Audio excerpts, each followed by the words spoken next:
The cold was bitter, piercing to the bone. It was the first sensation Luchun experienced upon regaining consciousness. It felt as though his entire soul had been immersed in a frozen cavern of winter, with every limb and bone stiffened by numbness. A surge of excruciating pain followed, flooding his entire body like an overwhelming tide, especially scorching his cheeks and abdomen, while a strong taste of iron rust filled his mouth. He struggled to open his heavy eyelids, his vision blurred for a long moment before gradually coming into focus. Before him lay a dilapidated roof draped in cobwebs, with a few rotten rafters slanting precariously to reveal a gloomy, overcast sky. Beneath him lay a cold, hard floor, dust and weeds strewn about, causing him searing pain with every contact. Where is this place? He attempted to sit up, but the movement aggravated his injuries, causing him to gasp sharply and emit a pained, muffled groan. Fragments of memory flooded his mind. He vividly recalled sitting before his computer tirelessly debugging a self-designed game known as Dao Jian Yuan through the night, and then in an instant, unfamiliar memories forcibly merged, triggering a severe headache. This was a bizarre realm where cultivators could soar through the skies and perform miraculous feats, where bloodthirsty demons roamed alongside struggling mortals. The original owner of this body, also named Luchun, was a rogue cultivator with almost no aptitude for sensing qi. Orphaned at an early age and utterly alone, he eked out a meager existence at the bottom rung of the cultivation world, surviving like wild grass, resilient yet humble. At this moment, he found himself in an abandoned mountain god temple, serving as the temporary home of his former self. Yo-ho, awake at last. A lewd, sinister voice echoed nearby. Luchun's heart tightened as he turned toward the sound. He saw 3 unkempt, ill-natured men surrounding him, their eyes brimming with mockery and greed. At their head stood a man marked by a fierce scar across his face, the infamous rogue bully of these parts known as Wang Hu, whose cultivation had reached the 3rd stage of refining qi, a formidable status among the low-level cultivators. Trailing behind him were 2 henchmen, one tall and one short, each no better than troublemakers. It was because his original self had been targeted by them when they attempted to extort his few low-grade spirit stones and beat him into unconsciousness that modern-day Luchun ended up usurping the body. Kid, you've got some grit. Wang Hu squatted down, his rough hand smacking Luchun's cheek with deliberate force, dripping with derision. Even in your days, we've got a few men waiting to have a good chat with you once you wake up. The tall henchman sneered and interjected, brother, who's talking to you? Are you deaf? Be smart and hand over those hidden spirit stones and that hard one Xiao, lest you suffer more bodily torment. Meanwhile, the short henchman rubbed his hands while his eyes swept over Luchun's worn belongings, searching for something valuable. Despair, like a cold, venomous snake, it coiled around Luchun's heart, in an instant nearly suffocating him. His scant cultivation, barely at the 1st stage of refining qi, was no match for these 3 thugs. Resist. That would only invite an even more brutal beating or even death. Hand over your possessions. Moreover, the Xiao was intended by his original self as his sole hope to barter for a cultivation technique, to alter his fate. But even if he handed it over, would these men really let him live? It seemed more likely that they would consider him easy prey, escalating their cruelty. Here the laws and morals of modern society were null. It was raw survival of the fittest. Luchun gritted his teeth as blood seeped from a wound in his mouth. Lowering his head to hide the fury and humiliation in his eyes, he hoarsely said, Wang. Brother Wang, I truly have no spirit stones left. The Xiao was meant for me too. But before he could finish his sentence, an impatient Wang Hu kicked him in the stomach. The searing pain forced Luchun to curl up like a shrimp, his insides seemingly jostled, and he began coughing violently, nearly spitting out bile. Damn it, if you refuse a toast, you'll face punishment. Wang Hu spat on the ground. You think you have any face? A useless wretch who can't even sense qi dares to bargain. And using that Xiao would be a waste beyond measure. Brother Hu, enough talk. Just search him, the tall henchman commanded as he advanced. Luchun's heart sank. Had he just transmigrated only to face such a humiliating death? He refused to yield. An intense will to survive and fierce anger roared within him. Just as the tall henchman's hand was about to touch the hem of his garment, ding! A crisp, melodious sound, as if a signal from the heavens, rang unexpectedly deep within Luchun's mind. Detected hosts, intense will to live and soul mutation binding conditions met. Energy absorption in progress. Complete. The supreme law manifestation system of all heavens and myriads of worlds, Dao Jian Yuan, is now officially activated. Binding host Luchun. Loading initial module, load successful. Luchun froze completely as intense pain and near-death despair seemed suspended in time. His consciousness was tugged by an unseen force, plunging him into a chaotic void. Before him, a semi-transparent user interface, imbued with futuristic technology, yet exuding ancient mystical charm, floated clearly. At the top of the interface shone four elegantly dynamic ancient Chinese characters exuding a sword-like aura, Daojian Liaowan. Below were several minimalist icons, character locked, grayed out backpack locked, grayed out summon, glowing with enticing golden light. Then quest locked and settings locked appeared. At the center, a line of text bathed in gentle white light began to scroll, Dear Swordbearer, welcome to the world of Daojian Liaowan. All things possess life, and swords have a heart. Please initiate your first summoning to awaken your inaugural sword spirit companion and embark on your legendary journey. Currently available summoning resources, none initial activation detected. Newbie bonus granted, free summoning opportunity X1. Free summoning opportunity. Luchun's heart pounded wildly, nearly bursting from his throat. As the creator of this game, he knew better than anyone what this free summoning opportunity truly meant. It was the sole hope to reverse his dire fate. Yes, the game Daojian Liaowan he had designed in his past life had astonishingly traveled with his soul, becoming the foundation upon which he would forge his survival in this brutal cultivation world. Elation erupted like a volcano, instantly overwhelming all despair and fear. In the temple, scarcely a moment had passed in real time. The tall henchman had already grabbed Luchun's collar, about to wrench it forcefully. Damn it, what's wrong with this kid? His gaze is fixed as if stupefied by fear.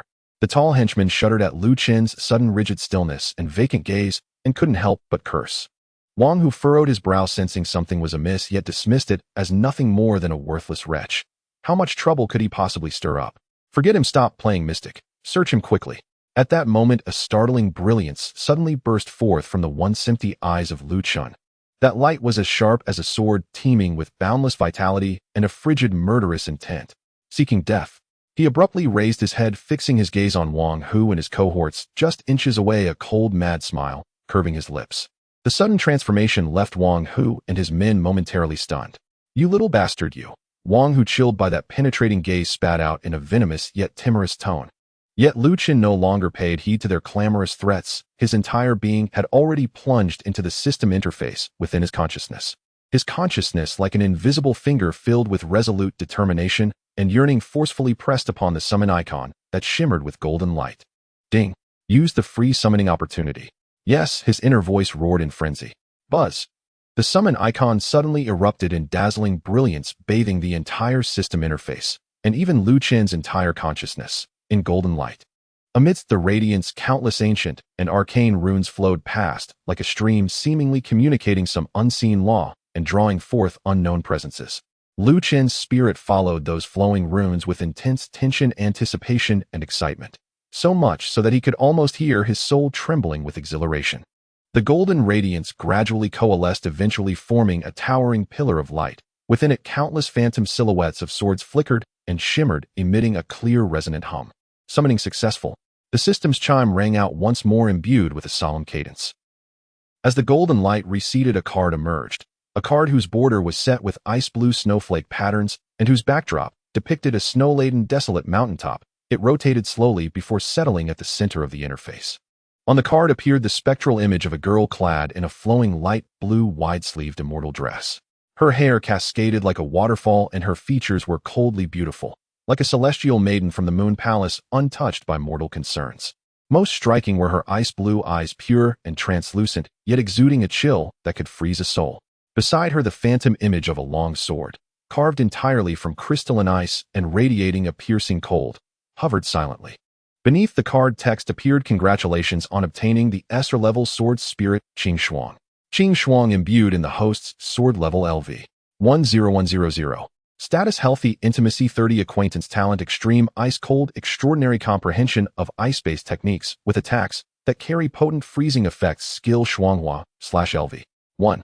Equipment none. Description: forged from millennia-old cold iron by elite craftsmen, it once accompanied a sword immortal in slaying demons. The sword spirit is aloof and cold, yet longs for recognition and warmth. SR. It truly is the Esser level sword spirit Qing Shuang. Luchun was overwhelmed with uncontrollable joy. After all, in his game design, sword spirit ranks range from NRSR to SSR. An Esser level sword spirit was nothing short of an early game artifact endowed with tremendous growth potential and formidable exclusive skills. In particular, Qing Shuang was one of the powerful initial sword spirits he had meticulously designed. Almost simultaneously with the successful summoning of bone-chilling, yet astonishingly pure and powerful energy, like a torrential flood breaking a dam, surged forth from the depths of the system interface, in his consciousness instantly flooding into Luchen's parched meridians and dantian. This power was utterly different from the world's usual qi, purer, more domineering, and wielding an edge capable of cleaving through everything. Crack, crack. The blocked, withering meridians within him emitted faint cracking sounds under the assault of this power as they were forcibly widened and nourished. The once immovable barrier of his first stage of refining qi as steadfast as a rock shattered like flimsy paper under this overwhelming force. First stage of refining qi, and this power did not halt. It surged relentlessly, propelling his cultivation toward the second stage of refining qi. Outside, Wang Hu and his cohorts sensed something was awry. The ambient temperature suddenly plummeted. A mysterious chill manifested, causing goosebumps on their exposed skin. Moreover, the aura emanating from Luchun escalated at an inconceivable speed, from feeble wisps of qi to slight spiritual fluctuations, then to the first stage of refining qi. And still growing stronger. What is happening? His cultivation. The short henchman cried out in terror. Wang Hu's face drained of color as he stared at Luchun, asking, "You, did you take some kind of pill? Or have you employed some secret technique? Don't put on airs," he continued. He could not believe that a wretch with such inferior aptitude could break through so suddenly. It had to be some life-exhausting potion or deceitful sorcery. "Brother Hu, this kid is cursed. Take him down," the tall henchman bellowed as he clenched his scant qi into his fist and charged a punch toward Luchen's face. The wind of his punch howled, laden with the might of second-stage refining qi, clearly intent on a lethal blow. And at that very moment, Luchun flung open his eyes in a start. Deep within his gaze, a flash of ice-blue light, like millennia-old frost, briefly appeared, chilling him to the bone, vanishing all trace of his previous cowardice and despair. Facing the rushing fist, he did not even dodge. In that instant, his consciousness connected with the sword's spirit Qing Shuang within his spiritual sea. Qing Shuang. A low inner cry resounded. Clang. A clear, ethereal sword chant like a phoenix's call from the heavens reverberated throughout the ruined temple. It was not a tangible blade being unsheathed, but a vividly visible, impeccably condensed ice-blue sword qi that burst forth from the tips of his index and middle fingers. The moment the sword qi manifested, the temperature in the temple plummeted once more. On the ground, on shattered statues, and even on the brows and hairlines of Wang Hu and his men, a thin layer of frost formed visibly in an instant. Shuanghua slash. The tall henchman was the first to suffer. Before his punch could reach Luchun, the ice-blue sword qi struck him first. What in the world is this sorcery? He barely managed a terrified scream before an indescribable chill engulfed him, as if his blood were freezing solid, rendering his movements several times slower. The sword qi swept by his wrist effortlessly. No blood spurted, for the wound froze instantly. A severed hand, still clenching in a fist and covered in frost, fell onto the cold ground with a dull thud. The tall henchman was momentarily stunned before a delayed, excruciating pain tore through him, eliciting a shrill, agonized scream. "Ah! My hand! My hand!" he cried, clutching his bare ice-encrusted wrist, staggering backwards, his face as white as paper, his eyes reflecting the horror of gazing upon a demon from hell. Silence. A deathly stillness. Wang Hu and the short henchman were frozen in place as if under a binding spell, their pupils dilated in terror, their faces etched with disbelief and horror. Sword qi. Is this really sword qi? How could someone, a wretch barely at the first stage of refining qi, possibly wield the sword qi reserved for mid-stage cultivators or higher? And this sword qi, so chilling, so terrifying. An illusion. It must be an illusion. Luchun slowly rose, cracking his neck with a faint sound. The wounds on his body still existed, but with the influx of Qing Shuang's power, they no longer hindered his actions. He felt an unprecedented power surge within him, and the cold sword qi swirling around his fingertips as if at his command, a profound sense of control over his destiny. He looked down upon pale, ghost-like Wang Hu, a cold, almost mad smile curving at the corners of his lips with growing intensity. "Brother Wang," he murmured softly, his voice laced with a chilling austerity that seemed capable of freezing the air. Did it feel exhilarating just now? Wang Hu shuddered, snapping back from the shock and terror that had overtaken him. He watched as the unpredictable ice-blue sword qi surged from Luchen's fingertips, then glanced at his henchman, clutching his severed wrist and wailing incessantly. A chill surged from his feet to the crown of his head. Who exactly are you?" Wang Hu's voice trembled uncontrollably as he stepped back, shouting, "Don't come closer. I warn you. My eldest is the revered master of the Haisha gang, a fifth-stage refining qi expert. Dare to harm me, and he will never forgive." Luchun tilted his head as if recalling the name, then chuckled coldly. "Never heard of it." Before he could say more, the ice-blue sword qi at his fingertips flared once again. This time it zeroed in on Wang Hu's dantian. Wang Hu let out a monstrous cry as he desperately gathered all his qi into his arms, crossing them in a defensive stance, while simultaneously trying to flee. Yet against the Shuanghua sword qi imbued with the extreme ice-cold talent, his meager qi defense melted away in an instant, like fragile ice under the scorching sun. Sure, the sword qi effortlessly pierced through his arm, pinpointing his lower dantian with deadly precision. Wang Hu's body froze, his eyes bulged as his face contorted in pure terror and despair. He could clearly feel his meager cultivated qi, years of painstaking effort, vanishing like a burst balloon as a pain indescribable, as though his very soul were being frozen and torn apart, seared his dantian. You have ruined my cultivation, he howled in a mournful, inhuman cry as his body collapsed, as if stripped of its bones, his eyes turning lifeless and ashen. For a rogue cultivator, having one's cultivation nullified is even more devastating than death. The short henchman, already terrified, immediately dropped to his knees with a thud, kowtowing and pleading with tears, "Spare me. Hero, have mercy. Grandmaster Lu, please spare us. We were too foolish to recognize your greatness. It was all Wang Hu's doing. Please have mercy on us, even if we're nothing but vermin." Luchun looked at him coldly, then cast a glance at the writhing, pained Wang Hu and the severed hand henchman. He was no bloodthirsty killer, yet far from a saint. In this world, being merciful to an enemy is akin to inflicting cruelty upon oneself. If you remain weak today, your fate will only be worse. Yet as a soul from the modern world, though he could have slain them all without hesitation, a trace of reluctance lingered within him. "Get lost." He uttered that single word with detached calm. The short henchman, as though granted mercy, scrambled to his feet, clumsily aiding the cultivation-depleted, soul-crushed Wang Hu and then pulling up his severed comrade, while the three in utter disarray rushed out of the ruined temple, as if any delay might have them devoured by demons lurking behind. Inside the temple, silence was restored. Only a few patches of frozen blood on the floor, the ice-covered severed hand, and the lingering chill in the air testified that what had just transpired was no illusion. Luchun exhaled a long, heavy breath, which in the frigid air transformed into a clear stream of white vapor. His taut nerves suddenly relaxed as a wave of intense weakness and dizziness washed over him, causing him to stagger before he grasped a mottled wall to steady himself. Channeling this newly acquired power and sword qi took a toll on both his mind and body. Yet in that moment his eyes shone with a startling brilliance. The relief of surviving calamity, the ecstatic thrill of acquiring a golden finger, and the satisfaction of avenging his enemies, even if not completely exterminated, all intermingled within him. He lowered his head and spread out his palms. These hands, once weak and subjugated, now held the power to determine his very fate. "Qing Shuang," he whispered within his heart. In his spiritual sea, the card representing Qing Shuang flickered gently as a chilling yet comforting thought silently reached out as if to answer him. At the same time, he sensed that his old mundane iron sword, left behind by his former self, had undergone a subtle transformation. A faint ice-blue radiance now shimmered along its blade.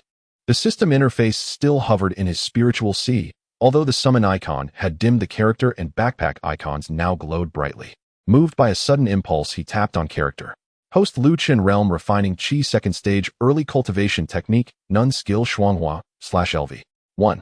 Sword spirit, Qing Shuang SR equipment, broken iron sword imbued. Refining qi, second stage. He had leaped from being a mere mortal directly into the second stage of refining qi. This was partly due to the empowering feedback from Qing Shuang, and also because his soul fusion after transmigration might have enhanced his innate aptitude. Looking into the backpack, he found it empty except for a small corner showing low-grade Spirit Stone X3 and Ningxua Xiao X1. These were likely all that his previous self had hidden, not seized by Wang Hu and his gang. Harsh and unyielding reality. It seemed that even with an otherworldly system, his starting resources remained pitifully meager. Luchun walked to the temple's entrance, gazing out at a setting sun as red as blood that stained distant mountains and barren plains in a bleak, beautiful crimson.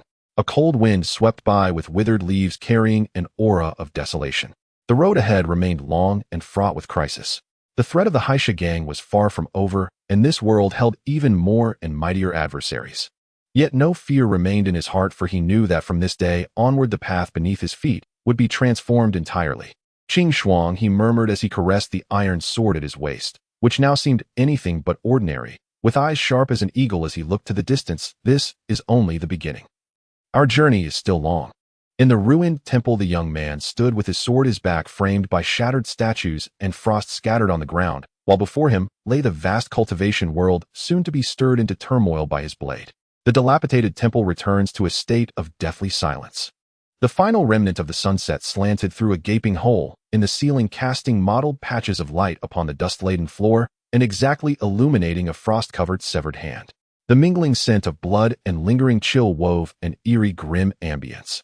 Luchun leaned against the cold wall, slowly sliding down to the ground. The taut nerves abruptly slackened, unleashing a surge of overwhelming fatigue. Every limb throbbed with pain, and after forcibly invoking the power of Qing, Shuang, his meridians pulsed with needle-like stabs. Huff! Ah! He gasped deeply, each breath accompanied by a cloud of white vapor. Lowering his gaze to his hands, he sensed the lingering touch of an ice-blue sword aura, cold, sharp, and as though obedient to his will. None of this was a dream. Within his mind's eye, the translucent Daojian, Liaowan system interface floated steadily, emitting a gentle, mysterious glow that affirmed the stark reality of what had just transpired. System, he murmured inwardly as his consciousness plunged into that mysterious realm. The first things to come into view were the principal icons. The summon icon had dimmed, replaced by a small countdown timer reading 235932. It seemed that after a free summon, regular summoning required either patience or the expenditure of an unknown resource. His attention shifted to the already illuminated character and inventory icons. With a mere thought, he opened the character panel, revealing an interface divided into two distinct sections. The upper section displayed his information: host Luchun realm, second layer of refining chi, initial stage cultivation technique, none status, lightly injured, slightly damaged meridians, physical depletion skill, Shuanghua/LV.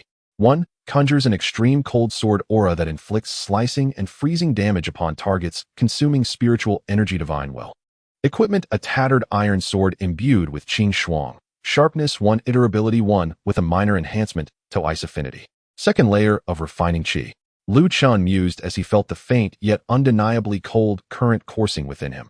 A sensation at least 10 times more potent than the nearly imperceptible energy of his former self.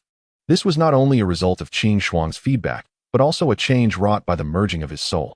His gaze fell upon the status and cultivation technique sections. Light injuries. It seemed the recent battle and infusion of power had come at a cost. As for the cultivation technique, Luchun smiled bitterly.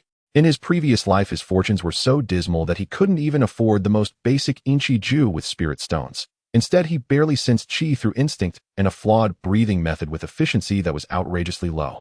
Without a proper cultivation technique, he could not effectively train, recover, or enhance his spiritual energy. This stood as one of his most urgent challenges. His gaze then shifted to the detailed information panel of the Sword Spirit Qing Shuang. Sword Spirit Qing Shuang, rarity SR, level LV. 1-15100, status healthy, in slumber, for recovery, intimacy 35, initial acquaintance, trust, gradually forged through shared battles. Talent: extreme cold with extraordinary understanding of ice techniques, bestowing potent freezing effects on attacks. Skill: Shuanghua/LV. 1. A shared skill with the host that strengthens as the sword spirit levels up. Ice Scar domain locked, requirement Qing Shuang at LV. 10. Intimacy 60. Equipment: none, description: forged from millennium old cold iron, it once accompanied sword immortals in slaying demons. The sword spirit bears a cool, aloof nature, yearning for recognition and warmth. Currently, he was in the recovery phase following the initial awakening of his power. Experience increased by 15 points. Was that gained from defeating Wang Hu and his cohorts?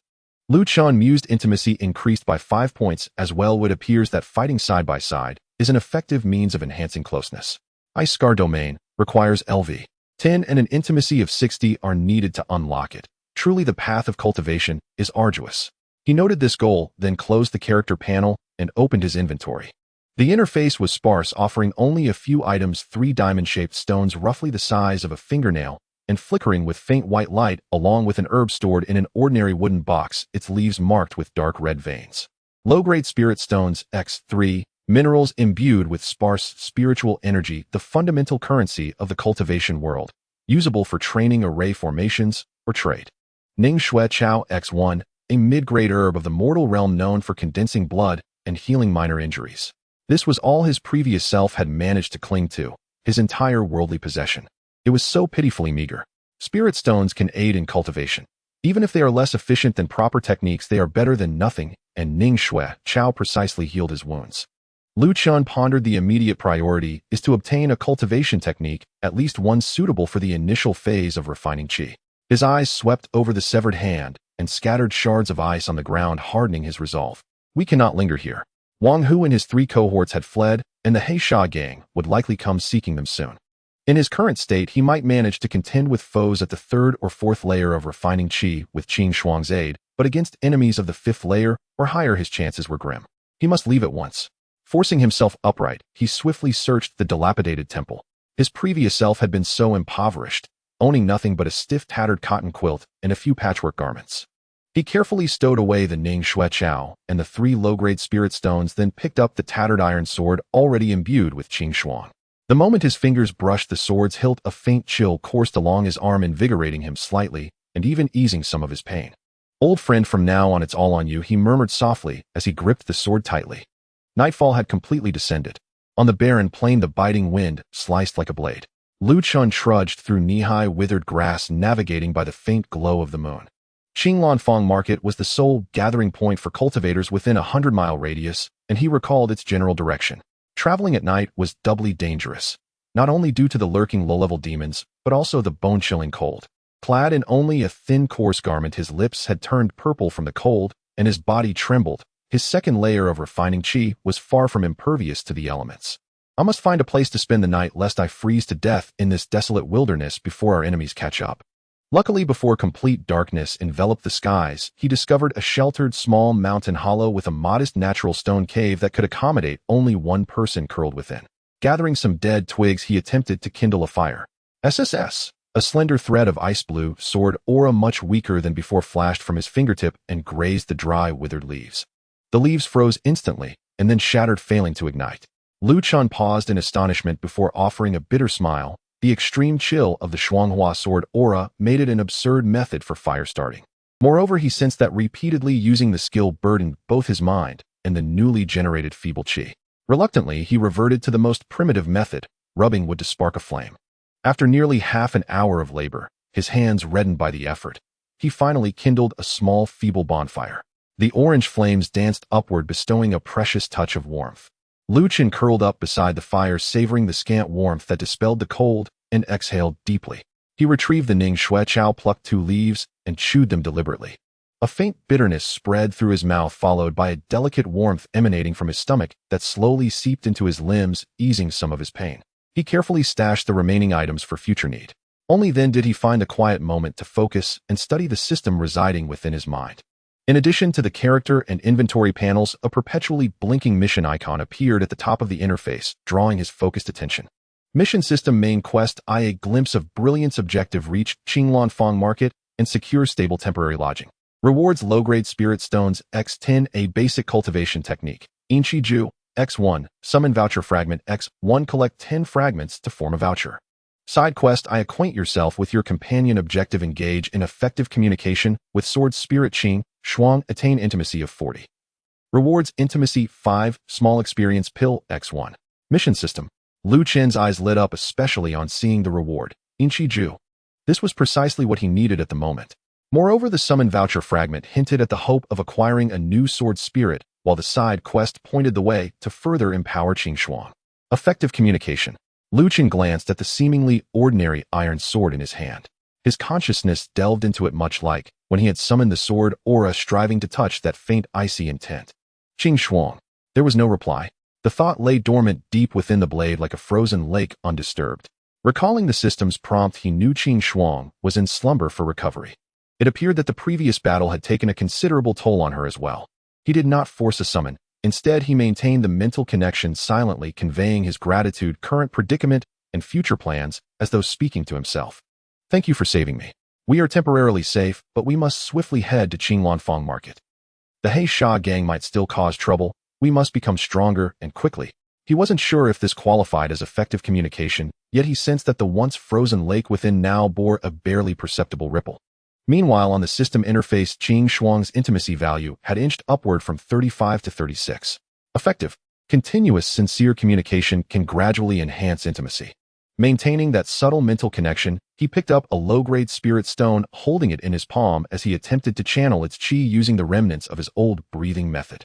The qi within the stone was far purer and denser than the ambient energy in the air. Tendrils of coolness coursed along his arm's meridians, gradually merging with Qing Shuang's lingering icy power, nourishing his damaged channels and replenishing his reserves. The process was exceedingly slow, and without the guidance of a proper technique, most of the qi diffused away, making the method highly inefficient. Yet ultimately, it was a process of recovery and enhancement. Time passed slowly in the silence of cultivation, accompanied by the crackling of the bonfire and the howling wind outside the cave. After an indeterminate time, Luchun suddenly felt the iron sword in his hand quiver ever so slightly. That long-dormant icy intent had become marginally clearer. A cool, slightly youthful, yet composed girl's voice resonated deep within him. Your method of channeling qi is so crude as to be unbearable. Luchun suddenly opened his eyes wide in shock and delight. Qing Shuang had awakened, and she was now actively communicating with him. Qing Shuang, you're awake. He quickly responded in his mind. The reply was terse and cool, but after a pause her voice added, just now. Thank you for your words. It seemed his earlier mental communication had not gone unnoticed. I should be thanking you. Without you I would already be dead. Luchun said sincerely, you claim my method of channeling qi is crude. Yes. Qing Shuang's voice conveyed a hint of discontent. It is utterly unmethodical and scattered. Only a fraction is absorbed while the rest dissipates into the ether. Carrying on like this your foundation will remain flimsy, more harmful than beneficial. Luchun blushed deeply. He longed for structure, yet he had no proper cultivation technique. I have none. A brief silence followed from Qing Shuang, as if surprised that her sword-bearer had fallen so low. Then a purer, colder thought, intertwined with mysterious streams of information, slowly flowed into Luchun's mind. Close your eyes, focus your mind. Perceive my sword path. Luchun immediately complied, holding his breath and concentrating intently. He saw that alongside the chaotic flow of his qi, a remarkably clear ice-blue line was delineated. This line was far simpler and more efficient, traversing fewer acupoints, yet seemingly targeting the very essence of qi conduction, imbued with a distinctive sharpness and a chilling aura. It was not a complete cultivation technique, but rather a method of refining and directing qi, a unique mode of sword spirit power exclusively belonging to Qing Shuang. He attempted to channel the faint qi within him along this ice-blue route. At first the process was murky, and his ingrained habits led to repeated errors. Yet under Qing Shuang's patient guidance, he gradually found his way. When his qi completed its first small circuit along the new path, Luchun trembled all over. The efficiency was altogether different. If earlier absorbing spirit stones was like catching water with a broken bowl, now it was as though he possessed a flawless wooden bucket. Qi was now captured and refined, far more effectively merging with the icy spiritual force to run at more than twice the previous speed. Although the total amount did not immediately surge, the sensation of absolute control and purity was unprecedented. Moreover, he sensed that his connection to the iron sword in his hand was clearer, and his bond with Qing Shuang's thought had grown even more secure. Ding. Side quest I completed. Rewards granted: intimacy 5, small experience pill X1. Qing Shuang's intimacy increased to 41. Qing Shuang's level upgraded to LV 135100. A series of system notifications resonated. Luchun felt a surge of joy, not just for completing the quest, but for discovering the right way to coexist and grow alongside Qing Shuang. Thank you, Qing Shuang. He expressed his gratitude once again.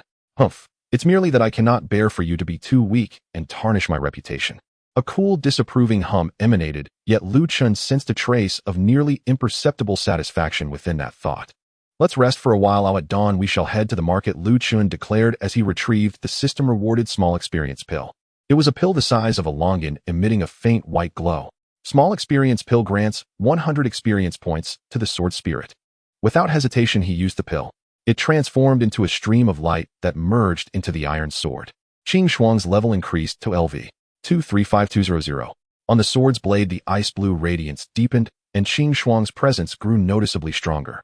Feeling the more concentrated qi within and the now more affable iron sword in hand, Luchun's confidence in reaching Qinglan market surged anew. He added more firewood to make the bonfire blaze more fiercely. Leaning against the stone wall with his longsword in hand, he closed his eyes. Outside the cave the cold remained, and the path ahead was uncertain. Yet at that moment his heart burned with a spark of hope. A night passed in silence. As the first rays of dawn crept through the cracks of the stone cave, dispelling much of the chill within, Luchun opened his eyes on cue.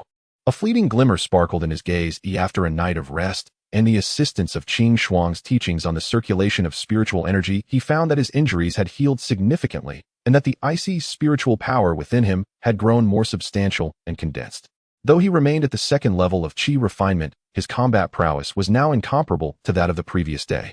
Gripping the iron sword tightly, an instinctive sense of familiarity surged within him. Qing Shuang's consciousness seemed to have awakened as well, cool and tranquil, accompanying him silently. It's time to set off, Luchun announced, rising to his feet. He stretched his somewhat stiff limbs and stamped out the last embers of the campfire, ensuring that it would not ignite a forest fire. Stepping out of the cave, the brisk air greeted him.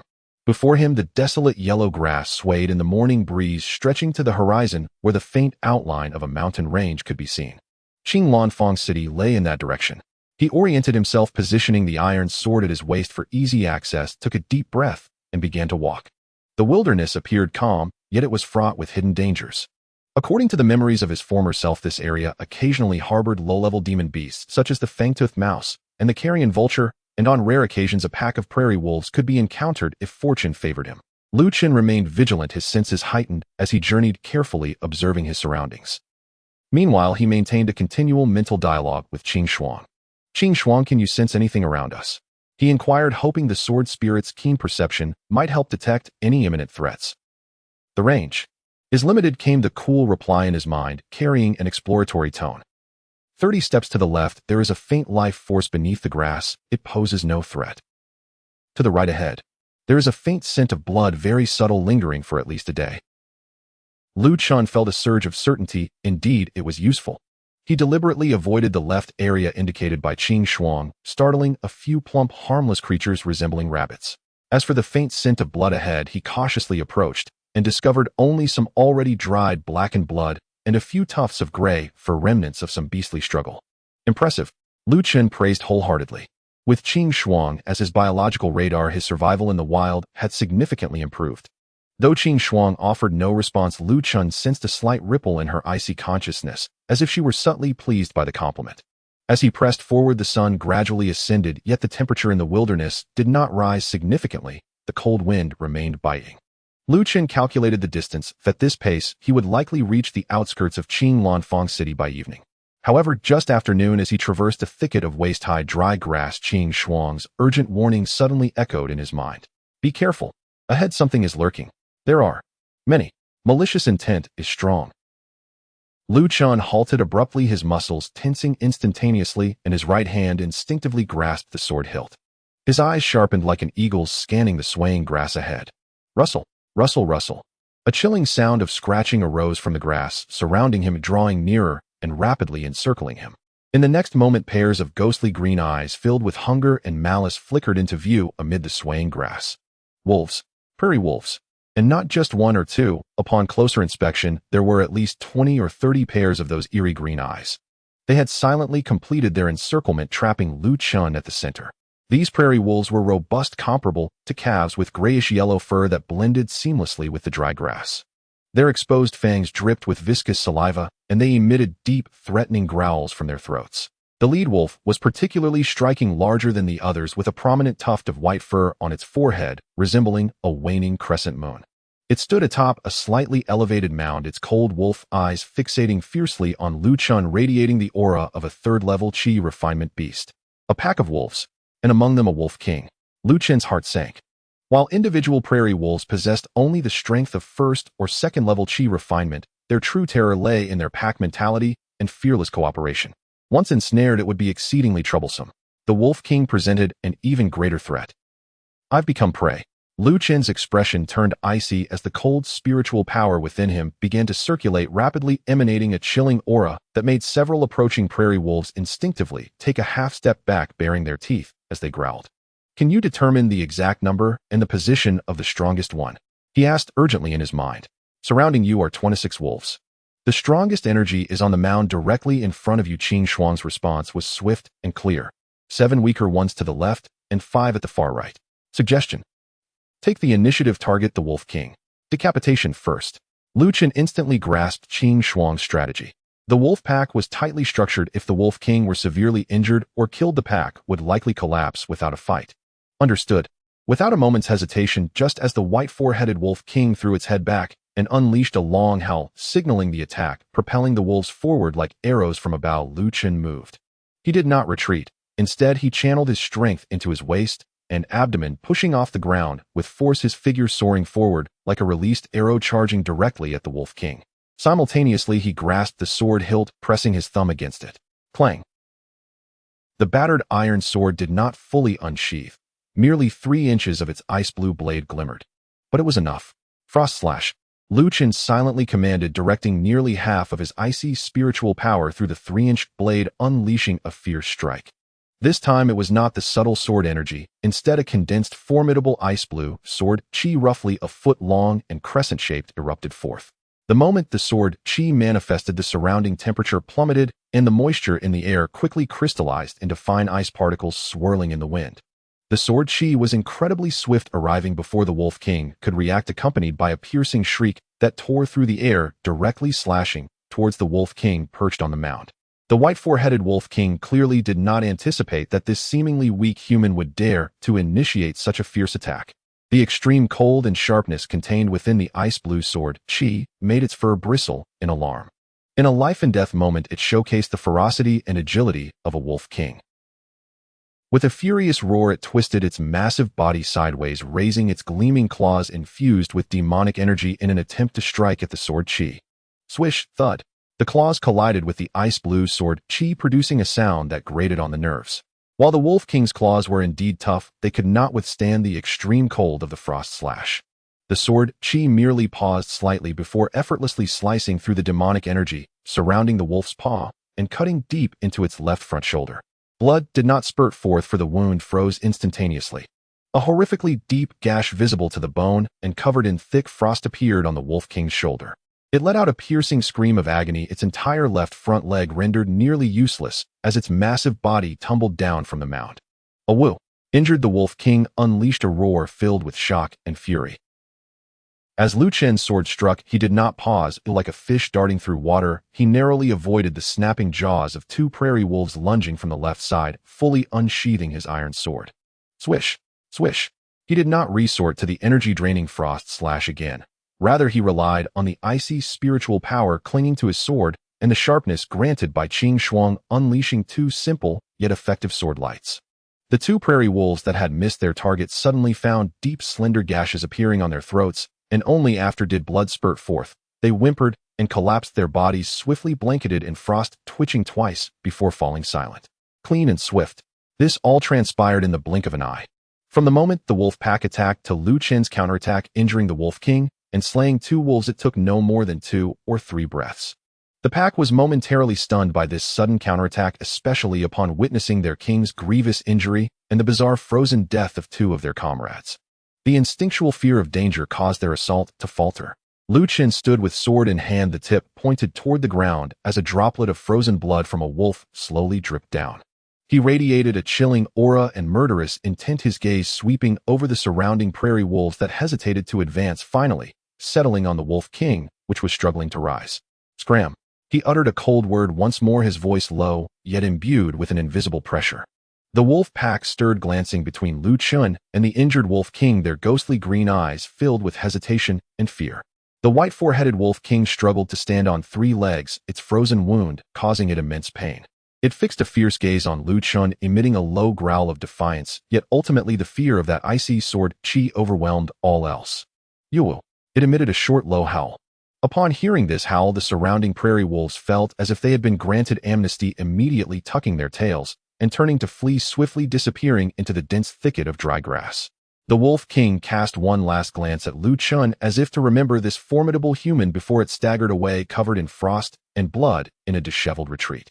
In just a few breaths, the crisis was resolved.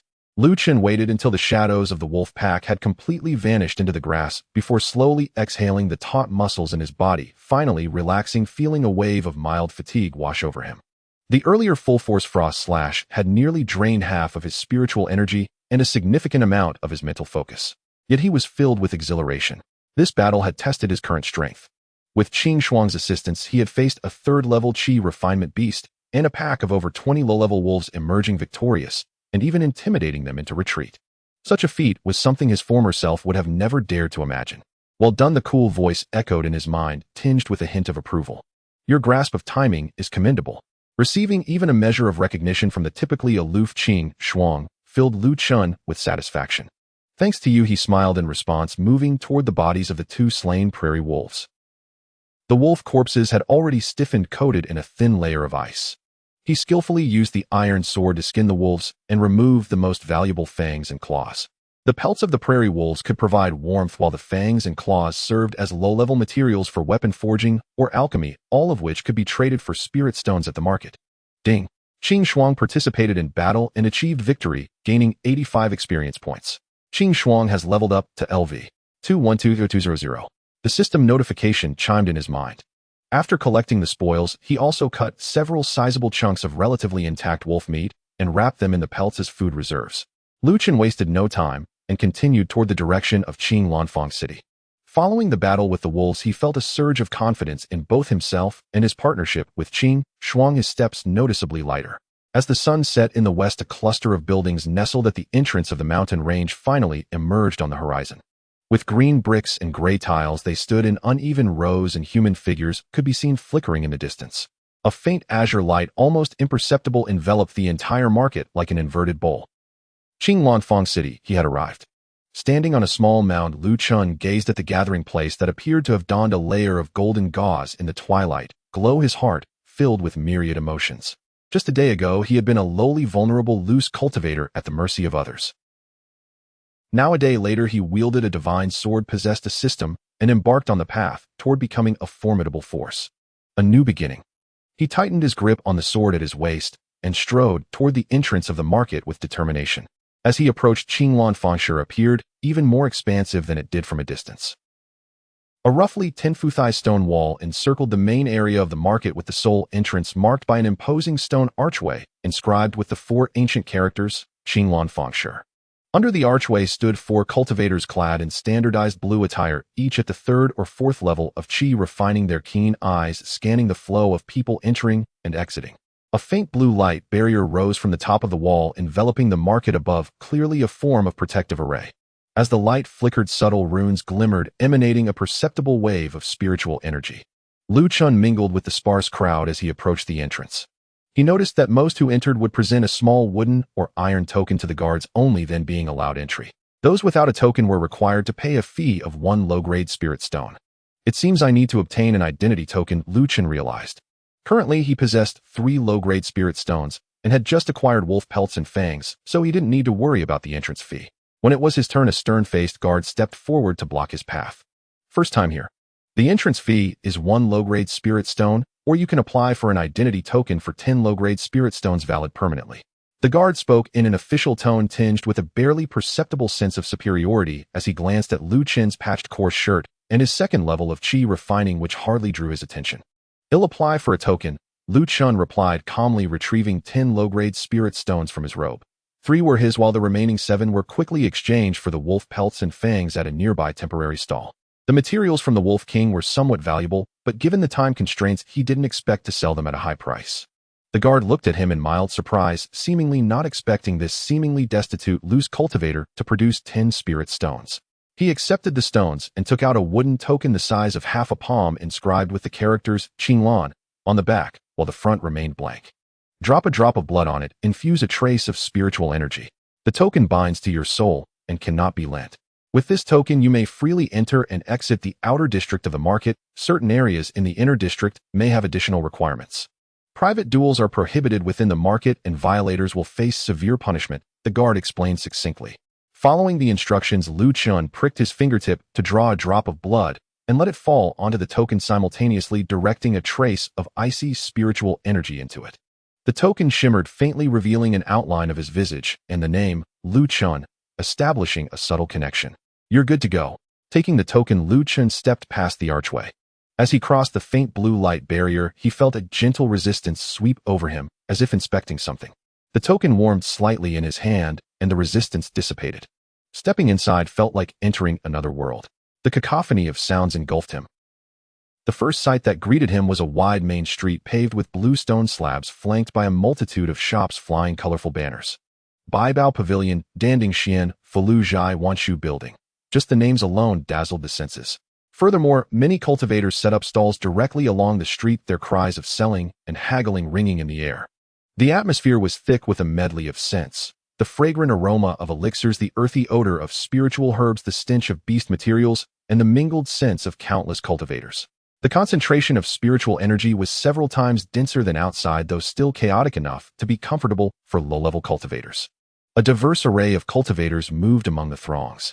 There were those dressed in luxurious robes flanked by attendants, aloof swordsmen who preferred solitude, and others like Luchun dressed simply and hurrying along. Their cultivation levels ranged from qi refining to foundation establishment, and occasionally he could sense a few deep and intimidating auras, likely golden core ancestors though they kept their pressure subdued. This is the marketplace of cultivators. Luchun inhaled deeply, absorbing the vibrant atmosphere, filled with life and competition, igniting a fervent desire within him to grow stronger. He didn't rush to wander about. The immediate priority was to complete his system task and find stable accommodation. After walking a bit along the main street, he turned into a quieter side alley where some inns and residences bore for rent signs. After inquiring at several places, the prices left him astonished. The cheapest single room with only a stone bed and a small gathering array cost 5 low-grade spirit stones for a month. Better options featuring private quiet rooms and superior gathering arrays easily reached prices of 10 or even dozens of low-grade spirit stones. After obtaining the token, Luchun had only 2 low-grade spirit stones left from selling the wolf meat, which was far from enough. It seems I can only head further out or look for shared rentals, Luchun mused, slightly frowning. The areas closer to the wall in the outer market had some dilapidated housing, typically the gathering place for low-tier cultivators, but the prices were cheaper. Just as he was about to head to the outskirts, a slightly worn courtyard at the end of the alley caught his eye. On the door was a yellowed paper with the word "for rent," followed by a smaller line of text. Independent courtyard, 1 quiet room, 2 side rooms equipped with a basic array, monthly rent 15 spirit stones. Requirements: qi refining level 3 or above, or a special skill. An independent courtyard, equipped with an array. Although 15 spirit stones a month wasn't cheap, it seemed much more cost-effective compared to the single rooms he had inquired about earlier. Additionally, the requirement of being at least qi refining level 3 or having a special skill would likely filter the tenants, ensuring a relatively quiet and safe environment. However, he was only at the 2nd level of qi refining on the surface. After contemplating for a moment, Luchun decided to give it a try. He approached the courtyard door and gently knocked on the door knocker. After a brief moment, the door creaked open, revealing an old man in a gray robe sporting a goatee with somewhat cloudy eyes. His cultivation level seemed to be around the 4th level of qi refining. He scrutinized Luchun, frowning. "What is it? Did you see the requirements?" "Qi refining level 2, that won't do." He began to close the door. "Senior, please wait." Luchun hurriedly spoke while subtly channeling his icy spiritual energy. A wave of pure coldness far beyond that of an ordinary 2nd-level qi refining cultivator emanated from him, albeit fleetingly, halting the old man's movements and flashing a glimmer of surprise in his murky eyes. "Though my cultivation is slightly low, my spiritual energy is quite refined, and I have a slight understanding of sword techniques." Luchun carefully chose his words, avoiding the term swordsmanship, as sword cultivators were rare, which may meet the requirement of having a special skill. The old man scrutinized him again and glanced at the seemingly ordinary iron sword at Luchun's waist, which nonetheless gave him a slight sense of unease, softening his expression. "Come in and have a look." The courtyard was small, but kept relatively clean. The main room in the center served as a quiet room equipped with simple gathering and soundproofing arrays far superior to those cheap inns on the street. The 2 side rooms were slightly smaller, but still sufficient for living. The entire courtyard was enveloped in a faint wave of spiritual energy, the so-called basic array, serving both as a warning and a degree of protection. Luchun was quite satisfied. It was quiet here, with private space conducive to his cultivation and the concealment of secrets. "This courtyard is quite good. For 15 spirit stones a month, can I use some beast materials to offset part of the cost?" Luchun inquired. He still had several decent quality wolf king claws and fangs. The old man stroked his goatee, seemingly weighing the decision before nodding. "That can be arranged, calculated at 80% of the market price." This discount was fair. Ultimately, Luchun used his remaining 2 low-grade spirit stones along with the most valuable materials from the Wolf King to cover the first month's rent and paid a deposit equivalent to 1 month's rent. After signing a simple spirit contract, Luchun received a control jade talisman for the courtyard gate. Ding. Main quest 1, initial display of talent completed. Rewards granted: low-grade spirit stones X10, basic cultivation technique. In Chi Ju. X1, summoning voucher fragment X1.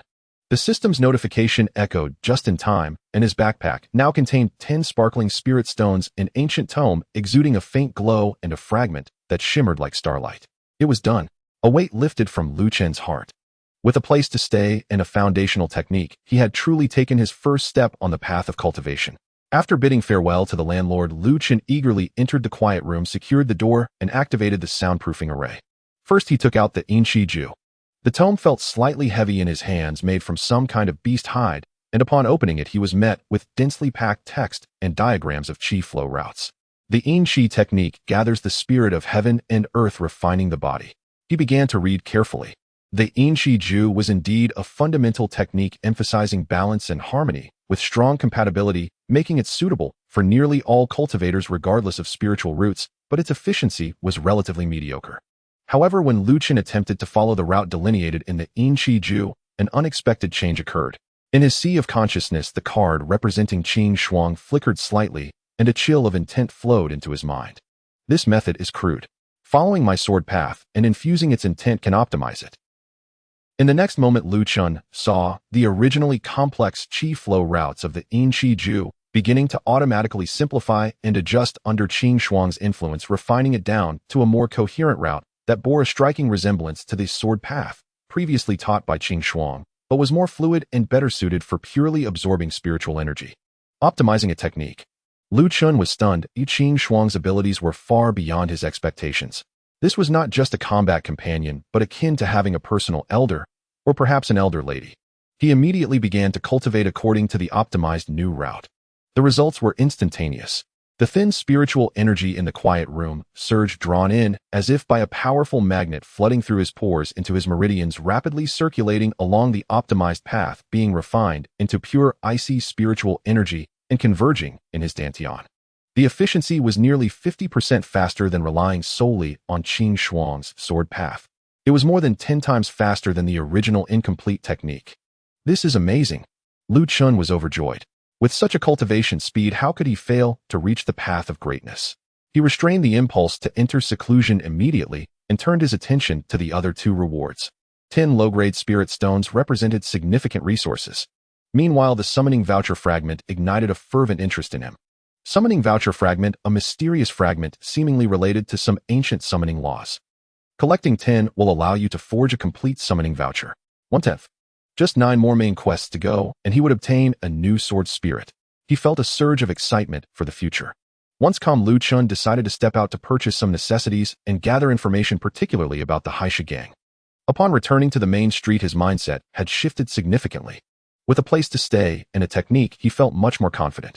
He spent 1 spirit stone at a general store to buy ample preserved food and fresh water, then purchased 2 sets of sturdy ordinary clothing from a tailor, replacing his tattered outfit. After this expenditure, he had 8 low-grade spirit stones remaining from the system's reward. Next, he entered a tea house named Wenfeng Pavilion. Not only was it a place to drink tea and relax, but it was also a hub for loose cultivators to exchange information and gather news. He ordered the cheapest Qingxin tea for a spirit stone and found a corner to sit, appearing to savor his tea while keenly listening to the conversations around him. The tea house buzzed with chatter on various topics. Some discussed cultivation insights, others complained about difficult tasks, while others boasted about their hunts of beasts. After listening for a while, most of the chatter was trivial. Just as Luchun was preparing to leave, a discussion at a nearby table caught his attention. "Have you heard? Wang Hu's crew got taken down yesterday," a small cultivator whispered excitedly. "Wang Hu, the guy who bullies the weak and fears the strong near the market's outskirts. He's only at the 3rd level of Qi refining, accompanied by 2 lackeys. How could he fall?" another asked curiously. "It's true. I saw all 3 of them come back looking utterly beaten. Gao's hand was broken and Wang Hu was worse off. They say his dantian was ruined and he's now a cripple." The small cultivator spoke with a hint of schadenfreude. "Who did it? That's ruthless." "Not sure, but I heard from a short guy who managed to escape that it was a kid with an ice sword, incredibly vicious. They suspect that kid must have acquired some ancient treasure, otherwise how could a nobody be so powerful?" "Ice sword? I haven't heard of anyone like that. But Wang Hu is part of the Haisha gang's outer circle. Although he's not highly valued, one must still heed their master. The Haisha gang might..." "Chill. Keep your voice down. Is discussing the Haisha gang something we can afford? But if there really is a treasure, be silent. Don't drag us down with you." The group of loose cultivators seemed to realize their mistake and quickly changed the subject. Luchun's grip on his teacup was as steady as a rock, though his eyes narrowed slightly. News travels fast. Wang Hu was indeed connected to the Haisha gang, albeit as a less valued outer member. The speculation about treasures was also within his expectations that might temporarily obscure his secret of possessing a system, but it would certainly attract unnecessary coveting. The Haisha gang seemed to be a significant trouble. He set down his teacup, left the tea fee, and discreetly exited Wenfeng Pavilion. Back in the rented courtyard after activating the basic array, Luchun finally felt at ease. Qing Shuang, we might have a bit of trouble, he informed her in his mind about the news he had just heard. Prepare for battle when the soldiers come. Qing Shuang's response was still succinct and cold, carrying the sharpness of a blade. Cultivate, grow stronger.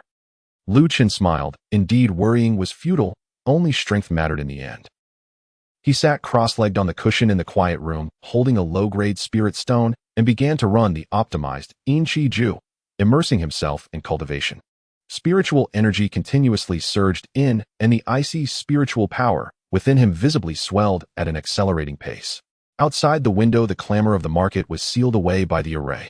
Inside, the young man's resolve was steadfast as he forged ahead with his sword. In the following days, Luchun secluded himself, dedicating nearly all his time to cultivation. The optimized Yin Qi Ju proved remarkably effective, and with the 10 low-grade spirit stones awarded by the system, the icy spiritual energy in his dantian grew increasingly robust, akin to a trickle of water converging into a stream steadily advancing towards the mid-stage of the second layer of Qi refining. Although the basic spirit gathering formation in his meditation chamber was ordinary in effect, it was better than nothing, allowing for a smoother absorption of spiritual energy. His tacit understanding with Qing Shuang deepened day by day. In addition to his cultivation, he set aside fixed times each day to engage in mental exchanges with Qing Shuang, sometimes discussing the techniques of spiritual energy manipulation, and at other times simply sharing insights from his original memories of this world or recounting experiences from before his transmigration. Qing Shuang mostly listened quietly, occasionally responding coolly or pointing out subtle flaws in his control of spiritual energy. Through these simple interactions, their intimacy gradually and steadily increased to 45 points. One day, Luchun awoke from his meditation, his gaze sharper and his aura noticeably denser than a few days prior. He checked the system interface, noting that Qing Shuang's experience points were at LV 2165200, just a step away from leveling up. His bag contained 3 remaining spirit stones. I can't just sit idly by. I must find a way to earn spirit stones, Luchun pondered. Resources for cultivation, daily living, and potential future summons all required a significant amount of spirit stones. Relying solely on system task rewards was far from sufficient. He returned to the Wenfeng Pavilion, this time with a clear objective, seeking ways to earn spirit stones. The tea house was as lively as ever, but today the conversation among the cultivators seemed to center around a massive jade wall on the side of the hall. The wall shimmered with spiritual light, continuously rolling out lines of text. Is this the task wall? Luchun approached to take a closer look. The tasks posted varied widely, from purchasing specific materials or spiritual herbs from magical beasts, to recruiting temporary guards for merchant caravans, to high-paying apprentice positions for alchemy and weapon forging, as well as extermination orders for specific regions issued by sects or families. The rewards range from a few low-grade spirit stones to dozens, and for some particularly challenging tasks the rewards could be hundreds of spirit stones or magical artifacts and pills. Luchun browsed carefully, filtering through tasks suitable for himself. He immediately skipped those requiring forging or alchemy, as the time commitment for escorting caravans was excessive. His gaze finally settled on a few collection and extermination tasks. Collection task: purchase Fire Blossom, 5 spirit stones each for 10-year specimens, 30 for 50-year specimens. The higher the age, the better the price. Issuer: Dan Dingxian. Tip: Fire blossoms typically grow in areas of active geothermal heat, commonly found in the outskirts of Danxiao Mountain, about 100 miles east of the market, often accompanied by low-grade fire-type magical beasts. Collection task: purchase Stone Marrow Liquid, 3 spirit stones per drop. Issuer: by Baogu. Tip: Stone Marrow Liquid is produced in damp stone caves, often guarded by stone scorpions. Extermination task: exterminate the Firetail Fox clan on the outskirts of Danxiao Mountain, requiring 10 tails from the foxes. Reward: 30 spirit stones. Issuer: Qinglan Steward Hall. Tip: Firetail foxes are usually at the first and second layers of Qi refining, with the Fox King possibly reaching the 3rd layer, and known for its cunning nature, they are social creatures. Danxiao Mountain. Luchun committed this location to memory. The proximity of these tasks made it feasible to complete them simultaneously. Fire blossoms and stone marrow liquid were commonly used materials for alchemy, and the fur and tails of the firetail foxes held value. More importantly, battling magical beasts would yield experience, accelerating Qing Shuang's upgrade. He'll take these tasks, he decided. He approached the management area beside the task wall, presented his identity token, and registered for the tasks of collecting fire blossoms, collecting stone marrow liquid, and exterminating firetail foxes. The steward merely glanced at him. A cultivator at the second layer of Qi refining taking on tasks with low-grade magical beasts was nothing out of the ordinary, though it still required a certain level of strength and luck, and so he processed the registration. After accepting the tasks, Luchun did not set off immediately, but first visited Bai Bao Ge. Bai Bao Ge was one of the largest comprehensive shops in Qinglan market, boasting an imposing facade and a steady stream of entering and exiting cultivators. A clever attendant approached him promptly. "What can I assist you with, fellow Taoist? Our store has a full range of magical artifacts, pills, talismans, and materials at fair prices. I need a detailed map of the surrounding area, particularly the eastern section around Danxia Mountain. The more detailed, the better," Luchun stated directly. "A good map could help avoid many unknown risks." "Of course. Please wait a moment." The attendant quickly fetched a jade slip. "This is the latest drawn, detailed map of the 500 li surrounding Qinglan, including terrain, known distributions of magical beasts, marked danger zones, and some spiritual herb mining points priced at 5 low-grade spirit stones." 5 spirit stones. Luchun's lips twitched. This map was indeed expensive. Nevertheless, it was a necessity, and he reluctantly paid the 5 spirit stones. He took the jade slip, pressed it to his forehead, and immersed his consciousness in it, receiving a wealth of information that formed a 3-dimensional topographic map, far more detailed than the vague memories of his original self. Looking at the 5 spirit stones remaining in his bag, Luchun sighed. Cultivation truly was a costly endeavor. After leaving Bai Bao Ge, he replenished some provisions and clean water, spending 1 spirit stone to purchase 10 low-level cleansing talismans and fire ignition talismans, which would save him considerable trouble. With his preparations complete, it was already afternoon. Luchun no longer delayed, oriented himself, and made his way towards the eastern gate of the market. Once outside, the arrays ranged. The sensation of being watched and constrained vanished, replaced by the wild's unique blend of freedom and danger. Following the map's guidance, he cast a rudimentary wind control technique from his original memories.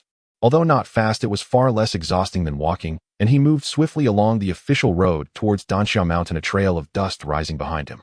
Along the way, he encountered many cultivators on similar tasks, most hurrying along while maintaining a cautious distance from one another.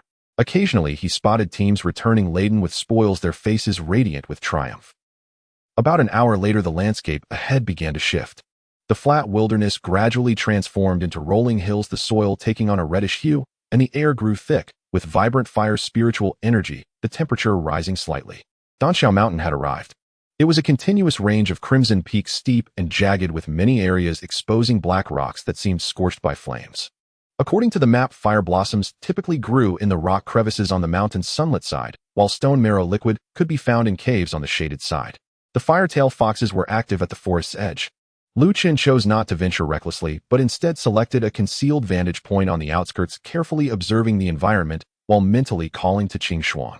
Qing Shuang sensed the area nearby. "Where can I find stronger fire-type life forms or damp caves?"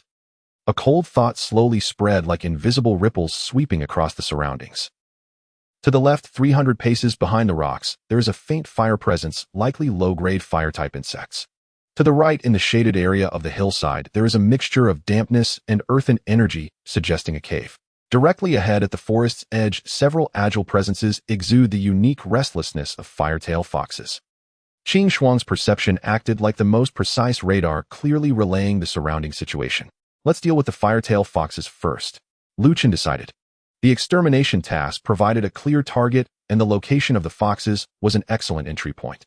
He held his breath, concealing his aura, and crept toward the forest's edge using the cover of rocks and bushes. Soon he spotted his targets, 3 foxes with fiery red fur, dog-like in size, frolicking in a clearing while nibbling on red berries. They were nimble and alert, precisely the firetail foxes of the first and second layers of Qi refining. Luchun did not underestimate them. The battle with the wolf pack had taught him that even low-grade magical beasts could become troublesome in numbers. He observed carefully, confirming that no other fox groups were nearby and that there was no sign of the Fox King. Quick and decisive, he took a deep breath. The icy spiritual energy within him surged with sudden intensity. Instead of drawing his sword, he extended both hands, fingers poised like blades. Frost slash. 2 beams of ice blue sword energy, significantly smaller, yet more refined than those he had deployed against the wolf pack, shot forth silently, like serpents striking from their lairs, aiming directly at 2 of the firetail foxes. Thud, thud. The 2 foxes had no time to react, pierced through the skulls by the sword energy, falling rigidly to the ground. Without uttering a sound, their bodies quickly covered by a layer of white frost. The third fox, startled by the sudden attack, let out a terrified shriek and turned to flee into the depths of the forest. But Luchun would not allow it to escape. He gathered his strength, his figure darting like lightning, swiftly catching up. He didn't even unsheath his iron sword. Instead, he struck the back of its head with the sword's hilt enveloped in icy energy. Crack! A faint sound of bones cracking echoed, and the third firetail fox fell lifeless. Clean and efficient, the three firetail foxes met their end in an instant. Luchun expertly severed their distinctive fire tails, stowing them in his bag. Although their fur held some value, it was cumbersome to process, so he temporarily abandoned it. Ding! Defeated firetail fox X3, Qing Shuang gains 30 experience points. Qing Shuang has leveled up to LV 30300, an upgrade.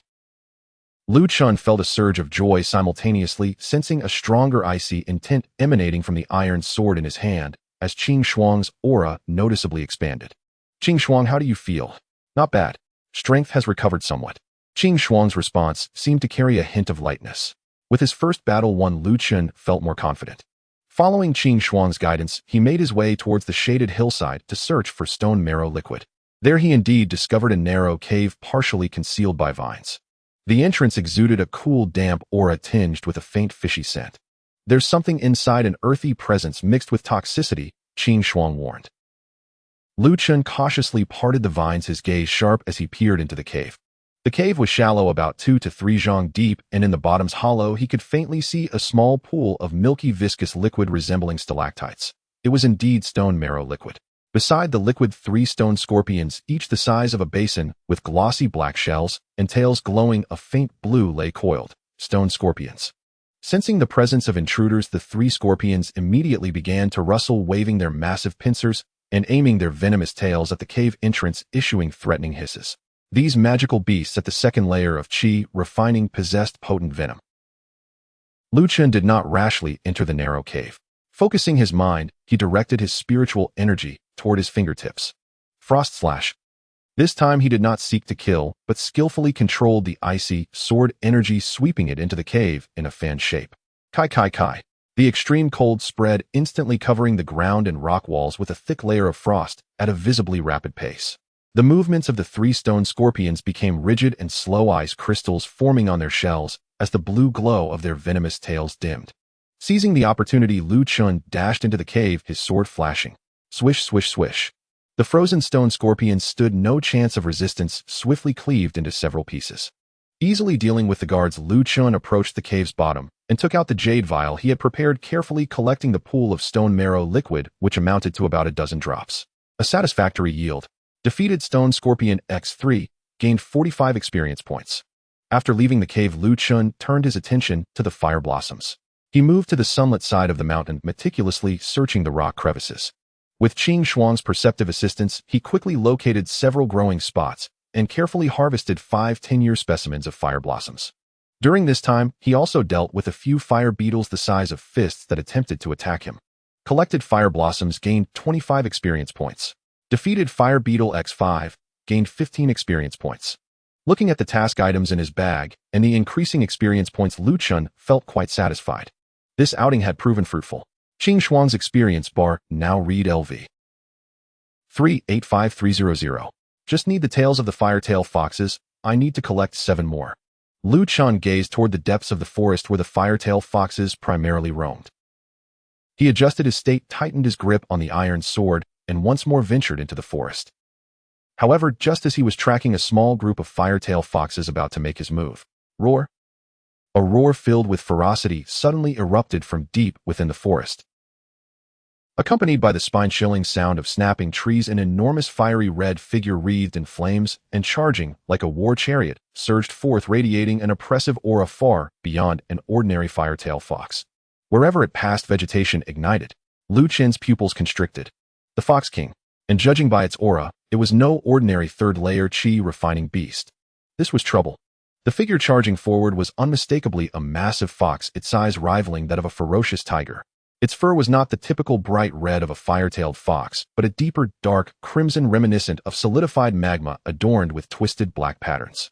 A fluffy tail longer than its body blazed with a real searing crimson flame, not an illusion, but genuine fire radiating intense heat. Wherever it passed, the ground turned charred black, and the air warped a scorching wave of heat assaulting the surroundings. The demonic energy it emitted clearly reached the pinnacle of the 4th layer of Qi refining, just a hair's breadth from the 5th layer.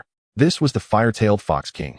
Moreover, it appeared to have undergone some form of mutation, its strength far exceeding the ordinary. Roar! The king's scarlet eyes fixated fiercely on Luchun, filled with fury and murderous intent. It was evident that Luchun's earlier act of hunting its kin had thoroughly enraged this beast. With a gaping maw, it launched a fireball the size of a basin, expertly condensed and accompanied by a howling rush hurtling towards Luchun first. Before the fireball even reached him, the scorching heat left Luchun momentarily breathless, causing his hair to curl slightly. Do not confront it, Heiden. Panic surged in Luchun's heart as he realized the anger-fueled strike from a peak 4th-layer demonic beast was far beyond his current cultivation to withstand. He swiftly adjusted his footing, the optimized flow of spiritual energy, allowing him to move with unprecedented agility, retreating like a specter to the side and back. Boom! The fireball grazed his clothing as it crashed into the spot he had just vacated, exploding with a thunderous roar. A mix of earth and stone splattered, mingled with flames, leaving behind a charred shallow pit, the soil of its walls instantly glassified. What terrifying power! Luchun's gaze grew grave. He dared not show any signs of negligence. After missing its strike, the massive body of the Fox King lunged forward, its flaming claws slicing through the air with a piercing shriek aimed directly at him. The claw winds were fierce, sealing off all avenues for him to evade. No retreat left. Frost slash. A sharp glint flashed in Luchun's eyes. Instead of retreating, he advanced, unleashing an unprecedented torrent of icy spiritual energy towards his sword finger.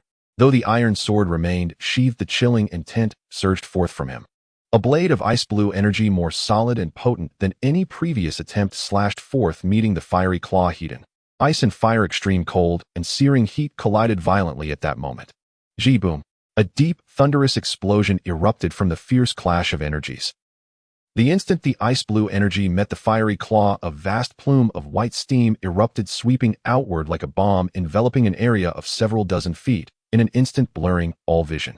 Luchun felt a tremendous force, a mix of burning heat and impact, surge through his sword finger, forcing a muffled grunt from him as he was uncontrollably hurled backward, crashing through 2 small trees before barely stabilizing himself. A metallic taste filled his mouth and a trickle of blood escaped from the corner of his lips. His sword hand trembled slightly, the flesh around his thumb already torn. Meanwhile, the fire-tailed Fox King was not unscathed. Its burning claws were now encased in a thick layer of frost beneath, which lay lacerated flesh, revealing blackened wounds, its own flames rebounding. The extreme cold seeped into its wounds, eliciting a howl of pain and rage. Its movements noticeably slowed for a moment. The gap in strength is still too great, Luchun thought to himself, a chill running down his spine. Had it not been for the ultimate ice talent of Qing Shuang, which had a certain restraint on flames, that last clash might have left him severely injured. Its flames are peculiar. They are not purely demonic fire, but mixed with a hint of corrupt earth energy, violent, yet lacking in sustained power, though the explosive force is immense. Qing Shuang's cold voice analyzed rapidly within his mind. The left front limb has an old injury that remains unhealed. It is a weakness. Its core demonic energy is concentrated in the crystal at its forehead. At this crucial moment, Qing Shuang showcased the vision and judgment cultivated from accompanying sword immortals in battles, swiftly identifying the Fox King's vulnerabilities. Luchun's spirit surged. A weakness was indeed a blessing. At this point, the surrounding steam began to dissipate. The Fox King, evidently infuriated, had a small, unassuming dark red crystal on its forehead that flickered slightly, flames surging once more around its body. With a violent flick of its massive tail, it unleashed 7 or 8 smaller, yet faster fireballs, shooting towards Luchun like a barrage. Simultaneously, its enormous body lunged forward, using the fireballs as cover, its gaping maw aimed directly at Luchun's neck. The assault came like a torrential storm. Luchun's eyes sharpened like blades, his mind unusually clear under the intense pressure. He no longer chose to confront directly. Instead, he pushed his optimized movement technique to its limits, using Qing Shuang's premonitions to weave through the gaps between the fireballs. 3 steps to the left, duck. 5 steps to the right, leap. Qing Shuang's guidance acted like the most precise navigation, directing each of his steps. The blazing fireballs grazed his clothes and hair, obliterating the trees and rocks behind him, yet they could never truly touch him. Just as he narrowly evaded the final fireball, his momentum began to dwindle, and in that split second as he hovered in the air, the Fox King's maw was mere inches away. A cold light erupted in Luchen's eyes. Now was the moment he had been waiting for. The Fox King's previous strength had been exhausted, and its new power not yet gathered, leaving its old injury on the left front limb, as pointed out by Qing Shuang, completely exposed. Qing Shuang, he shouted internally. Clang.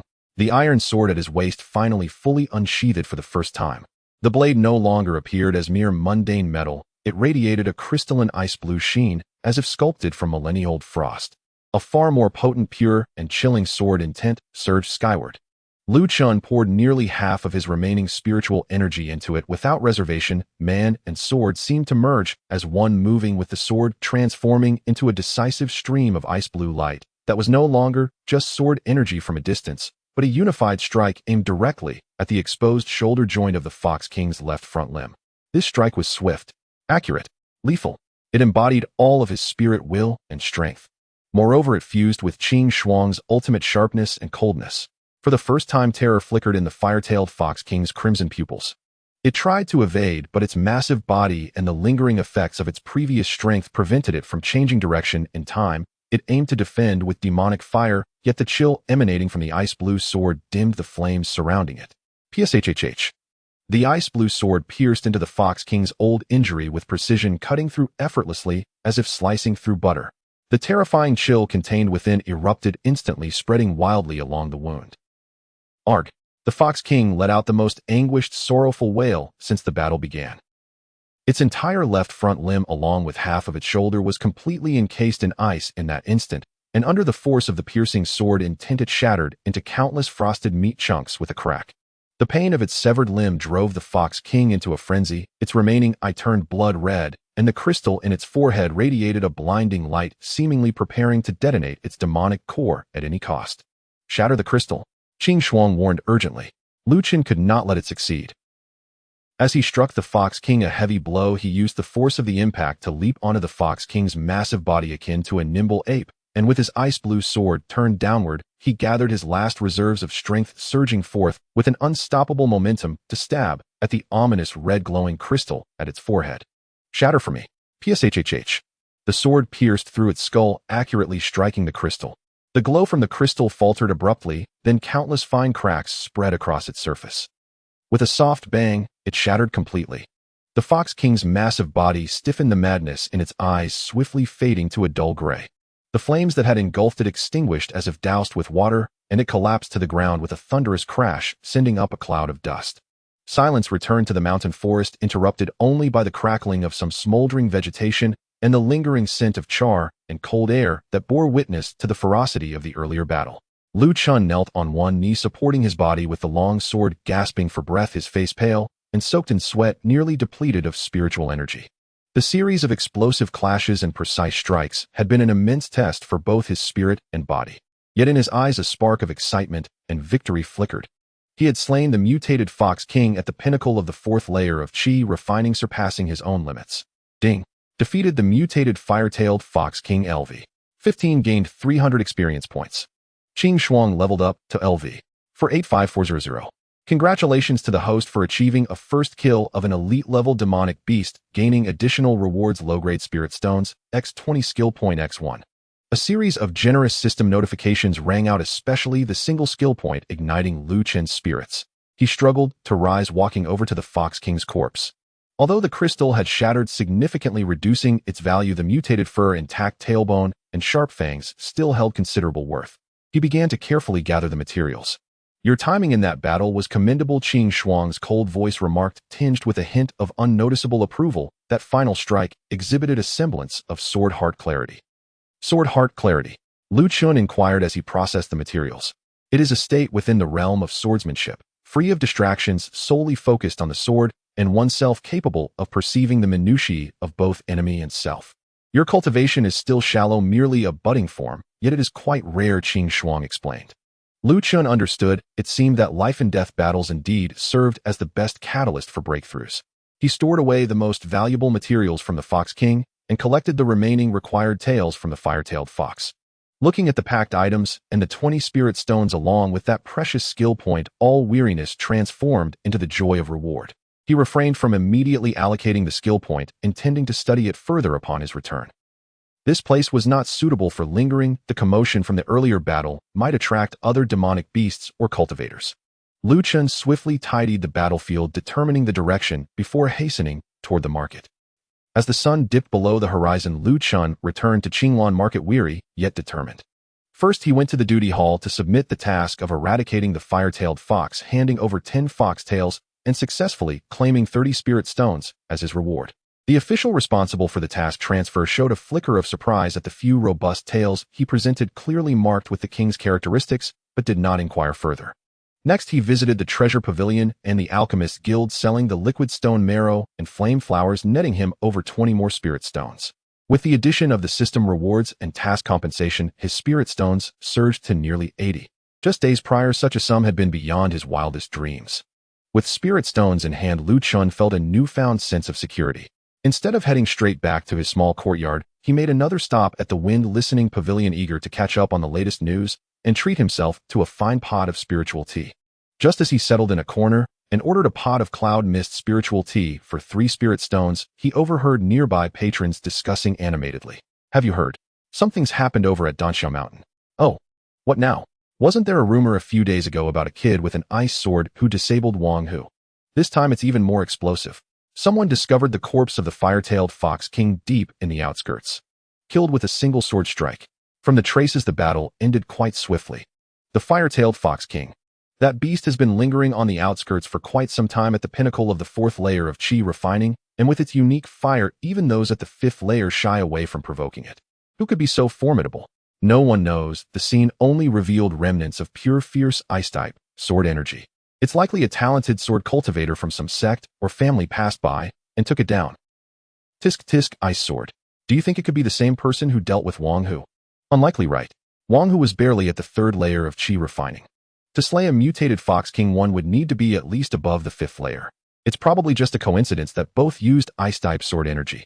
Listening to the discussions around him, Luchun slowly sipped his tea, a subtle smile curling at the corner of his mouth.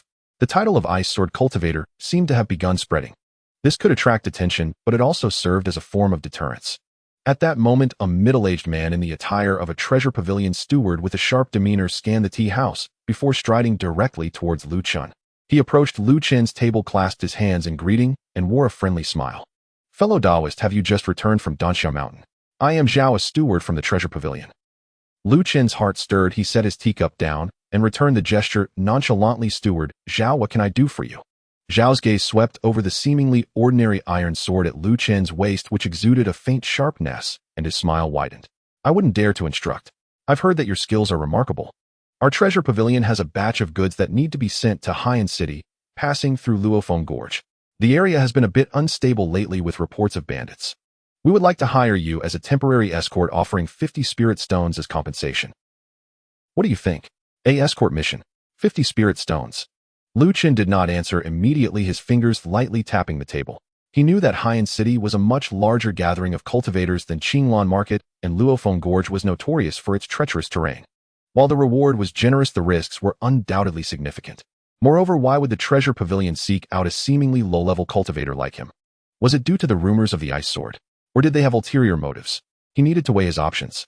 Seeing Xiao's seemingly amiable, yet astutely calculating gaze, Luchun understood that his tranquil days of cultivation would likely be temporarily disrupted. A larger stage seemed to be opening before him. Luchun did not immediately respond to the invitation from Steward Xiao. He lifted the teacup, gently blowing away the floating leaves before taking a sip of the cloud mist spirit tea worth 3 spirit stones.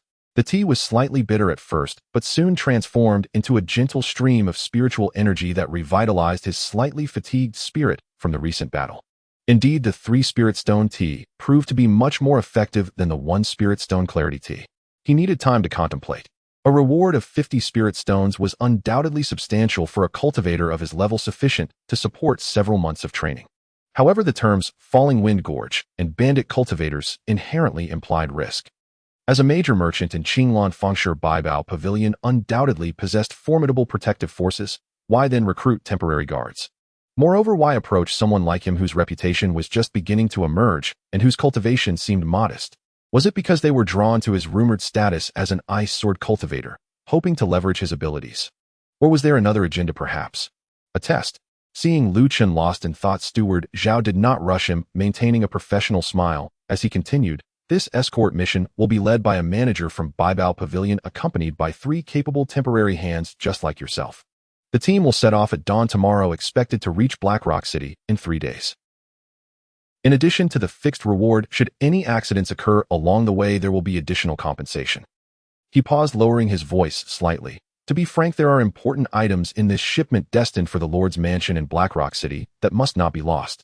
Therefore, the manager has instructed us to invite capable hands to guard against unforeseen circumstances. We have heard of your performance at Danxia Mountain in recent days, which is why we took the liberty of inviting you." This statement was half-truth, highlighting both the task's significance and risks, while also explaining why Luchun was approached, providing a reasonable rationale. Luchun's mind raced. Risk and opportunity coexisted. 50 spirit stones represented a significant resource, and more importantly, traveling to the larger Blackrock City meant broader horizons, more opportunities and resources. Remaining in Qinglan Fengshe would ultimately limit his growth. Furthermore, with the manager from Baibao Pavilion leading the team, the safety factor would be relatively high. With his Qing Shuang and system, as long as he did not encounter a formidable enemy at the Foundation establishment stage or above, he should manage to protect himself. Very well. Luchun set down his teacup and finally spoke, his voice calm. "I accept the task. Where shall we meet at dawn tomorrow?" A wider smile spread across Steward Zhao's face as he produced a bronze token inscribed with the character "Bye" and handed it to Luchun. "You are straightforward. We will gather outside the eastern gate of the city at dawn tomorrow, and this token will grant you access. I will introduce everyone who will travel with us at that time." After seeing off Steward Zhao, Luchun drained the remaining tea and settled the bill before leaving. Upon returning to his rented courtyard, he activated the formation, finally allowing himself to relax.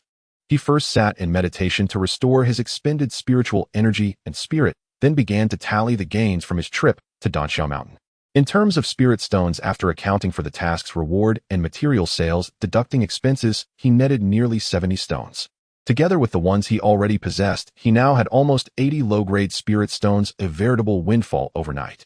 Regarding materials, he had not yet sold the core materials from the mutated Fox King, its fur, bones, and sharp teeth, intending to save them for future use or perhaps sell them at a better price in Blackrock City. Most importantly, he had received a skill point as a reward for slaying an elite monster. He opened the system interface and navigated to the skill tab. Skill Frost Edge/LV. 1. Condenses extreme cold sword energy, dealing cutting and freezing damage to the target, consuming spiritual energy. Mental power. Can be upgraded, requires skill points. 1. Upgrade Frost Edge/. Luchun wasted no time directly using the skill point. Skill points. 1. Frost Edge/ upgraded to LV. 2. Frost Edge/LV. 2. Power increased by 30. Spiritual energy consumption decreased by 10. Enhanced slowing effect. A surge of knowledge regarding the more refined application and understanding of the icy sword energy flooded his mind, as if he had practiced this strike thousands of times. Simultaneously, he felt a stronger mastery over this move, making it easier to execute. Not bad. Luchun nodded in satisfaction. The increase in power and decrease in consumption were tangible benefits, and the enhanced slowing effect could prove critical in actual combat. Next, he glanced at Qing Shuang's panel. LV. 485400, still needing significant experience for the next upgrade. Her affinity was at 48, and the growth seemed to be slowing, indicating that deeper interactions and shared experiences were necessary for a faster increase. Qing Shuang, what do you think of the Baibao Pavilion task? Luchun asked in his mind, growing accustomed to seeking her opinion. Benefits and risks coexist, Qing Shuang responded calmly. What the steward said is 7 parts true and 3 parts unclear. The important items may very well be the source of trouble. However, can a cultivator truly afford to be timid? A sword-bearer must possess the will to cut through thorns. Her meaning was clear. While the task bore risks, it was worth attempting. A cultivator could not abandon opportunities out of fear of danger. Luchun smiled. Qing Shuang's thoughts aligned with his own. All right, then let us meet this falling wind gorge and see Blackrock City. He took out 20 low-grade spirit stones, holding them in hand, and began practicing the optimized chi induction technique, striving to adjust his state to the best condition before their departure the next day. The following day at dawn, outside the eastern gate of Qinglan Fengshe, many cultivators preparing to venture out had already gathered. Luchun arrived on time soon, spotting the Baibao Pavilion team. 3 heavy cargo carts drawn by 2 beast-like creatures covered in scales resembling yaks were parked by the roadside, their bodies draped in oilcloth emblazoned with Baibao Pavilion's mark. Beside each cart stood 2 guards, their auras steady clad in matching blue leather armor, their cultivation levels around the 3rd and 4th layers of Qi refinement, with sharp eyes and disciplined demeanor. In front of the convoy stood 5 individuals. At the forefront was a middle-aged man in a brocade robe, plump with shrewd eyes, exhibiting a cultivation level around the 6th layer of Qi refinement. He was likely the manager leading the mission for Baibao Pavilion. Beside him stood 3 cultivators of varying dispositions, 2 men and 1 woman, evidently the temporary hands mentioned by Steward Xiao. One was a brawny man towering at 8 feet, muscles bulging, carrying an almost human-sized heavy metal shield. His skin glinted bronze, and his aura was thick, reaching the 5th layer of Qi refinement. He stood like an iron tower, exuding a strong sense of security. Dressed in attire suggestive of a body cultivator or one specializing in defense, he projected a formidable presence. The second was a pallid, slender young man, cloaked in a loose black robe, his fingers delicate, with several bulging pouches hanging from his waist. A faint, chilling aura surrounded him, his cultivation nearing the peak of the 4th layer of Qi refinement. His gaze flitted about, tinged with wariness and calculation. The last was a female cultivator garbed in a water-blue robe with an elegant figure and lovely features, though her expression bore a hint of concealed arrogance. Her cultivation was at the 5th layer of Qi refinement. She played with a shimmering blue orb of mist, suggesting she was a spellcaster. As these 3 noticed Luchun approaching, their gazes fixated on him, filled with scrutiny, curiosity, and a subtle hint of disdain. Luchun indeed had the lowest cultivation among them, only at the 2nd layer of Qi refinement. Although he wore a sword at his waist, sword cultivators were rare, and none would consider a 2nd layer Qi refinement loose cultivator particularly skilled in swordsmanship. Perhaps the title of Ice Sword Cultivator was somewhat exaggerated. This must be Luchun, the Taoist friend. The plump, middle-aged man greeted with a smile, his tone warm, yet his eyes betraying an air of scrutiny. I am Qiangui, the manager for this trading mission. The brawny man, Shermeng, merely nodded at Luchun as if acknowledging him. Shermeng. The black-robed youth Ingio pulled his lips into a stiff smile, his voice thin. Ingio. The female cultivator Qi Yuxuan merely cast a fleeting glance at Luchun, giving a slight hum in response, her demeanor quite frosty. Luchun observed their reactions without revealing any emotion, cupping his hands in greeting. I am Luchun, honored to meet Manager Chen and fellow Taoists. Manager Chen laughed heartily, breaking the ice. Wonderful, wonderful. Everyone is gathered. You are all esteemed experts I have personally invited. This journey will rely on your cooperation. I trust Steward Xiao has explained the rules clearly, so I won't elaborate further. Upon completion, the spirit stones will be distributed in full. Let's set off. With Manager Qian's command, the convoy began to move slowly, leaving the realm of Qinglan Fengshe and heading northeast toward Blackrock City along the official road. Luchun was assigned to walk alongside Shermeng and Yin Jiao in the middle of the convoy, while Qi Yuxuan seemed to hold a special status, walking at the front with Manager Qian. The official road was wide, and the initial leg of the journey was quite calm. The beasts moved steadily, and the carts rolled smoothly.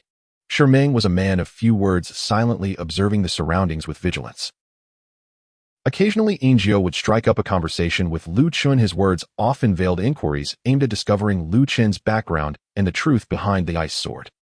Taoist Lu, though young, your swordsmanship has already gained renown, quite impressive for one so young. May I ask which sect you hail from? Ingio inquired with a smile, his eyes flickering. I am a loose cultivator, fortunate to have inherited some legacies from predecessors. I do not belong to any sect, Luchun replied, careful to avoid revealing too much. Oh, a legacy from predecessors. It seems Taoist Lu has a good fortune. Ingio's eyes glimmered with a hint of greed, though he masked it well. I wonder, is there any remarkable sword technique within that legacy? It would be wonderful for us loose cultivators to exchange insights. I'm afraid it is merely some rudimentary techniques not worthy of grand discussion. Luchun responded blandly, yet internally, he grew more cautious of Ingio. Though he appeared cordial, his intentions seemed nefarious. Shermeng listened quietly, his brow furrowing slightly, seemingly disdainful of Ingio's probing, but remaining silent. Up ahead, Qi Yuxuan occasionally glanced back, seeing Ingio conversing with Luchun. A slight curl of her lips revealed her contempt, evidently dismissing Luchun as insignificant. Luchun paid little heed to this. He preferred the tranquility of the moment, moving along with the convoy while silently practicing his techniques, absorbing the thin spiritual energy in the environment to solidify his second layer of Qi refinement, while also sharing a sliver of his thoughts with Qing Shuang in his consciousness. Shermeng has a solid foundation, likely specializing in defense, and can be trusted to some extent. Ingio carries a sinister aura, his thoughts devious. He requires caution. Yuan, though capable, is arrogant and could easily cause trouble. Qing Shuang assessed their temporary companions with piercing insight. Luchun wholeheartedly agreed. The convoy's pace was slow, and as the sun set, they set up camp in a flat area backed by a cliff next to a flowing stream.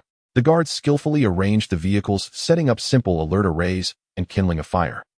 Manager Chen produced prepared rations of spirit grains and dried meat to distribute among the group. As night fell, the chill of the wilderness began to seep in. Around the campfire, everyone gathered. Manager Chen smiled as he took out a wineskin. Everyone has worked hard to do. Try my Baibao Pavilion's specialty, brew 100 fruit wine. It warms the body and aids cultivation, albeit slightly. Shimeng thanked him and took a sip. Injiu also accepted it with a grin. Yuan politely declined, instead taking out an exquisite jade vial, sipping from its contents. Luchun received the wineskin, taking a small sip. The wine was rich and mellow, transforming into a warm flow upon entering his belly, effectively dispelling some of the cold, though the contained spiritual energy was exceedingly faint. However, just as the liquid touched his throat, Qing Shuang's urgent warning echoed in his mind. The wine is problematic. It contains a trace of mind-dulling powder, colorless and tasteless, capable of slowly eroding one's mental faculties, causing sluggish reactions. Lu Chen's movements stiffened momentarily, but he quickly composed himself as if nothing had happened, returning the wineskin to Manager Chen with a smile. Excellent wine, thank you, Manager Chen. Yet internally, waves of unease surged within him. Poisoning. Who was behind this? Manager Chen, or perhaps someone mingling within the team? The fire flickered, casting shadows on the seemingly tranquil faces of the group. In the darkness, undercurrents began to stir. The campfire crackled, casting shifting shadows across the faces of those gathered around it. Luchun felt a surge of alarm within, yet maintained an impassive facade. He casually picked up some rations, chewing slowly, as if utterly oblivious to his surroundings. In the brief moments when he lowered his head to eat, his peripheral vision swiftly scanned every individual near the fire. Chen the steward wore a friendly smile as he chatted with Shimeng about the sights of Haiyan City. Shimeng appeared unfazed, though he occasionally furrowed his brow, seemingly dissatisfied with the taste of the spiritual grain. Injiu sipped his liquor, a pale flush emerging on his otherwise colorless face, his gaze deepening under the flickering firelight. Yuan maintained her proud demeanor, indifferent to her surroundings, occasionally dabbing the water blue orb she possessed with a silk handkerchief. Who was it? What was their intention? The mind-dulling powder was not a lethal poison. Its purpose was subtle, sapping one's mental acuity at critical moments. The poisoner clearly did not wish to incite immediate conflict, but had ulterior motives, perhaps preparing for the impending journey through Luofeng Gorge. Shuang, can you identify the source or characteristics of the toxin? Luchun inquired, internally urgency lacing his thoughts. The toxin has completely fused with the liquor, making it difficult to trace. However, it possesses a cold-in quality somewhat similar to Injiu's aura. This is merely conjecture, Shuang replied coolly and objectively. It can be expelled through cultivation, but for those in the qi refining stage, the efficiency is extremely low. I suggest we play along and draw out the snake from its hole. Playing along. Luchun instantly grasped King Shuang's intention, feign poisoning, and see who would reveal themselves first. He silently activated the optimized qi induction technique, allowing a frigid spiritual energy to flow through his body like the finest sieve, filtering out the minuscule traces of poison mingled in his blood. The efficiency was indeed low, but it was better than nothing. At least it would ensure that the toxin would not accumulate swiftly and affect his mind. As night deepened, the howling wind across the wilderness resembled the cries of spirits. Chen organized the watch rotation, and the group retreated to their assigned tents to rest. Luchun shared a large tent with Shimeng and Injiu. Shimeng collapsed onto his bedding and quickly fell asleep, snoring soon following. Injiu sat cross-legged in the corner, seemingly meditating, though his breath remained obscure. Luchun pretended to lie down, his breathing steady, as if he were asleep, while in reality, he was acutely focused, attuned to every sound both inside and outside the tent, simultaneously expelling the toxin at a painstakingly slow pace. Minutes ticked by in silence. The camp lay still, broken only by the occasional footsteps of the guards on watch and the distant howls of unidentified beasts. Around midnight, Luchun felt the chilling aura in the corner of the tent stir. Injiu rose silently like a shadow, not disturbing the slumbering Shimeng. He first listened intently to the sounds outside, then his gaze fell on the sleeping Luchun, a cold smile curling at the corners of his mouth. His fingers twitched, releasing a nearly imperceptible gray mist that silently drifted toward Luchun's mouth and nose. A double poisoning scheme. The mind-dulling powder was merely a pretext. This gray mist was the true lethal strike. Luchun harbored a cold smirk in his heart, knowing it was indeed him. He had already held his breath, and the icy spiritual energy within him surged, forming a barely detectable barrier of cold around his skin. When the gray mist touched this barrier, it emitted a faint sizzling sound as its speed drastically reduced, as if it had been frozen. Jiao's expression shifted slightly, clearly taken aback that his soul erosion mist had been thwarted. A fierce glint flickered in his eyes. He stopped hiding, and with a hand like a skeletal claw lunged for Luchun's throat, the air around him thick with a foul odor. Just as his fingers were about to graze Luchun's skin, "I've been waiting for you." Luchun's eyes shot open, icy light flashing within. He bore no trace of having been affected by the mind-dulling powder. His fingers pointed like a sword, launching a condensed ice blue sword, Qi Frost/LV. 2. That pierced straight for Jiao's wrist. The speed was astonishing. Jiao was struck by panic, realizing too late that he could not change his attack. Thud! The sword Qi cleanly penetrated his wrist.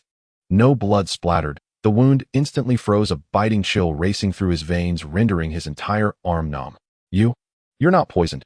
Jiao screeched in shock and fury, retreating as he crashed through the tent. The commotion immediately alerted the entire camp. "What's going on?" "Enemy attack." The shouts of guards and the sound of weapons being drawn erupted. Ming awoke with a start, grabbing his massive shield and warily eyeing the torn tent. Chen and Yuan burst from their respective tents. The campfire was rekindled, illuminating the two figures locked in confrontation at the center. Luchun stood with his sword drawn, its tip angled toward the ground, emanating a chilling aura of murderous intent. Jiao clutched his frozen right wrist, his face pale and eyes filled with venomous hatred as his left hand gripped a bone talisman swirling with dark energy. "Jiao, my friend, what is the meaning of this?" Chen demanded, his expression darkening. He had not anticipated such a rapid internal conflict. "What meaning?" Jiao cackled sharply. "Chen the Fat, don't play dumb. What exactly did your Baibao pavilion transport this time to warrant you secretly adding mind-dulling powder to our drinks? Is it not to blackmail us to eliminate those of us you hastily gathered?" His words struck like lightning, causing Ming and Yuan to exchange wary glances at Chen, suspicion coloring their expressions. They too had partaken of the liquor, albeit in varying amounts. Chen's expression shifted, indignation rising. "What nonsense are you spouting? I, Qian Goe, have always conducted business with utmost integrity. How could I possibly resort to such lowly deeds?" His gaze turned to Luchun. "Lu, what exactly is going on?" Luchun, maintaining a calm demeanor, briefly recounted the events, omitting details of how he had countered the soul erosion mist, merely stating that his cultivation technique had offered some resistance to the drug, allowing him to fortuitously see through it. "Jiao, you not only poisoned us in secret, but also attempted to deflect blame and sow discord. Your intentions are truly vile." Luchun pointed his sword at Jiao. "Speak, who sent you? What is the objective?" Jiao's eyes flickered as he realized his plot was exposed and that he could not escape. With a sinister grin, he replied, "Sent. I simply have my sights set on that cargo. Is that not enough? Do you think you can stop me?" He suddenly crushed the black bone talisman in his hand. Woo! A thick cloud of black smoke erupted, morphing into dozens of clawing, ghostly figures that shrieked with sorrow as they lunged toward Luchun, Chen, and the others. The winds howled ominously and the camp's temperature plummeted. Ghostly talismans. Be careful, the ghostly figures can erode the soul. Yuan shouted, her water blue orb radiating a blinding light, which unfurled into a clear water curtain, blocking several of the spectral figures that charged at her. The mingling of water light and black smoke produced a sizzling sound as they dissolved. Ming roared, slamming his massive shield to the ground, a yellowish aura spreading to protect himself and the cargo wagon behind him. The ghostly figures collided with the aura, as if striking a solid wall, and fell apart. Chen, also a formidable practitioner at the Qi refining 6th layer, remained composed despite the chaos.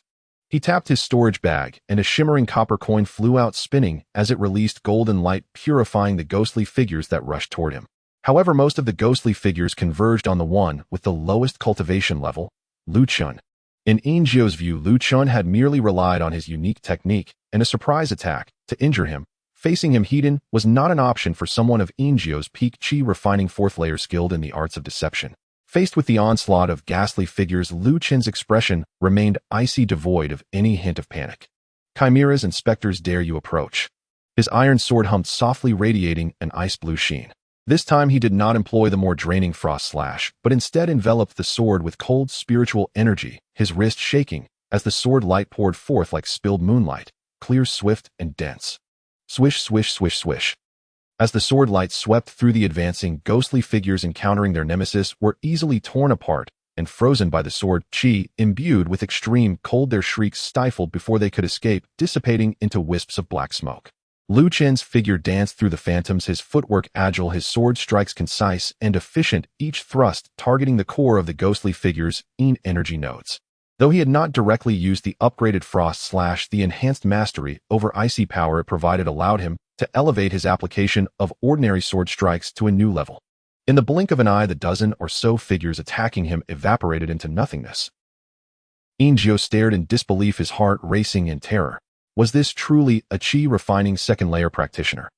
This sword technique, this purity of spiritual energy, it rivaled that of elite disciples from prominent sects. Little did he know Lu Chen's spiritual energy had been refined through both Qingshuang and his optimized technique, its purity far surpassing that of his peers.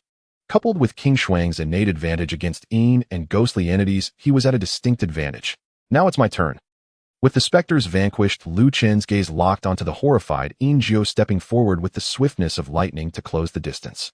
His iron sword transformed into a frigid ray of death aimed directly at Jiao's heart.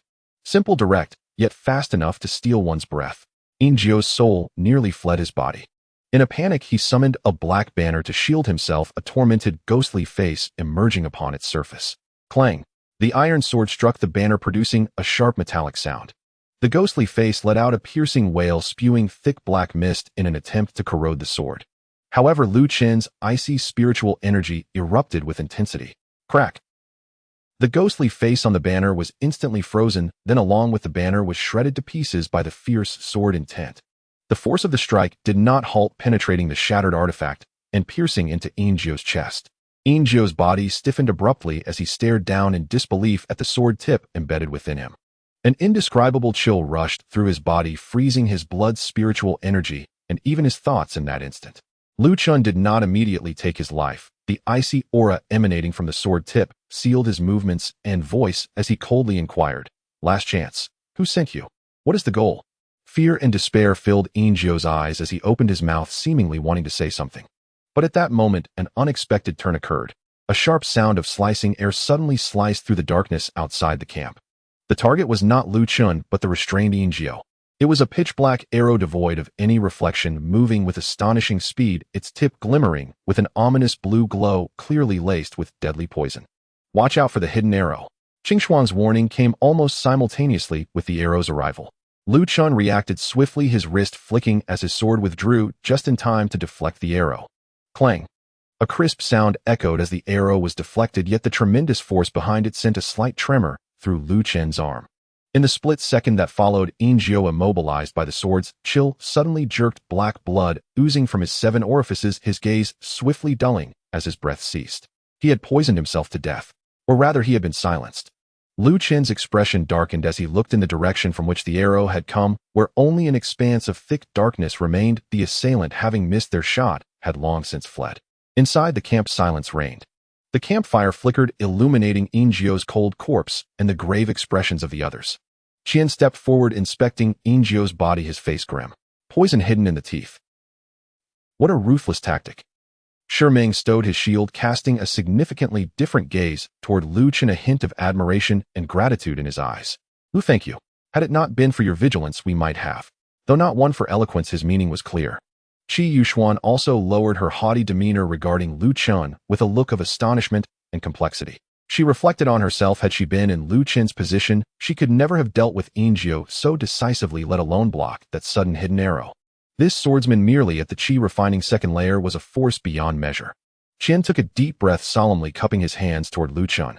"Lu, your kindness is beyond words. This time it was Bai Bao Pavilion's failure to recognize talent that caused you all trouble. The journey ahead will still rely on your expertise." Lu Chen returned the gesture, his tone remaining calm. "Chen, you're being too modest. It's merely my duty." His gaze swept across the pitch-black wilderness. However, the enemy lurking in the shadows will likely not rest. Following these events, the suspicions within the group were temporarily alleviated, yet the external threat loomed over them, like a sword of Damocles, casting a deeper shadow over their forthcoming journey. Jiao's body was hastily buried, yet the atmosphere in the camp remained tense and heavy.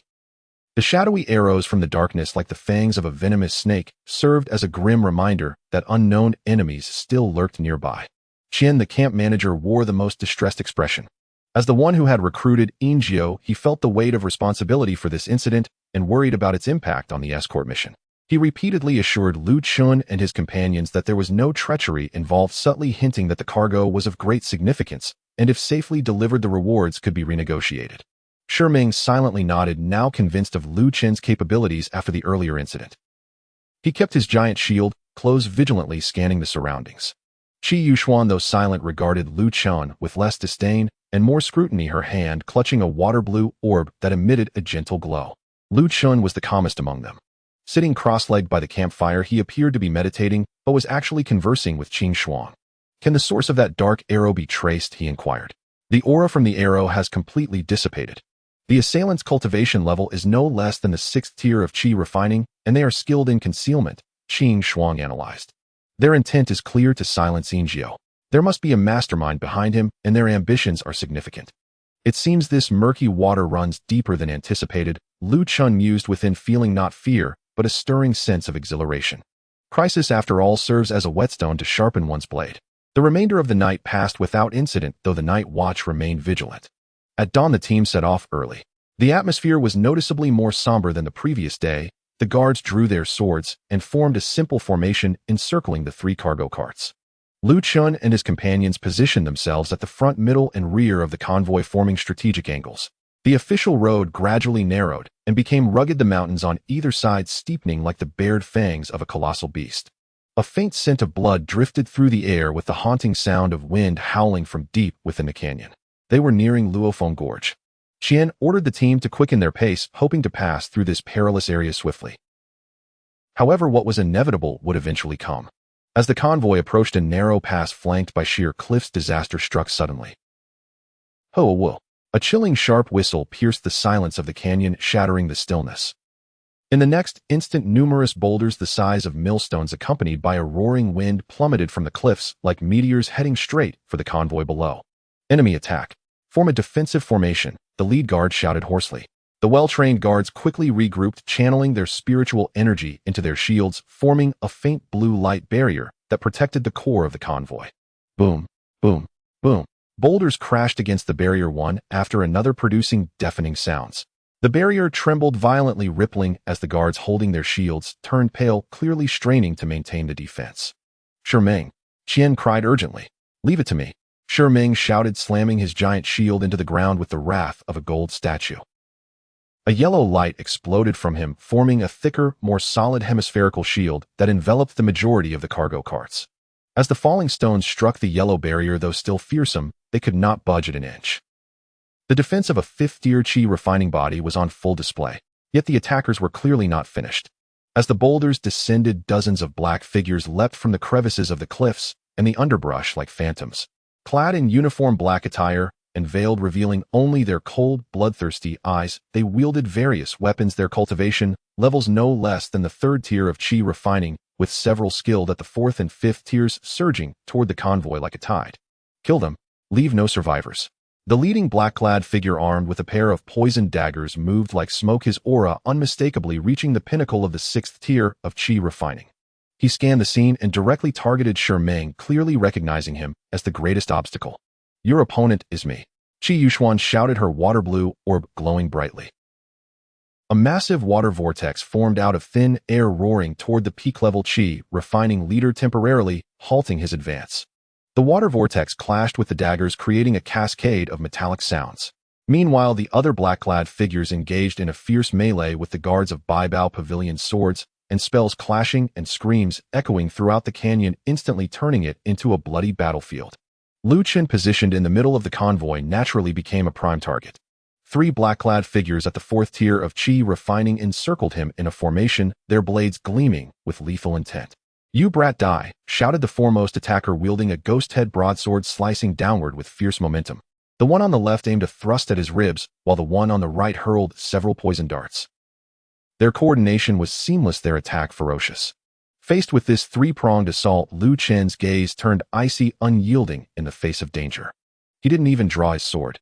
His footwork shifted like willow catkins in the wind, narrowly evading the broadsword and thrust, while his left hand flicked his sleeve, releasing a chilling force that rebounded the poisoned darts at an even greater speed. Thud, thud. The black-clad assailant on the right was caught off guard, struck by his own darts, screeching in pain as his complexion darkened, collapsing in a convulsion. In the same breath, Luchun's right hand extended like a lightning bolt. Frost Blossom Strike Condense. This time he did not unleash his sword aura outward, but condensed his extreme icy sword intent to the tips of his fingers like two invisible short swords. Clang, clang. With two precise taps, his fingertips struck the weaker sides of the descending broadsword and the stabbing long sword. The two black-clad figures felt an irresistible, massive cold force coursing through their weapons, causing their grips to shatter, and their weapons nearly slipped from their hands. What was worse, that icy sensation instantly penetrated their arm veins, leaving their entire arms stiff and numb. What a panic gripped the two men as they attempted to retreat. But Luchun would not grant them the opportunity. Like a shadow, he closed in on them, his fingers poised like swords, striking once more. Thud, thud. His fingertips, infused with sharp sword energy, effortlessly pierced through their protective spiritual light, landing on their sternums. Their bodies convulsed violently, their eyes dimming as their internal organs were shredded by the piercing sword intent, and extreme cold collapsing to the ground, swiftly covered by a layer of white frost. In a flash, the three fourth-tier black-clad figures lay dead. This scene caused the remaining black-clad figures who were preparing to charge to hesitate, their eyes wide with shock. This kid, he's truly at the second tier of chi refining. His efficiency in killing is more decisive than even those hardened bandits. Luchun paid no mind to their thoughts. Having resolved the immediate threat, he scanned the battlefield. Although the guards fought desperately, they were outnumbered and outmatched, steadily losing ground, and more guards were falling. Meng maintained the massive barrier, unable to divert his attention. Yuan was locked in combat with the black-clad leader, holding her ground for now, but unable to secure victory. The stalemate must be broken. His gaze locked onto the peak-level chi refining leader locked in battle with Yuan. If he could eliminate him, the remaining bandits would falter without a leader. Shuang understood. Their thoughts intertwined without the need for words. Luchun pushed off the ground, shattering the earth beneath him, and surged forward like an ice-blue arrow, cutting through the chaotic battlefield toward the black-clad leader. Even before his arrival, the chilling sword intent made both fighters sense the impending danger. The black-clad leader stiffened, pushing back Yuan's water dragon, crossing his daggers protectively in front of him as he warily eyed Luchun's rapid approach. Yuan's beautiful eyes narrowed. She instinctively took a half-step back, allowing Luchun space, her heart filled with uncertainty. Is he really going to face the peak of chi refining Hedon? You brat seeking death. Though startled by Luchun's earlier instantaneous kills, the black-clad leader was confident in his own strength. Seeing Luchun daringly charge at him, he sneered, and his daggers, like venomous snakes emerging from their lair, struck at Luchun's throat and Dantian in unison, moving so swiftly that only two shadows were left in their wake. Yet in Luchun's perception, despite their speed, their movements were not without patterns. Shuang's awareness functioned like the most precise radar, relaying the slightest details of their spiritual energy flow and muscle tension to him. Luchun's forward momentum did not falter. Just as the daggers were about to reach him, he tilted his body at an unbelievable angle, narrowly avoiding their blades. Simultaneously, the iron sword which he had yet to draw finally moved. Clang! The sound of the sword rang out like a dragon's roar, echoing throughout the canyon. A brilliant icy blue sword light, as if capable of freezing souls, erupted like lightning, cleaving through the darkness. No complex maneuvers were needed, only the simplest, most direct, and swiftest thrust. The target was the black-clad leader's chest, slightly exposed due to his attack. This strike embodied Luchun's entire understanding of Frost Blossom Strike. At level 2, harnessing all the icy spiritual energy he could muster, infused with the unmatched sharpness of Shuang's essence. Fast. Inexpressibly fast. Cold. Bone-deep cold. The sneer on the black-clad leader's face froze, instantly morphing into sheer terror. He attempted to defend, but his daggers were already used. The old power had dissipated while new strength had yet to arise. He could only watch helplessly as that icy cold star grew larger in his vision. No. He let out a desperate scream, desperately attempting to activate his protective spiritual light. Shoo! Like a red-hot iron plunged into snow, the thick barrier of his protective spiritual light shattered in an instant before the icy blue sword tip. The sword tip pierced through to his heart without any obstruction. Time seemed to freeze in that moment. The black-clad leader's movements completely stalled. He looked down at the sword hilt embedded in his chest, his eyes filled with disbelief and fear of death. An indescribable chill surged through his body, freezing his blood's spiritual energy and even his soul. With a flick of Luchun's wrist, the long sword was withdrawn. The black-clad leader's body fell forward, crashing to the ground, covered by a thick layer of blue ice crystals that reflected an eerie light in the dim canyon. Silence. A deathly silence enveloped the entire battlefield. Whether it was the black-clad figures still fighting or the Baibao Pavilion guards struggling to hold their ground, even Ming and Yuan, all eyes were drawn to the youth standing with his sword and the ice-encased corpse of the leader at his feet. A peak-level Qi refining master, killed in a single strike. This shocking scene impacted every onlooker's heart. It was unclear who shouted first, "The leader is dead. Run." The remaining 20 or so black-clad figures instantly lost their nerve, abandoning their mission and fleeing like scared dogs toward the sides of the canyon, scattering in an instant. The surviving guards of Baibao Pavilion, witnessing the chaos and the bodies of their fallen comrades, turned to the youth, who was calmly sheathing his sword, his demeanor serene, as if he had merely accomplished a trivial task, filled with awe and gratitude. Ming put away his giant shield and walked over to Luchun, patting his shoulder heavily, conveying all that needed to be said without words. Yuan looked at Luchun with a complex expression, ultimately exhaling a soft sigh as she stowed away the water-blue orb. Chen hurriedly approached Luchun, his lips trembling with excitement. Lu Daiyu. No, Senior Lu. This debt of gratitude Baibao Pavilion will never forget. Luchun waved his hand, but his gaze was fixed on the depths of the canyon, his brow slightly furrowed. That strike just now had deepened his understanding of the frost blossom strike, as if he had touched upon some bottleneck. This place is not suitable for long stays. We must pass through Luofeng Gorge as soon as possible, he said in a deep voice. After this battle, the name, Ice Sword Luchun, would undoubtedly spread throughout Qinglan and Haiyan, carried by the survivors. The battlefield lay in ruins after the fierce clash, littered with shattered bodies, frozen blood, scattered weapons, and the most striking sight, the completely ice-encased corpse of the peak leader of the 6th layer of Qi refinement. All these remnants bore witness to the brutality of the recent fight and its astonishing conclusion. The surviving guards of Baibao Pavilion began to silently clear the area, gathering their fallen comrades and tending to wounds. Their gazes toward Luchun had shifted from initial disdain and skepticism to profound respect and gratitude. Had it not been for this seemingly young sword cultivator's timely intervention, they might have perished here today. Ming approached Luchun, his voice low and sincere. Brother Lu, I shall remember this life-saving grace. His words were simple, but carried the weight of 1,000 promises. Yuan also came forward, her expression complex. The arrogance she once held had long since dissipated. She slightly bowed, saying, Friend Lu, your swordsmanship is divine. I admire it greatly. If there was any prior disrespect, I ask for your forgiveness. She understood clearly that had Luchun not swiftly eliminated the enemy's leader, her confrontation with the peak assassin of the 6th layer of Qi refinement could have ended fatally. Luchun nodded slightly in acknowledgement. At this moment, he was not reveling in victory, but rather focusing on regaining his nearly depleted spiritual energy.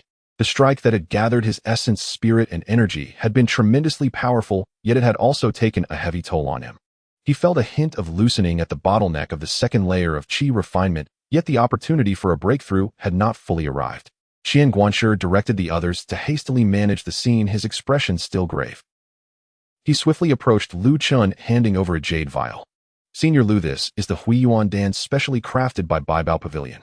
It works wonders for recovering spiritual energy. Please take it.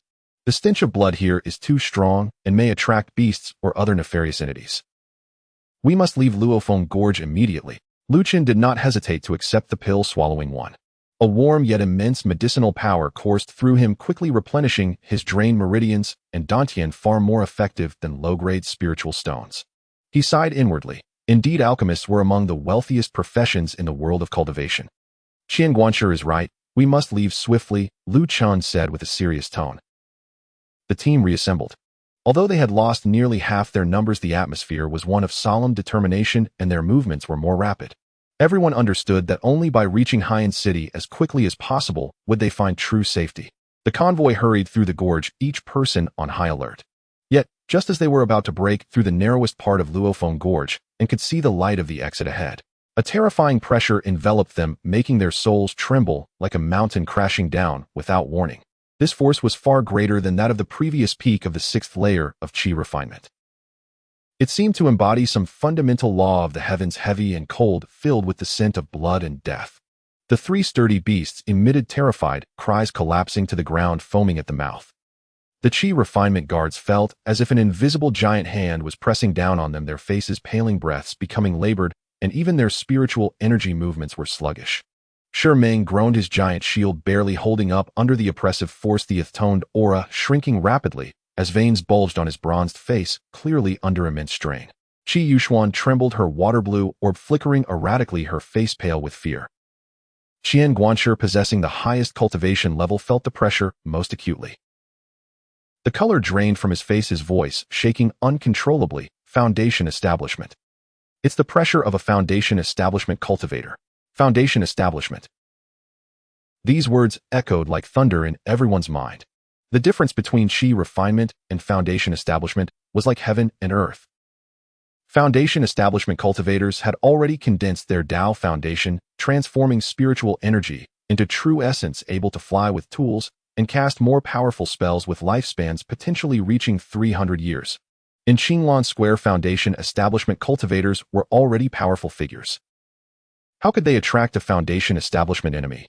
In the midst of despair, a blood-colored figure appeared silently at the gorge's exit, blocking their path like a ghost. It was a gaunt old man clad in a dark red robe, his expression sinister, deep-set eyes with eerie vertical pupils like a venomous snake. A faint aura of bloodthirst surrounded him. Merely standing there made him seem like the source of the gorge's bloody stench. The suffocating pressure of foundation establishment emanated from him. Useless. The old man glanced at the ice-encased corpse of the leader on the ground, his hoarse voice tinged with annoyance, as if he merely disdained his subordinates' incompetence. His gaze like a cold blade swept over the trembling guards, lingering over the straining Meng and Qi Yuan, before finally landing on Luchun, who had just taken the Huiyuan Dan and was exerting all effort to counteract its effects. Quite a cold sword energy. Too bad your cultivation is too weak. The old man extended his crimson tongue, licking his lips, a glimmer of Catan mouse amusement in his eyes. Brat, did you kill my subordinate? Hand over your sword and the cultivation technique you practiced. I might consider granting you a quick death. He clearly cared little for the possessions. He was interested in Luchun's unusual and superior cold sword power that had allowed him to slay enemies beyond his level. Luchun's heart sank. Foundation establishment. This was entirely beyond his current capacity to handle. Before such overwhelming realm suppression, any technique seemed utterly powerless. Senior. Qian Guanshi choked back his fear and stepped forward, attempting to negotiate. We are the Baibao Pavilion merchant team, merely passing through this area. If we have caused offense. Baibao Pavilion. What does that count for? The gaunt old man snorted coldly, casually flicking his sleeve. Bang. An invisible force slammed into Qian Guanshi. He was struck as if by a rampaging elephant, his protective spiritual light shattered in an instant, blood spouting forth as he was sent crashing into the rock wall, unconscious and near death. A casual strike had left the Qi refinement level Qian Guanshi heavily injured. Despair washed over everyone like a cold tide. Fight him. Meng's eyes were bloodshot as he roared, channeling all his spiritual energy into his giant shield, the earth-toned aura surging once more, blocking the group like a mountain. Qi Yuan gritted her silver teeth, her water blue orb glowing to its maximum, a denser water dragon roaring toward the old man. An ant trying to stop a cart. The gaunt old man sneered, not even using any spells, merely gestured forward with his finger like a knife. Swish.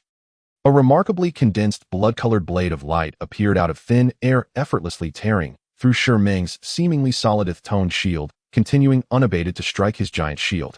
Clang. With a deafening crash, Meng was sent flying. Both he and the shield knocked back, the shield left with a deep dent, while he spewed blood, collapsing to the ground.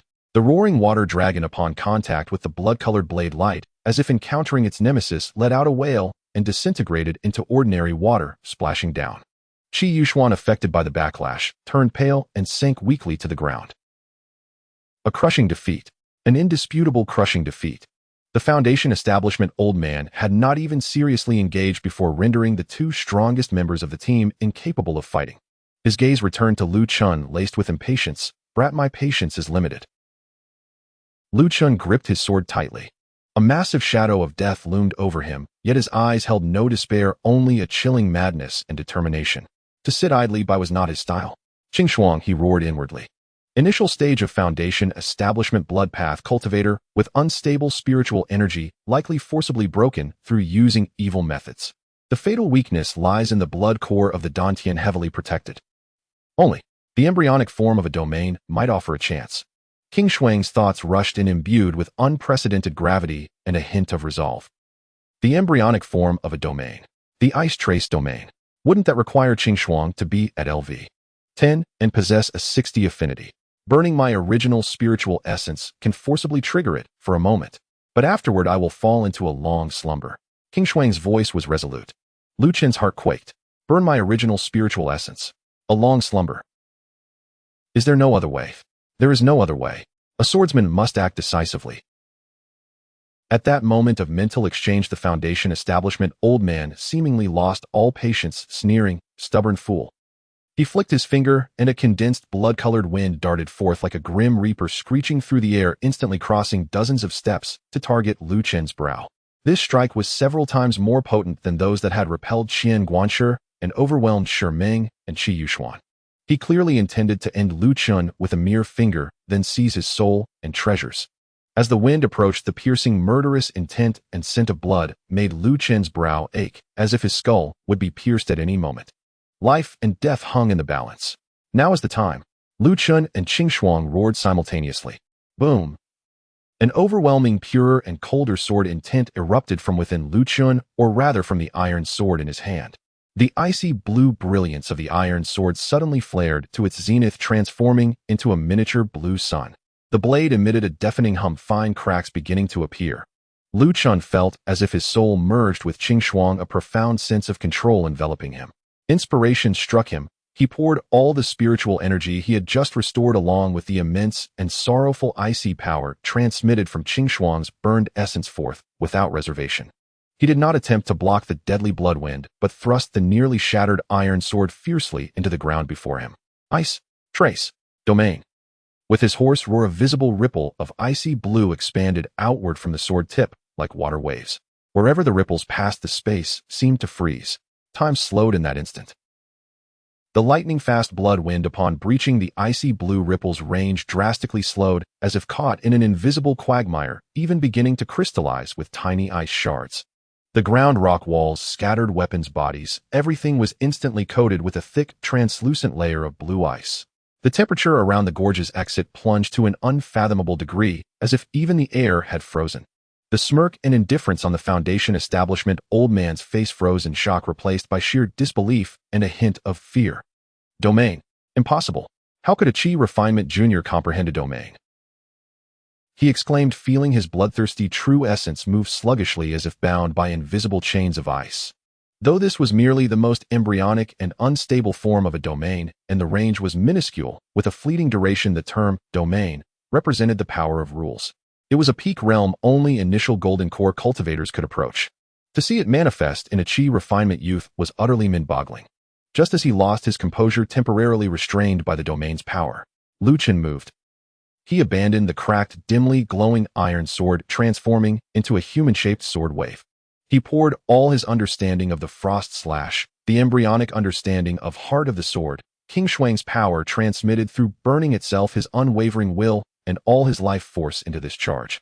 His target was the Dantian position, slightly exposed due to the old man's shock and domain suppression. There lay the blood core, the very core of the blood path cultivator's weakness that Qing Shuang had pointed out. This charge transcended the concept of speed, as if it broke through the limitations of space. The icy blue sword wave brushed past the blood wind, which had been slowed and weakened by the domain, flashing before the old man's widened, horrified vertical pupils. Who? A faint yet crystal-clear sound like a bubble bursting resonated. Luchun appeared 10 steps behind the old man, kneeling on one knee, his clothes tattered, face as pale as paper, blood seeping from his 7 orifices, his breath weak like a flickering candle in the wind. Meanwhile, the foundation establishment old man stood frozen in place. He looked down, incredulity etched on his face, at his Dantian. There was no visible wound, only a minute icy blue trace. Yet within that slight trace lay the ultimate sword intent and icy power, having penetrated his protective true essence, precisely shattering the blood core within his Dantian that perpetually rotated and supplied immense power. The old man wheezed like a deflating bellows, the bloodthirsty aura dissipating rapidly, the formidable pressure of Foundation establishment crumbling in an instant. His expression morphed from shock to resentment and unwillingness as he glared at Luchen's back. "You." Before he could finish, the light in his eyes dimmed completely, and his body collapsed, as if all bones had been removed, falling limply to the ground. Once down, his body quickly shriveled, as if all his essence had vanished with the destruction of the blood core. Silence once again reigned in the gorge. Yet this time the surviving guards looked at the young man kneeling behind the rapidly withering Foundation establishment body with not awe but shock and fear, as if they were gazing at a deity. A Qi refinement cultivator slaying a Foundation establishment enemy. This was a legend. Crack. The iron sword embedded in the ground finally could not withstand the force, shattering into countless icy blue shards. Simultaneously, Luchun felt the card representing Qinglan in his sea of consciousness dim, significantly turning gray, with the words spiritual essence in slumber under repair appearing. An indescribable weakness and sorrow surged within him. Yet he also sensed that the barrier of the second layer of Qi refinement within him, after experiencing extreme pressure and a surge, had burst open. An overwhelming influx of spiritual energy from the world began to gather toward him. Ding. Realm advancement. Current realm third layer of Qi refinement. Ding. Overcoming a Foundation establishment level evil cultivator heavily injured, gained 1,500 experience points. King Shuang's level increased to LV 585500. Experience stored to be calculated after the sword's spirit awakens. Ding. Hidden achievement, Slayer of Foundation establishment, completed rewards special item, Sword Soul Essence Fragment, X1, high-grade spiritual stone, X1. The system notifications rang in his mind, but Luchun had no time to pay attention. His vision darkened, and he could no longer hold on, collapsing forward. In the final moment before complete unconsciousness, he seemed to see Shermeng and Qi Yuan struggling to reach him. Darkness enveloped consciousness like thick ink. Luchun felt as if he were adrift in an endless frigid ocean, with the only clear perception being the grayish-blue Qinglan card in his sea of awareness marked with the words, spiritual slumber in repair. A profound sense of weakness and emptiness lingered, as if he had lost his most vital support. Time passed without measure until a faint light pierced the darkness, accompanied by intermittent voices. Severe depletion of spiritual power, multiple injuries to the meridians, but the Foundation remains intact, truly miraculous. That Foundation building, evil cultivator. Speak carefully. This matter has been reported to the Pavilion Master. Keep it strictly confidential. He has awakened. With great effort, Luchun opened his heavy eyelids, his blurred vision gradually focusing. Above him was a wooden ceiling intricately carved with patterns. Beneath him lay soft and comfortable satin bedding, and the air was infused with a faint calming fragrance. This was a serene room, elegantly furnished and suffused with spiritual energy. "Brother Lu, you are finally awake." A deep voice filled with surprise sounded beside him. Luchun turned his head to see Shermeng's rugged face marked with concern and fatigue. Qi Yuan stood a short distance away, looking at him with a complex expression. Upon realizing he had awakened, she nodded slightly in acknowledgement. "Is this Heian City? Baibao Pavilion?" Luchen's voice was hoarse and dry. His body still felt weak and sore, yet he could sense the spiritual power within him slowly recovering, now more solid and abundant than before. He had reached the third layer of Qi refinement. Indeed. Shermeng nodded emphatically, his eyes reflecting unmasked admiration. "We have safely arrived at the Baibao Pavilion branch in Heian City. Brother Lu, you have been unconscious for 3 whole days. 3 days. Lu Chen's heart tightened as he immediately turned his attention inward to his sea of awareness. The Qinglan card remained gray, but the words, in repair, seemed to have deepened slightly in color, bringing him a measure of solace. What about Manager Chen? Luchun recalled the portly Chen who had been struck down by that Foundation-building evil cultivator. Manager Chen is seriously injured, but his life is not in danger. He is recuperating elsewhere. Qi Yuan interjected, her tone softer than before. This time, we owe it all to Brother Lu's timely intervention, otherwise we would all have perished in the falling wind gorge. Her words carried a hint of fear and genuine gratitude.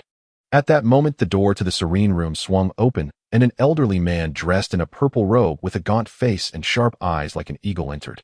His aura was profound, revealing him to be a Foundation-building cultivator. 2 guards with solidified auras followed closely behind him. Upon seeing the elder, Shermeng and Qi Yuan immediately bowed in respect. "We pay our respects to Master Xiao." This man was Xiao Qianjuan, the master of the Baibao Pavilion branch in Heian City. Master Xiao's gaze fell upon Luchun, his sharp eyes reflecting scrutiny, astonishment, and a barely perceptible eagerness.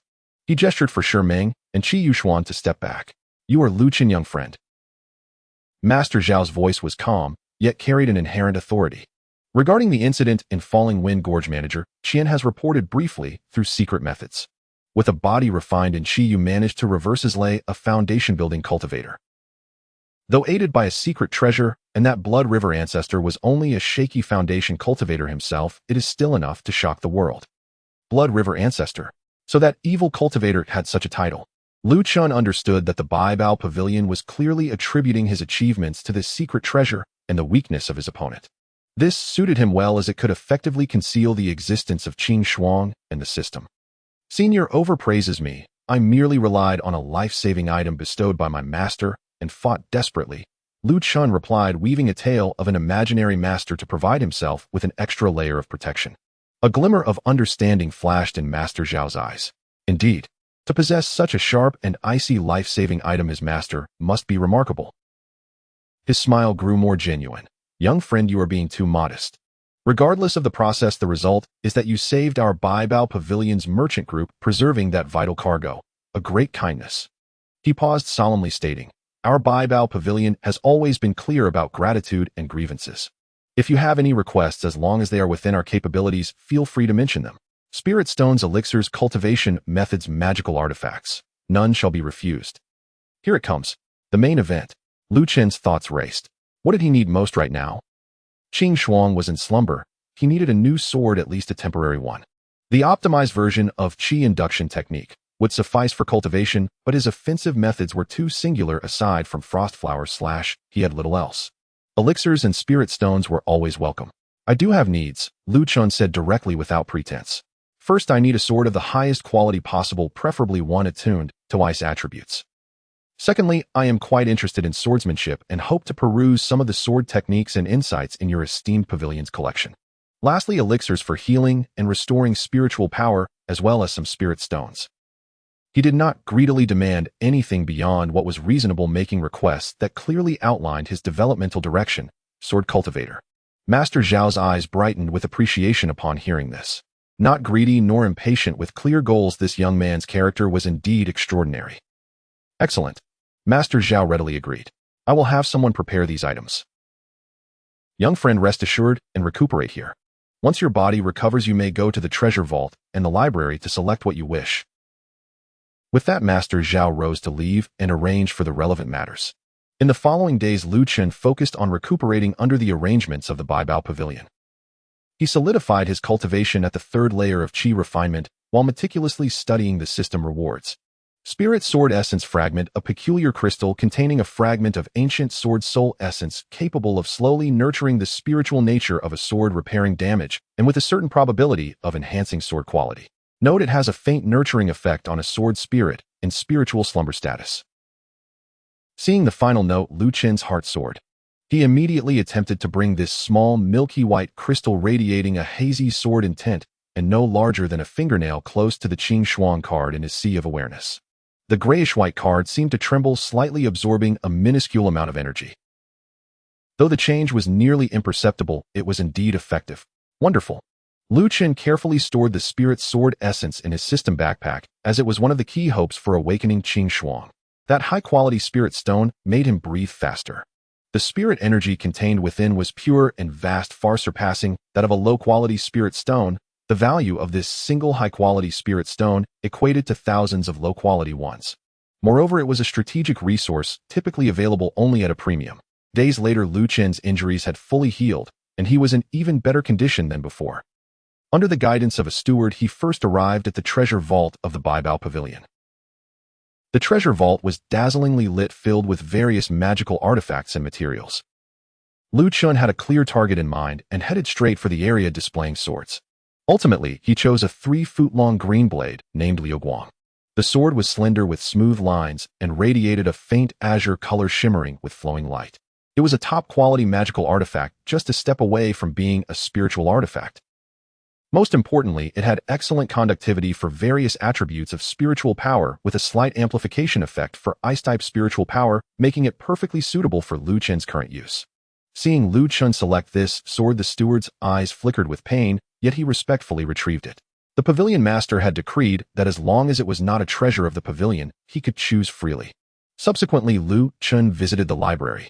Instead of coveting the profound cultivation methods, he headed directly to the section housing swordsmanship literature. Here lay mainly basic sword techniques, insights from previous practitioners, and some miscellaneous anecdotes. He devoured the texts eagerly. Though these tomes were of low rank, they perfectly supplemented his lack of foundational knowledge in swordsmanship as a loose cultivator. He paid particular attention to accounts of sword intent condensation, sword momentum application, and the characteristics of different attribute sword chi. Ding. Reading Essentials of Basic Sword Techniques deepens understanding of swordsmanship fundamentals. Ding. Reading Initial Insights into Ice Sword Chi provides some insights into the application of Ice-type sword chi. Ding. Reading Sword Cultivator's Travelogue Eastern Region increases understanding of the cultivation world. The system's prompt sounds resonated intermittently, although he did not directly comprehend new skills. Luchun felt his understanding of the sword gradually becoming more robust and clearer. He no longer merely viewed the sword as a tool for executing Frostflower Slash, but began to contemplate its inherent speed, trajectory, force application, and how to integrate his own will into it. This feeling peaked when he picked up a thin left-behind volume titled Reflections on Swordsmanship. The sword is the blade of the heart. When the heart reaches, the sword reaches. When thought moves, the sword moves. Being bound by rigid forms leads to inferiority. Swordsmanship is formless like water with no fixed shape. I observe the ice. It is not merely about freezing, but also encompasses sealing, extinguishing, and purifying. These scattered yet wisdom-laden words struck Luchun like a thunderbolt, leading him to conceive many new ideas regarding the application of his ice sword chi. He felt his understanding of Frostflower Slash had deepened once more. Although the skill level remained unchanged, its execution would undoubtedly become more fluid and effective. As he exited the library, Master Xiao awaited him outside, personally presenting him with a storage bag. Young friend Lu, this is a small token of goodwill from our Baibao Pavilion. Please accept it. Luchun probed with his consciousness and was taken aback. Inside were 5,000 low-quality spirit stones neatly stacked along with several bottles labeled Peiyuan Dan and Fulling Dan, second-tier elixirs of considerable value. More importantly, there was a white jade pendant cool to the touch, intricately carved with ice floral patterns. This is the Ning Shuang Pei, a high-quality auxiliary magical artifact. Wearing it long-term can calm the mind and slightly enhance the efficiency of absorbing ice-type spiritual energy while also automatically forming a thin frost shield. Better than nothing, Master Xiao explained. This gift was undeniably generous, far exceeding Luchun's expectations. Thank you, Master Xiao. Luchun accepted it solemnly. He understood that this was not only gratitude, but also an investment. The Baibao Pavilion valued the master behind him and the potential he had displayed. Should you require anything in the future, do not hesitate to come to our Baibao Pavilion. Master Xiao smiled warmly. Heiyin City is more than 10 times larger than Qinglan Market with countless opportunities, but it is also a place where dragons and snakes mix. As you are new here, you must exercise caution. Leaving the Baibao Pavilion and standing on the broad main street of Heiyin City wide enough for 10 carriages to traverse side by side, Luchun gazed at the towering buildings on either side, bustling with diverse cultivators. He felt the rich and chaotic spiritual energy in the air far surpassing that of Qinglan Market and took a deep breath. A new journey had begun. With Qing Shuang in slumber and an uncertain road ahead, he held a new sword and possessed considerable resources, with his resolve growing ever stronger. This ancient city of Heiyin would surely witness his new legend. The bustling and grandeur of Heiyin City far surpassed that of Qinglan Square. The towering Tianzhong high black city walls undulated like the spine of a colossal beast, with faint runes shimmering on their surface, exuding a chilling aura of spiritual power. Within the city, the wide streets were filled with a ceaseless flow of people, with practitioners of various ranks bustling about. Those at the mid-stage of qi refinement were common, while those at the late stage were not rare, and occasionally one could even sense the unmasked mental aura of a foundation establishment cultivator passing by. Luchun navigated through the throngs of people, the frost condensation pendant gifted by the Baibao Pavilion hanging at his waist, its coolness soothing his mind and helping him maintain clarity in the chaotic environment. In his hand was no ordinary iron sword, but the exquisite artifact Liuguang. Its ancient sheath emitted a subtle azure glow, suggesting its extraordinary nature. He did not rush to find a long-term residence. Instead, he sought to familiarize himself with the surroundings. Xuanwu Street, where the Baibao Pavilion was located, was the most prosperous commercial area in the city, lined with alchemy shops, artifact stores, talisman halls, and formation cellars. Many strong practitioners set up stalls by the roadside, selling an array of rare materials from the wilds and secret realms, their calls and haggling echoing around. Complete tiger bones from the third-tier golden-eyed demon tiger, hunted in the Yuan Beast Mountain range, top-grade materials for weapon crafting and alchemy, only 800 spirit stones. A damaged jade slip unearthed from an ancient cultivator's cave containing supreme secret methods. The fortunate can obtain it for 500 spirit stones, no negotiation. Seeking a companion proficient in water techniques for an exploration of the Heishui Marsh east of the city, our rewards are negotiable. Various pieces of information flooded his ears, showcasing that Haiyan City offered a far broader expanse and more intense competition than Qinglan Square. Luchun walked intermittently, his keen eyes scanning the stalls and shops. He needed to quickly familiarize himself with the prices and resources here, while also paying attention to anything that could hasten the revival of Qing Shuang or opportunities suitable for him. As he passed a stall specializing in various ores and metal materials, he felt a slight tremor from the dimly colored Qing Shuang card in his mind.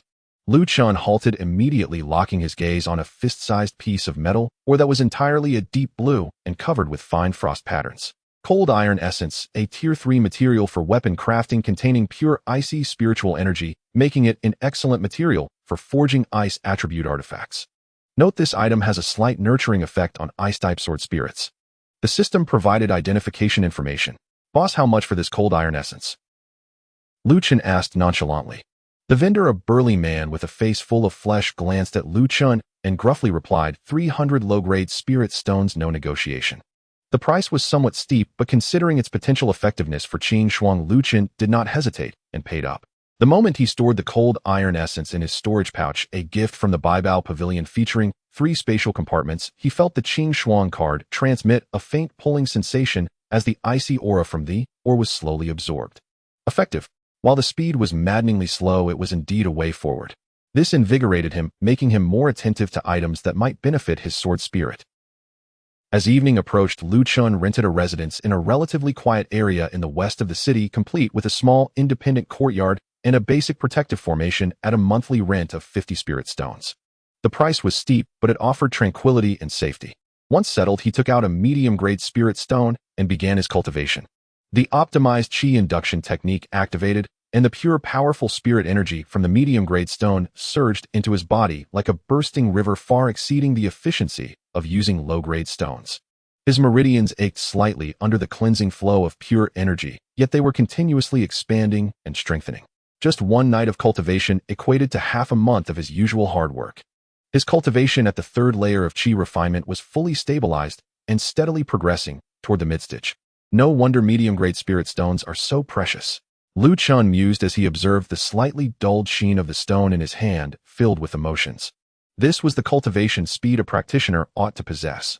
The next day, news spread throughout the city. The triannual Haiyan auction would be held in 3 days at the largest venue, the Jubao Tower. Many rare treasures would be showcased, with the main attraction rumored to be related to the Golden Core Dao. The entire Haiyan city buzzed with excitement as countless practitioners eagerly prepared to spend lavishly at the auction. Luchun felt a stir of excitement too. Auctions were often places where opportunities emerged. Perhaps he could find key items to restore Qing Shuang, or even powerful sword techniques and artifacts. He assessed his assets: 5,000 low-grade spirit stones from the Baibao Pavilion, nearly 100 he had, and a medium-grade spirit stone of immense value. While it seemed substantial, it would likely be insufficient at the competitive Haiyan auction. I must acquire more spirit stones. In the following 2 days, Luchun frequented various shops and free markets. He sold several bottles of second-tier elixirs he had obtained from the Baibao Pavilion, as well as the medium-grade artifact Frost Condensation Pendant, as he relied more on his own sword energy, and Qing Shuang's Chill the Pendant's effects overlapped, fetching nearly 2,000 spirit stones. With his previous assets, he now had approximately 7,000 low-grade spirit stones to work with. This was nearly all of his liquid funds. On the day of the auction, the area before Jubao Tower was packed with people. Luchun paid the entrance fee of 10 spirit stones, received a spirit-concealing cloak and a plain jade token representing his identity, and entered the grand circular building. The interior was vast, capable of accommodating thousands. The ground floor featured scattered seating, while the upper levels had private boxes evidently reserved for influential factions. He found an inconspicuous corner to sit in, closing his eyes to rest and awaiting the auction's commencement. At the appointed hour, an elegantly dressed genial elder ascended the central platform, and his aura revealed he was at the midstage of Foundation establishment. He spoke clearly, his voice resonating throughout the venue. I am Zhou Tong, the steward of Jubao Tower, and I welcome all fellow practitioners to this auction. As per tradition, the highest bidder wins. If you lack spirit stones, equivalent items may be used as collateral. Now let the auction begin. The first item up for bid was a bottle of congealing Yuan pill capable of advancing one's cultivation to the late stage of Qi refinement, starting at 500 spirit stones, which quickly escalated to 1200 spirit stones. The atmosphere in the hall ignited with excitement. Subsequent items, including various elixirs, talismans, materials, and techniques, were showcased in rapid succession, with fierce competition ensuing. Luchun remained patient, waiting. The next item is a fragmented ancient sword, Ice Qi. Two sturdy men carried a long jade box onto the stage, and Zhou Tong opened the lid to reveal a sword with an ancient design, long and slender, covered in fine blue scales, yet riddled with cracks, and even missing a small tip. Despite its damage, the sword exuded an icy spiritual pressure, and a faint dragon's roar could be heard. This sword was obtained from an ancient cultivator's cave. Its material is unknown, but is presumed to be an ancient ice attribute artifact. Unfortunately, it is severely damaged, losing much of its spiritual essence. However, its material is excellent, and if a master craftsman could be found, it might be reforged. Starting bid is 1500 spirit stones with increments no less than 100. Whispers erupted from the audience. A broken sword demands 1500. An ancient artifact. Who are they kidding? Its spirit essence is nearly gone, and the cost to reforge it might exceed that of a new one. A waste of time. Clearly most did not hold this broken sword in high regard. However, the moment the Ice Qi sword appeared, Luchun felt a distinct pulse from the long-dormant Qing Shuang card in his mind. This time it was no longer a faint absorption, but an intense thirst and resonance. Simultaneously, a system prompt appeared. Detected special energy fluctuations. Analyzing. Target fragmented Ice Qi sword, original rank spirit artifact. Status spiritual essence dormant, origin damaged by 95. Special note contains a faint fragment of an ancient Ice Qi dragon, soul highly compatible with the ice attribute sword spirit within the host, serving as a nurturing item or a supplement. Supplement. Luchun's heart raced. Qing Shuang needed it. Could this broken sword help restore her? 1600 spirit stones. He stated without hesitation, his voice slightly muted by the cloak. The crowd's attention turned to him, surprised to see a Qi refinement cultivator at the third layer bidding over 1,000 spirit stones for a nearly ruined ancient sword. Was this person foolish? Zhou Tong raised an eyebrow, but still smiled. This friend bids 1600 spirit stones. Is there a higher offer? Silence enveloped the hall. No one dared to bid higher. 1600 once, 1600 twice. 1700 spirit stones. A lazy yet mocking voice emerged from a box on the second floor. Gasps filled the air. Someone was competing. Luchun furrowed his brow and looked up, noticing the curtain of the box sway. He could not see the person inside, but the condescending and playful demeanor made him uneasy. 1800 spirit stones, Luchun said firmly. 1900 spirit stones. The voice from the box responded, seemingly confident Luchun would follow suit. 2000 spirit stones. Luchun's expression remained unchanged. 7000 spirit stones were his limit. For Qing Shuang, it was worth the gamble. 2100 spirit stones. The voice from the box remained relaxed. The atmosphere grew tense, as everyone could see the box's occupant was deliberately raising the price. Luchun hesitated momentarily, and just as Zhou Tong prepared to drop the hammer, he spoke again, his voice icy. 2500 spirit stones. An immediate 400 increase, showcasing his determination to win. This price had already far exceeded the sword's intrinsic value. The second floor box fell silent for a moment before a light chuckle broke through. Hee, since this friend is so fond of this broken piece of scrap, I shall grant your wish. The mockery in the words was unmistakable. Ultimately, Luchun won the shattered Ice Qi sword for the exorbitant price of 2500 low-grade spirit stones. When the jade box was delivered into his hands, the moment he touched the cold sword body, the Qing Shuang card in his mind violently trembled, sending waves of insatiable desire through him. He could even feel the fragment of the sword's soul essence remnant in his backpack warming slightly. Suppressing the urge to investigate immediately, Luchun stored the jade box away and returned his focus to the auction. Several other decent items appeared thereafter, even a low-grade profound tier sword technique, sparking a bidding war, yet Luchun refrained from participating. His goal was clear. As the auction neared its conclusion, the final item showcased was indeed a fragmentary recipe for the congealing gold pill capable of increasing the chance of forming a golden core by half-sparking frenzied competition among powerful factions in the boxes ultimately being purchased by the city lord's mansion for tens of thousands of premium spirit stones. After the auction concluded, Luchun exited the Jubao Tower along with the crowd. He sensed several prying mental auras lurking nearby, subtly homing in on him. Wealth attracts greed, especially since he, a cultivator at the third layer of Qi refinement, had just purchased an eye-catching broken sword. A cold smirk crept across Lu Chen's face as he tightened his grip on the Liuguang sword. It was the perfect opportunity to test the new sword's edge and gauge his capabilities at the third layer of Qi refinement. He did not return directly to his rented courtyard. Instead, he turned and headed toward a less crowded alley in the western part of the city. The night in Haiyan City was anything but tranquil, especially in the western district where the mingling of people and shadows created a labyrinth of narrow alleys.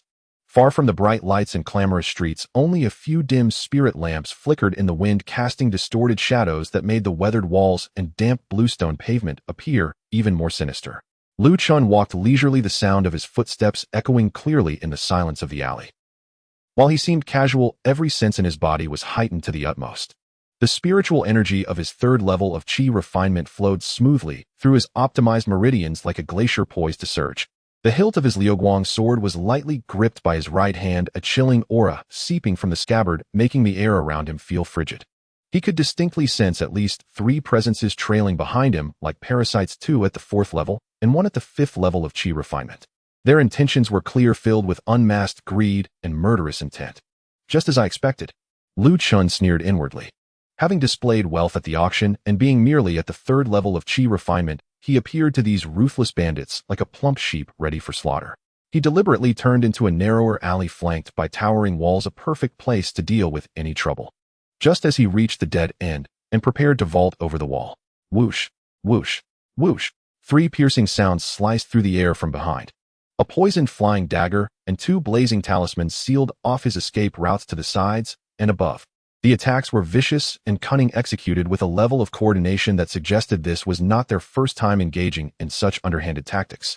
Luchun seemed to have eyes in the back of his head. At the moment the attacks were about to strike, he suddenly crouched low and darted forward like a spirit cat, narrowly avoiding all attacks.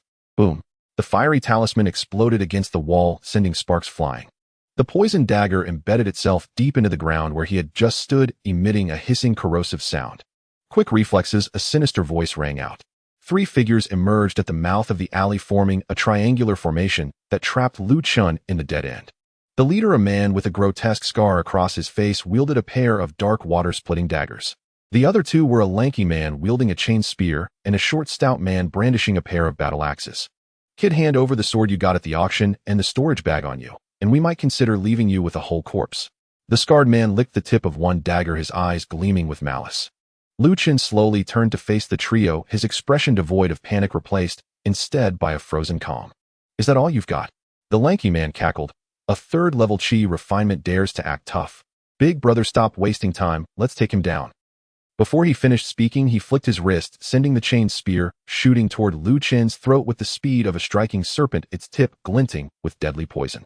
Simultaneously, the stout man roared as he swung his axes in a wide arc, aiming to cleave Luchun in 2.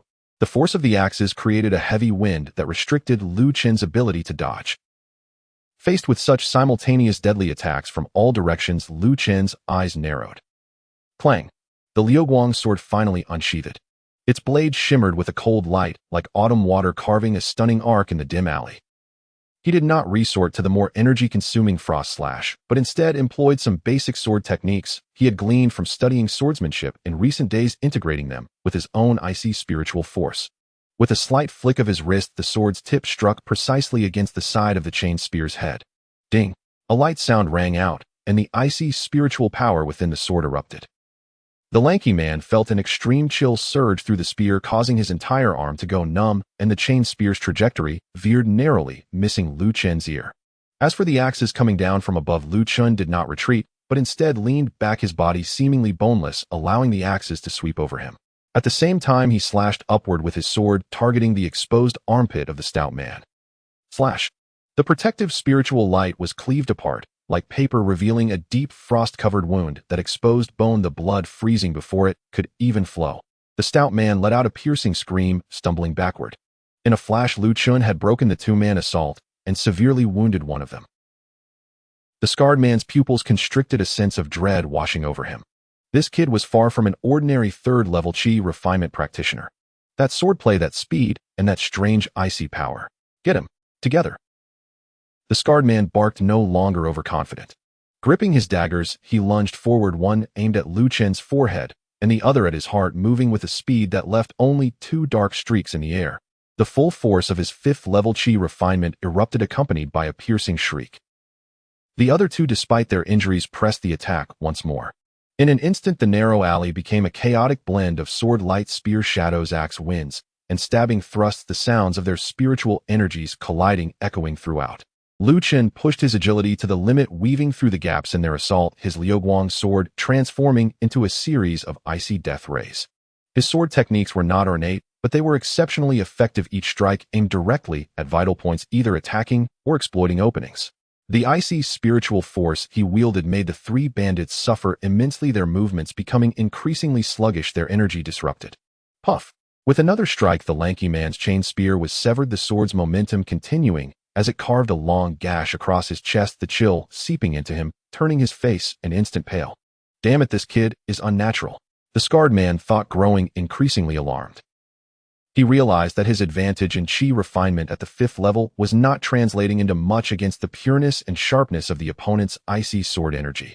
Moreover, it seemed as if Luchun could predict his movements, always striking back at the critical moment when his strength waned. It could not drag on any longer. A vicious glint flashed in the scarred man's eyes as he suddenly bit down on his own tongue, spraying his essence blood onto the water-splitting daggers. Buzz! The dark daggers immediately shimmered with a layer of blood light, their power surging. With a roar, he combined the daggers, transforming them into a blood-red whirlwind, a ghastly wail accompanying the charge as it recklessly spiraled toward Luchun. This was his life-or-death move, Blood Fiend Spiral. This strike was nearly on par with the sixth level of Qi refinement. Facing this berserk attack, Luchun's expression turned grave, realizing he could no longer hold back. His icy spiritual energy surged forth faster than ever, pouring entirely into the Liuguang sword. Just as he prepared to unleash the frost slash to meet the blow, a sudden change occurred. The jade box containing the remnants of the ice Qi sword within his storage bag began to tremble violently, without warning. An ancient, desolate, and imposing intent imbued with endless cold surged forth, like a slumbering giant dragon awakening, piercing through his storage bag and connecting with Luchen's consciousness. It was the fragment of the ice Qi dragon soul. At the same time, the dim gray frost card in his mind erupted with an unprecedented desire and pull. Roar! A faint dragon's roar, seemingly echoing from the distant ancient past, resonated deep within Luchen's soul. Suddenly enlightened, he altered his energy flow, which had been set for the frost slash, redirecting it through the mysterious path imparted by the ice Qi dragon soul. The Liuguang sword in his hand trembled under the sudden influx of power, emitting a strained hum, its azure glow overshadowed by a deeper, more ancient ice blue light. Instinctively, Luchun thrust the sword forward.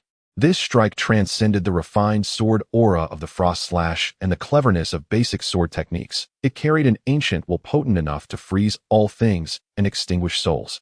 Where the sword tip pointed, the air seemed to solidify. A visible ice blue ripple spread out like water rings. The raging blood-red whirlwind, upon contact with the ice blue ripple, felt as if it had been thrown into flames of absolute zero, its speed plummeting, the blood light on the surface rapidly dimming and freezing. The scarred man's expression changed drastically. He felt as if he was trapped in ages of eternal ice, his blood energy and thoughts freezing. No. What is this? He screamed in terror and despair. The ice blue ripple swept over him. In an instant, the scarred man, still caught in his forward thrust, was completely encased in ice. He became a lifelike ice sculpture, his face frozen in an expression of horror and despair, forever captured in time. The two bandits behind him, already injured, were unable to react in time, and were similarly swept away by the expanding ice blue ripple, also transformed into ice sculptures. Silence fell over the alley. Three ice statues, emitting an eerie chill, stood motionless, all sounds and murderous intent abruptly halted. Luchun stood with his sword, breathing slightly heavier, gazing at the bizarre scene before him, his heart filled with awe. That last strike had nearly drained him of half his energy and spirit, yet its power far exceeded his expectations. Was this the power of the ice Qi dragon's soul fragment? Even just a remnant was so terrifying. He sensed that the jade box in his storage bag had calmed down the cracks on the ice Qi sword, appearing to have increased its spiritual essence duller. Meanwhile, the frost card in his mind, after absorbing the ancient chill emanating from the fragment, showed a deeper hue in the under repair text. It seems this ice chi sword is not only a supplement, but at critical moments it can lend its strength. Luchun mused, his gaze shifting as he re-evaluated the value of the broken sword. He stepped forward and tapped on the ice sculpture of the scarred man. Crack! Boom! The ice sculpture shattered the frozen body inside, disintegrating into sparkling ice shards, the storage bag, also frozen and brittle, scattering its contents across the ground. The other two ice sculptures met the same fate.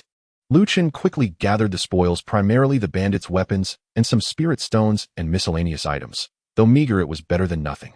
He cast a glance at the ground strewn with ice shards, not feeling a shred of pity. Had he not been strong enough, he would be the one turned into ice. Sheathing the Liuguang's sword, Luchun flickered and vanished into the darkness of the alley, as if he had never existed. Only the scattered ice crystals remained shimmering with a strange cold luster under the dim light, silently recounting the fleeting yet deadly battle that had just unfolded. Returning to the small courtyard, he rented Luchun activated the protective formation, allowing himself to finally relax. The battle of the night, though brief, had been perilous. Had it not been for the unexpected activation of the dragon soul fragment within the Ice Kai's remnant sword, he would not have emerged victorious so easily. The power of a desperate strike from a cultivator at the 5th level of Qi refinement should not be underestimated. He first examined the Liuguang sword. The blade's luster appeared slightly dimmed, clearly a result of forcibly bearing the overwhelming power of the ice Qi, which had inflicted some damage. However, as a top-grade magical artifact, its material was still commendable, and with some nurturing it should recover. Next, he eagerly immersed his consciousness into his sea of awareness. The card representing Qinglan remained dull, but the words, under repair, were noticeably deeper in color, a tenth darker than before. Furthermore, the card itself seemed to have condensed slightly. Evidently, it had absorbed the ancient icy aura emanating from the dragon's soul fragment of ice Qi, greatly benefiting Qinglan's restoration. Effective. This approach is indeed correct. Luchun felt a surge of excitement within him. Although the Ice Kai's remnant sword had become even more dim and cracked, as long as Qinglan could revive it would all be worth it. He then glanced at the system notifications. Ding. Successfully killed a human cultivator, Qi refinement level 5, gained 80 experience points. Experience stored. Ding. Successfully killed human cultivators, Qi refinement level 4, x2, gained 100 experience points. Experience stored. Ding. Gained understanding of a special sword intent. Ice Kai's Devour. Incomplete, utilizing the power of the ancient ice Qi dragon soul, unleashing extreme freezing and obliteration intent. Current status, uncontrollable, requires specific conditions to activate. Note related to the state of the ice Qi remnant sword and the degree of Qinglan's revival. Ice Kai's Devour. Luchun reminisced about the sensation from that strike. It was an icy coldness that transcended the frost, approaching a more law-like essence imbued with a will of universal stillness. While he could not actively control it, yet it was undoubtedly a powerful trump card.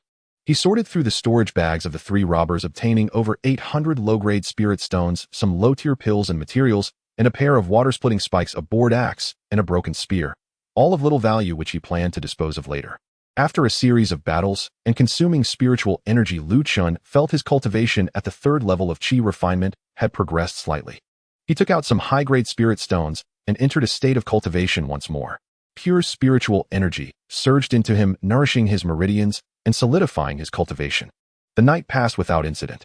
The next day, Luchun went to several larger shops in the city, selling off his unneeded spoils in batches and acquiring nearly 1,000 spirit stones in return. Now he had close to 5,000 low-grade spirit stones available for use. He did not rush to purchase items to nurture his sword spirit, since such opportunities were rare. His immediate priority was to enhance his own strength. With Qinglan in slumber, he needed to master more powerful means of attack and elevate his cultivation. It seems it's time to venture into the 10,000 Beasts mountain range. The 10,000 Beasts mountain range, located north of Haiyan City, stretched for hundreds of thousands of miles and was the largest and most dangerous gathering place for demon beasts in the vicinity. The outskirts of the range were a paradise for low-tier demon beasts, while deeper within lurked terrifying 3rd and 4th-tier great demons. It was a place where danger and opportunity coexisted, ideal for loose cultivators to earn spirit stones and hone their combat skills. Having made his decision, Luchun began preparing for entry into the mountains. He stocked up on plenty of fasting pills and clean water, purchased a more detailed map of the outer regions of the 10,000 Beast mountain range, along with some healing and detoxification pills. He also kept an eye out for information on sword techniques, but unfortunately most of what was available on the market was common and unimpressive. 3 days later, fully prepared Luchun, along with many other cultivators also gearing up to hunt demons or gather resources, passed through the northern city gates, stepping into the territory of the 10,000 Beasts mountain range. Once inside the mountains, it felt as if he had entered another world. Towering ancient trees obscured the sky, thick vines coiled like dragons, and the air was rich with the fragrance of vegetation mixed with a faint demonic aura. In the distance, the roars of unknown beasts echoed, causing a sense of unease. The cultivators dispersed, each choosing a direction to delve deeper. Luchun, following the map, opted for a relatively secluded path leading to a place called Handan Gorge. According to records, Handan Gorge was abundant in a type of first-tier superior herb known as Hanyan grass, a supplementary material for refining isotribute pills. It was also likely to have low-tier ice-type demon beasts roaming about, making it a perfect fit for him. Utilizing his wind control technique, he swiftly traversed through the dense forest, maintaining heightened awareness of his surroundings. While Qingshuang lay dormant, the keen perception she had bestowed upon him remained, and combined with his cautious nature, he was able to avoid potential dangers in advance. After traveling about 100 miles, the forest grew denser, and the moisture and chill in the air intensified. According to the map, Handan Gorge lay just ahead. At that moment, a fierce clamor of battle and the roars of demon beasts erupted from the left side of the mountain, mingled with the cries of a woman. Luchun initially hesitated to intervene, for in the cultivation world the weak were prey to the strong, and meddling often led to trouble. However, as his spiritual sense swept across the scene, detecting the energies of the combatants, his steps involuntarily halted. One side of the battle comprised 2 demon beasts covered in white scales resembling lizards and exhaling icy breath, first-tier superior demon beasts known as ice-scaled lizards. The opposing side consisted of 3 cultivators, 2 men, and 1 woman, all around the 4th level of Qi refinement, currently being cornered by the 2 ice-scaled lizards, particularly the female cultivator, whose arm was already injured, encased in a thin layer of ice, rendering her movement stiff. What caught Luchun's attention was not their predicament, but rather the familiar cold aura subtly radiating from the 2 male cultivators. There was a resemblance to the black-clad robbers he had encountered in Luofeng Gorge, and to the scarred face from the previous night, who had employed blood magic. Members of the Black Sha gang. Luchun narrowed his eyes. He remembered that Wang Hu was an outer member of the Black Sha gang. After he had dealt with Wang Hu in Qingshan Square, it seemed the gang had not given up on their pursuit, and may have even traced it back to him. Was this mere coincidence, or something more? Just as his thoughts raced, the situation on the battlefield shifted dramatically. One ice-scaled lizard violently swung its long tail like a steel whip towards the injured female cultivator. She could not evade in time, and it seemed she was on the verge of death. "Junior sister, be careful," one of the tall, thin male cultivators exclaimed, but it was too late for rescue. The other, shorter and stockier male cultivator flickered with a ruthless glint in his eyes. Rather than rushing to assist, he subtly moved his feet, as if to block the female cultivator's last retreat. This minute action, noticed by Luchun, solidified his previous suspicion. These 2 were likely up to no good. In a critical moment, Luchun no longer hesitated. He was not a savior, but if they were indeed scum from the Black Sha gang, he wouldn't mind eliminating them on the side. Moreover, the ice-scaled lizard's demon core and materials would be quite useful to him. With a swift motion, a beam of ice blue sword energy shot forth like a celestial being, striking accurately against the tail that was aimed at the female cultivator. The piercing sword energy, infused with extreme cold, had an unexpectedly potent effect on the ice-type ice-scaled lizard. Its tail was severed, instantly covered with thick frost, and not a drop of blood was shed. Roar. The pain from the severed tail caused the ice-scaled lizard to let out a pained howl, momentarily halting its assault. The sudden assistance left all 3 combatants taken aback. The female cultivator, having narrowly escaped death, looked towards the source of the sword energy in shock. The 2 male cultivators exchanged wary glances, their expressions shifting as they turned to the figure stepping out from the forest. Luchun. "Thank you, fellow cultivator, for your timely rescue." The female cultivator hurriedly expressed her gratitude. She appeared young and strikingly beautiful, but at that moment her pale face added an air of fragility. The tall, thin male cultivator's eyes flickered with uncertainty as he cupped his hands in thanks. "We are grateful for your assistance, fellow cultivator. These 2 beasts are formidable. We humbly request your help, and we will repay you handsomely afterward." His words seemed polite, yet his gaze swept over Luchun's Liuguang sword and storage bag. The stocky male cultivator merely grunted, saying nothing, but his eyes turned even more sinister. Luchun observed their reactions with a cold smile inwardly, while maintaining an impassive demeanor. "Just passing by." With that, he ignored the three of them and focused his gaze on the two now enraged ice-scaled lizards, perfect for testing his skills and familiarizing himself with the capabilities of a Qi refinement level 3 cultivator without King Shuang's direct assistance. He moved forward, directly engaging the wounded ice-scaled lizard. The ice-scaled lizard roared, unleashing a concentrated white cold wave from its mouth, freezing everything in its path. Luchun did not flinch or evade. Instead, he activated his inner cold spiritual energy, the Liuguang, sword radiating a clear brilliance as he thrust forward. Frost Slash. This time the Frost Slash was far more powerful than when he had been at the second level of Qi refinement. The ice blue sword Qi was denser, faster, and carried a bone-chilling coldness that instantly tore through the white, cold wave, continuing its course directly into the gaping maw of the ice-scaled lizard. Puff! The sword Qi pierced through the back of its head. The ice-scaled lizard's massive body stiffened, then collapsed, frost rapidly covering it, leading to its instant demise. A single strike to vanquish a first-tier superior demon beast.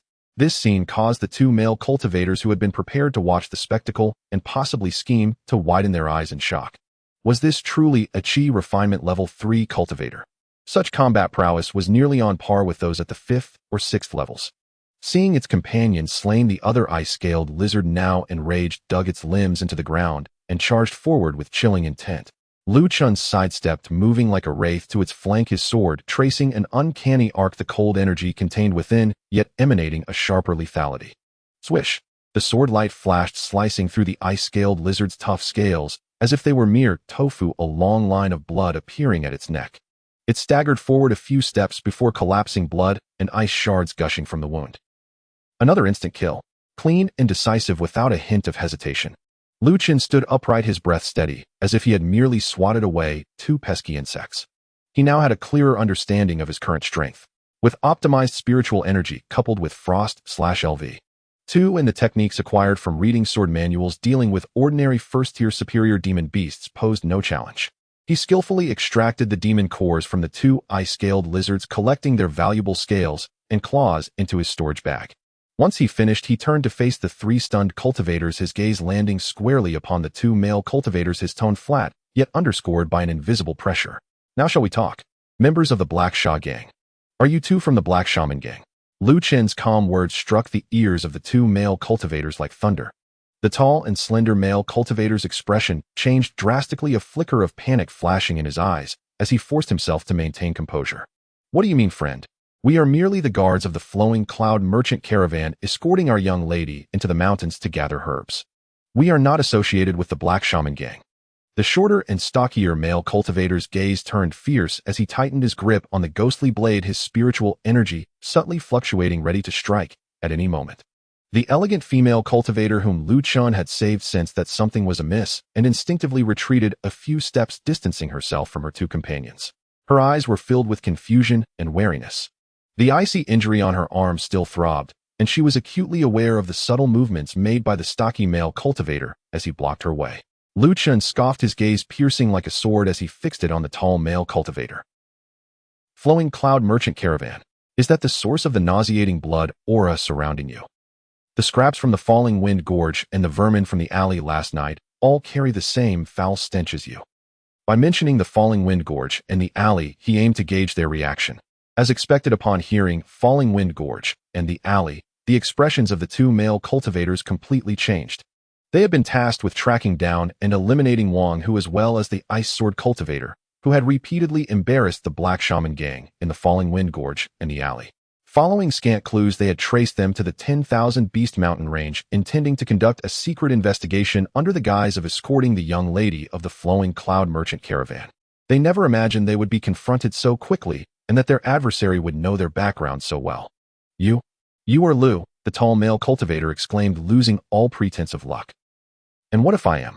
Luchun's tone remained flat, yet the cold, killing intent emanating from him began to spread, causing the temperature around them to seemingly drop a few degrees. Tell me, why does the Black Shaman Gang relentlessly pursue me?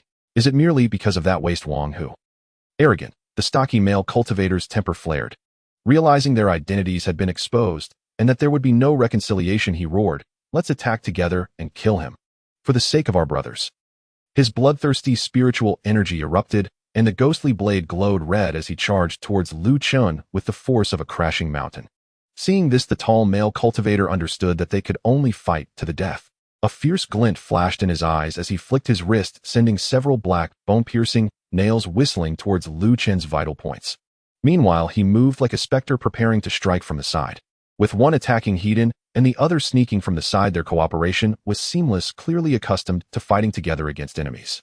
Facing their combined assault, Luchen's eyes were icy. Instead of retreating, he advanced. Clang! The flowing light sword was drawn once more, its cold light reflecting off his expressionless face. He ignored the oncoming bone-piercing nails as his footwork became mystical, narrowly dodging the downward slash of the ghostly blade while his wrist flicked. The sword's tip darted like a venomous snake, targeting the slight opening revealed under the stocky male cultivator's arm as he exerted force. This strike was swift, accurate, and ruthless. It also anticipated the opponent's movements. The stocky male cultivator did not expect Lu Chen's movements to be so elusive and his swordplay so cunning it was already too late for him to change his strategy. Thud! The sword tip easily pierced through his protective blood aura, embedding itself into his armpit. The frigid sword energy erupted instantly, violently eroding along his meridians. The stocky male cultivator let out a wretched scream as his entire arm lost feeling, nearly dropping the ghostly blade as he staggered backward. At that moment, the bone-piercing nails struck behind Luchun. Seemingly aware of the danger, Luchun twisted his body at an impossible angle, sweeping his sword in a graceful arc. Clang, clang, clang, clang. A series of crisp sounds rang out as each bone-piercing nail was precisely blocked by the sword, deflected into the surrounding trees, embedding deeply. The tall male cultivator felt his scalp tingle at the speed of Luchen's reaction and the precision of his swordsmanship, which was simply inhuman. He felt a surge of retreating thoughts, but Luchun would not give him that opportunity. After dispatching the stocky male cultivator, Luchun continued forward without hesitation, as if he were a relentless shadow, closing in on the tall male cultivator. The sword light unfurled like quicksilver, sealing off all avenues of escape. The tall male cultivator excelled at ambush tactics. Close combat was not his forte. Now surrounded by Luchen's swift and chilling sword light, he found himself in a panic faced with imminent danger. Thud! Another strike severed his wrist holding the dark weapon. The tall male cultivator fell to the ground with a scream, blood gushing forth, yet it was instantly frozen by the cold. The battle began and ended in less than 10 breaths. Two cultivators from the Black Shaman gang at the 4th level of Qi refinement, one severely injured, the other rendered incapable of fighting. Luchun approached the tall male cultivator, pressing the sword tip against his throat, the chilling aura causing him to tremble uncontrollably. Now can you speak? Luchen's voice was devoid of emotion. My patience is limited. The tall male cultivator looked at his companion writhing in agony on the ground and felt the deadly chill and killing intent at his throat. His mental defenses crumbled entirely. I'll talk.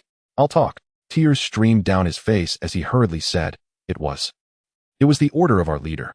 He mentioned that you might possess treasures from previous generations and ordered us to capture you, or bring back your head. Wang Hu was just an excuse. Leader, what cultivation level? The leader is at the peak of the 9th level of Qi refinement. The deputy leader is at the 8th level. There are also several 6th and 7th level incense masters. We are merely outer disciples. The tall male cultivator, desperate to save his life, spilled all the information he knew like a bamboo tube pouring out beans. The peak of the 9th level of Qi refinement. Luchen's expression hardened slightly. The strength of the Black Shaman gang was beyond his expectations. With his current power, he could handle 6th level cultivators, but facing latest stage Qi refinement, especially those at the peak of the 9th level, his chances of victory were minimal. How did you find me? We received news from Qinglan Square that you might be in Blackrock City and learned that you purchased a map of the 10,000 Beast Mountain range. So we came to try our luck. So that's it. Luchun understood. He hadn't actively concealed his whereabouts in either Qinglan Square or Blackrock City, so it was no surprise they had tracked him down. Having clarified the information, he saw Luchun no longer hesitated. The sword tip emerged slightly. A gurgling noise escaped the tall male cultivator's throat as his eyes quickly dimmed, dying on the spot. Luchun turned and walked toward the heavily injured stocky male cultivator, dispatching him with a single stroke as well. He held no pity for these robbers who valued human lives as mere grass, their hands stained with blood. Quickly clearing the battlefield, he collected the two men's storage bags and some valuable items before releasing a strand of ice flame, turning the corpses to ashes, erasing all traces. After completing all of this, he turned his gaze to the elegant female cultivator standing at a distance, pale and trembling.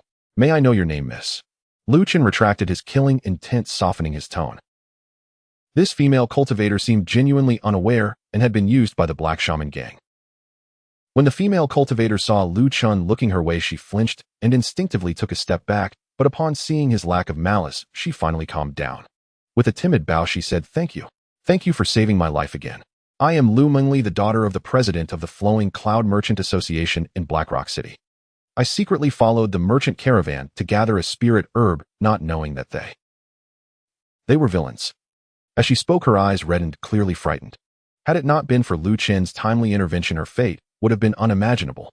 The Flowing Cloud Merchant Association. Lu Chen recalled it as a relatively large merchant group in Blackrock City, primarily dealing in medicinal herbs and elixirs, with a good reputation. "So it is Miss Lu," Lu Chen nodded. "This place is not safe for long. There may be others from the Black Shaman gang nearby. It would be best for you to return to Blackrock City as soon as possible." Lu Mengli quickly nodded, not wishing to linger in the perilous mountains any longer. She looked at Luchun and hesitated for a moment before retrieving a blue jade token intricately carved with a flowing cloud pattern from her bosom, presenting it with both hands. "For saving my life, I have nothing to offer. This is the VIP token of our Flowing Cloud Merchant Association. With this token, you can enjoy a 20% discount on purchases at any of our shops. Please accept it, and if you have time in the future, do visit our Flowing Cloud Merchant Association. My father will surely express his gratitude." Luchun glanced at the jade token, pondered briefly, and then accepted it. The Flowing Cloud Merchant Association was not insignificant. Of fostering a good relationship could be beneficial. "Thank you, Miss Lu. I am Luchun. Farewell." With that, he no longer lingered. His figure flashed, disappearing into the dense forest. Lu Mengli gazed in the direction Luchun had vanished, gripping her clothing tightly, her beautiful eyes sparkling with admiration. This Luchun, though young, possessed outstanding swordsmanship and decisiveness in battle, yet he did not kill indiscriminately. She etched his name deeply into her heart. As Luchun left the area of Hantang Gorge, he pressed deeper into the mountain range. After his battle with the Black Shaman gang cultivators, he gained a clearer understanding of his current combat strength. Meanwhile, the continuous fighting and killing had accumulated a hint of hostility within him that needed to be resolved swiftly. He found a secluded cave, set up simple warning formations, and began to meditate in a crossed-legged position. His mind sank into himself as his icy spiritual energy began to circulate, washing away the residual thoughts born from slaughter. He recalled the earlier battle, especially the precise predictions and the strikes that struck at the weaknesses of his opponents. When the heart reaches, the sword reaches. When the thought moves, the sword moves. The sword technique has no fixed form, like water with no constant shape. The words from this sword Tao reflections resurfaced in his mind. He felt that his understanding of the sword was undergoing a transformation through the trials of real combat. He was no longer bound by fixed techniques, but focused more on timing, angles, and power, integrating his own will into his sword. That subtle state in battle, as if he could foresee the opponent's spiritual energy flow and muscle movement, seemed to be the embryonic form of sword heart clarity that Qing Shuang had mentioned. Although there were no systematic skill prompts, Luchun sensed that his swordsmanship realm was quietly ascending. This was crucial for his future comprehension of more powerful sword techniques, and even condensing his own sword intent. After completing his meditation, the hostility dissipated and his mind became more transparent. Luchun opened his eyes, his brilliance contained. He took out the 2 storage bags from the Black Shaman gang cultivators and began counting his gains. Aside from a few hundred spirit stones and some miscellaneous items, there was not much of value. However, from the tall male cultivator, he found a thin booklet titled Blood Shaman Technique Fragment. Flipping through it briefly, he discovered it was a sinister technique relying on slaughter and the consumption of blood essence for cultivation, with significant drawbacks, and only applicable to the Qi refinement stage.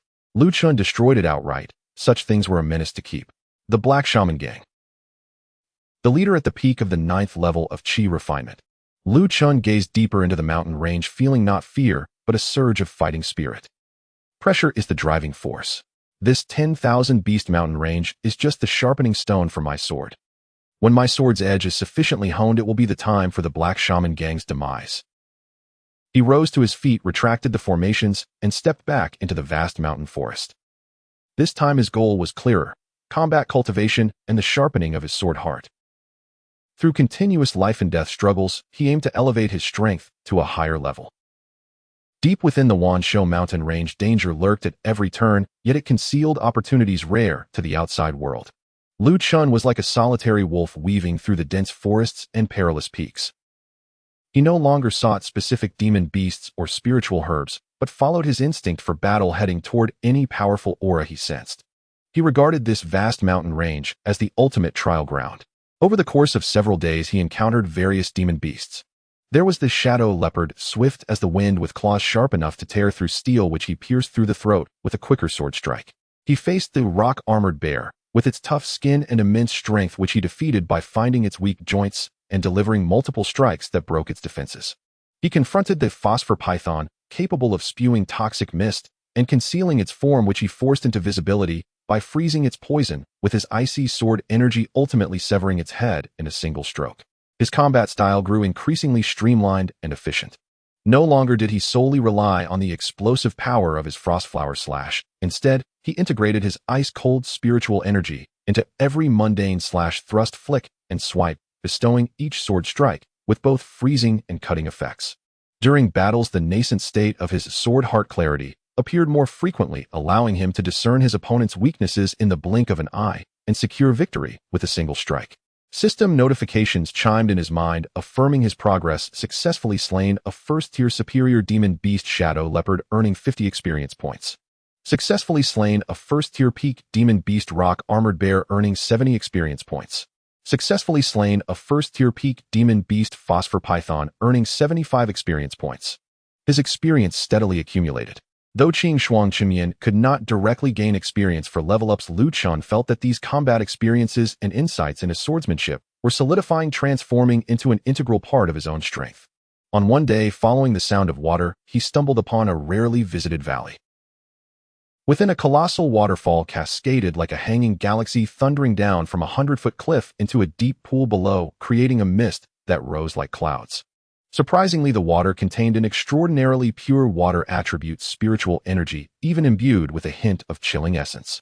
At the water's edge, several small crystal-clear grasses grew, resembling exquisite ice sculptures, exuding a strong chill. Exactly one of his targets for this journey, the first-tier superior spiritual herb ice condensation grass, and judging by its age, it was at least 50 years old. However, guarding the ice condensation grass was a giant turtle comparable in size to a small hill, its shell adorned with intricate blue patterns. The second-tier inferior demon beast, the Xian turtle. Second-tier demon beasts were equivalent to human Foundation establishment cultivators. Though merely inferior, its strength far exceeded that of the Qi refining stage. The Xian turtle seemed to sense Luchun's presence, lazily raising its massive head, its cold vertical pupils locking onto him, an aura of pressure belonging to a second-tier demon beast spreading through the air, making it feel as though the atmosphere had thickened. Had it been Luchun from days prior, he would have undoubtedly retreated upon facing a second-tier demon beast. But now, sensing the icy spiritual energy coursing through him and the increasingly sharp sword heart honed over recent days of fierce battle, intent surged within him. Perfect, you shall be the test of my current limits. Luchun's gaze sharpened. Instead of retreating, he actively released his own aura, pointing his sword, the Liuguang, at the Xian turtle. Provoked by a meager, Qi refining cultivator, the Xian turtle roared in anger. Its massive body appeared clumsy but moved with surprising speed, its limbs moving like a small moving mountain, charging toward Luchun with an overwhelming force. Simultaneously, its mouth opened wide, unleashing a concentrated, chilling breath that shot forth like a high-pressure water jet. This icy breath was far more terrifying than any ice-based attack Luchun had encountered before. Wherever it passed, even the air froze into fine crystals, instantly coating the ground in a thick layer of ice. Facing an attack capable of threatening Foundation establishment cultivators, Luchun did not dare show any negligence. He pushed his movement technique to the limit, narrowly avoiding the direct impact of the white breath, though the residual chill surged through him, momentarily hindering his movements. What formidable cold! Seeing its breath miss the Xian turtle's massive body, closed and raising its pillar-like front limb to stomp down with immense force. Luchun's eyes narrowed, refusing to retreat. He directed his icy spiritual energy with unprecedented speed, pouring it all into the Liuguang's sword. The sword glowed brightly, emitting a soft hum. Frostflower/condense. With both hands gripping the sword, he unleashed a razor-sharp ice-blue sword aura, daringly slashing at the descending turtle foot. Clang! A deafening clash of metal echoed. Where the sword aura met the turtle's foot, blinding light erupted alongside a violent shockwave. Luchun felt an overwhelming force surge through the sword, causing his grip to shatter, blood instantly staining the hilt as he was sent flying like a puppet struck by a battering ram, crashing against the waterfall's rock face, a metallic taste flooding his throat as he spat out blood. Yet the Xianbing turtle suffered a deep wound on its foot covered in frost, letting out a painful roar that momentarily slowed its movements. To withstand a blow from a second-tier demon beast, though injured, Luchun had not been annihilated. He had even managed to inflict damage on the opponent. If this scene had been witnessed by other chi refining cultivators, they would surely have been awestruck. Wiping the blood from the corner of his mouth, Luchun's eyes gleamed with renewed determination. Utilizing the rebound from crashing against the rock wall, his body moved like a gecko across the slick surface, evading further attacks from the Xianbing turtle. The Xianbing turtle roared repeatedly, unleashing its white breath, freezing patches of the rock wall into massive icicles. Its colossal body crashed against the rocks, shaking the earth. Luchun darted between the waterfall and the rock wall, perilously navigating the turbulent waters and the Xianbing turtle's frenzied assaults, all while the pervasive chill weighed heavily upon him. Yet under this intense pressure, his focus sharpened like never before. The thundering waterfall, the trajectories of the water flow, the fluctuations of spiritual energy during each of the Xianbing turtle's attacks, the contractions of its muscles, everything melded into his perception. When the heart reaches, so does the sword. The sword technique is formless like water with no fixed shape. In his mind, the insights from the reflections on sword path gradually aligned with the unceasing and ever-changing form of the waterfall.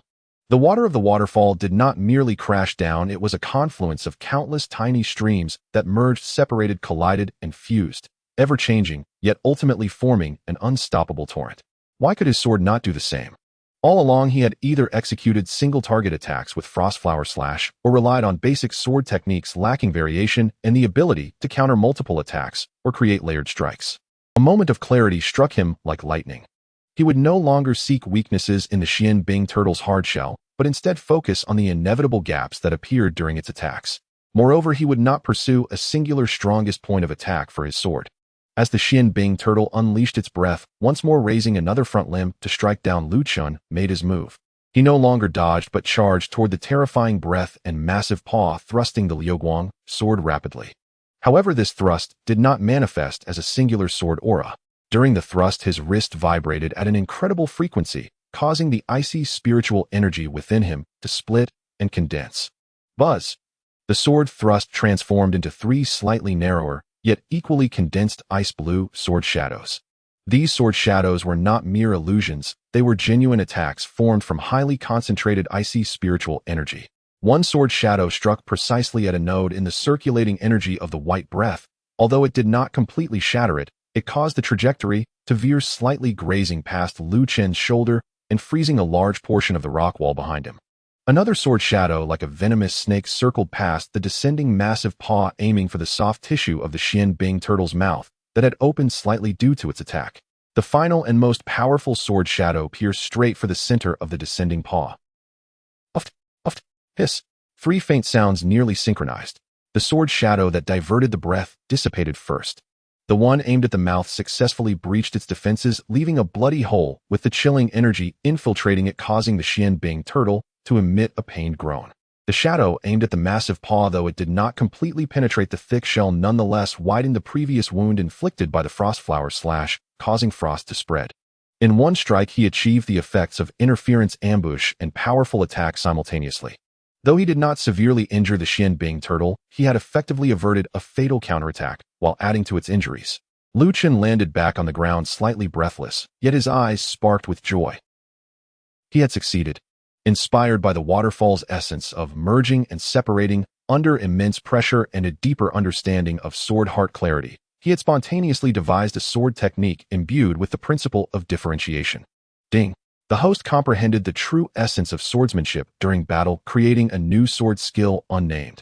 Skill effect: instantly differentiate up to 3 sword energy phantoms for attacks, each phantom possessing 30-50 of the main bonus power, depending on spiritual energy output, and control, capable of attacking different targets separately. Cost varies based on the number of differentiations and power. Please name the skill. Diverging Light and Shadow Sword. Luchun named it without hesitation. This technique, like splitting light and creating shadows, blurred the line between reality and illusion, perfectly capturing its essence. Skill naming successful. Diverging Light and Shadow Sword. LV. 1. Having mastered a new sword technique, Luchen's confidence surged. He no longer clashed head-on with the Xianbing turtle, but instead relied on agile movement and the newly comprehended, diverging light and shadow sword, continuously evading and launching differentiated sword shadows aimed at the turtle's eyes, mouth, and wounds. The Xianbing turtle, with its formidable defense and attack, became increasingly agitated as Luchen's swift and elusive swordplay inflicted new wounds. Though superficial, the accumulating cold energy weighed heavily upon its movements. As one side gained strength, the balance of victory began to tip. Finally, after countless applications of the diverging light and shadow sword, 3 sword shadows simultaneously struck toward the Xianbing turtle's eyes, and the previously struck wound, exposing a massive flaw. Its instinctive retraction of its head for protection had laid bare its relatively vulnerable neck. Now's my chance. Luchen's eyes shone with intensity, and all the remaining spiritual energy within him ignited, flooding into the Liuguang's sword. He no longer differentiated sword shadows, but concentrated all his power and will into a singular point. The unity of man and sword transformed into an ice-blue rainbow that pierced through the heavens. Frostflower/extreme. This was the strongest strike he could muster at present. The ice-blue rainbow sliced through the gap in the Xianbing turtle's neck with surgical precision. The turtle's massive body stiffened, disbelief filling its cold vertical pupils before quickly dimming. Boom. The second-tier demon beast, Xianbing turtle, was slain. Luchun knelt on one knee, propping himself up with his sword, his face as pale as paper, nearly exhausted of spiritual energy, yet a radiant smile graced his lips. He had slain a second-tier demon beast against the odds. He had created his own sword technique. His journey on the path of swordsmanship had taken yet another solid step forward. After resting for a moment, he collected the demon core of the Xianbing turtle and the most valuable core section of its shell, carefully harvesting the 50-year-old ice condensation grass. Gazing at the roaring waterfall, he felt a surge of inspiration. Sitting cross-legged by the pool, he consumed a pill to restore his spiritual energy while digesting the insights from the recent battle, especially the understanding gained from the diverging light and shadow sword. Unbeknownst to him, as he immersed himself in cultivation, a pair of cold eyes from the distant woods watched him intently through the gaps in the foliage, fixated on him and the massive corpse of the Xianbing turtle beside him. Those eyes glimmered with greed, shock, and a hint of intense murderous intent. A new storm was quietly brewing. The waterfall roared, mist swirling around it. Luchun sat cross-legged by the pond, his eyes slightly closed, enveloped in a faint ice-blue halo. The potent energy of the supreme recovery pill flowed through him like a sweet spring rushing over a parched riverbed, quickly replenishing his nearly depleted spiritual power. The fierce battle with the Xianbing turtle, while perilous, had brought tremendous gains. He not only succeeded in creating the light-dividing shadow-slicing sword, but his comprehension of sword heart clarity also deepened, pushing his cultivation toward the peak of the 3rd layer of Qi refinement under extreme pressure. His entire mind was immersed in recovery and insight, savoring the subtle sensation of precisely dividing and controlling his consciousness and spiritual power through light-dividing shadow, as well as the decisive sword intent brought forth by the culmination of all his essence in the frosted/extreme. However, just as he relaxed his mind and his spiritual power reached a critical juncture, a chilling, sharp, bloodthirsty aura like a long-hidden poisonous snake suddenly erupted from the dense forest behind him without any warning. A streak of dark light shot forth, moving faster than the eye could perceive, silent, yet piercing, aimed directly at Luchen's vital point. This strike was incredibly malicious. It came at the moment when Luchun had just exhausted his old strength and had yet to regain new power lost in his insights. The assailant had clearly been lurking nearby, waiting patiently for this perfect opportunity. Be careful. Even in a deep slumber of recovery, Qing Shuang's card sent out a violent wave of warning in his sea of consciousness. Luchen's body erupted with a chill. The overwhelming sense of impending death doused him like ice water, forcing him to awaken from his profound contemplation. There was no time to think, no time to turn around. Relying entirely on instincts honed from countless life-and-death battles and the extraordinary perception granted by the nascent sword heart clarity, he twisted his body sharply to the right. The dark light grazed his left rib, leaving a trail of blood.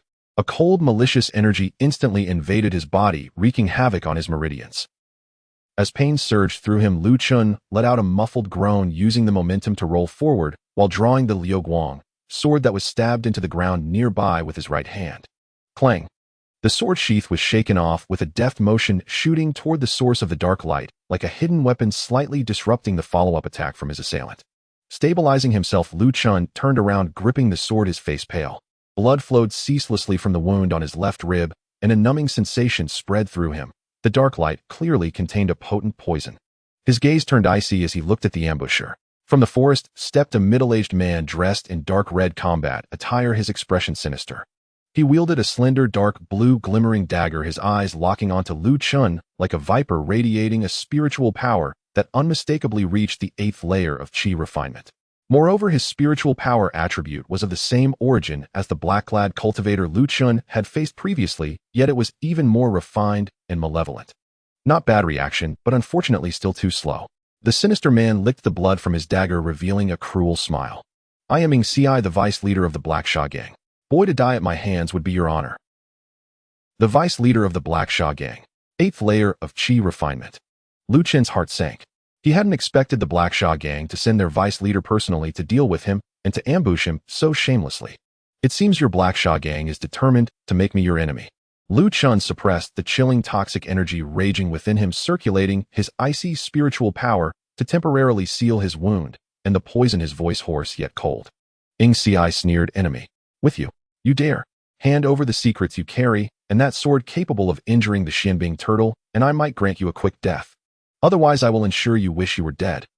His gaze swept over the massive corpse of the Xianbing turtle nearby, a flicker of caution and deeper greed flashing in his eyes. A mere boy who could single-handedly slay a second-tier low-grade beast surely held immense secrets. That sword was definitely not ordinary. Luchun no longer wasted words. Facing an 8th layer Qi refinement opponent while already poisoned and ambushed, the situation was dire. Any further dialogue would be pointless. Only a fight to the death presented a slim chance of survival.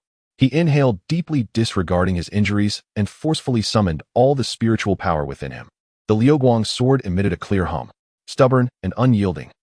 Sis' eyes flashed with cold light as his figure flickered like a ghost, instantly closing the distance, his dagger transforming into dozens of indistinguishable dark blue shadows, like a horde of venomous snakes attacking, enveloping all of Luchun's vital points. The speed surpassed any previous opponent. The techniques of the Black Sha gang leaned towards the devious and rapid, and Xiao was one of its finest. In the face of this dazzling onslaught, Luchun pushed the perception of sword heart clarity to its limits. In his vision, the trajectories of the dozens of sword shadows and the distribution of their spiritual power gradually became clear. He could not take it hidden. He must break through at one point. His feet moved swiftly, dodging rapidly within a confined space, while the Liuguang sword pierced out. Light dividing, shadow slicing sword. This time, he did not split into multiple sword shadows, but instead used the power of division for acceleration and direction change. The sword light he thrust out suddenly split in midair, then split again into 4. The 4 sword shadows were not attacks, but rather like agile fish precisely darting at the few most substantial and threatening dark blue shadows among the dozens. Clang, clang, clang, clang. A series of crisp sounds erupted like raindrops on banana leaves. Sparks flew, and the residual waves from the clash of spiritual powers stirred ripples in the surrounding pond. Luchun let out a muffled groan, blood spilling from his mouth, his sword arm trembling slightly, his tiger's mouth splitting again. The absolute disparity in cultivation made each clash take a toll on him. The wound on his left rib bled profusely from the vigorous movement, and the numbing sensation spread throughout his body. Yet, relying on his exquisite swordsmanship and extraordinary perception, he barely managed to withstand Sis' first storm-like wave of attacks. A flicker of surprise crossed Sis' eyes. His phantom stabbing was a low-grade, mysterious sword technique known for its speed and deceptive changes, difficult for even cultivators of the same level to withstand. He hadn't expected it to be parried by a mere boy at the 3rd layer of Qi refinement. Interesting. Let's see how many more you can take. Sis' assault transformed again, his movements becoming increasingly elusive, the dagger darting like a cunning snake, fiercely relentless. At times it became a rain of needles covering the entire field. He fully unleashed the advantage of his 8th layer Qi refinement, completely suppressing Luchun's speed and power. Luchun found himself in a bitter struggle. He could only rely on the agility of sword heart clarity and the foresight of sword heart clarity to maneuver desperately within the limited space, like a small boat in a storm on the verge of capsizing. His wounds continued to multiply, his spiritual power rapidly depleting, and the poison kept eroding him. This won't do. If this continues, I will surely die. Luchun's eyes hardened with determination. While defending, he submerged part of his consciousness into his storage bag, connecting with the jade box containing the remnants of the Ice Chi sword. I need stronger stimulation. A more lethal crisis. He intentionally created an opening, slowing his movements slightly. Xi, being so seasoned, immediately seized the opportunity, his eyes flashing with viciousness, the dagger, seemingly breaking through space limitations, instantly piercing through Luchun's defenses, aiming straight for his heart. This strike was fast, accurate, fierce. It contained the full power of Xi. He was determined to kill in one blow. The icy touch of death enveloped Luchun instantly. Now, at that critical moment when the dagger was about to pierce his skin, the grayish Qinglan card in his sea of consciousness trembled violently, and the jade box containing the ice chi also erupted with unprecedented desire and vibration. Roar! That faint ancient dragon soul was once again stirred by this ultimate crisis of death. Luchun was struck with inspiration, no longer suppressing it, but rather actively guiding that ancient desolate will to merge with his own resolute sword intent and all the remaining icy spiritual power within him. He abandoned all defenses, pouring everything into the Liuguang sword. On the sword's surface, the ice-blue light intertwined with a barely perceptible ancient azure hue. An icy, deadening intent, far more concentrated and terrifying than when he had faced the foundation-building evil cultivator, erupted violently. This time he did not transform it into field ripples, but instead compressed it, intensely condensing it to the very tip of the sword. Ice chi devour condense. Accompanied by his hoarse roar, the Liuguang sword surged forth, striking at a speed and angle beyond comprehension, towards Xi's slightly exposed wrist from his Fulan attack, not aimed at a vital point, but rather to sever his claws. Xi's cruel smile froze instantly, turning into sheer horror. He felt an icy will seemingly from the ancient wilderness locking onto him, and the power contained at the sword's tip made his very soul tremble. He wanted to change his technique to retreat, but with his full effort expended, how could he easily retract? Crack! A crisp, teeth-grating sound of bone fracturing echoed. The tip of the Liuguang sword precisely struck Xi's wrist. The extreme cold and the deadening power of that dragon soul erupted instantly. Xi's wrist, along with the dark blue dagger, was entirely frozen in that moment, and under the impact of that terrifying force it shattered like fragile glass into a shower of ice-blue powder. Xi let out a wretched scream that sounded inhuman, his sword-wielding right hand severed at the wrist. The cut was smooth as a mirror covered with thick frost, without a drop of blood flowing out. The icy power surged up his severed arm, freezing his blood and spiritual power. His eyes filled with endless fear and disbelief as he gazed at his bare arm and the pale youth before him, whose complexion was as white as paper, swaying yet with eyes as cold as ancient ice. No, it's impossible. He staggered back, his internal spiritual power being eroded by that strange ice-cold force. Sluggish in its operation, his strength diminished to a fraction. After delivering the blow, Luchun too was nearly exhausted, leaning on his sword to remain standing, another mouthful of blood spilling forth mixed with ice shards.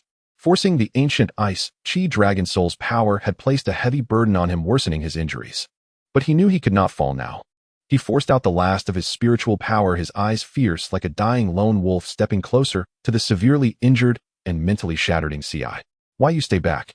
Xi was in complete panic, shouting with a fierce facade, I am the vice leader of the Black Sha gang.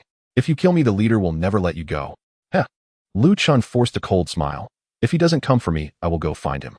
As the words left his lips, he raised the Liuguang sword again. Despite his trembling arm, its momentum remained resolute. Light dividing, shadow slicing sword. This time 3 condensed sword shadows shot forth, targeting Xi's throat, heart, and dantian. In his grievously wounded state, Xi could no longer defend himself. Uft, uft, uft. 3 soft sounds rang out as the sword shadows pierced through. Xi's eyes widened, his body stiffening as he slowly collapsed, his face frozen in infinite regret and fear. He could not have dreamed that he, a dignified 8th-layer chi refinement cultivator and vice leader of the Black Sha gang, would fall to a mere 3rd-layer boy dying in this desolate valley. Confirming Xi's demise, Luchun could no longer hold himself up, kneeling on one knee, gasping for breath as darkness swirled before his eyes. He quickly took out a pill and swallowed it, forcing out some of the poison, with his spiritual power managing to tend to the horrifying wound on his left rib. Looking at Xi's corpse and the ground strewn with ice powder, Luchun felt a lingering dread. His ability to counterattack this time was largely due to luck. Had the opponent not held back for the sake of extreme concealment and speed, had he not gained insight into light-dividing shadow-slicing sword, in the heat of battle, had the ice chi dragon soul not been stirred again, the outcome would have been dire. Strength. I still lack strength. He clenched his fist tightly. If facing an 8th layer Qi refinement was this difficult, how would he contend with the leader at the pinnacle of the 9th layer? He searched the battlefield, discovering a decent quality storage bag on Xiao, not bothering to examine it in detail, quickly stashing it along with the materials from the Xianbing turtle and the ice-condensing grass. He dared not linger, knowing that the death of the Black Sha Gang's vice leader would surely stir up a storm. Despite his injuries, Luchun quickly left the valley, disappearing into the vast mountains. He needed to find an absolutely safe place to digest this harvest, heal his wounds, and strive for a higher realm. Luchun endured the excruciating pain from his left rib wound and the numbing sensation brought on by the toxin, alongside the mental fatigue induced by forcibly activating the Ice Chi Dragon Soul. He stumbled through the dense jungle, not daring to stop or retrace his steps. Instead, he relied on his memory and instincts, retreating deeper into the mountains, into a more desolate area. Blood dripped from the hem of his clothing, leaving intermittent traces behind him, but he had no time to tend to it. The death of Xiao was akin to disturbing a hornet's nest. The Black Sha Gang would not let this go lightly. Stronger foes would surely come, perhaps even the gang leader at the pinnacle of the 9th layer of Qi refinement, to personally search the mountains. He needed to find a place to hide, one that was absolutely secure. Time passed, and the sky gradually darkened. Luchun finally discovered a narrow crack at the base of a steep cliff, completely concealed by thick vines. A sweep of his consciousness revealed that the interior seemed quite spacious and devoid of any living presence. He pushed aside the vines and squeezed himself inside. Initially, the crevice was extremely narrow, just wide enough for a person to pass, but after several dozen steps it opened up into a broad space. Inside was a natural stone cave, approximately 10 zhang square, dry and well ventilated, with a few gaps in the ceiling allowing faint starlight to filter through, a perfect hiding place. Feeling a wave of relief wash over him, Luchun's taut nerves suddenly relaxed, and a strong sense of weakness and dizziness overwhelmed him, nearly causing him to collapse on the ground. He hurriedly set up a few simple warning and concealment formations at the cave entrance. Though crude, they were better than nothing. Once this was done, he sat cross-legged and focused all his energy on treating his injuries. First, he addressed the wound on his left rib inflicted by Xi's blade. The injury was deep enough to expose bone, with the edges tinged with a peculiar black hue. The cold, sinister poison continued to gnaw at his meridians and flesh. He took out a second-tier detoxification pill from Baibao Pavilion and swallowed it, channeling icy spiritual energy akin to a fine blade to gradually expel the toxins. Black toxic blood flowed from the wound, dripping onto the ground with a hissing sound, revealing the poison's ferocity. This painful and lengthy process consumed 2 full hours before he managed to expel most of the toxins. The blackness around the wound gradually receded, returning to the normal color of flesh. He applied a healing ointment and bandaged it with a clean strip of cloth. Next came the internal injuries. Forcibly activating the Dragon Soul and confronting Xiao had placed a significant burden on his meridians and organs. He took another Yuan recovery pill, guiding its medicinal properties to nourish his damaged meridians and calm the turbulent flow of his qi and blood. Once his injuries were temporarily stabilized, Luchun let out a long sigh, feeling as though he had escaped a calamity. To have turned the tables on Xiao was a stroke of sheer luck. He steadied himself and began to assess his gains. First were the materials from the Xianbing turtle. As a second-tier low-grade beast, it was a treasure trove, especially the demon core containing pure ice-type demon energy and the central shell, both of considerable value. The few 50-year-old ice-condensing grasses were also rare spiritual herbs. Next was the main event, the storage pouch of Xiao. As a vice leader of the Black Sha Gang at the 8th layer of Qi refinement, Xi's wealth was vastly greater than that of the previous lowly minions. When Luchun probed with his consciousness, his eyes brightened. Low-grade spirit stones piled into a small mountain, an estimated 5,000 at least. In addition, there were several dozen stones infused with even denser spirit energy, appearing a faint blue. Medium-grade spirit stone, the purity and total amount of spirit energy far exceed that of low-grade spirit stones. One medium-grade spirit stone is roughly equivalent to 100 low-grade spirit stones, with the actual exchange rate often higher. Note can be used for higher-tier formations, puppet control, or rapid recovery of spiritual energy. Dozens of medium-grade spirit stones amounted to the value of thousands of low-grade spirit stones. This was an immense fortune. There were also numerous pills, mostly second-tier healing and qi recovery pills of good quality. A few vials labeled blood slaughter pills, exuding an ominous aura, were evidently used for the Black Sha Gang's sinister practices, which Luchun promptly destroyed. In terms of artifacts, apart from the Azure Dagger destroyed by Ice Chi Devour, Xiao also possessed a black diamond-shaped shield, an exceptional defensive artifact, along with several talismans flickering with lightning and fire indicating considerable power. What intrigued Luchun the most was a black identity token engraved on one side with the words Black Xia, and on the reverse with Xiao, and his position along with a jade slip containing information. He immersed his consciousness into the jade slip. Instead of techniques, it contained basic information about the Black Xia gang, including portraits of the main leaders, their cultivation level specialties, and the locations of several secret strongholds within Haiyan City. This truly is heaven sent. Luchun was overjoyed. This jade slip was essentially a compass for dealing with the Black Xia gang. The gang leader at the pinnacle of the 9th layer of Qi refinement named Li Shui had mastered the blood slaughter technique and was known for his brutality and extreme suspicion. There had originally been 2 vice leaders, with Xiao dead. The other was a formidable figure known as the Butcher at the 8th layer of Qi refinement, possessing immense strength. Below them were several incense masters at the 6th and 7th layers of Qi refinement. Armed with this information, he was no longer blind. After tallying his gains, Luchun pondered his next steps. The Black Xia gang loomed like a sword over his head. Until he uprooted it, he would never find peace. Yet facing them heat-in with his current strength would be akin to striking a stone with an egg. I must quickly enhance my power. His gaze firm, he retrieved the invaluable upper-grade spirit stone. Previously, he had used only a small portion for the auction and daily cultivation, and it still contained a vast amount of pure spiritual energy. Now's the opportunity to break through to the 4th layer of Qi refinement. The transition from the 3rd to the 4th layer was a small bottleneck. Once surpassed, both the total amount and purity of his spiritual energy would experience a qualitative leap. Clutching the upper-grade spirit stone, he fully activated the optimized Qi drawing technique.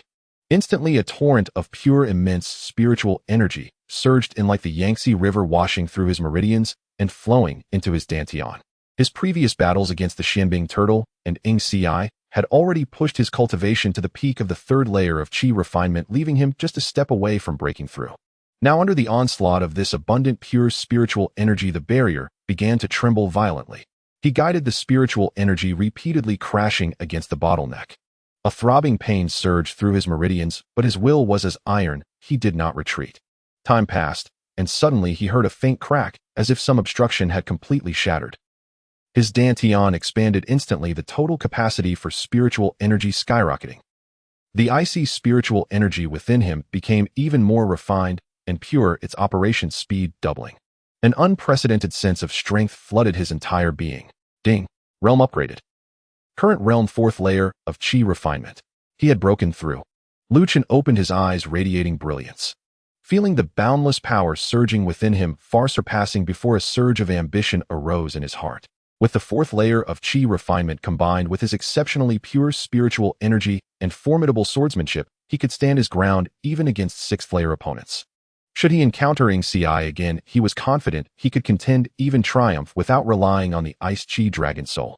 After stabilizing his realm, he began to experiment with his newly acquired power, particularly delving deeper into the splitting light and shadow sword and the Dragon Soul power of Ice Qi Devour. As his cultivation increased, and his proficiency improved, the sword shadows produced by splitting light and shadow sword became more solid and easier to manipulate. Though still difficult to control, he sensed an increase in his tolerance for the power of Ice Qi Devour, no longer risking half his life with each use. At that moment, the system notification chimed once more. Ding! Detected that host cultivation has reached the 4th layer of Qi refinement, significantly enhancing strength, triggering main quest to root out the Black Xia gang. Quest requirements: eliminate the Black Xia gang, kill the leader Li Shui. Quest rewards: low-grade spirit stones x 5000, medium-grade sword technique, Ice Extreme Sword Manual, x1, summoning ticket fragments, x2, special item, Sword Spirit Revival Potion weak effect, x1. Seeing the quest rewards, especially the last item, Sword Spirit Revival Potion weak effect, sent Luchun's heart racing. Qing Shuang. Could this potion help revive Qing Shuang?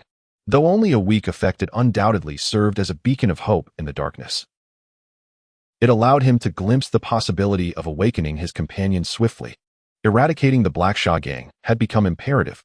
Suppressing his excitement, he began to calmly plan. Charging into the Black Xia gang's lair would be tantamount to suicide. He needed to rely on strategy. The secret strongholds identified in Xi's jade slip could serve as points of infiltration. After resting in the stone cave for another day, fully recovering from his injuries and solidifying his realm at the 4th layer of Qi refinement, Luchun decided to leave. He carefully erased the traces at the cave entrance and stealthily slipped out of the mountains, heading back toward Haiyan City. This time he was no longer the lowly rogue practitioner who had to hide and tread carefully to survive. He carried with him the cultivation of the fourth layer of Qi refinement, more advanced swordsmanship, and detailed intelligence on the Black Sha gang, along with a resolute determination to eradicate them. The roles of hunter and prey were about to be reversed. As night deepened, Lu Chen's figure melded into the darkness, quietly approaching the massive city and the impending storm of blood and slaughter. The night was as dark as ink, shrouding Black Rock City in a profound silence. Only a few scattered lights flickered like will-o'-the-wisps amidst the vast shadows of the city. Lu Chen moved like an ethereal shadow, silently navigating the labyrinthine, sewage-laden alleys of the western part of the city. Dressed in a nondescript night outfit, and with a black scarf obscuring his face, only his eyes gleamed with a cold, piercing light in the darkness. The spiritual energy of a fourth-layer Qi refining flowed slowly through his optimized meridians, his aura meticulously restrained, as if he had melded into the surrounding darkness. His target was a secret stronghold of the Black Sha gang located on the outskirts of the impoverished district in the west. According to the intel, the place was frequently occupied by a sixth-layer Qi refining master and several initial-stage disciples primarily engaged in trafficking stolen goods, gathering information, and handling dubious dealings. Choosing this location as his first target was strategic, given its remote position, which minimized the risk of attracting large-scale attention, and its moderate strength, which was ideal for testing his newfound combat capabilities while accumulating experience against the Black Sha gang. Following the description in the Jade Slip, Lu Chen quickly located his objective, a dilapidated courtyard marked with the abandoned warehouse sign. The high walls were imposing and the doors were tightly shut, but he could faintly sense the subtle fluctuations of spiritual energy and indistinct voices from within through the cracks. Lu Chen opted against a direct assault. Like a gecko, he stealthily scaled a nearby taller building, observing the courtyard's layout from above. The yard was modest in size, with a dimly lit main house at its center and side rooms flanking it. Inside the main house were four distinct auras. The strongest belonged to the sixth-layer Qi refining master, likely the local leader. The other three exuded energies around the second and third layers. Each side room housed two initial-stage disciples seemingly engrossed in meditation or rest. One sixth-layer Qi refining master, seven initial-stage disciples. Luchun rapidly formulated a plan in his mind. He needed to act swiftly and decisively, leaving no one to escape and raise the alarm. He descended like a falling leaf, landing in the shadows of the courtyard wall. Concentrating, he summoned a barely perceptible chill of spiritual energy at his fingertips and inscribed a simple soundproof barrier on the wall. Though limited in range, it effectively enveloped the main house and nearby areas. With everything set, he ghosted over the high wall and slipped into the courtyard without a sound. First, he crept to the window of the left side room. Inside, two second-layer disciples of the gang were chatting casually, utterly unguarded. A glimmer of coldness crossed Lu Chen's eyes as he pointed his fingers like a sword. Two strands of icy sword energy as fine as a hair, yet incredibly condensed, shot through the gaps in the window paper silently. Puff, puff. Two soft thuds echoed as the disciples' bodies stiffened, a small red dot appearing at their foreheads, their brains frozen in an instant, collapsing to the ground. Without uttering a sound, their breaths extinguished. Ding. Successfully killed two Black Sha disciples, earning 40 experience points. Stored. Employing the same method, the two disciples in the right side room were also dealt with quietly. The entire process was clean and efficient without alarming the four occupants within the main house. Lu Chun, like a harbinger of death in the night, turned his gaze towards the main house. He could hear the sounds of drinking and dice rolling along with the impatient reprimands from the sixth-layer master. Taking a deep breath, he steadied himself. This sixth-layer opponent would be the most formidable challenge he faced since his breakthrough. Creak.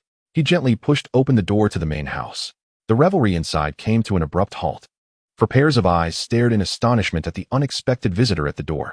At the center sat a burly man with a scarred face and an aura that radiated ferocity, the local leader. The other three were his subordinates. Who are you? The scarred leader sprang to his feet, unleashing the oppressive aura of a sixth-layer Qi refining master, a wave of bloody intent crashing toward Lu Chun. Confusion surged within him. Were his subordinates dead outside? How could there be no sound at all? The other three disciples reacted quickly, grabbing their weapons, their expressions tense. Lu Chun offered no reply. His answer was the cold gleam of his sword. Clang. The luminous stream sword was drawn with a flourish, tracing a breathtaking arc in the dim light. He held nothing back, unleashing his full power from the very start. Light-splitting shadow sword. Accompanied by his chilling command, the sword light suddenly split in midair, transforming into three razor-sharp ice-blue sword shadows seemingly alive shot towards the three initial stage disciples. The speed was unimaginably swift. The three disciples couldn't react in time. They only felt a flash of blue light before a chill pierced their throats and hearts, the terrifying cold enveloping them as their consciousness plunged into eternal darkness. Thud, thud, thud. Three bodies collapsed almost simultaneously, each covered in a thin layer of frost. One strike, three initial stage disciples slain.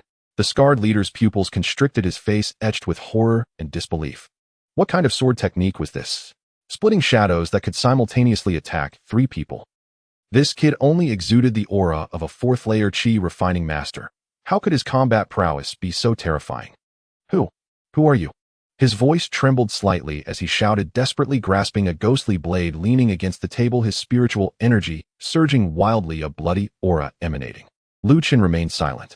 With a single step, he shot forward like lightning, launching himself at the scarred leader. The luminous stream sword thrust straight for his face, fierce and unyielding. Seeking death, the scarred leader roared, swinging the ghostly blade with a chilling bloodlight, aiming to crush Luchun with overwhelming power. However, just as their weapons were about to clash, Luchun's wrist flicked almost imperceptibly. Light-splitting shadow sword deceptive change. The originally straight thrust of the sword shadow split again in midair. One sword shadow continued toward the ghostly blade, while the other two, like venomous snakes, curved menacingly to strike at the scarred leader's flanks. The scarred leader was taken aback. He had never encountered such an unpredictable sword technique. In a rush, he could only retract the ghostly blade, attempting to block the incoming sword shadows, but he was already a beat too late. Swish, swish. Two sword shadows struck true against his ribs. Although his thick, bloody aura mitigated much of the power, they still carved two deep wounds that penetrated to the bone, the icy energy flooding in. Oh! The scarred leader cried out in pain, his movements faltering. At that moment, the main sword shadow collided fiercely with the ghostly blade. Clang! The sound reverberated within the soundproof barrier. Luchun staggered back half a step, his arm holding the sword tingling slightly. The scarred leader, however, stumbled back several steps, his ghostly blade coated in frost, the invading icy energy disrupting his spiritual energy flow. The disparity was stark. Luchun's spiritual energy was of a purity far exceeding that of his peers, and combined with the elusive nature of the light-splitting shadow sword, he had managed to gain the upper hand against the sixth-layer scarred leader in a direct confrontation. Impossible. What kind of ghostly sword technique is this? The scarred leader was filled with shock and rage, fear creeping into his heart. He knew he was no match for this mysterious swordsman. Flee! That thought instantly seized his mind. He hurled the ghostly blade at Luchun and turned to smash through the window to escape. Trying to run, Luchun's eyes were cold as he deftly sidestepped the flying ghostly blade, raising his sword once more. Light-splitting shadow sword, absolute kill. Three sword shadows reappeared, but this time instead of scattering, they converged in midair, coalescing into an exquisitely refined ice-blue line capable of freezing souls, striking with a speed that defied perception, catching up to the fleeing scarred leader in an instant. Puff! The ice-blue line pierced through his back, emerging from his chest. The scarred leader's forward momentum suddenly froze. He looked down in disbelief at the small, swiftly expanding frost-covered hole in his chest. The extreme cold instantly froze his heart, blood, and soul. The leader will avenge me. He managed to utter a few words with great difficulty before his gaze dimmed, collapsing lifelessly to the ground. The Black Sha Gang's leader lay dead. Luchun sheathed his sword, his breath slightly hurried. The continuous use of the light-splitting shadow sword, particularly the final killing strike, drained a considerable amount of his spiritual energy. Yet his eyes sparkled with excitement. A fourth-layer chi refining master had slain a sixth-layer opponent without even resorting to his trump card, Ice Chi Devourer, relying solely on his strength and the newly crafted sword technique. This undoubtedly validated that he was on the right path. He swiftly cleared the battlefield, reducing all corpses, including the scarred leader, to ashes, collecting valuable items, and meticulously searching the main house, finding some account books and letters related to the Black Sha Gang's operations. Though of little value, they could serve as evidence. Having completed his tasks, he slipped away quietly as if he had never existed. In the following days, under the shadows of Black Rock City, currents of unrest surged. In the underground chamber of a gambling den in the south of the city, a fifth-layer Black Sha leader was surrounded by several guards when a sudden sword shadow severed his throat. At the eastern docks, two fourth-layer enforcers engaged in the exchange of stolen goods became ice sculptures without a sound. Even in a luxurious brothel's back courtyard, a sixth-layer leader disguised as a steward was swiftly slain in the dead of night, meeting the same fate as the leader from the Western Warehouse. In just a few days, 3 secret strongholds of the Black Sha gang in Black Rock City were uprooted, resulting in the mysterious deaths of a 6th-layer leader, 2 5th-layer heads, and over 20 initial-stage disciples. The only traces left behind were the characteristic icy sword energy and the occasional remnants of fine ice crystals. No other clues. Panic began to spread within the Black Sha gang. All fingers pointed toward the individual who had previously inflicted losses on the gang in Falling Wind Gorge and the myriad Beast Mountain Range. The ice sword Luchun. The gang leader Xiao was furious and ordered a full-scale hunt while consolidating their forces and enhancing the defenses of remaining strongholds. However, hidden in the shadows, Luchun watched the chaos of his prey with the patience of a hunter. His sword had just tasted blood. He was only one step away from completing his mission. The most crucial step of all, decapitation. The nights of Black Rock City grew increasingly cold and lethal, transformed by this silent purge. The atmosphere of Haiyan City had grown eerie, shaken by the recent devastating blows dealt to the Haisha gang. Once brazen in certain parts of the city, the gang members now hurried about, their eyes revealing an unmistakable fear. With 3 secret strongholds uprooted and significant losses among their mid-level leaders, the enemy remained shrouded in darkness, and this unknown terror weighed heavily on their hearts. In the northern part of the city, nestled among seemingly ordinary residences, lay the true stronghold of the Haisha gang, where the gang leader Xiao often secluded himself for cultivation. Unlike other hidden bases, this stronghold exhibited an outwardly relaxed, yet inwardly secure defense. On the surface, only a few low-ranking members in the early stages of Qi refinement patrolled the perimeter, but concealed within were multiple layers of alert formations, as well as a blood-restraining spell personally set by Xiao, ready to detect any strong intruders. The recent losses had incited Xiao's fury, a peak Qi refinement cultivator, and he felt a growing sense of caution. He ordered the remaining forces to retract to the vicinity of the stronghold and heighten their defenses. He himself ended his brief retreat, taking command at the center like an enraged beast awaiting the audacious ice sword to make an appearance. Night fell once more. Luchun appeared like a specter in the darkness, silently on the rooftop at the outskirts of the stronghold. Dressed in simple blue robes with the sword Liuguang at his waist, he did not don any special night gear. The series of assassinations and purges over the past few days had not fatigued him. Instead, they sharpened his mental state, his eyes clear and cold like the chilling stars of an autumn night. He gazed at the seemingly tranquil, yet treacherous residential area. A sweep of his consciousness revealed a powerful and violent aura lurking there, akin to a burning blood-red flame. Xiao. Additionally, at least 20 other auras of varying strengths were dispersed around, including that of the remaining vice leader Butcher. The defenses have indeed tightened significantly. Luchun mused silently. A straightforward assault would be unwise. He needed to devise a way to create chaos to lure the snake out of its hole, or perhaps to strike from the east while attacking the west. After a moment's contemplation, his gaze fell upon a courtyard at the side of the stronghold, where spiritual energy fluctuations were notably concentrated, indicating it was a resting place for the gang members. Let's start from here. With a flicker of his form, he glided through the night, like a wisp of smoke, expertly avoiding several concealed array nodes landing on the courtyard wall. Inside, 7 or 8 Haisha gang members sat huddled together, whispering about the recent upheavals, the atmosphere heavy with tension. Damn it, what on earth is this ice sword? It's too ruthless. I heard the fragrance master and the others didn't even get a chance to resist before. Shoo. Lower your voice. The boss is in a foul mood, be careful of his wrath. Just then a calm, yet chilling voice abruptly resonated above them. It seems you all fear me. Startled, the group looked up to see a young man in blue robes standing on the wall, the moonlight casting a glow on the long sword at his waist, which radiated a gentle light. It's him. Ice sword. Someone screamed in terror. Enemy attack. Signal. Shouted a small leader, reacting quickly as he grabbed a weapon at hand. However, before he could finish his warning, Luchun had already struck. He didn't even draw his sword. Instead, he pointed his fingers as if they were a blade slicing through the air. Fengguang Huaying sword scatter. Several condensed ice blue sword energies shot forth like sentient beings, moving with such speed that only afterimages were left in their wake. These sword energies did not travel in a straight line, but followed bizarre arcs in midair, accurately targeting the throats and hearts of each gang member within the courtyard. Thud, thud, thud. A series of soft thuds accompanied by brief cries echoed as the blades pierced flesh. In the blink of an eye, the 8 gang members, including the small leader in the 4th stage of Qi refinement, stood frozen in place, each marked by a tiny blood hole in their foreheads or hearts, coldness rapidly enveloping them, transforming them into lifeless corpses. Ding. Successfully killed 8 Haisha gang members, gaining 160 experience points. Stored. Clean and decisive, not a moment wasted. The commotion and sudden deaths instantly triggered the stronghold's alarm formation. Woo! A piercing alarm shattered the night. Over there. Capture him. In the core area of the stronghold, several powerful auras erupted like a signal fire shooting into the sky. Led by Li Shui, the vice leader butcher, along with 3 other fragrance masters in the 6th and 7th stages of Qi refinement, they charged towards the courtyard where Luchun was situated, exuding overwhelming murderous intent. They're here. Luchen's eyes narrowed. This was precisely the response he had desired. To draw out the strongest among them, avoiding the complex array environment within the stronghold.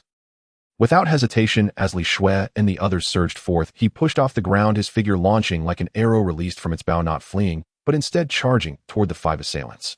Simultaneously, he drew the Liuguang sword, pointing it at the most ferocious figure at the forefront. Li Shui, the leader of the Haisha gang. You little bastard. Come and die. Li Shui roared, his hair and beard bristling, unleashing the terrifying spiritual power of a peak Qi refinement cultivator. The dense blood energy around him coalesced into a layer of blood-red armor. His fingers curled like claws, summoning a massive ghostly claw made entirely of blood energy, screaming as it descended upon Luchun, enveloping the area in a fierce wind that sealed any escape routes. The power of this claw exceeded that of the previous shadow strike.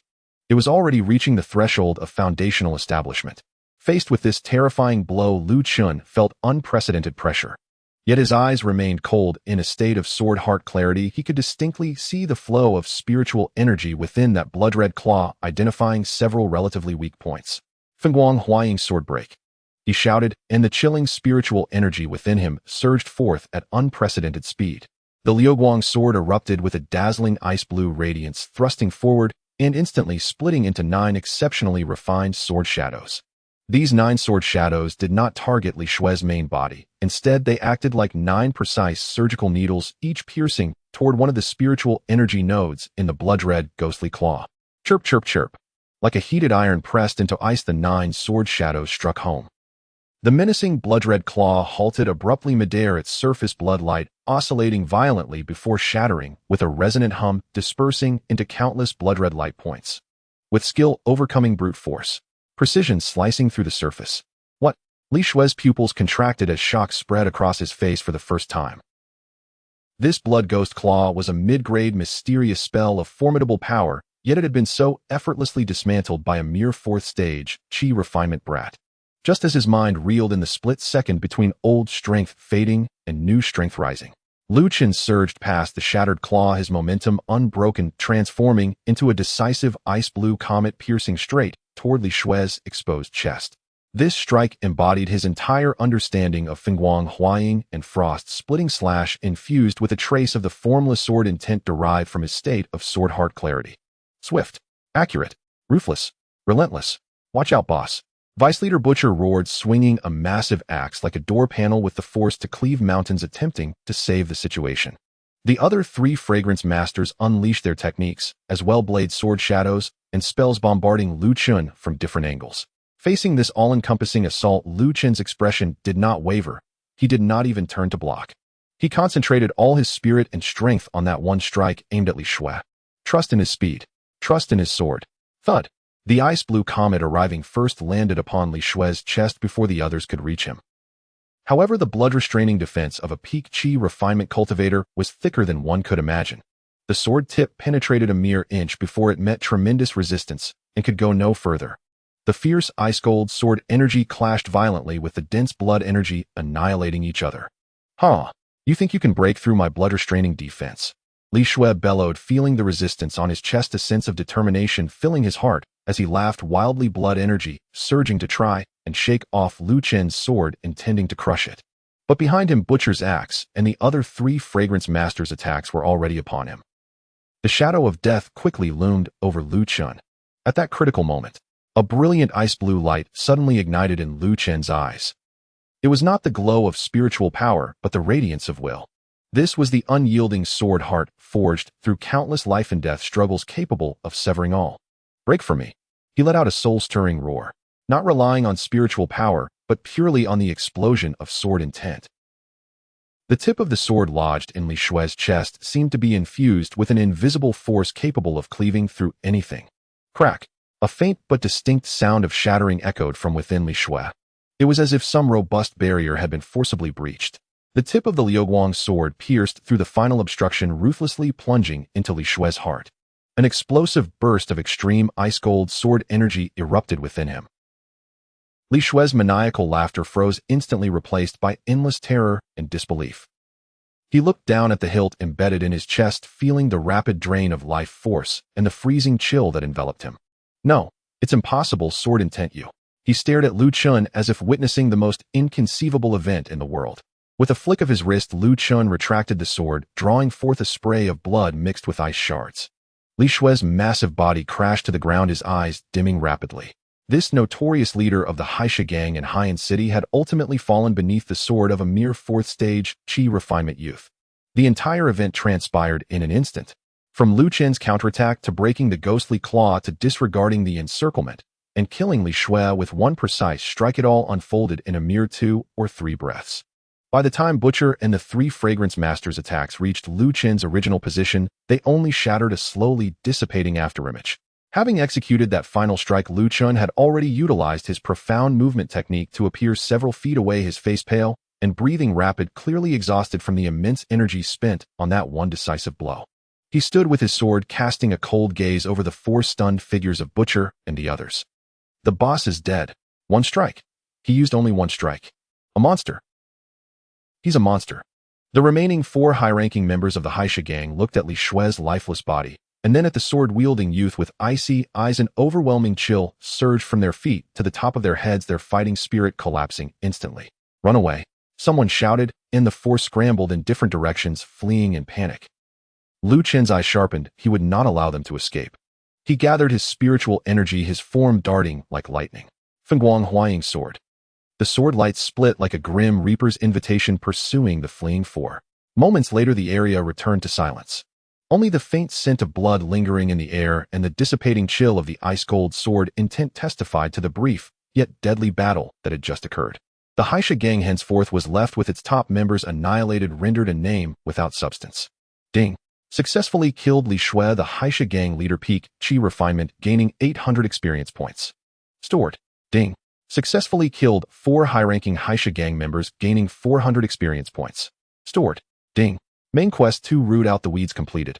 Rewards: dispatched low-grade spiritual stones x 5000, mid-grade mysterious sword technique ice extreme sword classic x1, summoning ticket fragments x2, special item sword spirit revival potion weak x1. The system's notification echoed in his mind. Luchun let out a long breath, gazing at the bottle of softly glowing sword spirit revival potion weak in his backpack, finally revealing a hint of a relieved smile. Qingshuang, wait for me. He did not linger, his form flashing as he vanished into the vast night. As the night faded, the first light of dawn broke through. Luchun did not return to the rented courtyard in the western part of the city. Instead, with a newfound caution far beyond his previous self, he navigated through the labyrinthine alleys of Blackrock City, ultimately infiltrating an abandoned underground chamber of a city god temple long shrouded in cobwebs. This was the backup hideout he had secretly sought a few days prior, more concealed and secure than the rented lodgings. Inside the chamber, he swiftly set up multiple alerts and breath-sealing barriers before finally allowing himself to relax. The series of intense battles culminating in the astonishing sword strike that condensed sword intent to slay the formidable Li Shui had nearly drained him of all his energy. He sat cross-legged, consumed a medicinal pill, and began to circulate his cultivation technique to recuperate. After several cycles of breathing, his pale complexion gradually regained its color, and most of his expended spiritual energy was replenished. Yet he did not rise immediately. Instead, he submerged his consciousness into the sea of awareness, filled with an uncontrollable excitement and anticipation, gazing at a vial emanating a soft milky white glow from his system backpack. Sword Spirit Revival Potion Low Effect. Sword Spirit Revival Potion Low Effect, a secret medicine containing special life essence effective in nurturing and awakening dormant sword spirits. It shows remarkable effects on sword spirits with damaged consciousness or in a state of slumber. Note efficacy is limited for severely damaged or height-year sword spirits. This was it. Luchun carefully extracted the potion. The jade vial felt cool to the touch, its contents swirling like pure moonlight. Taking a deep breath, he uncorked the bottle. A fresh, invigorating scent, as if capable of cleansing the soul instantly, filled the air, revitalizing Luchun's spirit. Without hesitation, he directed the vial towards the darkened card in his consciousness that bore the markings of spiritual slumber under repair, and slowly poured the potion. The milky liquid did not spill. The moment it left the bottle, it transformed into a gentle stream of light seemingly drawn by an invisible force and directly merged into the card, mingling with its faded essence. Buzz. As if quenched by long-awaited rain, the dull card suddenly glimmered with a faint light. The once dim, icy blue lines began to flicker in a rhythmic pattern, and a weak, yet familiar cold consciousness, like a slumbering seed breaking through the earth, began to awaken. Luchun held his breath, anxiously watching the changes on the card. Time slowly passed, and the radiance on the card grew stronger, the words "under repair" gradually fading away. The previously dull surface of the card became clear again, and the ethereal figure of the stunning girl in a blue dress blinked, as if on the verge of awakening from a prolonged dream.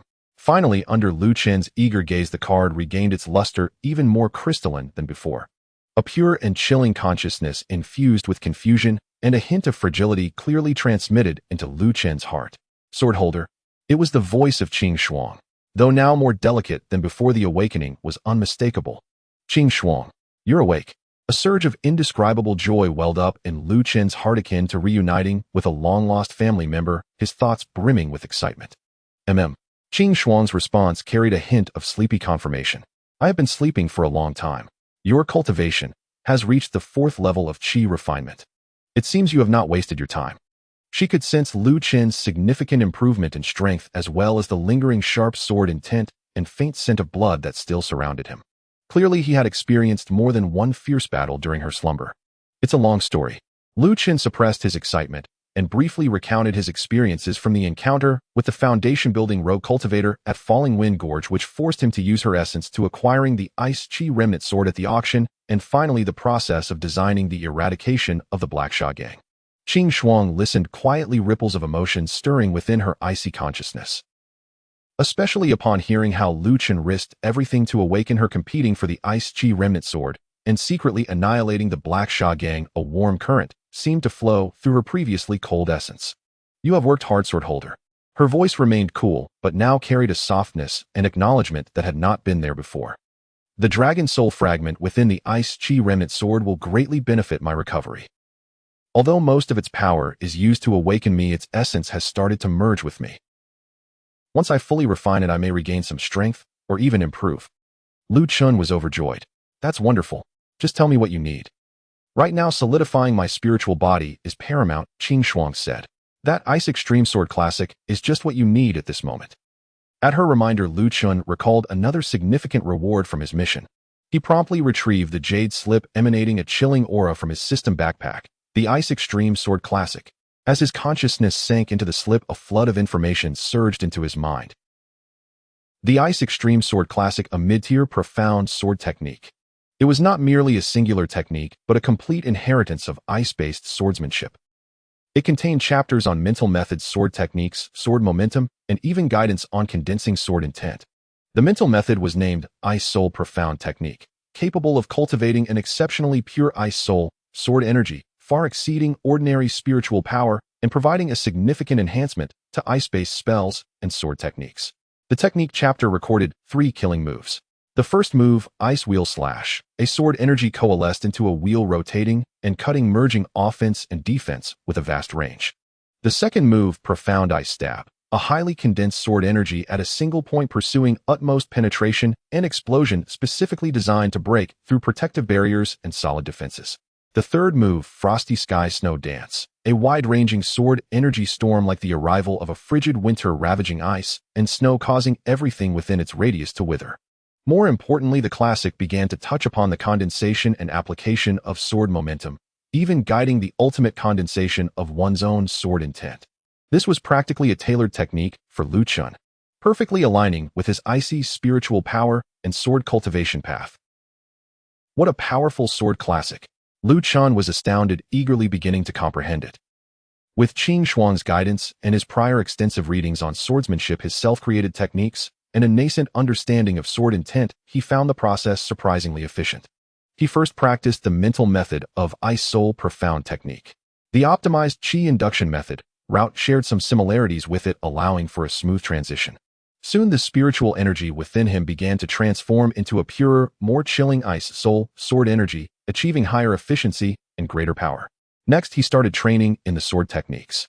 The Ice Wheel Slash required an exceptionally high level of control over spiritual energy. Luchun attempted several times, but the initial ice wheel was always unstable and would dissipate after a few rotations. However, with Qing Shuang's precise guidance and his own strong control, he quickly grasped the trick. With a flick of his sword finger, a spinning ice blue light wheel about a foot in diameter with razor-sharp edges burst forth, effortlessly slicing a piece of bluestone in the corner of the chamber in half, leaving a mirror-smooth surface. The profound ice stab focused on extreme compression of sword energy. Luchun held his breath, concentrating, compressing a wisp of ice soul sword energy repeatedly until it coalesced into a thin ice spike, as fine as a hair, yet shimmering with lethal cold light. With a thought, the ice spike shot forth silently, instantly embedding itself into the wall, leaving behind a tiny bottomless hole, the surrounding area coated in a thick layer of frost. Its penetrating power far exceeded that of his previous frost flower slash. As for the third technique, Frosty Sky Snow Dance, which involved area attacks and the initial stirring of sword momentum, was more complex. Luchun merely noted down the operational route for the moment, not yet attempting to practice it forcefully. Even so, mastering the first two techniques drastically enhanced his combat power. Combined with the deceptive transformations of the divided light and shadow sword, his arsenal of attacks became even more diverse and deadly. While Luchun immersed himself in cultivation, rapidly elevating his strength, the demise of the Black Sha gang sent ripples throughout Blackrock City. A force that had dominated for years, led by a peak 9th-level Qi refinement boss, was uprooted in a single night. Witnesses and surviving gang members described the perpetrator as a young blue-clad sword cultivator skilled in ice-based sword techniques. The name, Ice Sword Luchun, finally entered the sights of various factions in Blackrock City. The city lord's mansion remained silent, seemingly acquiescing to this shift among the factions. Upon hearing the news, Xiao, the head of the 100 Treasures Pavilion, chuckled with satisfaction, pleased with his previous investments. Within the flowing cloud chamber of commerce, Lu Mengli recalled the rumored savior from the Beast Mountain, her beautiful eyes sparkling with intrigue. Meanwhile, other factions with ties to the Black Sha gang began to feel uneasy, discreetly investigating the sudden rise of this ice sword. Luchun paid little mind to all of this. He understood well that in the world of cultivation, strength reigned supreme. A modicum of fame had its pros and cons. The most important thing at the moment was to digest his gains and enhance his power. In the chamber, he gradually concluded his cultivation, a fleeting flash of ice blue in his eyes, his aura becoming more refined and profound. Qing Shuang, we should leave this place. Where to? Let's find a place to seek out a better sword body for you. Also, Lu Chen's gaze pierced through the darkness of the chamber, as if he could see far beyond. It's time to touch upon the true world of sword cultivators. He sensed that Blackrock City was beginning to feel small for him. In the hidden chamber of the abandoned city god temple, Luchun slowly opened his eyes. A pure ice blue sword aura flickered momentarily in the depths of his pupils, and the aura surrounding him radiated a more refined and profound essence than before. The initial training of the Ice Extreme Sword Classic had elevated his control over his power to new heights, with the Ice Spirit Sword, Qi now far surpassing the ordinary icy spiritual energy he once wielded. How do you feel? Qing Shuang's cool voice resonated within his mind, laced with a hint of inquiry. Though her spiritual entity was still weak after awakening and unable to directly exert much power, her very existence served as a premier swordsmanship mentor, continually guiding Luchun's path. Unprecedentedly good. Luchun clenched his fist, feeling the icy sword aura flowing continuously within him, imbued with a chilling essence. This Ice Extreme Sword Classic is indeed mystical, particularly the methods for refining and utilizing sword aura, which have greatly benefited me. However, his gaze fell upon the Liuguang sword at his waist. This exquisite magical artifact had accompanied him for only a short time, yet it had endured numerous fierce battles.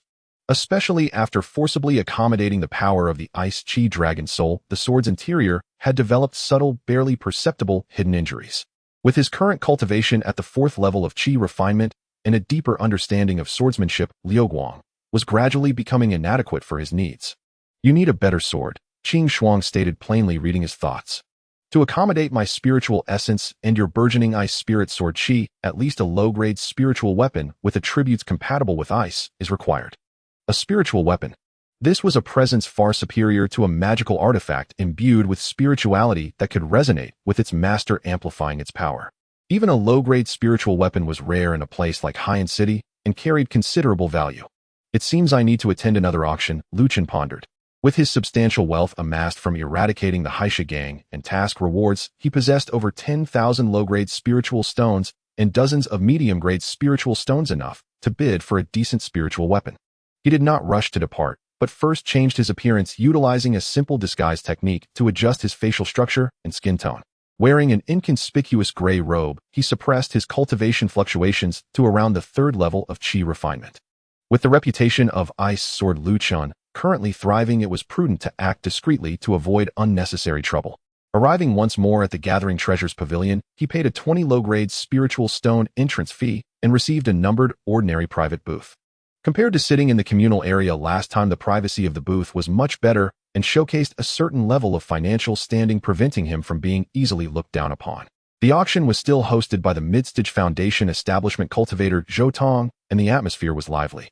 Luchun patiently waited, although the first few items, including elixirs, materials, and magical artifacts, were decent, none captured his interest. Finally, as the auction progressed to its midstage, an item made Luchun sit up straight. The next item up for bid is a low-grade spiritual weapon, the Qiao sword. Zhou Tong's voice carried a hint of excitement. 2 beautiful maidens approached the stage holding a silk-draped jade plate upon which lay a long sword. The sword measured 3 feet and 3 inches, its blade resembling a pool of autumn water, clear and bright, subtly reflecting light and emanating a gentle yet fierce water element spiritual energy. This sword was forged by a master weapon craftsman using cold spring mysterious iron along with condensed water stone. Upon its completion, it attracted water spiritual energy and has already begun to exhibit spirituality. It's a rare low-grade water attribute spiritual weapon, especially suitable for friends cultivating water and ice techniques. The starting bid is 3,000 low-grade spiritual stones, with each bid raising the price by no less than 200. A collective gasp and murmurs arose from the audience. A spiritual weapon. One that was highly compatible with elemental attributes. This was enough to tempt many latest-stage chi refinement and even foundation establishment cultivators. 3,500 spiritual stones. 3,800. 4,000. The price climbed steadily, soon surpassing 5,000. Luchun furrowed his brow. The Qiao sword was indeed a fine weapon. Water could produce ice, making its attributes somewhat compatible with his.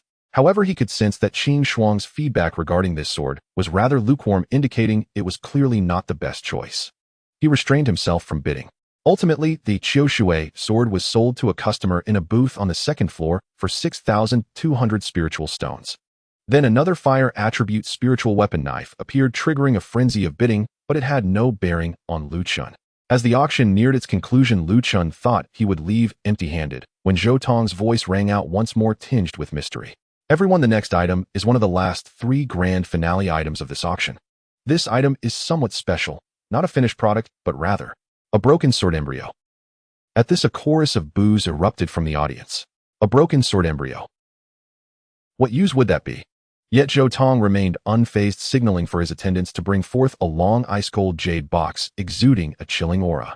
As the box opened, a wave of icy energy far more ancient and pure than that of the Qiao sword instantly permeated the air, causing the auction hall's temperature to drop several degrees.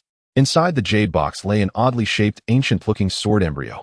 The embryo measured just over 2 feet long and exhibited a deep, enigmatic blue hue, as if it were forged from the core of eternal ice. Although its blade was unsharpened, it naturally radiated an unmatched sharpness.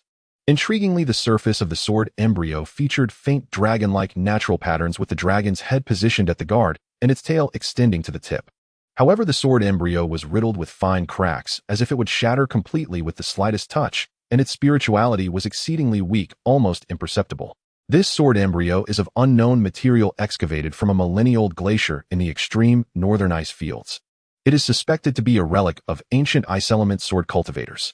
Its exceptional quality and the purity of its icy aura are truly rare.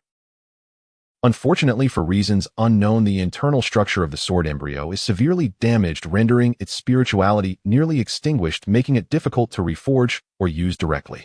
However, if one could find a miraculous divine object or a master weapon craftsman, perhaps there is a slim chance of restoration. Alternatively, it may serve as a medium for comprehending the ancient ice sword path. The starting bid is 2,000 low-grade spiritual stones, with each bid increasing by no less than 100. Zhou Tong's introduction carried a discernible lack of confidence. A nearly useless broken sword embryo indeed had limited value. The audience buzzed with chatter, most shaking their heads. Who would spend 2,000 spiritual stones on something practically destined to be waste? Unless they were insane. However, at the sight of this broken sword embryo, Qing Shuang's card in Luchun's sea of consciousness suddenly erupted with unprecedented heat and desire.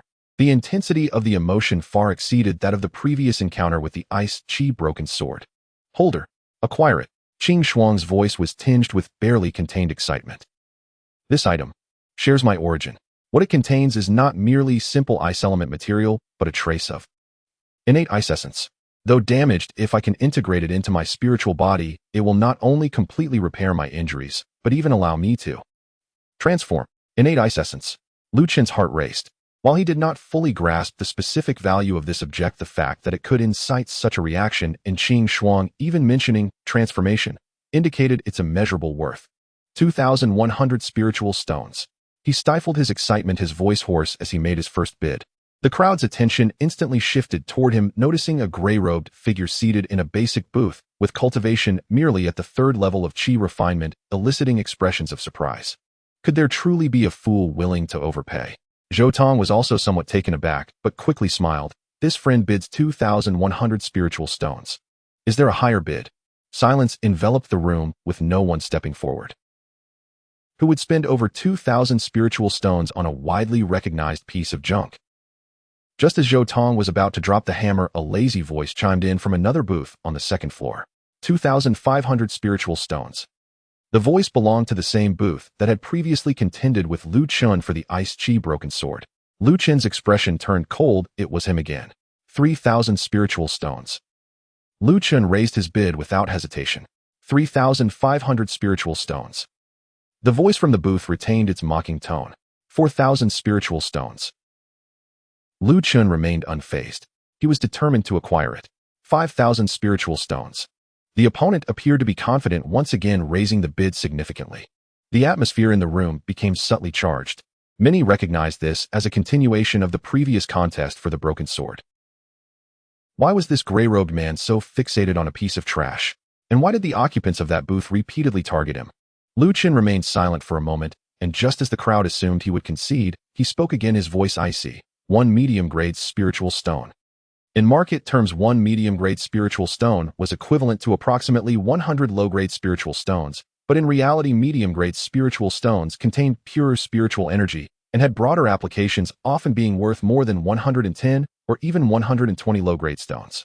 By directly calling out the medium-grade spiritual stone, he demonstrated his unwavering determination to possess the item and the financial strength that should not be underestimated.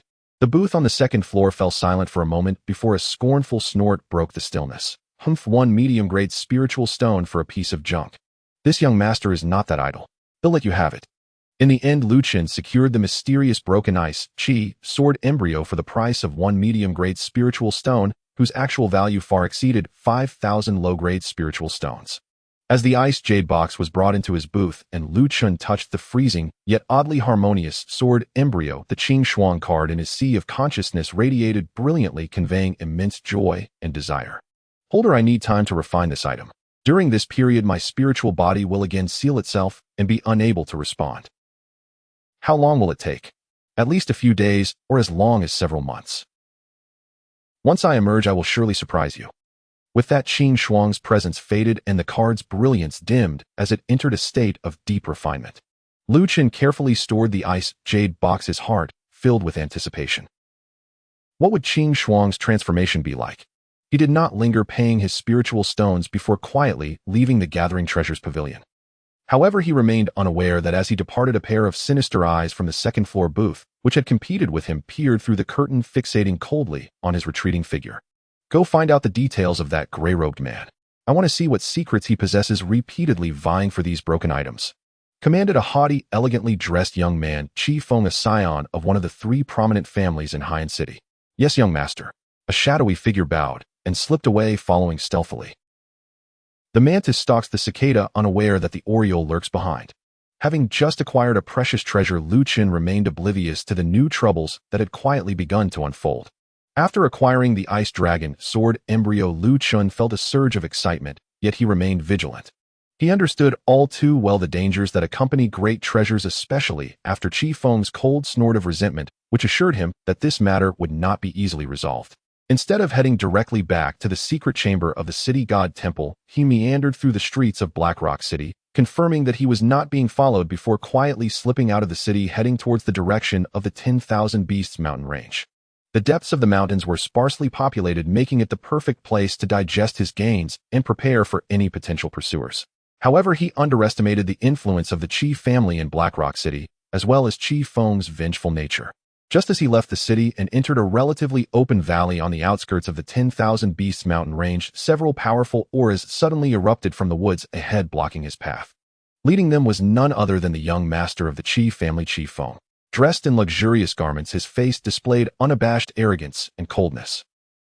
Behind him stood 4 formidable bodyguards, 2 at the 7th level of Qi refinement and 2 at the 6th level. Such a lineup was enough to intimidate anyone in Blackrock City, indicating the Qi family's regard for him. You run surprisingly fast, kid, Fang said, playing with a jade pendant in his hand, his eyes mockingly fixed on Luchun. Things I've set my sights on rarely slip through my fingers. Be sensible and hand over that broken sword embryo you just bought, along with anything valuable on you. If you do, I might consider sparing your pathetic life. Luchun halted his steps, his gaze sweeping over the 5 adversaries, his expression calm and unwavering. He slowly removed his disguise, revealing his true self, and spoke coldly. Young Master Qi, you certainly possess a grand sense of authority. At an auction, it is the highest bidder who prevails. Does the Qi family lack the means and plan to resort to robbery? Seeing Luchun's true face, Fang's eyes widened momentarily in surprise, quickly replaced by a more menacing glare. So it's you, the ice sword Luchun, who has been making waves lately. No wonder you are so arrogant. But do you think that by killing that uselessly Shui you can act recklessly before me, Fang? I'll give you 3 breaths to think it over. The 4 bodyguards stepped forward simultaneously, their powerful spiritual pressure crashing down on Luchun like a tidal wave, attempting to overwhelm him with sheer force. Had this confrontation occurred earlier, Luchun might have found the combined assault of 2 7th level and 2 6th level opponents challenging. However, now at the peak of the 4th level of Qi refinement, with the initial formation of his Ice Soul Sword Qi and mastery of the first 2 techniques of the Ice Extreme Sword Cannon, his strength had significantly improved. No need to think, Luchun said, slowly raising his hand to grasp the sword hilt at his waist. This time he held not the flowing light, but the recently acquired flawed Ice Dragon sword embryo, still encased in the icy jade box. After leaving the auction house, he had taken it out, nurturing it with his Ice Soul Sword Qi. As he held the sword embryo, a peculiar sensation of kinship surged within him. Although the sword embryo was dormant and cracked, its material contained an unparalleled chill and sharpness that resonated powerfully with the Ice Soul Sword Qi within him. Still want to resist? Fang sneered, waving his hand. Seize him. It matters not if he lives or dies. Yes, young master. The 4 bodyguards responded in unison, their figures darting forward to encircle him. The 2 7th level guards positioned themselves on either side, one wielding a blade with overwhelming force, the other striking with a fierce palm, sealing Luchun's flanks. The 2 6th level guards advanced, swords gleaming and poised to strike. Before their attacks even landed, the combined powerful spiritual pressure was almost suffocating. Faced with such an onslaught, Luchun's gaze sharpened suddenly. Rather than retreating, he stepped forward with his left foot. Buzz! A wave of far more refined and chilling sword intent erupted from him, causing the moisture in the air to instantly crystallize into countless tiny ice shards that fell like rain. The ground beneath his feet became covered in a rapidly spreading layer of frost. The Ice Soul Profound Art operated at full capacity. Though the Ice Dragon sword embryo was blunt, Luchun's surrounding Ice Soul Sword Qi now bore an ancient majesty. Ice Wheel Slash. He struck first, targeting the left side 7th level swordsman. The Ice Dragon sword embryo traced a perfect arc, sending forth a rapidly spinning ice blue light, wheel over 5 feet in diameter, its edges flashing with lethal coldness. Wherever the wheel passed, the air was sliced apart, emitting a piercing shriek. The swordsman's complexion changed. Luchun's attack exceeded his expectations. With a furious roar, he unleashed a brilliant golden light from his long blade, striking with all his might against the ice wheel. Boom! The clash produced a deafening explosion. Golden light and ice-blue radiance intertwined and annihilated each other. The swordsman felt an overwhelming force, and a bone-chilling cold surge through him, causing his grip to fracture, the long blade nearly slipping from his hands. He staggered backward for several feet before barely regaining his footing, his face reflecting sheer horror. Meanwhile, Luchun, having repelled the left side foe, faced the right side 7th level Palm Master without flinching. The Palm Master, sensing Luchun's apparent unresponsiveness, glimmered with a ruthless gleam in his eyes, intensifying his palm strike toward Luchun's exposed side. However, just as his palm was about to make contact with Luchun's robes, Luchun's wrist twisted at an astonishing angle, the sword embryo's hilt perfectly aligning with the incoming palm. Mystical ice stab conceal. A pinpoint of extremely condensed, nearly imperceptible ice-blue light surged forth from the sword's hilt in an instant. Thud! The Palm Master felt an excruciating pain stabbing through his palm. An extremely cold and sharp energy pierced through his protective spiritual power, invading his meridians and racing up his arm. He cried out as his entire right arm was instantly encased in a thick layer of frost, rendering it numb and halting his attack. In the blink of an eye, Luchun had used the Ice Wheel Slash to repel one opponent and the concealed Mystical Ice Stab to severely wound another, neutralizing the assault from 2 7th level foes. At that moment, the attacks from the 2 6th level guards finally arrived. Luchun's footwork shifted akin to a ghost as he evaded the incoming sword strike, while simultaneously extending his left hand, like a sword, executing the light-splitting shadow transforming sword, sending out 3 condensed sword shadows to deflect the incoming blade light. The entire exchange transpired in the span of just 2 or 3 breaths. Qifeng's arrogant grin completely froze, transforming into disbelief. Among the 4 elite guards he had brought, one was forced back and another injured in mere moments. Luchun's strength was far more terrifying than the rumors suggested. Useless. All of you are useless. Attack together. Kill him. Qifeng yelled in exasperation. The retreating swordsman and the Palm Master, nursing their wounds, gritted their teeth and charged alongside the others, once more, their attacks more frenzied than ever.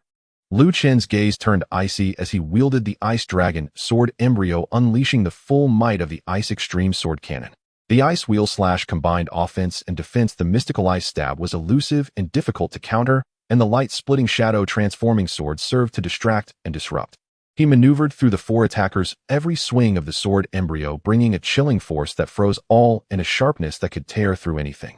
Though the Ice Dragon sword embryo was not sharpened and could not effectively cut, its terrifying cold alone became the most lethal weapon. No matter if it was blade light palm winds or sword strikes, any contact would result in the erosion of cold, diminishing their speed and power. The guards became increasingly alarmed, their limbs growing stiff and their spiritual energy faltering. We can't delay any longer. The 7th level swordsman's eyes flashed with determination as he exchanged glances with the others. All 4 shouted in unison, unleashing their spiritual energy, with no reservations, summoning their strongest techniques. Blade light cascaded like a waterfall, palm strikes descended like mountains, and sword rays formed a net converging from all sides to crush Luchun. They aimed to take him down in one fell swoop.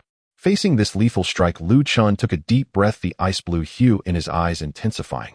He positioned the Ice Dragon sword embryo before him, channeling all his ice soul sword chi into it. The previously dim cracks on the sword embryo began to glow faintly, and the swirling Ice Dragon patterns seemed to come alive, letting out a silent roar. With both hands gripping the sword, he slowly thrust forward toward the oncoming torrent of energy. This strike appeared slow, yet it seemed to stir the icy energies of the world around him. Crystals of ice from the air converged, frantically merging into the sword's momentum. Frosty sky, snow dance. Not a complete third form, but rather a glimpse of its essence drawn forth through the Ice Dragon sword embryo. In an instant, as if winter had suddenly descended, countless ice-blue sword energies erupted like a tempestuous blizzard sweeping outward. The sword energies collided violently with the opposing attacks. Boom! The thunderous explosion echoed throughout the valley.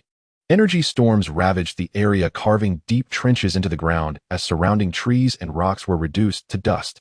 When the storm subsided, the scene lay in disarray. The 4 bodyguards, tattered and bloodied, were sent flying, crashing heavily to the ground, their bodies encased in thick frost, their breaths faint, indicating they had all sustained severe injuries and lost their fighting capability.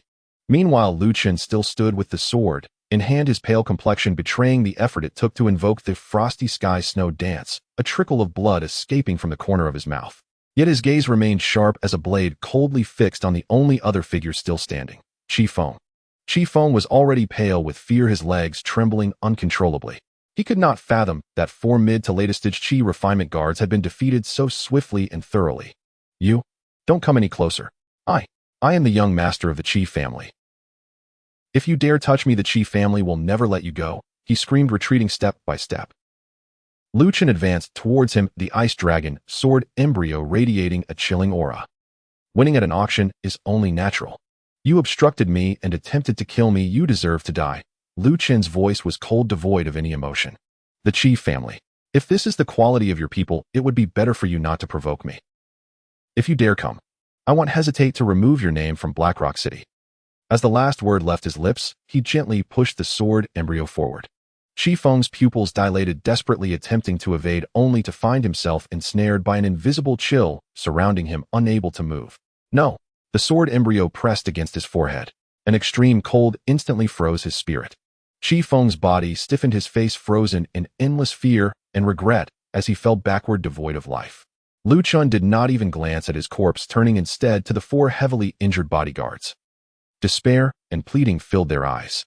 After a moment of silence, Luchun chose not to take their lives, merely crippling their dantian and saying coolly, "Go back and tell the Qi family that it was I, Luchun, who killed him. If they wish to seek revenge, I will be ready at any time." With that, he no longer lingered, stowing away the ice dragon, sword embryo, his figure disappearing into the vast forest. Only devastation remained. A single corpse and 4 rendered cultivators bore witness to the brief, yet intense battle, marking the rise of a formidable figure. Following this battle, the name, Ice Sword Luchun, would no longer be confined to the lower ranks, but would truly possess the weight to shake the very foundations of Blackrock City.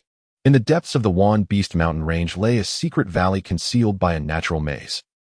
Luchun sat cross-legged upon a smooth, mirror-like slab of cold jade with the shattered ice dragon, sword embryo, lying before him. The valley was permeated by an intense chill, the ground coated with everlasting frost, while a few luminescent ice spirit herbs stubbornly thrived in the corners. This was a treasure trove he had discovered through his superior spiritual perception and the faint resonance of the residual Qing Shuang, a perfect place for seclusion. The death of Qifeng rippled through the usually calm Blackrock City like a stone thrown into a serene lake. The Qi family would not let this matter rest. Luchun was acutely aware that he must elevate his strength as swiftly as possible before they could react and dispatch stronger experts against him. The quickest path to improvement at this moment was to thoroughly refine the Ice Dragon sword embryo, complete the transformation of Qing Shuang, and in turn enhance himself. He placed his hands gently upon the sword embryo, channeling the Ice Soul profound art to its utmost limit as pure ice sword energy flowed like a gentle stream into the embryo. Simultaneously, he sent a wisp of his consciousness into his sea of knowledge, connecting with the deeply refined Qing Shuang card. The card still radiated a subdued glow, yet under the continuous nourishment and guidance of Luchun's ice sword energy, he felt that profound changes were underway within it. An ancient, desolate, and supremely authoritative icy will was slowly awakening, resonating mysteriously with the innate ice soul essence deep within the sword embryo. The ice dragon sword embryo began to tremble slightly, its surface cracks flickering to life with a ghostly blue light. The coiling dragon patterns became increasingly vivid, and even the dragon's eyes seemed to flicker with a glimmer of spirit. The coldness emanating from the sword embryo grew ever stronger, even beginning to actively absorb the ice spirit energy from the valley. Time flowed slowly in the silence of cultivation. 1 day, 2 days.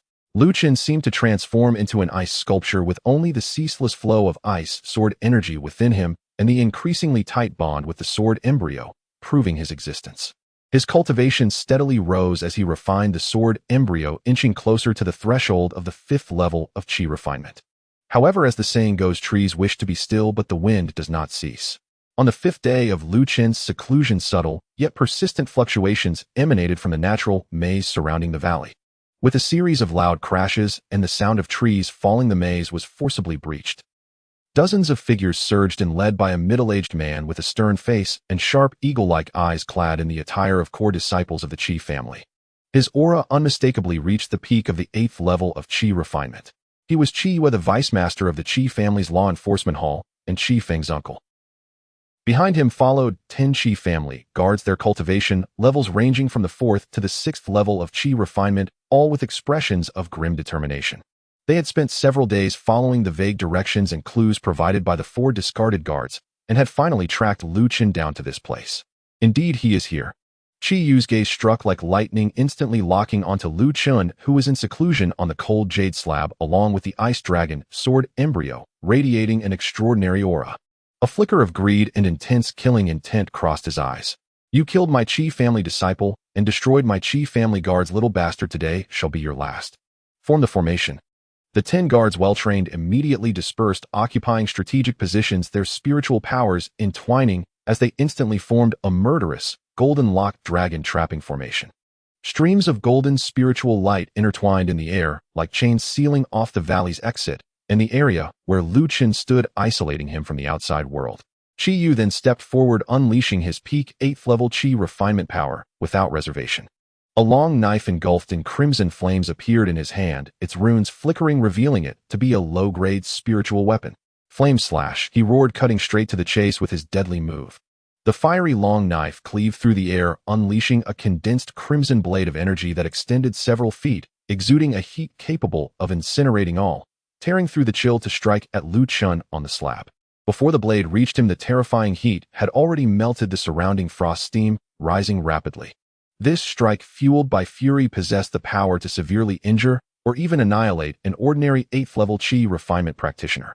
At that crucial moment of life and death, Luchun suddenly opened his eyes. 2 beams of solid ice blue divine light shot forth from his gaze, as if capable of freezing the very void. The ice dragon sword embryo before him emitted a clear and fervent sword cry akin to a dragon's roar. Clang! At that moment, all the cracks on the sword embryo glowed brightly. The dragon patterns seemed to come alive, detaching from the sword body and transforming into a vividly lifelike ice blue dragon phantom that circled and roared around Luchun.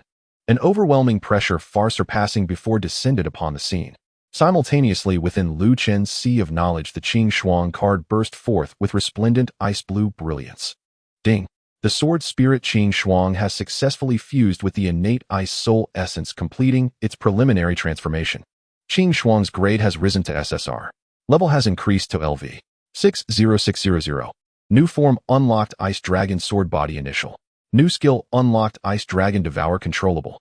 All original skill effects have been significantly enhanced. It succeeded. Stimulated by Yu's fatal strike, Qing had finally completed the most crucial step of transformation. Luchun rose, a boundless sense of powerful energy, suffusing his entire being. In that moment, his cultivation surged as he broke through to the 5th level of Qi refinement. The ice sword energy became even purer and more vigorous. Facing the descending crimson blade of energy, he no longer needed to rely on the sword embryo. With a mere thought, he commanded Qing. Here came the response. Their minds connected without the need for words.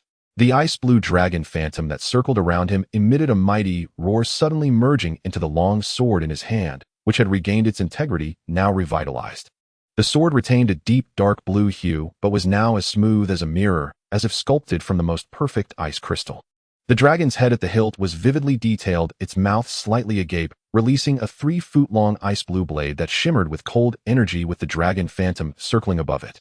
A powerful spiritual pressure belonging to a spiritual weapon radiated forth. A low-grade spiritual weapon. No, after merging with the innate ice soul essence, its quality had surpassed that of an ordinary low-grade spiritual weapon, coming perilously close to mid-grade. This sword could be called Ice Dragon. Luchun gripped the Ice Dragon sword, feeling the seamless connection like an extension of himself. In the face of the descending flame blade, he swept upward with his sword. Ice Wheel Slash. A remarkably condensed, foot-wide ice blue light wheel surged against the current. The wheel spun, warping the surrounding space slightly. Whoosh! There was no earth-shattering explosion, only a sound akin to a red-hot iron being plunged into ice water. The formidable flame blade, upon contact with the ice blue wheel, dimmed and extinguished as if it had encountered its nemesis, the blade itself frozen and shattered, scattering like crimson ice crystals across the sky. Ice conquers fire. A complete victory. What a... Yu's pupils constricted, his face etched with disbelief and horror. His full-powered strike had been so easily deflected. Moreover, the sword in Luchun's hand, that spiritual pressure that might. Impossible. What have you done? Qiyu exclaimed, both astonished and furious. Luchun stood with the sword, the ice dragon sword, pointed at the ground, surrounded by swirling cold energy, his gaze as frigid as eternal ice. Qi family, it seems you are seeking death. With a single step, he vanished like a ghost, reappearing before the encircled guards. Block him. The lead guard shouted fiercely as the golden lock dragon trapping formation surged with light, countless golden chains coiling toward Luchun like venomous snakes. Break. Luchun uttered a single word, casually swinging the ice dragon sword. Mystic ice spike rain. Countless ice spikes as fine as cow hairs yet finely honed to perfection poured forth like a torrential downpour, accurately targeting the spiritual power nodes of each golden chain. Crack, crack, crack. Like a withered tree being uprooted, the seemingly sturdy golden chains shattered and collapsed before the ice spikes infused with ice dragon power. The entire golden lock dragon trapping formation was instantly breached. The 10 guards, suffering backlash from the formation, collapsed, spitting blood and turning pale. Luchun didn't even cast a glance at them, his eyes locking onto the increasingly pale Qiyu. Your turn. He moved again, merging with his sword, transforming into an ice-blue bolt of lightning that pierced through the air towards Qiyu. Qiyu's heart raced frantically, channeling his spiritual power into the flaming long knife, flames roaring as he attempted to resist. Ice Dragon Devour. Luchun silently chanted, the tip of the ice dragon sword glowing with an unfathomably deep blue chill, as if it could absorb light itself. The sword tip collided with the knife edge once more. Clang! A light sound echoed, freezing time. In the next moment, the flaming long knife in Qiyu's hand began to cover itself in ice crystals from the blade tip, visibly spreading upward along the blade. No! Qiyu screamed in terror, trying to drop the knife, but found that his hand gripping the hilt had also been frozen by the eerie chill, unable to let go. The ice crystals spread over the hilt, covering his arm, his chest, until eventually he was transformed into a frozen sculpture, his expression one of sheer horror. A gentle breeze swept through. Bang! The ice sculpture shattered along with Qiyu and his flaming long knife, turning to dust and dissipating into the heavens. Instant kill. Qiyu, at the peak of the 8th level of Qi refinement, couldn't even withstand a single strike from the transformed Luchun. The remaining Qi family guards witnessing this scene were utterly terrified, scrambling in a panic to escape the valley. Luchun did not pursue these insignificant figures. He needed someone to return and report to let the Qi family and the entire Blackrock City know that Luchun was no longer the insignificant figure they once knew.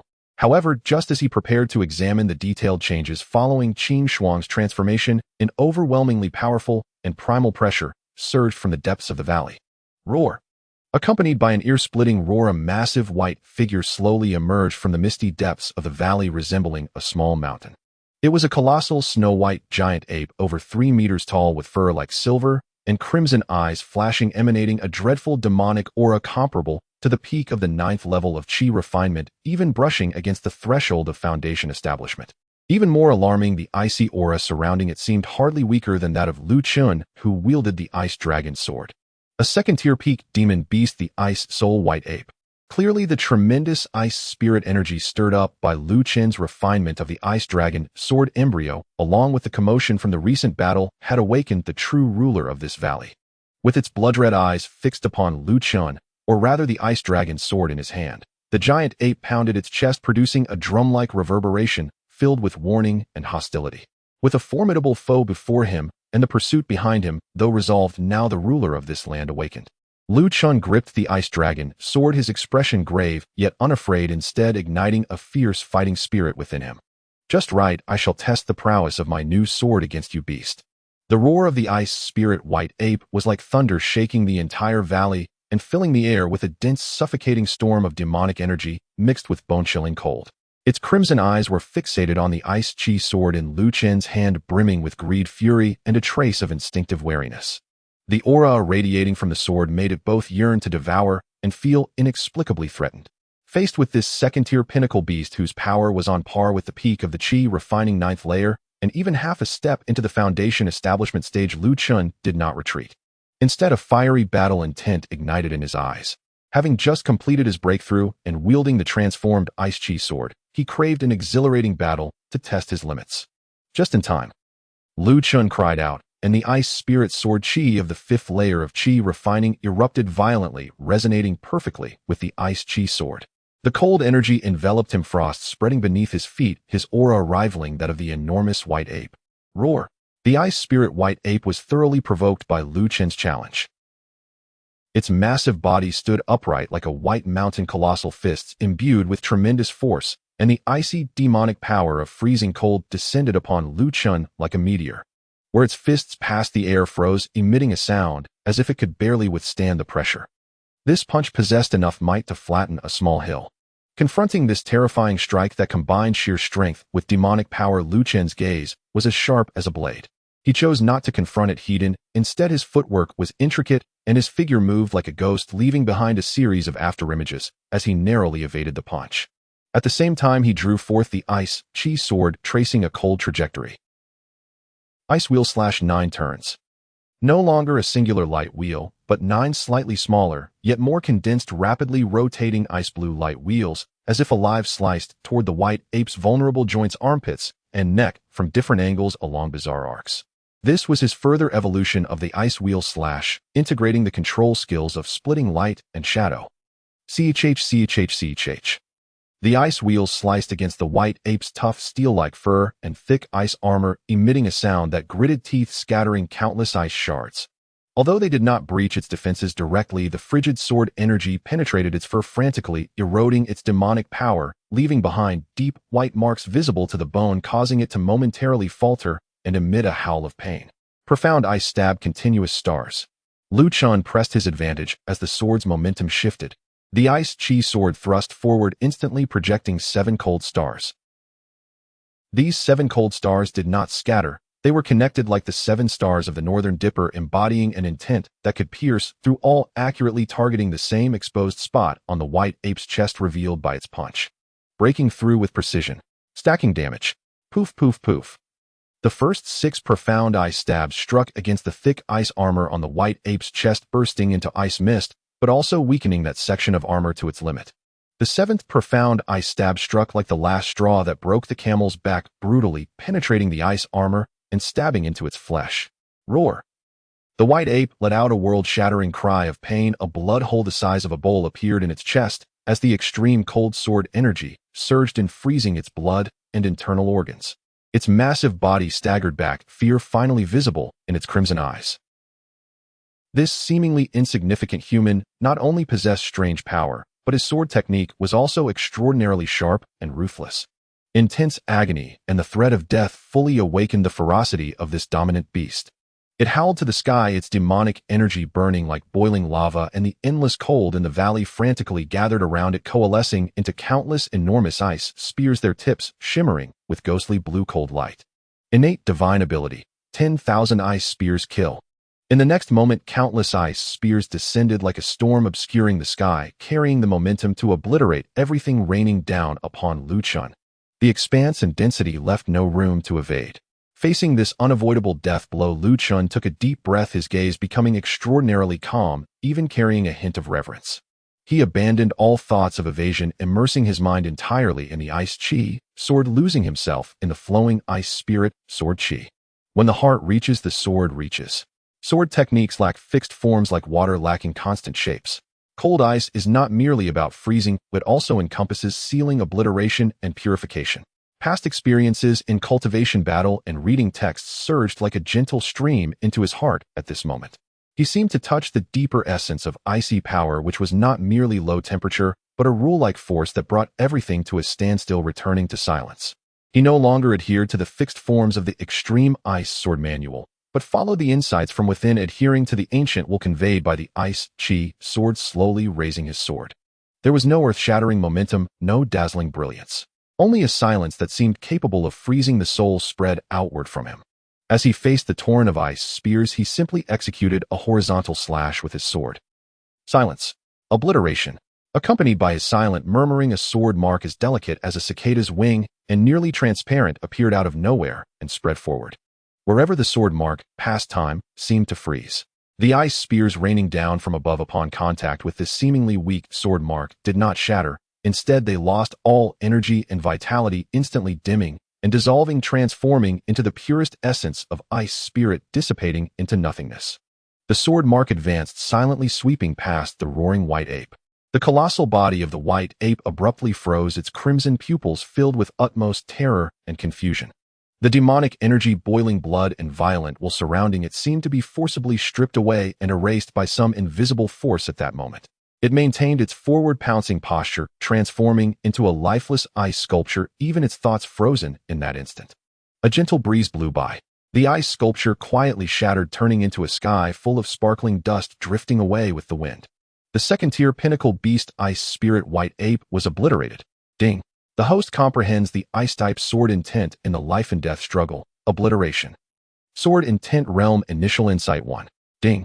Successfully killed the second-tier pinnacle beast ice spirit white ape, gaining 1200 experience points.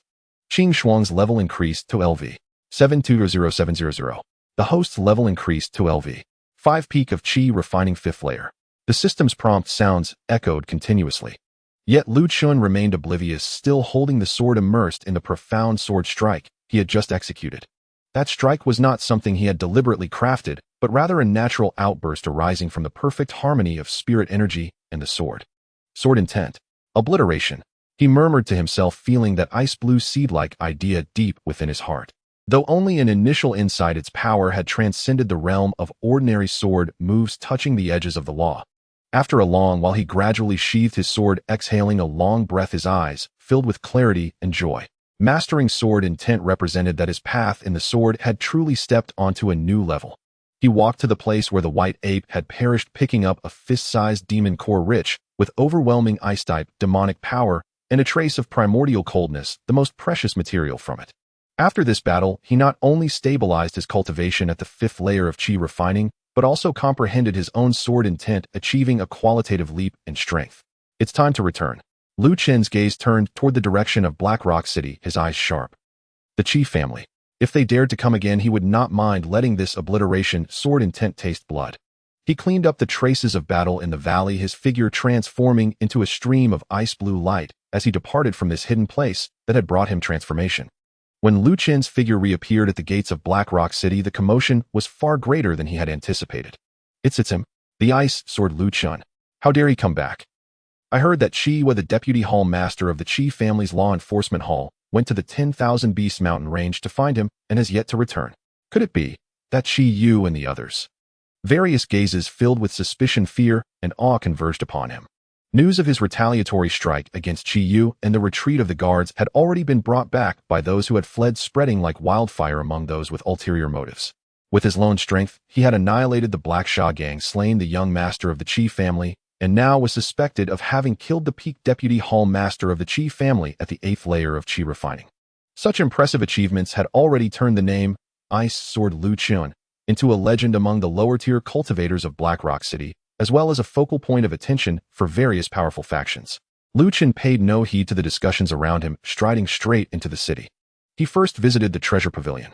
The pavilion master Xiao personally received him, his demeanor even more enthusiastic than before, carrying an imperceptible respect. He had clearly received the latest news. Young friend Lu, no Taoist Lu truly. A remarkable young talent, astonishing. Xiao exclaimed, personally pouring him tea. You flatter me, pavilion master Xiao. Lu Chen replied calmly. I have come to handle some unused materials and to inquire about recent happenings in the city. He produced some unused materials and artifacts obtained from the Black Sha gang Yuan and the Ice Spirit White Ape. Zhao's eyes twitched at the sight, especially at the second-tier pinnacle Ice Spirit White Ape Demon Core, which left him shocked, reevaluating Lu Chen's strength once more. The price he offered was extremely fair, even slightly inflated, and he provided the latest intelligence on the Qi family's movements. Currently, the Qi family is divided into two factions. One advocates for revenge at all costs, while the other fears your strength and unknown background, urging for patience. However, the Qi family's ancestor, that Foundation Establishment Stage cultivator, has yet to make a statement. Foundation Establishment Stage. Lu Chen's gaze flickered. This was indeed a considerable threat, but now that he comprehended sword intent wielding the Ice Qi sword, he was not without the strength to fight. After leaving the treasure pavilion, Lu Chen also visited the Flowing Cloud Chamber of Commerce, presenting the token gifted by Lu Mengli. The president of the Flowing Cloud Chamber of Commerce, Lu Mengli's father, a cultured middle-aged cultivator, personally received him, displaying extreme courtesy and subtly expressing a desire to form a connection, even offering protection, but Lu Chen politely declined. He did not need to rely on any faction. Walking through the streets of Black Rock City, Lu Chen could distinctly feel that the gazes around him had changed. No longer were they filled with disdain and curiosity, but rather with all wariness and even fervor. With his sword in hand, he had carved out his own renown in this city of cultivators where strength reigned supreme. Returning to the small courtyard, he activated the formation. Luchun sat cross-legged stroking the ice, Qi's sword in his hand softly asking, "Qing Shuang, how do you feel?" "Very well." Qing Shuang's cold voice carried a hint of satisfaction. "The fusion with the innate ice spirit essence is progressing smoothly. My spirit body is stable, and my power is gradually recovering. The sliver of obliteration sword intent you comprehended also nourishes me."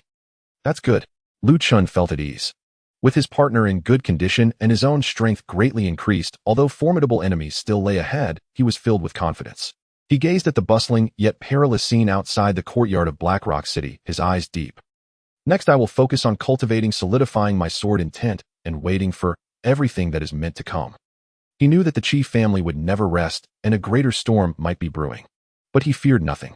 With the sword in hand and intent beginning to take shape, he would cut through Blackrock City and the even broader world beyond. In a quiet chamber of a small courtyard, Luchun sat cross-legged, surrounded by a visible mist of frost-blue energy.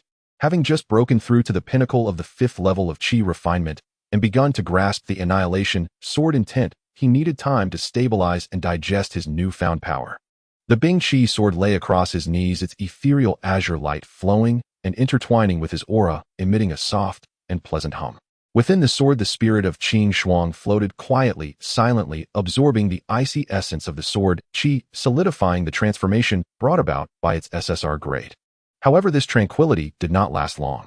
Just as Luchun had calmed the restlessness within him, entering a state of deep tranquility, a heavy, terrifying pressure, like an abyss filled with raging fury, suddenly enveloped the entire western region of Blackrock City, as if an invisible net had descended.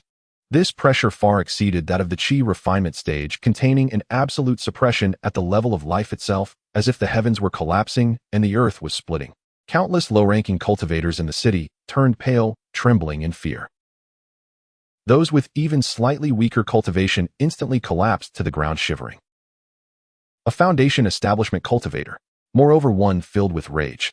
The source of this pressure locked onto the small courtyard where Luchun was located. "Little beast, you killed my Qi family's bloodline and slaughtered my kin. Come out and die." A thunderous aged roar echoed, amplified by spiritual energy, shaking the entire western district and causing houses to tremble. A blood-red comet resembling a shooting star streaked from the Qi family estate at the center of the city, carrying an earth-shattering momentum, and hovered above the small courtyard. As the light dissipated, an elder clad in a dark red robe emerged, his face gaunt, yet his eyes sharp like a hawk. Blood Qi swirled around him, and the early-stage Foundation establishment spiritual pressure was unabashedly released. He was Qi Shuesha, the patriarch of the Qi family who had been in seclusion for many years. He had been on the verge of breaking through to the early-stage Foundation establishment when he was forcibly interrupted by the news of Qi Feng's death and Qi Yu's fall. Qi Feng was a direct descendant he held in high regard, while Qi Yu was a pillar of the family. Losing both to an unknown junior was enough to provoke his rage. Foundation establishment cultivators were already extraordinarily capable of flying and living for 300 years. In Blackrock City, they were akin to deities. With Qi Shuesha personally taking action, all knew that the ice sword, Luchun, was surely doomed. The small courtyard was already surrounded by cultivators drawn by the news.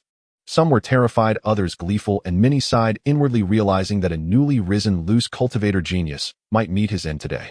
Inside the quiet chamber, Luchun slowly opened his eyes, a fleeting glimmer of ice blue sword marks flashing in the depths of his pupils.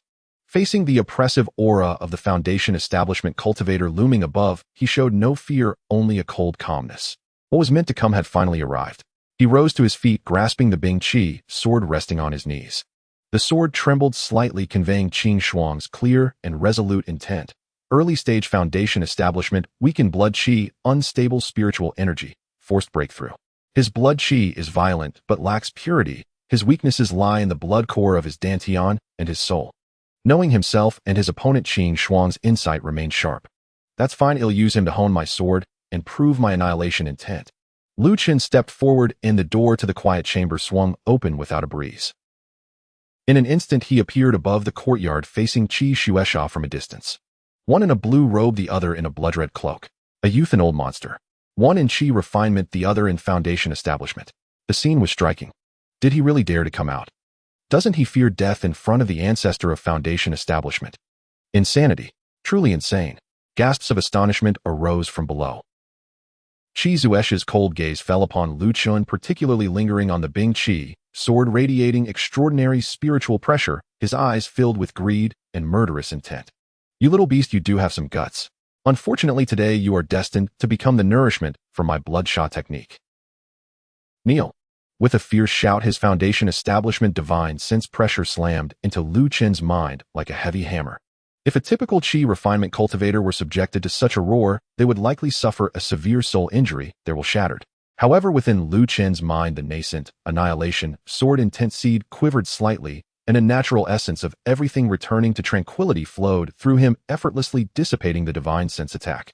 He stood firm as a rock, his gaze still cold. Old dog, if you want to fight, let's fight. Stop your noise.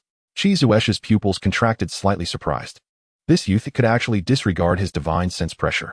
Truly peculiar. Seeking death. He ceased his words, and raising his withered hand pressed toward Luchun from afar. Bloodshot great handprint. Heavenly spiritual energy surged violently, coalescing into a massive handprint that obscured half the sky, formed from thick bloodshot spiritual power. Wails of vengeful spirits echoed from the handprint, a torrent of blood light accompanied by corrupting spiritual energy and foul soul's evil force crashing down toward Luchun. The wind of the descending handprint brought with it a nauseating stench of blood. This was a strike of rage from a Foundation establishment cultivator, far surpassing any previous attack. Luchun's expression turned serious. He could not afford any moment of negligence. The icy sword Qi within him surged forth at an unprecedented speed, all pouring into the Bing Qi sword. The dragon patterns on the sword lit up, producing an exhilarating sword cry. Ice Extreme Sword Cannon, Frost Sky Snow Dance. He held nothing back, directly employing his strongest area sword technique. The Bing Qi sword unleashed the ice spirit energy within 100-foot radius. In an instant the sky filled with snow, countless ice blue sword Qis swirling like a raging snow dragon rushing up to meet that blood-red handprint. Boom! Ice and blood, extreme cold and filth. Two entirely different powers collided in midair. The deafening explosion echoed. Ice shards and blood light burst forth, the energy storm sweeping away the rooftops of many houses below. Watching cultivators shrieked and quickly retreated. The storm of frost sky snow dance just barely held back the downward pressure of the bloodshot great handprint. The two forces stood stalemate in midair, annihilating each other. What? Qi Zuesh's expression changed. His furious palm strike was actually blocked by a Qi refinement junior. Though the opponent had utilized the advantage of swordsmanship and the ice spirit energy around them, it was still shocking. This boy must not be left alive. Qi Zuesh's killing intent intensified, urging more bloodshot spiritual power from within, causing the handprint's bloodlight to surge even more slowly, pressing down to completely crush that ice and snow sword storm. Luchun grunted, feeling the pressure multiply, his spiritual energy rapidly depleting. The total amount and recovery speed of a Foundation establishment cultivator's spiritual power far surpassed that of a Qi refinement cultivator. A direct confrontation was not the solution. A flicker of determination crossed his eyes as his thoughts raced. Qing Shuang. Understood. With their minds linked, Luchun suddenly withdrew some of the energy supporting Frost Sky Snow Dance, and his figure plummeted downward like a falling star, narrowly avoiding the edge of the descending blood-red handprint that was accelerating due to the loss of opposition. Boom. The handprint smashed into the ground, leaving behind a massive bottomless crater, the walls of which displayed an eerie dark red hue, exuding a putrid scent. As Luchun fell, he stepped into the void, his figure twisting back, like an ice blue arrow flying close to the ground, the Bing Qi sword thrusting directly at Qi Zuesh's lower body. Ants shaking a tree. Qi Zuesha snorted coldly, flicking his sleeve as a condensed, blood-colored barrier formed like a wall before him. Profound ice stab, break barrier. At the tip of Luchun's sword, an extreme blue cold light gathered, infused with a hint of the annihilation sword intent, fiercely striking the blood-colored barrier. G. Like a hot knife through butter, the blood-colored barrier, capable of withstanding a peak Qi refinement attack, was effortlessly pierced by that chilling light. The sword's force continued, piercing directly at Qi Zuesh's dantian. Qi Zuesh's expression finally changed. He sensed the power contained within the sword tip, sending a chill through the blood core in his dantian. Get away. He roared, forced to interrupt his control over the great handprint, retreating violently, while flicking a finger, sending a condensed blood-colored wind toward Luchun's brow to divert him. Luchun seemed to have anticipated this. The trajectory of the thrusting Bing Qi sword remained unchanged. His left hand formed into a sword finger executing the light-splitting shadow transforming sword, precisely intercepting that blood-colored wind. Pooh, pooh, pooh. The finger wind was fierce, shattering the three sword shadows in succession, but its power diminished greatly, and Luchun tilted his head to avoid it, leaving a shallow cut on his cheek. Ultimately, Luchun's Bing Qi sword, hindered by Qi Zuesh's retreat and interference, failed to strike at the core of his dantian, only slicing a shallow wound along his waist. From the wound, no blood flowed, only a layer of eerie frost rapidly spread, and the essence of annihilation attempted to erode his vitality. Qi Zueshi was both alarmed and enraged, hastily circulating bloodshaw's spiritual power to forcibly expel the chill, but he was already a beat too late, his breath becoming slightly disordered. The onlookers below were utterly stunned. He was injured. Luchun actually injured the Qi family's Foundation establishment ancestor. Though it was only a light wound, it shattered their perception. A Qi refinement cultivator injuring a Foundation establishment one was nothing short of a myth. You little beast. I will extract your soul and refine your spirit. Qi Zueshi was completely furious, feeling his dignity shattered. He formed seals with both hands, and the bloodshot energy around him surged wildly, coalescing behind him into a three-headed, six-armed, grotesque, blood-colored demon phantom. Heavenly talent, blood demon descent. The blood-colored demon phantom let out a silent roar, 6 arms, each wielding a bloodshot weapon, charging toward Luchun with overwhelming demonic might, its power surpassing that of the earlier bloodshot great handprint by several folds. Faced with this terrifying divine ability, Luchun felt an unprecedented threat of death. He knew he could no longer hold back. He closed his eyes, immersing his mind completely into the seed of annihilation sword intent. Scenes of past sword training, comprehension, and battles flashed rapidly through his mind, ultimately crystallizing in the Ice Valley, the moment when a single sword brought everything to silence. The Bing Qi sword seemed to sense its masters while emitting an unprecedented clear sword cry, its dragon patterns appearing to come alive. He slowly raised the sword. Though his movements seemed slow, they somehow stirred the cold energy of the entire world. An aura of annihilation capable of freezing souls and terminating all things emanated from him, spreading outward. The sky seemed to dim slightly. The wind appeared to pause for a moment. Even the roaring, blood-colored demon phantom seemed to experience a slight, negligible stagnation in its attack. Luchun opened his eyes, devoid of joy or sorrow, only an eternal, icy tranquility.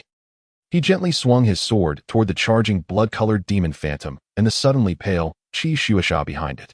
No sound, no brilliance, only a minuscule, nearly invisible, transparent sword mark that distorted the light as it extended forward. Where the sword mark passed, the overwhelming, blood-colored demon phantom dissipated silently, as if erased by an eraser. The sword mark swept past the retreating Qi Zueshi. The rage and killing intent on Qi Zuesh's face instantly froze, transforming into profound fear and bewilderment. He felt his life force, spiritual power, and even his thoughts being stripped away and annihilated at an incomprehensible speed. No, this is intent. He opened his mouth, but could not produce a sound. In the next moment, the light in his eyes completely dimmed, his body falling from the air like a marionette with severed strings. Bang! His corpse hit the ground, devoid of blood or wounds, as if all vitality had returned to eternal silence under that one sword. In the realm, silence reigned. Everyone stared blankly at the fallen corpse, then glanced at the pale, yet still icy-eyed youth who was slowly sheathing his sword. The ancestor of Foundation establishment. Dead. Killed by a Qi refinement youth with a single sword. Annihilation. Time seemed to stretch, and then a roar erupted like a volcanic eruption, sweeping through the entire Blackrock City. Luchun slowly exhaled a breath of turbid air, suppressing the weakness in his soul from overexerting the sword intent. He glanced at Qi Zuesh's corpse, and then surveyed the gazes below, filled with awe, fear, and disbelief. He knew that from this day forward in Blackrock City, he would possess true authority. Without lingering, he transformed into a stream of ice-blue light, vanishing from sight. Only the legend of a sword that annihilated Foundation establishment began to spread wildly beyond Blackrock City like a storm. The corpse of Qi Zueshi thudded to the ground like a ragged piece of cloth. The silent, lifeless form sent a chill deeper than any bloody scene could evoke. The entire western district of Blackrock City fell into a deathly silence, with only the wind's mournful wail stirring the dust sweeping past the body that symbolized the fall of a Foundation establishment cultivator. All eyes were fixed on the figure in the blue robe, slowly sheathing his sword in midair. Ice Sword Luchun, 5th layer of Qi refinement. With one sword strike, he had obliterated the Foundation establishment. The impact of these few words combined was enough to shatter the understanding of all the cultivators present. Fear, reverence, disbelief, and even a tinge of frenzied admiration intertwined in countless gazes. Luchun floated in the air, his face pale from excessive exertion, but his eyes remained sharp as swords sweeping over the crowd below, which had fallen into a hushed stillness. He did not speak, nor did he need to. The outcome of that one sword was the most powerful declaration. His figure shifted, transforming into a stream of ice-blue light that was not particularly swift, yet carried an invisible pressure. He did not return to the small courtyard, but headed straight outside the city. Only when his figure vanished completely on the distant horizon did the frozen crowd erupt like a thawed wave of chaos. Did you see that? The ancestor of the Qi family is dead. One sword. Only one sword. Qi refinement can slay Foundation establishment. Could Luchun be the reincarnation of some great power? The heavens of Black Rock City are about to change. The news spread like wildfire, sweeping through Black Rock City faster than ever before, extending to surrounding areas. The name Ice Sword Luchun no longer merely represented a powerful rogue cultivator, but had become a legend, a myth. It was a symbol that stirred the blood of all Qi refinement cultivators and instilled fear in all Foundation establishment cultivators. The city lord's residence maintained the highest level of silence, even secretly ordering that no further inquiries be made regarding Luchun and any grievances with the Qi family or the Black Sha gang, tacitly allowing the city's factions to divide the remnants of the Qi family's power. Xiao, the head of the Baibao Pavilion, was stunned for a long while upon hearing the news, then erupted in ecstasy, immediately issuing orders to elevate Luchun's portrait to the status of a top-tier guest, mandating all branches to spare no effort in their attentiveness. Inside the Luyun Chamber of Commerce, Lu Mengli listened to her maid's report, her beautiful eyes sparkling with excitement, her delicate hand unconsciously tightening around the Luyun token. Meanwhile, factions that had previously been friendly with or had marital ties to the Qi family hastily distanced themselves, fearing they might be caught in the blade of that calamity. After this battle, although Luchun had yet to establish a solid foothold, he had already forged a presence in Black Rock City and beyond with the sword in his hand, creating an authority that no one dared to approach lightly. 100 miles away on the edge of the 10,000 Beasts mountain range, in a secluded ravine, Luchun sat cross-legged on a massive rock beneath a waterfall, allowing the cold water to wash over him. His complexion remained pale, and a pinching pain pulsed at the center of his brow. Forcing the nascent Oblivion sword intent to surpass levels and slay a Foundation establishment opponent had burdened his spirit considerably. Swordbearer, your soul is damaged and requires a period of rest. Do not recklessly wield sword intent again, a cool voice tinged with concern echoed in his mind. Having completed her transformation, Qing Shuang's spiritual perception had sharpened. I understand, Luchun replied, closing his eyes and focusing, channeling the Ice Soul's secret art. The icy spiritual energy nourished his damaged meridians and weary spirit. The ice dragon's sword resting on his lap emitted a gentle glow, the pure essence of ice flowing back to him, hastening his recovery. How did that sword feel? Qing Shuang inquired. Luchun reminisced about that moment of universal stillness, responding slowly, it was marvelous. It felt as if I had touched the edge of some rule, but the consumption was too great and difficult to control. At present it seems it can only serve as a last resort. That is how the sword intent manifests at first. It must be cultivated day and night based on your own cultivation level and understanding of the sword path to be as intuitive as an extension of your body, Qing Shuang advised. You have embarked on the right path. The rest is a matter of patience and perseverance. Luchun nodded, fully aware that the Foundation was paramount on the path of cultivation. Although he had gained renown, his own cultivation remained at the 5th layer of Qi refinement, far from the realm of true strength. He remained in the ravine for several days until the pain in his spirit had mostly dissipated and his cultivation was firmly established at the peak of the 5th layer of Qi refinement before slowly opening his eyes. It was time to consider the next step. Black Rock City had lost its challenge for him. Remaining here would allow him to bask in the awe of others, but it would be of no benefit to his cultivation. He needed a broader world, more formidable opponents, and richer resources to sharpen his sword and practice his path. As he contemplated his future direction, the long-absent system notification chimed again. Ding. Host's power has reached the peak of the stage. Successfully comprehended sword intent. Gain notoriety, triggering main quest 3 knock on the immortal gate. Quest requirement: travel to the Sword Cultivator sect located in Heavenly Sword Mountain Range, Heavenly Sword sect, and pass their entrance trial to become an outer disciple. Quest rewards: low-grade Spirit Stone, X1 of 0 high-tier movement technique, Ice Shadow Escape.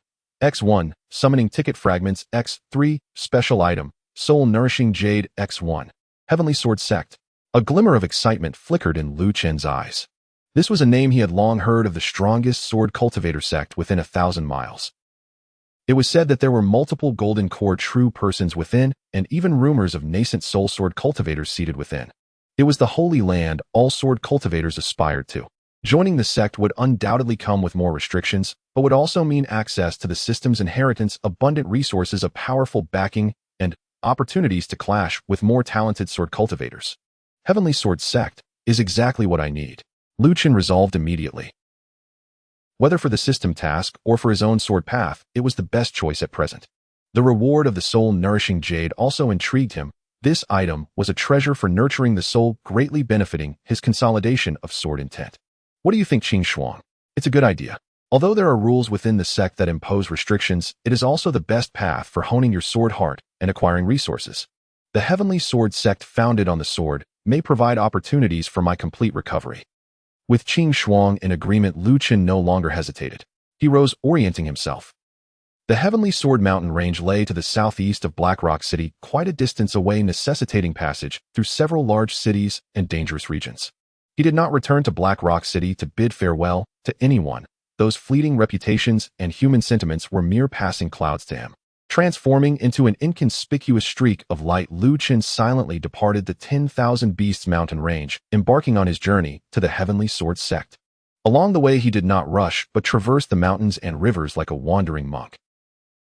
He avoided entering cities and did not linger in towns, instead immersing himself in nature in the wilds, honing his sword skills and reinforcing that thread of oblivion sword intent.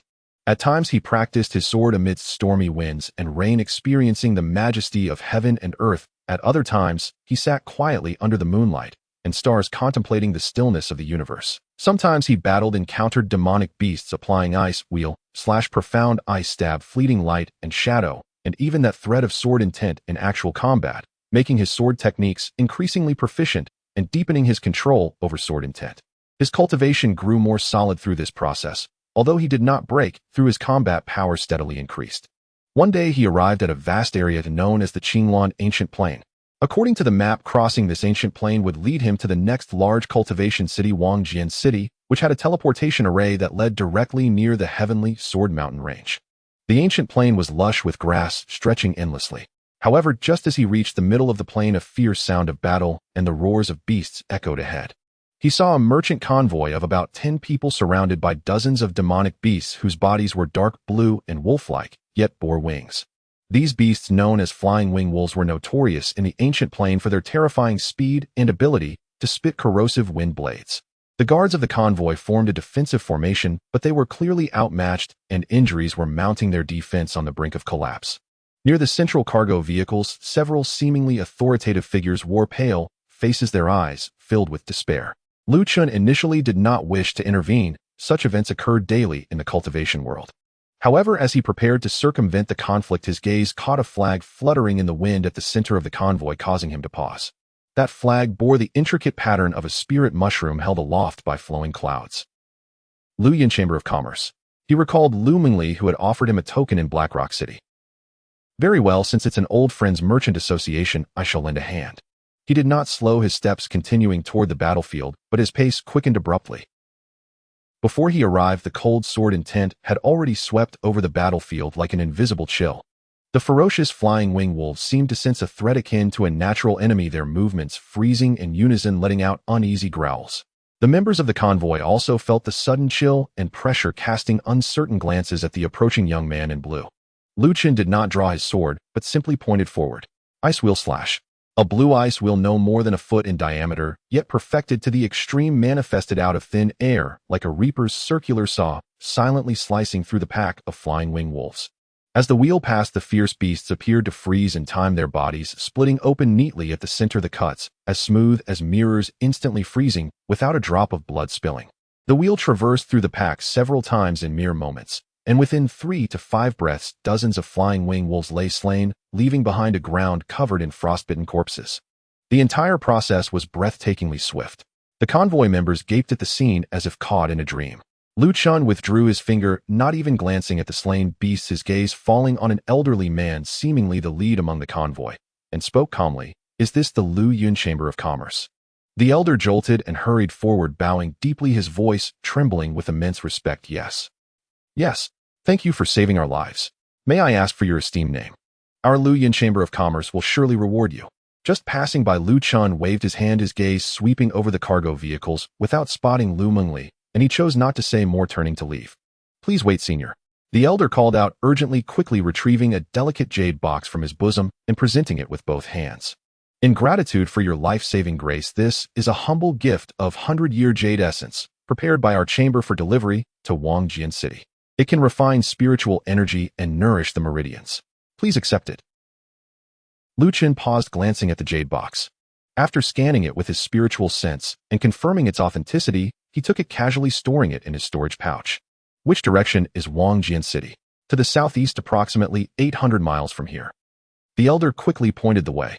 Luchun nodded slightly, his figure shifting, and in a blink, he was already several dozen zhang away. Another blink, and he had transformed into a small black dot, vanishing at the edge of the ancient plain. The elder watched his disappearing figure, wiping the cold sweat from his brow, and with lingering trepidation, said to a nearby companion, "Quick. Immediately send word back to the chamber and to the branch in Wangjian City. A senior sword cultivator, likely at the foundation establishment stage with unfathomable strength, has done us a favor and is heading to Wangjian City. Ensure the branch pays close attention and never dares to be negligent." He instinctively regarded Luchun as a hidden master of the foundation establishment stage. After all, how could a Qi refinement cultivator slay dozens of flying wing wolves in a single sword stroke? It was utterly unheard of. Following this incident, Luchun did not dwell on it and continued on his journey. His goal remained clear: Heavenly Sword Sect. A new chapter was about to unfold beneath his sword. In the vast expanse of the ancient Qinglan plains, an 800-mile stretch lay before Luchun, traversable in a single day. As he beheld the silhouette of the grand city towering like a colossal sword piercing the heavens, the setting sun cast its final rays upon the land, cloaking the gray city walls in a subtle golden sheen. Wangjian City. In stark contrast to the chaos and clamor of high-end city, Wangjian City exuded an air of order and sharpness. The city walls stood taller and thicker, patrolled by guards in resplendent armor, their demeanor alert, eyes sharp as eagles. The city gates bustled with a constant flow of cultivators, many armed with swords and blades, the air thick with an almost tangible sword intent, clearly indicative of a city deeply influenced by sword cultivation culture. Having paid the entrance fee of 10 spirit stones, Luchun blended into the throngs entering the city. Inside, the streets were broad and clean, flanked by numerous shops selling magical artifacts, elixirs, and talismans. However, the most abundant were the sword shops, sword technique pavilions, and tea houses and taverns adorned with signs proclaiming sword discussion and sword testing. "Come and see. The finest Qinglan sword forged from 100 refined steels can slice through hair with ease. An ancestral fragment of chasing wind sword technique. Though it contains only 3 moves, the essence of speed is profound. Only 800 spirit stones. Tomorrow at noon, Listening Rain Pavilion will host a discussion on the key points of splitting light sword shadow technique for foundation building sword cultivators. Limited seats available, hurry to reserve." The cacophony of hawkers' discussions and the clanging of metal coalesced into a vibrant tapestry unique to the city of sword cultivators. Luchun did not rush to find a place to stay or inquire about the teleportation array, instead meandering through the city like an ordinary traveler, immersing himself in its distinctive atmosphere. He sensed the presence of many powerful auras hidden within the city. Latest-stage Qi refinement cultivators were common, and the occasional sweep of consciousness from foundation-building cultivators could be felt, all abiding by the city's rules, avoiding reckless behavior. This city's sword intent may seem chaotic, yet it harbors underlying principles. It is evidently influenced deeply by the Tianjin sect. Qing Shuang's voice echoed in his mind, laced with a hint of critique. Luchun nodded slightly. He needed to understand the local rules and the distribution of power to avert unnecessary troubles. He entered an imposing shop named Wanjian Building, where an assortment of swords was displayed from mundane iron to magical artifacts. In the center of the hall, several gleaming lower-grade spiritual swords were enshrined, drawing many cultivators to pause and admire. A sharp-witted attendant immediately approached, beaming with a welcoming smile. "Esteemed friend, are you looking to purchase a sword? We have everything you could desire, guaranteed to satisfy." Luchun waved his hand dismissively and directly inquired, "I am new here and would like to know where the teleportation array to Tianjin sect is located and what conditions are required to use it." Upon hearing this, the attendant's smile broadened, his attitude growing even more respectful. Are you preparing to attend the Tianjin sect's Ascension Conference? The teleportation array is located at the Sword Pavilion Square in the inner city, jointly managed by the City Lord's office and several major merchant guilds. Each use requires 500 lower-grade spirit stones, or you must present a reception token from the Tianjin sect. 500 spirit stones. The price caused Luchun to raise an eyebrow, a sum that would deter many loose cultivators from the Qi refinement stage. When will the Ascension Conference be held? In 3 months. The attendant eagerly explained. Every 3 years the Tianjin sect opens its gates to recruit disciples. During that time, heroes from all directions gather. It's the liveliest period in Wangjin City. If you wish to attend, you must prepare in advance, as this year the competition is particularly fierce. 3 months. The time seemed ample. Luchun pondered and asked, are there any rules in the city that I should be aware of? Or places suitable for quiet cultivation? The attendant lowered his voice slightly.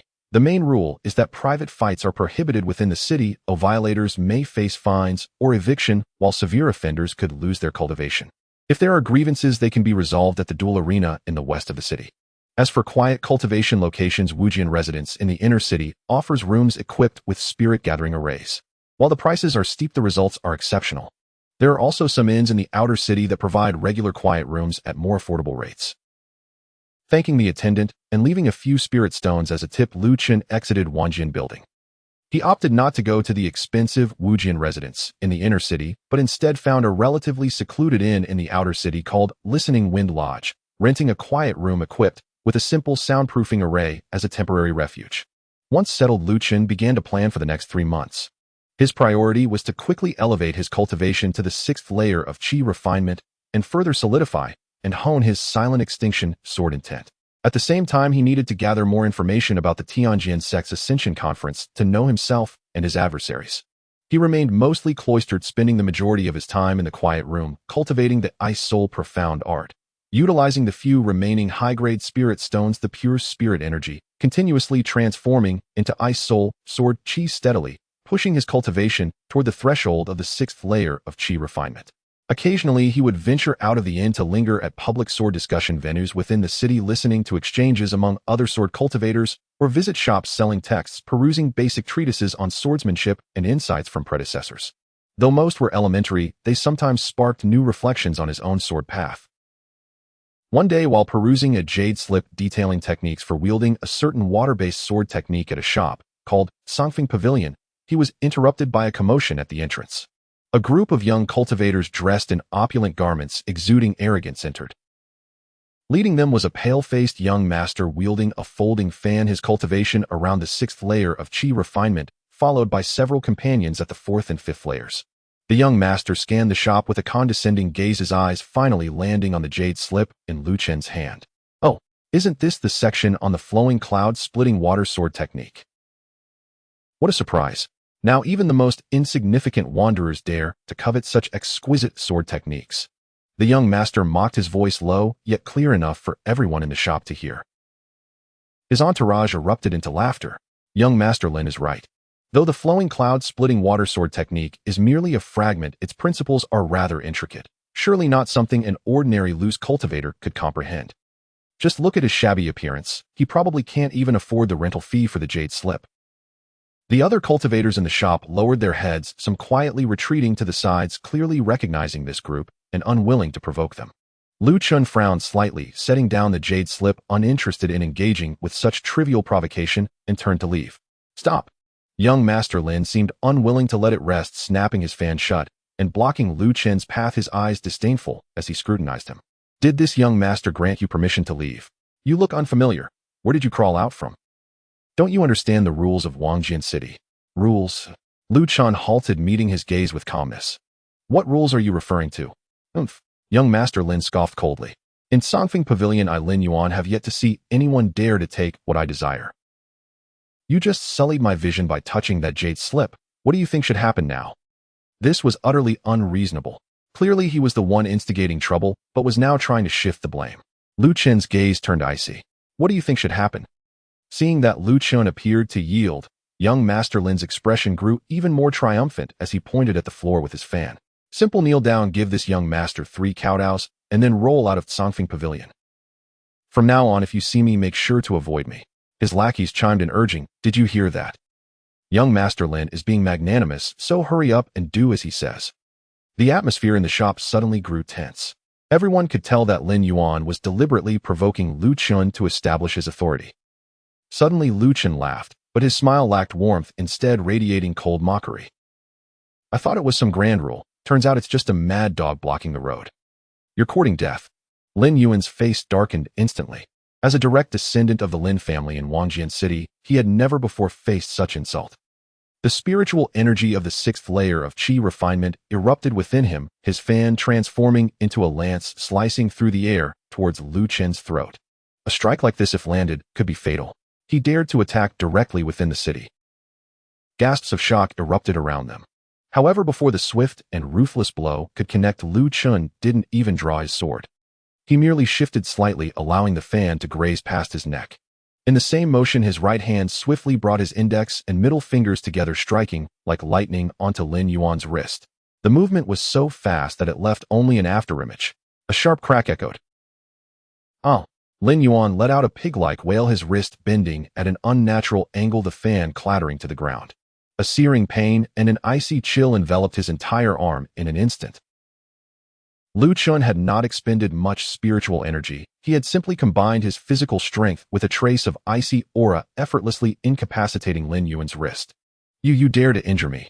Lin Yuan, shocked and enraged, clutched his wrist as he staggered backward, his face ashen, his gaze towards Lu Chun filled with resentment and a hint of fear. His lackeys had also been rendered speechless, too frightened to advance. "Get lost," Lu Chun uttered coldly.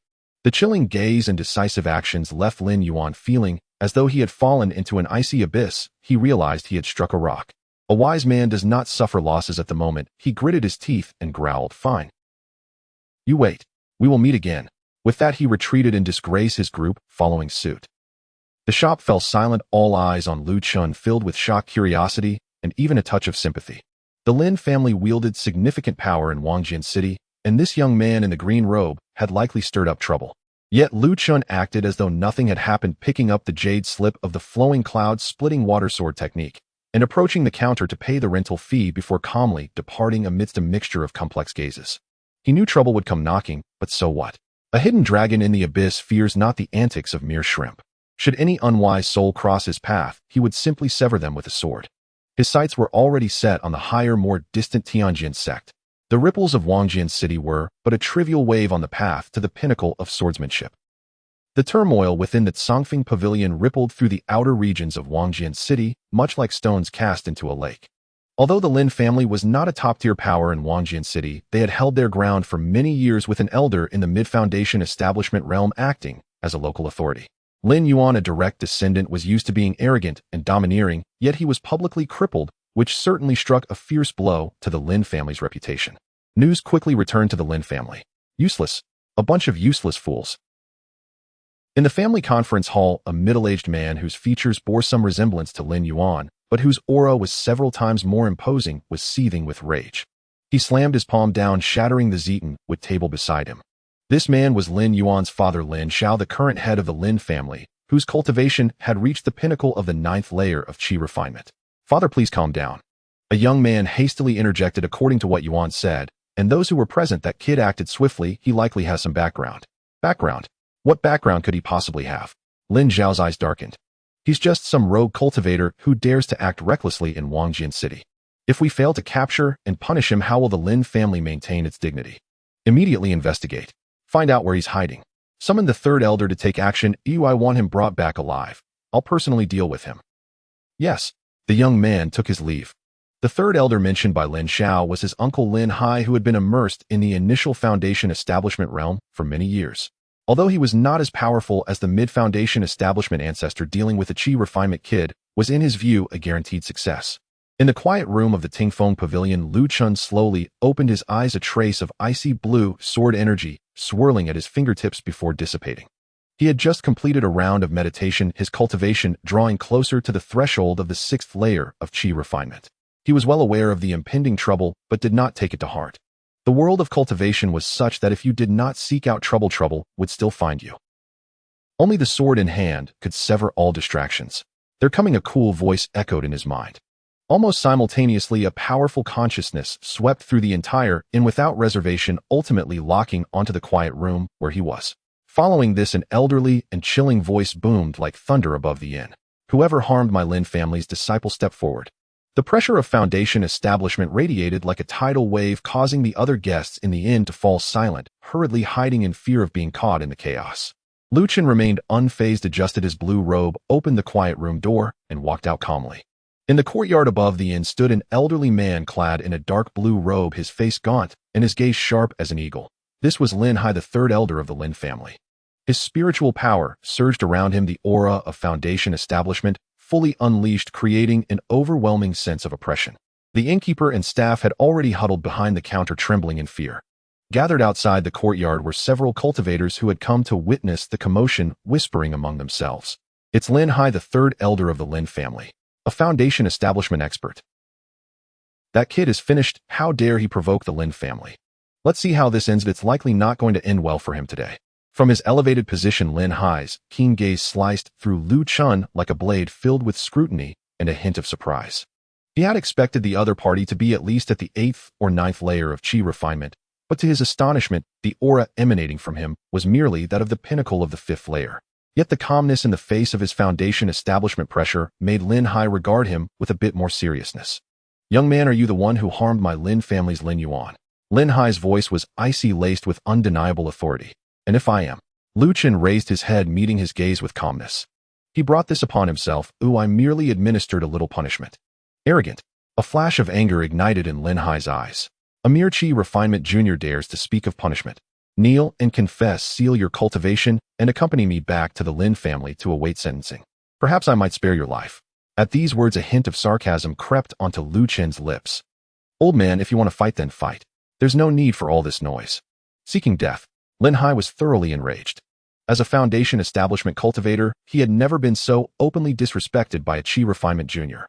He ceased wasting words, raising his withered palm and pressing it towards Luchun from afar.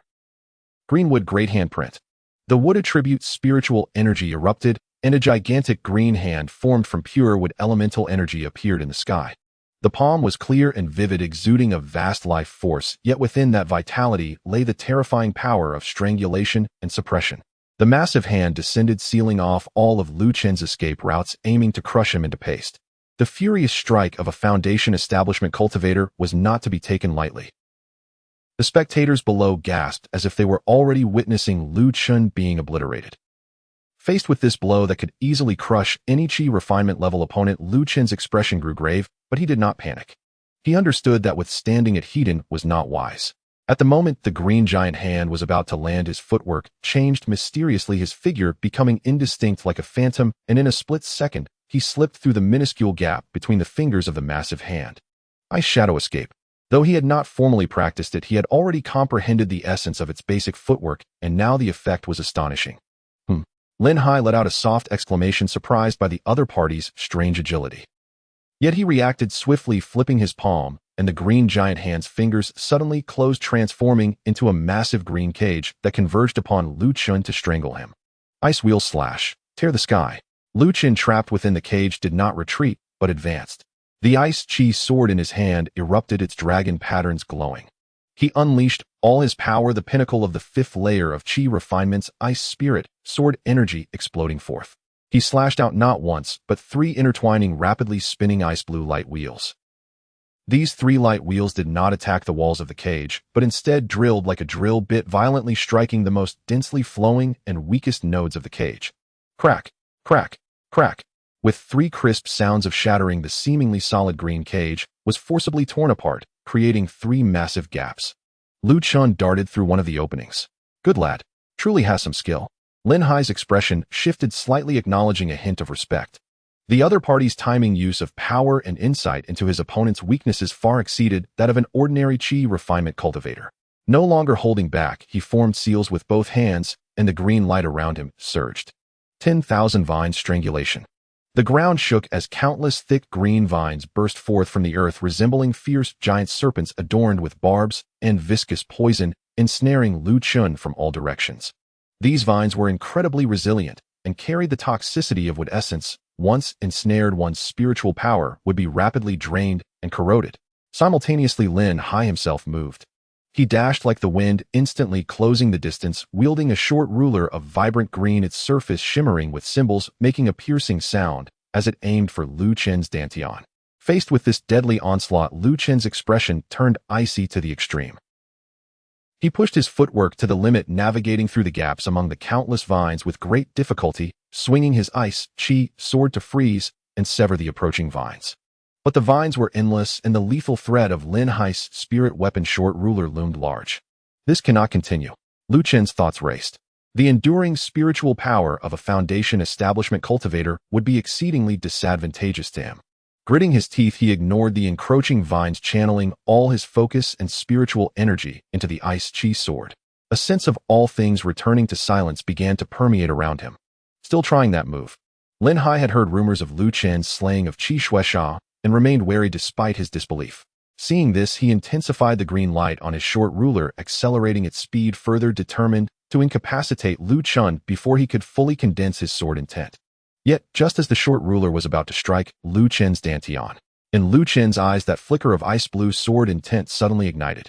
But instead of unleashing the earth-shattering sword strike, as before, he compressed this essence of silence to the extreme, condensing it at the tip of the ice chi sword.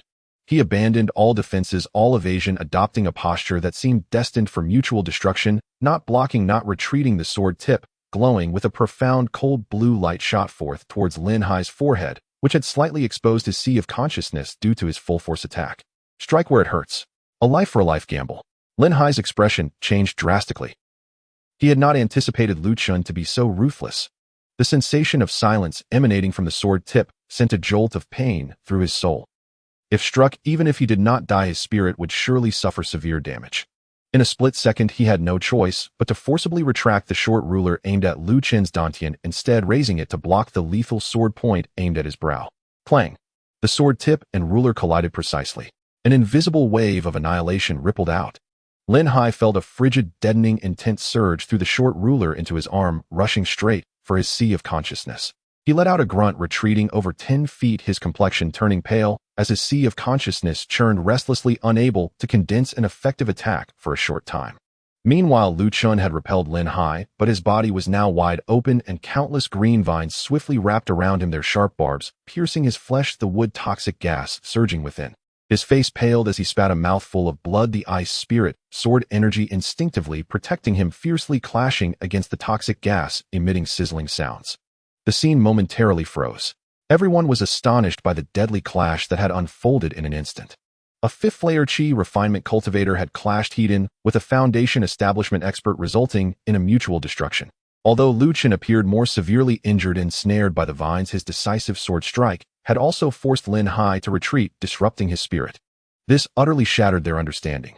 Lin Hai stabilized his tumultuous blood and spirit, gazing at Luchun, who remained standing resolutely despite being entangled in vines, a cold glint in his eyes. A storm brewed within him. This youth was not only powerful, but also possessed a ruthlessness and resolve that was terrifying. If he was not dealt with today, he would surely become a significant threat to the Lin family in the future. His eyes flashed with murderous intent as he gathered his spiritual power, prepared to disregard his unsettled spirit and launch another thunderous attack to annihilate Luchun once and for all. However, just at that moment, enough. A calm yet supremely authoritative voice reverberated, as if descending from the heavens, ringing clearly in everyone's ears. The voice was not loud, but seemed to contain the ultimate principles of the universe, soothing the fierce fluctuations of spiritual energy, the murderous sword intent, and the raging vines in the surroundings. A vague blue sword shadow appeared, as if traversing space, silently manifesting above the courtyard.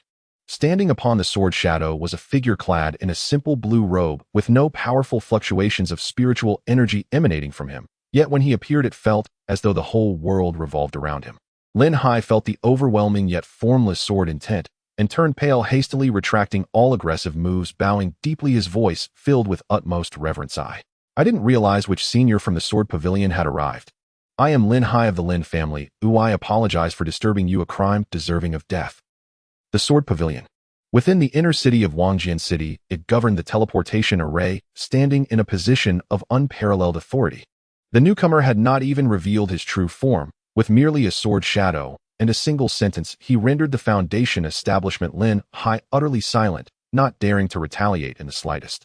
The blue sword shadow ignored Lin Hai and slightly turned to Luchun, who was entangled in vines. An invisible sword energy swept through and the resilient vines disintegrated as if melting away like ice and snow. Young man, at such a tender age your sword intent has already taken shape. Impressive, the calm voice resounded again, carrying a subtle hint of commendation. In Wangjian City, private duels are forbidden. If there are grievances, they shall be resolved at the Ascension Festival. As the words fell, the blue sword shadow trembled slightly and then dissipated like a bubble, as if it had never existed. Silence enveloped the area. Everyone was still immersed in the shock of the Sword Pavilion elder's arrival. Lin Hai's complexion fluctuated. He shot Luchun a fierce glare, but dared not utter another word. Filled with resentment and trepidation, he swiftly departed. Luchun wiped the blood from the corner of his mouth, circulating the ice spirit sword energy within him to dispel the residual toxins and heal his injuries. He gazed in the direction where the sword shadow had vanished, his eyes deep with contemplation. The Sword Pavilion. Tianjin sect. He offered a slight bow in that direction. Then, under the watchful eyes of countless complex gazes, he sheathed the ice-chi sword and returned to the quiet room with measured steps, as if the intense battle moments ago had merely been an inconsequential interlude. Yet everyone understood that after this battle the name Luchun would no longer be confined to the outer city, but would truly enter the sights of all factions in Wangjian City. A hidden dragon had revealed its might. Awaiting the right moment, it could soar to the heavens. The intervention of the senior from the Sword Pavilion acted as a stabilizing force, instantly quelling the turmoil outside Wangjian City. Although Lin Hai, the third elder of the Lin family, was filled with resentment, he could only retreat in silence, unwilling to defy the authority before him. The name Luchun, associated with his confrontation against a Foundation establishment cultivator, one that even forced the opponent's spirit into disarray, spread through the streets and alleys of Wangjian City like wildfire. The Inn Listening Wind Pavilion in the outer city gained sudden notoriety, attracting numerous curious visitors, but they were all hesitantly kept at bay by the innkeeper. After all, that calamity was a figure who dared to challenge even the Lin family's Foundation establishment elder. How could a mere innkeeper allow anyone to disturb him? Inside the quiet chamber, Luchun sat cross-legged, his complexion still pale from the recent battle. The entangling poison of the Lin family's vine-like attacks proved difficult to eliminate, and even with his pure ice soul sword chi, it took him several hours to thoroughly expel and neutralize it. The injuries on his left shoulder and right leg, marked by thorns from the vines, had healed, leaving only faint red scars. Yet compared to his injuries, the greater harvest came from the insights gained during battle and the experience of facing a Foundation establishment cultivator Hedon. The suffocating pressure of teetering on the brink of life and death, the resolute determination to condense the silence sword intent into a single point and fight against the odds deepened his understanding of his sword path. After this battle, your control over sword intent seems to have advanced slightly, a cold voice that of Qingshuang echoed, carrying a hint of approval. Luchun delved into his consciousness, and indeed the seed of silence sword intent was now more solid than before, emanating a profound essence. Although still distant from glimpse of the path too, it was undeniably growing. The quality and quantity of spiritual power from Foundation establishment cultivators far exceed that of chi refinement. Luchun reflected on the details of the fight. If not for the advantage of sword intent and risking my life, I would have undoubtedly lost in a prolonged confrontation. Cultivation level is still fundamental. No longer hesitating, he took out all the remaining high-grade spirit stones and held them in his hands. The Ice Soul secret art began to operate at an unprecedented speed as vast amounts of pure spiritual energy surged into his meridians like rivers rushing to the sea. After being refined by the technique, this energy transformed into a more condensed and frigid ice soul sword chi, converging in his dantian. The accumulation from the previous battles, the life-or-death pressure of facing Lin Hai, and his current unreserved cultivation pushed his dantian's spiritual power to a saturation point. At this moment, under the impact of this immense spiritual energy, the barrier between the fifth and sixth layers of chi refinement began to shake violently, emitting groans of unbearable strain. Crack! It was as if glaciers were thawing, or like thunderclaps in spring. The first crack appeared on the barrier. Then came the second, the third. The surging spiritual power crashed against the faltering gate like a flood breaching a dam. Luchun focused his mind, guiding this tremendous force washing over the barrier again and again. He did not know how long had passed when it felt as though a limit had been shattered and a thunderous sound reverberated within him. The sixth layer of chi refinement, breakthrough. In an instant, his dantian expanded again, and the total amount of spiritual power he could hold surged dramatically. The meridians widened and strengthened under the relentless onslaught of immense power, becoming more resilient. The previously saturated spiritual power now seemed somewhat thin in the new Dantian. A sense of power far greater than before filled his entire being. The range of his spiritual awareness nearly doubled, and his perception of the surrounding environment became clearer and more acute. Ding. Realm elevated. Current realm's 6th layer of Qi refinement. The system's prompt rang out just in time. Luchun did not stop. He continued to operate his technique, solidifying his recent breakthrough, while greedily absorbing the remaining spiritual energy from the high-grade spirit stones to fill the expanded Dantian. When he opened his eyes once more, the divine light in his gaze was reined in, and his aura had become dense and weighty, firmly stabilizing at the early 6th layer of Qi refinement. The 2 high-grade spirit stones in his hands had depleted their last vestiges of energy, crumbling into ordinary stones. The 6th layer of Qi refinement. The feeling is indeed different. Luchun clenched his fist, feeling the ice soul sword Qi surging within him like a tangible force, and his confidence soared. With his current strength combined with the ice Qi sword and silence sword intent, even if he faced Lin Hai again, he would not be as beleaguered as before. He checked the system interface. Host Luchun. Realm 6th layer of Qi refinement 1. Technique Ice Soul Secret Art Minor Completion. Sword Intense Silence Glimpse of the Path 1. Skills Ice Wheel /LV. 3 Profound Ice Spike LV. 3 Light Splitting Shadow Sword LV. 3 Ice Kai's Devouring Controllable LV. 1. Sword Spirit Qingshuang SSR LV. 7. All skills had naturally progressed to LV. 3. Their power exceeding that of before following his breakthrough in cultivation and his deepening understanding of the sword path. Next, I should cultivate the Ice Shadow Escape. Luchun retrieved the jade slip, emanating a chilling aura awarded for completing a task. As his consciousness sank into it, the profound techniques of Ice Shadow Escape flooded into his mind. This was a high-grade movement technique, not merely a simple linear acceleration, but one that emphasized becoming an ice shadow, shifting between reality and illusion, and moving with agility in confined spaces. With mastery, it could even allow one to traverse short distances through shadows and cold, enigmatic, and unpredictable. It perfectly compensated for his shortcomings in movement. With the foundation of the Ice Extreme Sword Cannon and the overwhelming comprehension brought by Silence Sword Intent, it was not difficult for him to grasp the essence of the technique. He quickly mastered the basic routes of mana operation and the intricacies of footwork. In the quiet chamber, a hazy ice-blue phantom flickered to the left and right, sometimes dissipating like smoke, and then coalescing elsewhere, its trajectory elusive, stirring up gusts of chilling wind. Ding. Successfully learned the high-grade movement technique Ice Shadow Escape entry level. Time sped by as he immersed himself in cultivation. In the following days, Luchun entered a complete state of seclusion. Each day, aside from solidifying his cultivation with the Ice Soul secret art, he practiced Ice Shadow Escape and honed various sword techniques, particularly nurturing and mastering the Silence Sword Intent. He no longer recklessly employed that life-risking strike. Instead, he attempted to blend a hint of the essence of silence into ordinary sword moves. This infused Ice Wheel Slash, with a breath of frozen vitality, enhanced the penetrating power of Profound Ice Spike, with a touch of obliteration, and rendered the shadows of the light-splitting Shadow Sword even more elusive, as if they might dissolve into nothingness at any moment. Though the power was far from the full explosion of sword intent, it consumed less energy, had greater sustainability, and offered higher practical value in combat. During this period, there were attempts by some who overestimated their strength or harbored ill intentions to spy or provoke him, but all were repelled by Lu Chen's fierce measures. One rogue cultivator at the 8th layer of Qi refinement was severely injured by his profound ice spike, imbued with the essence of silence, and thereafter no one dared to disturb him lightly. His strength was silently advancing at an astonishing pace. One day, while Luchun was in the quiet chamber attempting to integrate Ice Shadow Escape with light-splitting Shadow Sword to create indistinguishable reality-bending shadow duplicates, the system prompt chimed again. Ding. Detection shows the host cultivation is stable and sword techniques have advanced successfully, creating the prototype of a battle technique Ice Shadow Thousand Phantoms reward skill point X1.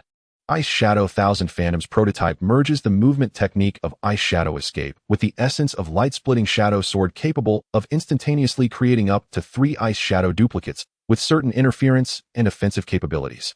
The true body can briefly switch between the duplicates. Consumption depends on the number of duplicates and the duration maintained. Upgradable. A self-created battle technique. Lu Chen's heart leaped with joy. This undoubtedly enriched his means of combat, making it more varied and elusive. Without hesitation, he spent the skill point to enhance this new battle technique. Skill point 1. Ice Shadow 1000 Phantoms upgraded to LV. 2. Maximum number of duplicates 1. Oi switching speed and concealment improved. Just as he was about to continue familiarizing himself with this new ability, the entire Wangjian city was suddenly enveloped by a melancholy ancient bell toll that seemed to transcend the ages. Boom! The bell's sound reverberated, resonating throughout the city, imbued with an indescribable Taoist rhythm, cleansing the minds of all cultivators. Luchun stepped out of the quiet chamber and looked up. In the distant sky towards the direction of the Tianjian mountain range, which rose like a colossal sword into the clouds, beams of brilliant sword light shot up into the heavens, bursting forth like fireworks across the firmament, tracing the ancient runes of Tianjian, glowing resplendently, lingering for a long while before dissipating. The city erupted in excitement. The Tianjian bell tolls. The Ascension Conference is about to begin. The sword light illuminates the sky. It is Tianjian's sect guiding the way. Hurry! To the Sword Pavilion Square in the inner city. Countless cultivators surged out from their homes, inns, and quiet chambers like a torrent, filled with various emotions of excitement, anticipation, and anxiety, converging toward the inner city. Luchun stood in the courtyard of the inn, gazing at the fading sword light, runes feeling the ice soul, sword chi rushing within him alongside a hint of the silent sword, intent, his gaze sharp as a drawn sword. 3 months of silent cultivation had led to a breakthrough in his realm, advancements in sword techniques, the initial formation of his movement technique, and the understanding of his own battle technique prototype. Everything was ready. He returned to the quiet chamber, meticulously checked his state, and strapped the ice chi sword to his back. It was time to meet the talented sword cultivators within this vast region and knock upon the gates of that sacred realm of the sword path. Pushing open the door to the quiet chamber, he stepped into a world filled with commotion, opportunities, and challenges. With a single step, Lu Chen's azure robe fluttered, merging into the bustling crowd. His goal was directed straight toward the Sword Pavilion Square in the inner city, toward the teleportation array leading to Tianjin sect, and toward the imminent Ascension Conference. A new journey lay beneath his feet. Ding!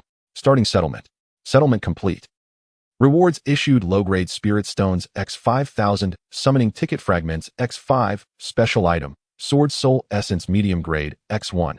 The sound of the heavenly sword bell echoed, its brilliance illuminating the sky. Within Wangjian city, countless cultivators surged toward the Sword Pavilion Square in the inner city like pilgrims. The atmosphere was electric with excitement, tension, and anticipation. The Triennial Ascendance Conference of the Heavenly Sword Sect was the best opportunity for numerous loose cultivators and young disciples from minor families to leap into greatness. Luchun moved with the crowd, his presence low-key in a simple blue robe. To the untrained eye, he seemed unremarkable amidst the throng of people. Yet if one were to perceive him closely, they would sense an intangible chill surrounding him, causing those nearby to instinctively take a step back. The Sword Pavilion Square was immense, now overflowing with people. At the far end stood a majestic ancient pavilion constructed entirely of green jade, reaching a height of 9 zhang. This was the Sword Pavilion. Before it, 10 teleportation arrays radiating intense spatial fluctuations shimmered with bright light, continuously transporting groups of gathered cultivators away. After paying 500 spirit stones, Luchun stepped into one of the teleportation arrays. A beam of white light shot upwards, accompanied by a powerful sensation of spatial tearing. However, for someone like Luchun, who had endured the impact of the Ice Chi Dragon Soul and the tempering of the Annihilation Sword intent, this discomfort was nearly negligible. Moments later, he felt solid ground beneath his feet, and the scenery around him had transformed dramatically. An overwhelming aura of pure and dense spiritual energy, imbued with sharpness, rushed at him from all directions. The thunderous roar of waterfalls and the cacophony of clashing swords and cultivators' shouts filled his ears. Luchun raised his eyes, astonished by the sight before him. Before him lay an enormous valley shrouded in clouds and mist, with spiritual energy swirling like fog. Directly ahead stood 9 towering peaks, piercing the heavens like blades, their summits cloaked in swirling clouds. Between the peaks, numerous palatial structures were faintly visible, adorned with flying eaves and intricate brackets. Streams of sword light darted between the summits like shooting stars, slicing through the sky. A wide 1000-zhang waterfall cascaded from the highest peak into a deep pool at the valley's bottom, creating a deafening roar and a mist that refracted into a rainbow of colors. This was the site of the Heavenly Sword Sect's main gate, Tianjian Valley. At that moment, tens of thousands of young cultivators had already gathered within the valley, their voices mingling into a vibrant din.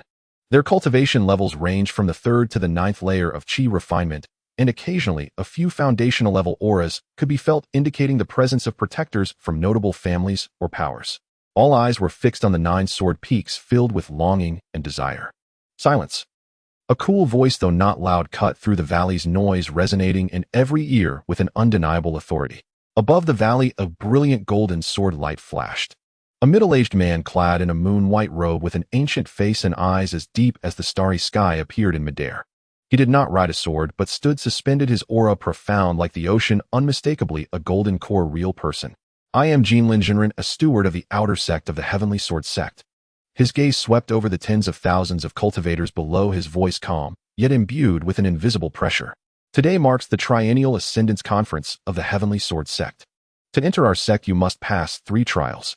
The first trial, the Path of Heart Inquiry. With a wave of his sleeve, the clouds between the 9 peaks churned, revealing a winding path of white jade steps that extended from the valley floor into the depths of the mist, disappearing from sight. Mysterious runes flickered upon the steps, emanating an aura that both calmed the mind and imposed a subtle pressure. This path tests the steadfastness of your heart and the tenacity of your will. Those who reach the summit may proceed to the next trial. You have 3 hours. Begin now. As Qinglan's words fell, the tens of thousands of cultivators, unable to contain their anticipation, surged toward the starting point of the Path of Heart Inquiry, like a flood unleashed. Luchun did not rush. Instead, he stood in place, observing intently. He noticed that many of the first cultivators to ascend the steps faltered. After just a few steps, their faces contorted, as if trapped in some illusion. Some appeared maddened, others wept, and a few struggled visibly, their pace slowing dramatically. The Path of Heart Inquiry was evidently not a simple ascent, but a journey that probed the very essence of one's heart, confronting the illusions born of one's own thoughts. Those who hold swords, this path's illusions will draw forth your inner demons, magnifying your obsessions. Guard your sword heart, and see yourself clearly, Qing Shuang's voice echoed in his mind. Luchun nodded slightly. His heart was resolute, seeking the pinnacle of the sword path, with the pursuit of beauty being secondary. His inner demons were not deeply entrenched. Moreover, the Annihilation Sword intent uniquely protected his mind, instilling him with confidence for this trial. He stepped forward, slowly treading upon the white jade steps. As he did, the surrounding clamor faded into the background. Suddenly, the scene before him shifted. He found himself back in the dilapidated mountain temple of his early days, where Wang Hu and his companions were approaching him with menacing grins, their venomous words and fists raining down like a storm, despair and helplessness flooding over him. Waste. Hand over the spirit stones. Kill him. If this had been the Luchun of the past, he might have been shaken. But now his gaze was as cold as ancient ice. Illusion. With those 2 words, the phantoms shattered like fragile glass, distorting and vanishing. He continued upward without pausing. With his second step, the illusion morphed again. He beheld the ghastly visage of Qi Shueisha, the ancestor of the Qi family from Blackrock City. The blood-red handprint of death loomed overhead, its shadow heavy and tangible. Little beast, come here and die. A cold smile curled at Luchun's lips as he did not hesitate. With a slight movement of his Annihilation Sword intent, that terrifying bloody handprint was erased by an invisible force, along with Qi Zuesh's phantom returning to silence. With each subsequent step, the illusions proliferated. Sometimes he witnessed scenes of his past life where his family was shattered and he was left homeless. Other times he saw himself gaining incredible fortune and dominating the cultivation world. Sometimes he envisioned Su Miaoyin facing misfortune, extinguished like a fragrant flower, and occasionally he even saw Qing Shuang, the sword spirit, shattered and departing from him. Emotions, desires, greed, anger, and confusion. Various inner demons were magnified infinitely, assaulting his spirit. Yet through countless life-and-death battles and the tempering of the Annihilation Sword intent, Luchun's heart had become as solid as rock. He maintained a sliver of clarity in his mind, like a calm observer watching these phantoms come and go. His footsteps remained steady and resolute, even quickening as he ascended. The essence of tranquility flowed around him, causing many illusions to collapse before they could fully manifest. Along the way, he saw many cultivators trapped in their illusions, either crying or laughing, some attacking the air in madness, while others crumbled under the weight of despair, rolling off the steps to be taken away by the waiting stewards of the Heavenly Sword Sect, signifying their elimination. The higher he climbed, the greater the pressure from the steps, and the more vivid and terrifying the illusions became. But Luchun's heart remained as still as water, the Annihilation Sword intent cutting through all falsehoods like the sharpest blade. His speed drew the attention of a few onlookers. "Hey, that kid in the blue robe is moving so fast." He seems entirely unaffected by the illusions, eh? Freak. Some cultivators who still had the energy to observe their surroundings were startled by Luchun's leisurely pace. After 2 hours, Luchun found that few figures remained ahead of him. He had surpassed a vast majority of participants standing in the leading tier. Only a few dozen individuals were before him, all exuding formidable auras. The weakest among them was at the 8th layer of Qi refinement, with several reaching the 9th layer. They employed various tactics. Some held suspended jade pendants, some muttered incantations to stabilize their minds, while others like Luchun relied on their powerful will and heart to withstand the trial. One young man clad in a brocade robe and exuding an air of arrogance glanced back at Luchun's surprise and a barely discernible chill flickering in his eyes. He was Lin Feng, a cousin of Lin Yuan who previously clashed with Luchun in Wangjian City and was at the pinnacle of the 8th layer of Qi refinement. Luchun paid no heed to their gazes, his only focus was on the summit. Half an hour later, he could finally see the end of the path of hard inquiry ahead. A massive white jade archway stood there inscribed with the characters, Sword Heart. Underneath the archway, fewer than 20 individuals had arrived first. Luchun quickened his pace and after a minor wave of dizziness stepped onto the final jade step, emerging from the path of hard inquiry. Under the archway, the first arrivals turned their gazes toward him with a mix of scrutiny, curiosity, and a hint of competition. Those who could pass the path of hard inquiry so swiftly were undoubtedly individuals of firm resolve, strong contenders in this conference. Luchun's calm gaze swept over them.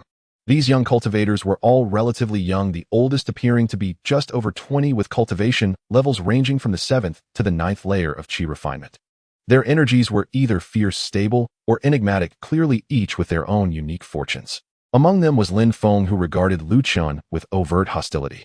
In addition to these young cultivators, a few stewards clad in the outer sect's attire of the Heavenly Sword sect stood beneath the archway, all at the foundational stage of cultivation. They observed the arriving disciples nodding slightly as they recorded their ranks. Luchun was the 18th to arrive. This rank was not at the top, but certainly among the upper echelons. He found a quiet corner, sat cross-legged, and closed his eyes to adjust his breathing, waiting for the first trial to conclude. Although passing the path of hard inquiry had not consumed much spiritual power, the mental fatigue from continuously resisting the illusions was considerable. 3 hours swiftly passed. When Qinglan Zenren's voice echoed through the valley, once more all cultivators still on the path of hard inquiry were gently returned to the starting point by a wave of soft power.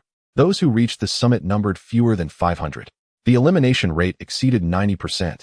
These 500 could be regarded as the elite participants of the conference. Qinglan Zenren's figure reappeared in the air, his gaze sweeping over the more than 500 individuals beneath the archway, nodding slightly. Not bad. To pass the path of hard inquiry proves your hearts are still firm. Rest for 1 hour, after which we will proceed to the second trial, the sword inquiry platform. His gaze seemed to linger on Luchun for a moment, carrying a hint of deep contemplation. Luchun's heart stirred slightly, but his expression remained unchanged. The sword inquiry platform. It seemed that a real trial was about to begin. He caressed the ice Qi sword on his back, a spark of anticipation flickering in his eyes. It was the perfect opportunity to measure the caliber of these prodigies from all directions.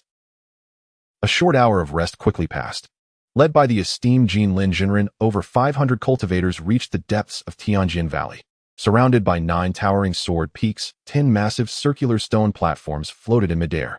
These platforms were made from a mysterious black stone, their surfaces smooth as mirrors, and their edges inscribed with intricate formations, exuding an aura of solidity and deadly intent.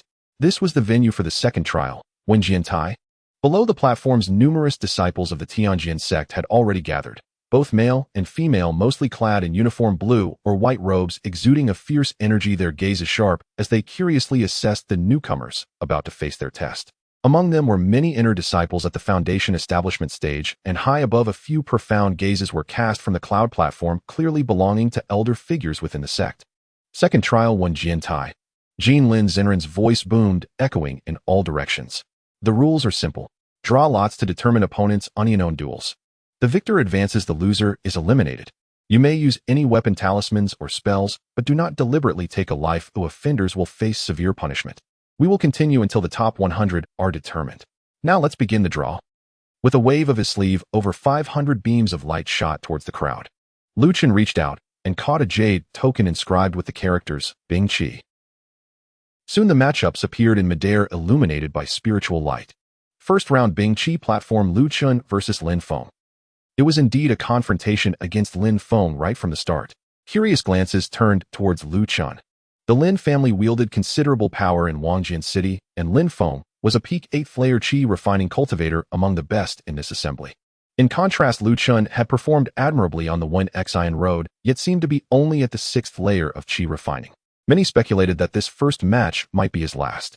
A sinister smile crept across Lin Feng's face as he leaped onto the Bingqi stone platform, looking down at Luchun with icy eyes. You got lucky on 1Xian road, but this time, well, see where you can hide. I will make you understand the consequences of offending the Lin family. Calmly, Luchun ascended the platform, standing opposite Lin Feng. He didn't even draw his sword, merely gazing at him coolly. Let's talk attack. Arrogant. Lin Feng, incensed by Luchun's demeanor, shouted fiercely as his peak 8th layer Qi erupted with tremendous force. He practiced the Lin family's ancestral technique, Qingmu Xuangong, with vitality coursing through his spiritual power, hiding a lethal force within. He formed seals with both hands, and blue light surged around him. 10,000 leaves and flowers. In an instant, countless leaves and petals shimmering with blue light manifested, swirling like a torrential downpour towards Luchun. Each leaf's edge was as sharp as a blade, while the petals held a hallucinatory and corrosive poison enveloping the entire platform, leaving nowhere to escape. This formidable wood type spell drew nods from many spectators below. Although Lin Feng's character was lacking, his strength was indeed formidable. Yet against this overwhelming assault, Luchun merely raised his right hand slightly. He did not even draw his ice chi sword. With his fingers like a sword, he gently sliced forward. Ice wheel slash. A condensed ice blue wheel of light, barely a foot in diameter, appeared out of thin air. Rather than countering the barrage of leaves and petals, it cut elegantly into the core, where the spell's spiritual energy was densest like a swimming fish. Whoosh! Like a red-hot iron plunged into snow, the seemingly powerful 10,000 leaves and flowers spell crumbled as the ice blue wheel pierced its core. The multitude of blue leaves and petals lost their support, dissipating into pure, with spiritual energy absorbed by the stone platform's formation. In one strike, just one strike, and Lin Feng's signature spell was shattered. The sinister smile on Lin Feng's face froze into shock. His 10,000 leaves and flowers was a low-grade mystic spell of considerable might, and yet it was so effortlessly dismantled by his opponent. A murmur spread through the crowd below. What precise attacks? He found the nodes of the spell. This youth's perception and control over spiritual power are extraordinary. Having dispelled the spell, Luchun stepped forward, activating Ice Shadow, escape, his figure darting like a specter towards Lin Feng. Lin Feng, alarmed, hastily summoned a blue wooden shield before him, simultaneously striking out with a palm, unleashing a fierce green wood palm print. Xianbing Spike. At Luchun's fingertip, an exquisite deep blue cold light coalesced, striking first at the center of the green wood palm print. Thud! The palm print was instantly pierced, frozen, and shattered. The cold light continued unabated, striking the blue wooden shield. Crack! The shield's spiritual light flickered violently, quickly coating itself in a thick layer of frost, letting out a mournful cry as a hole was forcibly punctured through it. Cold air surged through the opening, freezing Lin Feng's entire arm behind the shield, rendering it numb and stiff. Impossible! Lin Feng's heart raced as he tried to retreat, only to feel the air around him seemingly freeze with cold. His movements slowed. Luchun's fingertip hovered dangerously close to his brow. The icy touch and the terrifying sword intent caused Lin Feng's blood to run cold, extinguishing any thought of resistance. Surrender or die. Luchun's voice was icy, devoid of any emotion. Feeling the lethal threat at his brow, Lin Feng's face turned pale as paper-cold sweat pouring down. Eventually, he squeezed out two words through gritted teeth. I surrender. Luchun withdrew his finger without a glance at Lin Feng and turned to leave the stone platform. The entire encounter lasted no more than 10 breaths. Before Luchun, the peak 8th layer Lin Feng could not muster a worthy resistance and was decisively defeated. A silence fell over the crowd before it erupted into an even greater uproar. One-hit kill. Almost a one-hit kill. 6th layer Qi refining defeating a peak 8th layer. What technique was that? The power is terrifying.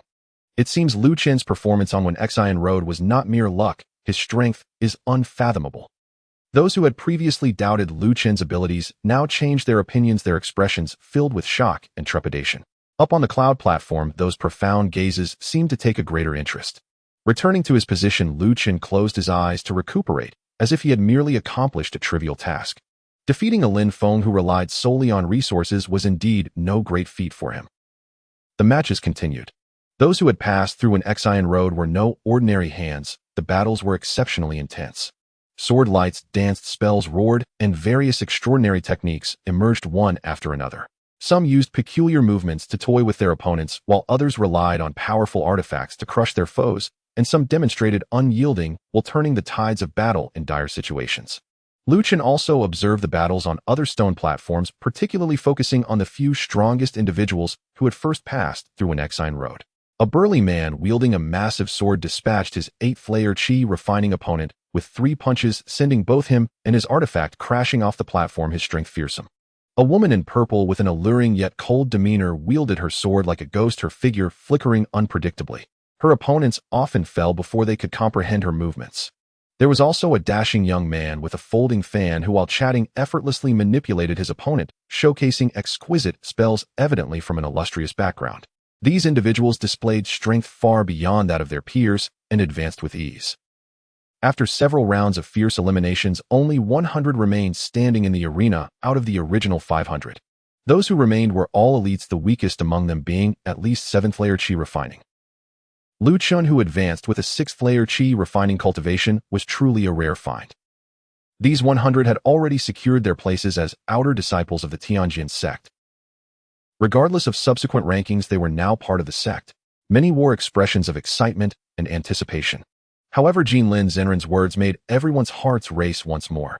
The top 100 have been determined. Congratulations to you all. You are now outer disciples of the Tianjin sect. Qinglan Zenran's gaze swept over the crowd. Next, we will conduct ranking battles. The higher your rank, the more resources you will receive upon entering the sect. Those who perform exceptionally may even attract the attention of elders or peak masters, becoming their personal disciples. With these words, the atmosphere grew even more heated. Personal disciples. That meant better techniques, stronger masters, and more abundant resources.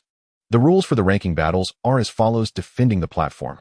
Qinglan Zenran pointed towards the 10 1-Jian platforms. You 100 may freely choose one stone platform to become the platform lord. The rest may challenge at will. Each platform lord must successfully defend their position in 3 matches to secure their ranking. The final 10 remaining on the platforms will be the top 10 of this tournament. We will then determine the specific rankings. Free challenges. Defend for 3 matches. This rule was undoubtedly more brutal and tested both comprehensive strength and deterrent power. To firmly secure a ranking, one must possess the strength to intimidate others. As soon as the rules were announced, several of the strongest cultivators, unable to contain themselves, surged forward simultaneously, each claiming a stone platform. The burly man with the massive sword, the coldly beautiful woman in purple, the young man with the folding fan, and several other powerful 9th-layer Qi refining cultivators swiftly became the platform lords. Their mere presence exuded an intangible intimidation that made ordinary challengers hesitant to step forward. The remaining stone platforms quickly became the focus of contention. Dozens of figures leaped towards the remaining 4 platforms almost simultaneously. Luchun's gaze flickered. He did not vie for the initially vacant platform, but instead, with a shift of his form, activated Ice Shadow Escape, appearing as if in an instant on a stone platform that had just been claimed.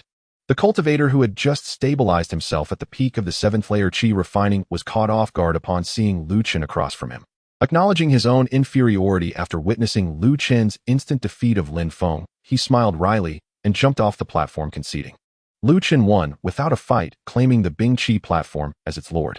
Standing with his sword, he calmly surveyed the crowd below. His cold demeanor and the overwhelming force displayed in his earlier match made many would-be challengers hesitate, resulting in a rare moment of silence. The struggle for the other platforms was far more intense, with continuous challenges and thunderous clashes.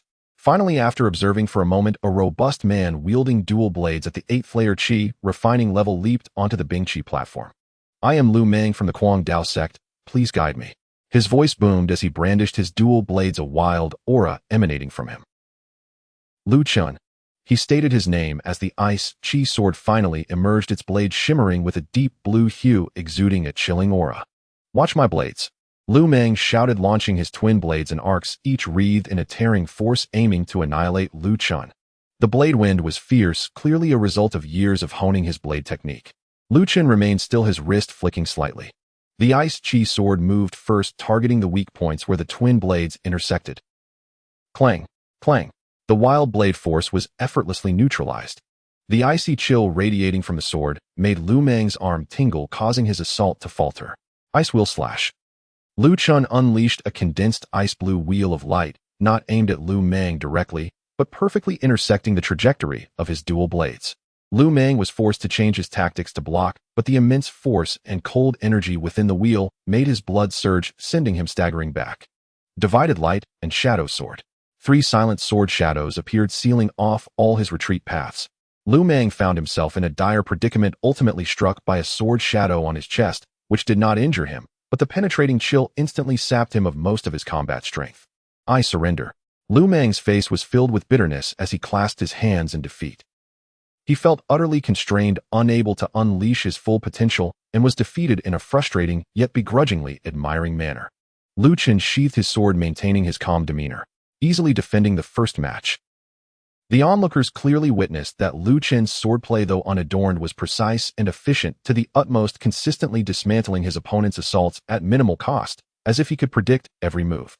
This youth's swordplay has captured the essence of skill. An elder on the cloud platform nodded slightly. Moments later, a cultivator skilled in earth-type defensive spells at the 8th layer of Qi refining stepped onto the platform to challenge him. He summoned a heavy stone shield, sealing himself tightly in an attempt to wear down Lu Chen's spiritual energy. However, with just a single Xianbing spike, Lu Chen's highly refined cold light easily pierced the stone shield, striking the opponent's shoulder and defeating him. Second match victory. Having defeated 2 8th-layer Qi refining opponents in succession, including the instant defeat of Lin Feng, Lu Chen's displayed strength had already intimidated most of the crowd. The Bing Qi platform fell into a temporary silence. Just when Lu Chen thought he could easily defend the third match, a powerful presence suddenly locked onto him. The elegant young man holding a folding fan, the first to become a platform lord, left his stone platform and gracefully landed on the Bing Qi platform. He waved his fan, his smile warm, yet his gaze held a hint of condescension. I am Nangongyu. I see your swordsmanship is exquisite, and I am curious to learn from you. I hope you won't hold back. Nangongyu. He was recognized as one of the strongest participants in this tournament, hailing from the esteemed Nangong family, and had reached the 9th layer of Qi refining. It was rumored that he possessed a certain spiritual body, making his strength unfathomable. He had actively challenged Luchun.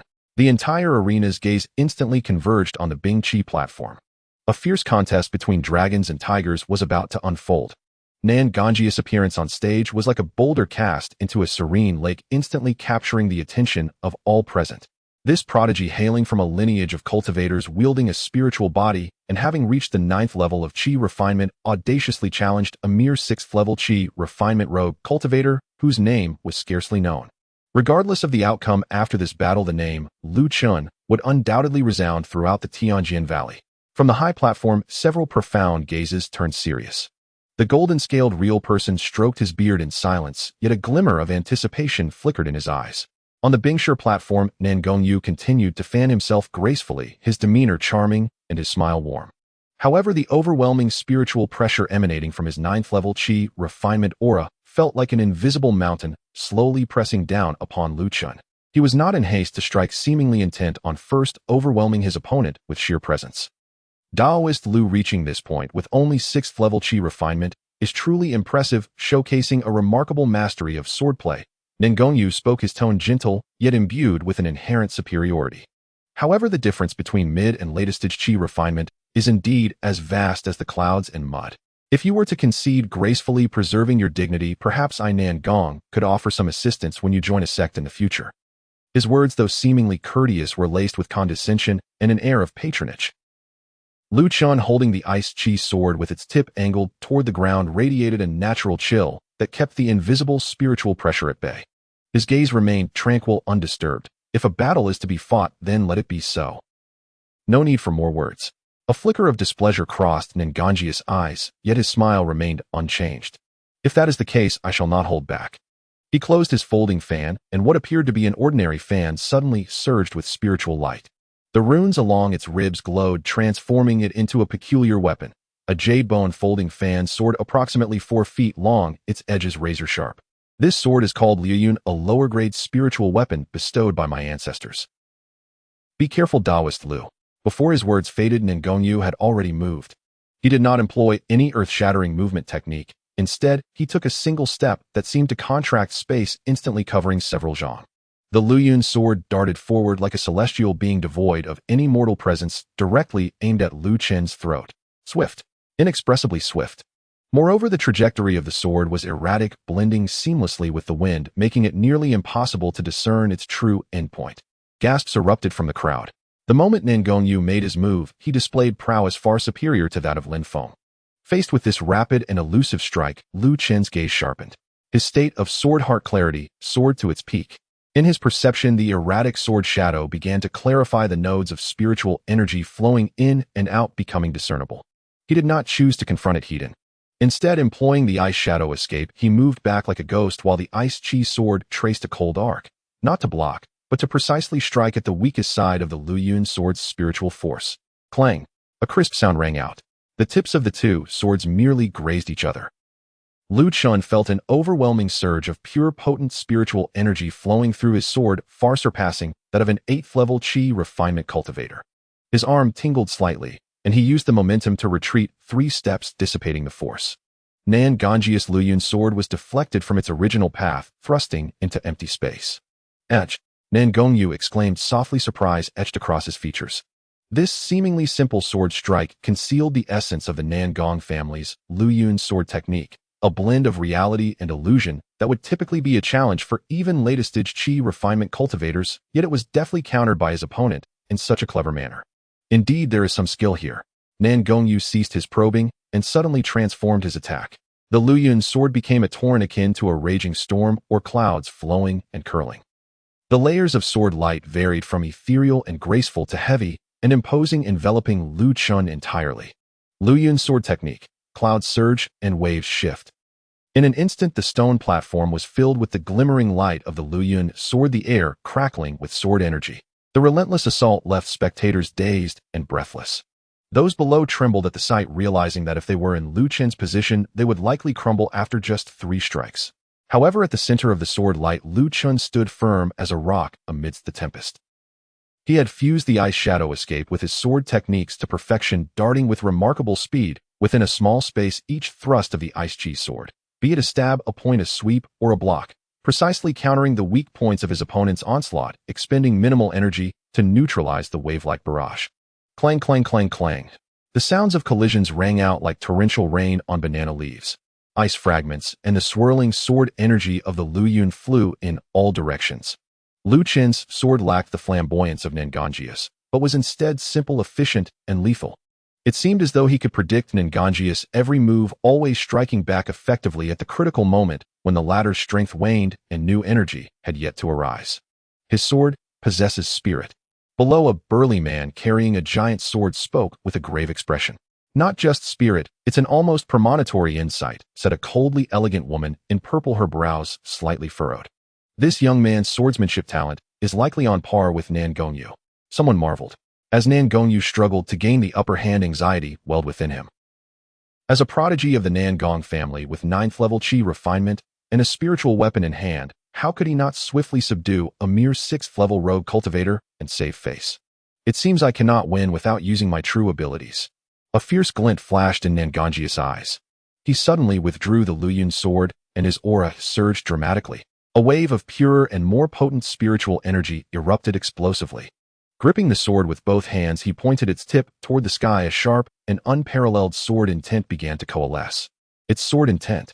Nan Gongyu is about to utilize his sword intent. Luchun's sword intent. It is said he has just begun to grasp it. Luchun is finished. Under sword intent, the gap in cultivation will be magnified infinitely. The audience gasped in unison. Above, Nan Gongyu clouds seemed to gather. A drift of ethereal, yet razor-sharp intent permeated the air. He felt as if he merged with his Luchun sword, transforming into a colossal flowing clouds-word phantom. Luchun's sword intent. 1,000 clouds split. He roared as the immense clouds-word phantom imbued with the power to tear the heavens lunged toward Luchun. Under the binding of sword intent, the very space around Luchun seemed frozen, leaving no room for evasion. This was a strike infused with sword intent. Its power far exceeded any previous move.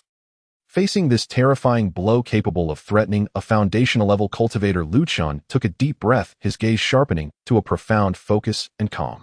He knew there could be no reservations. Within him, the annihilation sword intent seed spun at an unprecedented speed. an essence of the end of all things, and the return to stillness radiated silently from his core. Rather than condensing the sword intent to a single point for a desperate clash, as before he attempted to merge it with his ice chi sword, infusing it into the flowing, icy sword energy. The ice chi sword emitted a joyful and fervent hum, the dragon patterns on its blades seemingly coming to life, glowing a deep blue as profound as an abyss. He slowly raised the ice chi sword, his motions appearing languid, yet filled with a rhythm that could freeze the soul. Towards the descending massive cloudsword phantom, towards the forceful Nangongyu, he simply thrust forward with one sword. Annihilation. No earth-shattering momentum, no dazzling brilliance. Only a fine, nearly transparent ice blue sword mark akin to an ink line slicing through paper extended forward. Wherever the sword mark passed, the roaring cloudsword phantom met its nemesis. The surging clouds instantaneously stagnated, dimmed, and dissolved, as if the intent and spirit within had been forcibly stripped away. The sword mark silently swept past the astonished Nangongyu. He felt an indescribable chill of death seep into his consciousness, and his prideful, Luchun's sword intent crumbled before this essence, much like snow before the blazing sun. The connection between him and the Luchun sword felt forcibly severed, and the surging spiritual energy around him instantly stagnated. He maintained his momentum, poised to strike, yet stood frozen on the platform, his face a mask of utter shock, confusion, and fear. The transparent sword mark gradually dissipated. A gentle breeze rustled through. Poof! Nangongyu suddenly spat out a mouthful of blood, his complexion turning as pale as paper, his breath deflating like a punctured balloon. The Luchun sword clattered to the ground. He stumbled back several steps before finally collapsing onto the ground, his eyes vacant, clearly suffering a grievous blow to both mind and sword intent. Defeated. The 9th level Qi refinement prodigy, blessed with a spiritual body and mastery of sword intent, Nangongyu had actually been defeated.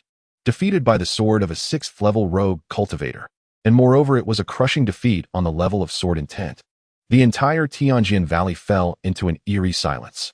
Everyone gaped, mouths agape, unable to believe their eyes as they stared at the young swordsman in green standing resolutely on the platform and at the disheveled, bloodied figure of Nangongyu seated before him. This scene exceeded their comprehension. They had witnessed challengers overcoming cultivation disparities before, but to see a 6th level Qi refinement cultivator directly defeat a 9th level prodigy in a clash of sword intent, it was nothing short of legendary. On the high platform, silence prevailed. After a long moment, an elder finally exhaled slowly, his voice tinged with undeniable tremor. Annihilation, such pure sword intent. Is this young man truly a rogue cultivator? The golden-scaled real person's eyes sparkled with intensity, fixating on Luchun as if attempting to peer into his very soul. Below the burly man with the giant sword, the coldly elegant woman in purple, and other top talents all retracted their previous dismissive attitudes, their gazes now grave, even tinged with caution. Luchun slowly sheathed his sword, his complexion slightly pale. The continuous exertion of the annihilation sword intent had taken a toll on his spirit. He glanced at the disoriented Nangongyu, but said nothing, turning to descend from the platform. No announcement was necessary, the victor was clear. It was only when Luchun's figure vanished from the Bingshi platform that the crowd erupted into a cacophony of astonishment. He won. He truly won. The annihilation sword intent.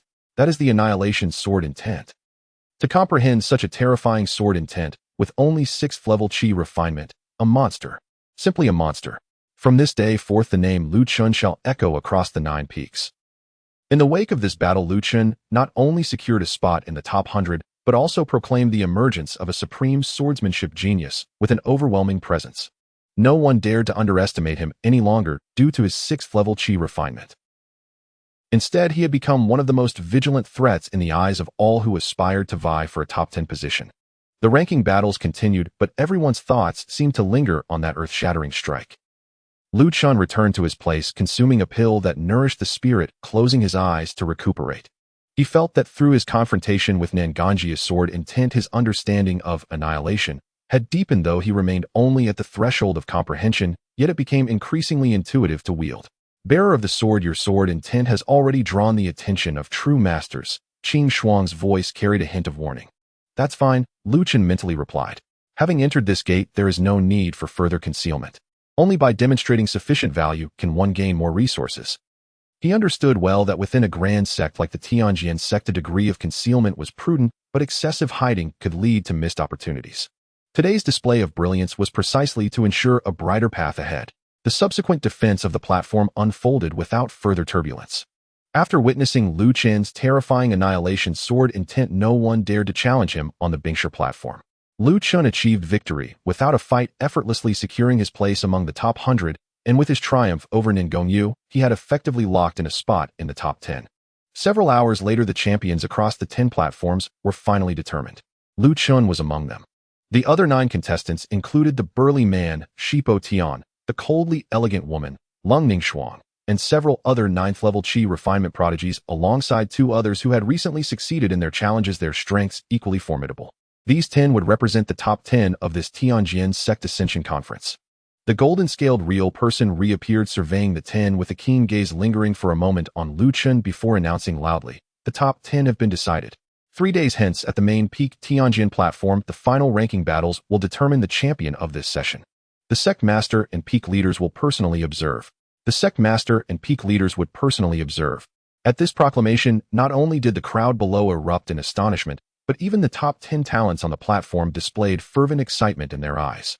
This meant they had the chance to be directly noticed by the highest echelons of the sect. A monumental opportunity lay just ahead. Luchun tightened his grip on the ice chi sword, a fierce battle intent igniting within his gaze. The Tianjin platform, the contest for supremacy. He was determined to claim it as his own. 3 days passed in the blink of an eye. During this brief period, the name Luchun swept through the Tianjin sect like a tempest across the 9 peaks. With a cultivation level at the 6th layer of Qi refinement and mastering the terrifying, silencing sword intent, he faced off against the 9th layer Qi refinement prodigy, Ningongyu, who possessed a spiritual body and emerged victorious. This remarkable achievement turned him from an obscure rogue cultivator into a formidable contender for the title of champion at the current Ascension Conference. At Tianjin Peak's main square, a gigantic arena forged from ancient black iron that spanned 1,000 zhang stood majestically. This was the Tianjin platform. The arena's surface was smooth as a mirror, with faint runes flowing across it, emanating an aura of indestructibility. Surrounding the platform was a sea of people. Not only were newly admitted disciples present, but numerous veteran outer and inner sect disciples, and even some profoundly powerful core disciples had come to watch the battle. Above the square, clouds gathered to form 9 colossal cloud seats. At the center, the largest cloud seat bore a figure clad in a simple gray robe, their features obscured, blending seamlessly with the heavens. This was the sect leader of Tianjin. To their left and right sat the 8 peak masters, each emanating an aura that was either fierce, heavy, or ethereal. Gold core, true person. Nascent soul, true monarch. Such a grand assembly illustrated the sect's emphasis on the top 10 of this conference. The top 10 geniuses had long awaited beneath the arena, feeling the overwhelming pressure radiating from the cloud seats. Even the most arrogant Shipo Tian and the most cold and beautiful Lung Ningxuang bore solemn expressions, their eyes ignited with fierce battle intent. Luchun stood among them, his blue robe unruffled, his expression calm. He sensed several powerful divine senses sweeping over him, probing and examining, yet his heart remained as still as water, the silencing sword intent flowing naturally, quietly isolating those prying eyes. As the host Qinglan stood at the edge of the arena, his voice resonating across the crowd, the rules for the final ranking battles are as follows. Opponents will be determined by drawing lots, and pairs will duel. The winners will advance to the top 5. Those who draw a bye will directly advance. This will continue until we determine the champion. Now let the draw begin. 10 streaks of light descended. Luchun caught a jade tablet on which the character 3 was inscribed. The matchups were revealed. First match, Shipo Tian vs. Zhao Yan. Second match, Lung Ningxuang vs. Sun Miao. Third match, Luchun vs. Tonfong. Fourth match, Zhou Qian vs. Li Sun. Fifth match, Wu Hao drew a bye. The first match began. Shipo Tian and the cultivator Zhao Yan leaped onto the arena. Zhao Yan, also at the 9th layer of Qi refinement, excelled in fire-based spells, but against Shipo Tian's primal strength and fists capable of shattering everything, he merely lasted 10 exchanges before his protective spiritual light was shattered and he fell back spitting blood. Shipo Tian's victory was clean and decisive, showcasing his absolute strength. In the second match, Lung Ningxuang faced Sun Miao. Her swordplay remained unpredictable and ghostly, her movements like a specter, her sword as cold as frost. Sun Miao's water-based defenses crumbled before her. After just 5 strikes, he was hit on the wrist, sending his sword flying. Lung Ningxuang emerged victorious. Third match, Luchun vs. Tonfong. Luchun ascended the Tianjin platform slowly. His opponent Tonfong was a tall, slender youth with a sinister gaze at the peak of the 8th layer of Qi refinement, skilled in wind-based spells and a peculiar shadow evasion technique, making him one of the strongest challengers. Luchun. Tonfong licked his lips, a flicker of wariness flashing in his eyes, but more so was an eager madness. Your silencing sword intent is indeed impressive, but I wonder if you can lock onto my true self. Before his words fell, his figure flickered, instantly transforming into 7 or 8 indistinguishable afterimages, as if a specter darting from various directions towards Luchun. At the same time, countless sharp wind blades silently emerged around Luchun, slicing through the air. The shadow evasion technique combined with the wind blades created an unpredictable assault. Yet under Luchun's perception of sword heart clear, the fluctuations of spiritual power from those afterimages were easily discerned. He did not even need to employ his sword intent, activating the ice shadow evasion. His form melded into the cold wind, narrowly avoiding all the wind blades, while his ice dragon sword transformed into a streak of cold lightning. Splitting light, transforming shadows sword. Ice shadow, 1,000 transformations. For condensed ice blue sword shadows appeared simultaneously, not attacking all the afterimages, but accurately targeting the 3 with the most solid spiritual fluctuations among them, Tonfong. Puff, puff, puff. The 3 afterimages shattered instantly. The last sword shadow collided fiercely with a dagger that had suddenly appeared behind Luchun. Clang. Sparks flew. Tonfong's true form was forced to reveal itself, his face a mask of shock. He had not anticipated that his shadow evasion would be so easily seen through. You. Just as he uttered a word, Luchun's ice dragon sword had already closed in like a relentless plague, the sword's momentum unfurling the ice, will slash and profound ice spike, raining down incessantly, enveloping him in a cold aura that sealed all his escape routes. Tonfong's wind-based techniques and shadow evasion were utterly restrained before Luchun's terrifyingly precise swordplay. In just over 20 exchanges, he was struck by a profound ice spike, infused with a hint of silencing intent, shattering his protective spiritual energy and plunging cold into his body, freezing him in place. I concede. Tonfong's face turned pale, and he quickly shouted. Luchun sheathed his sword. The 3rd match was his victory. He advanced effortlessly into the top 5. Exclamations of awe erupted from the crowd once more. What Luchun displayed was not merely powerful sword intent, but also combat wisdom that far surpassed his peers, and an unparalleled degree of precision and control.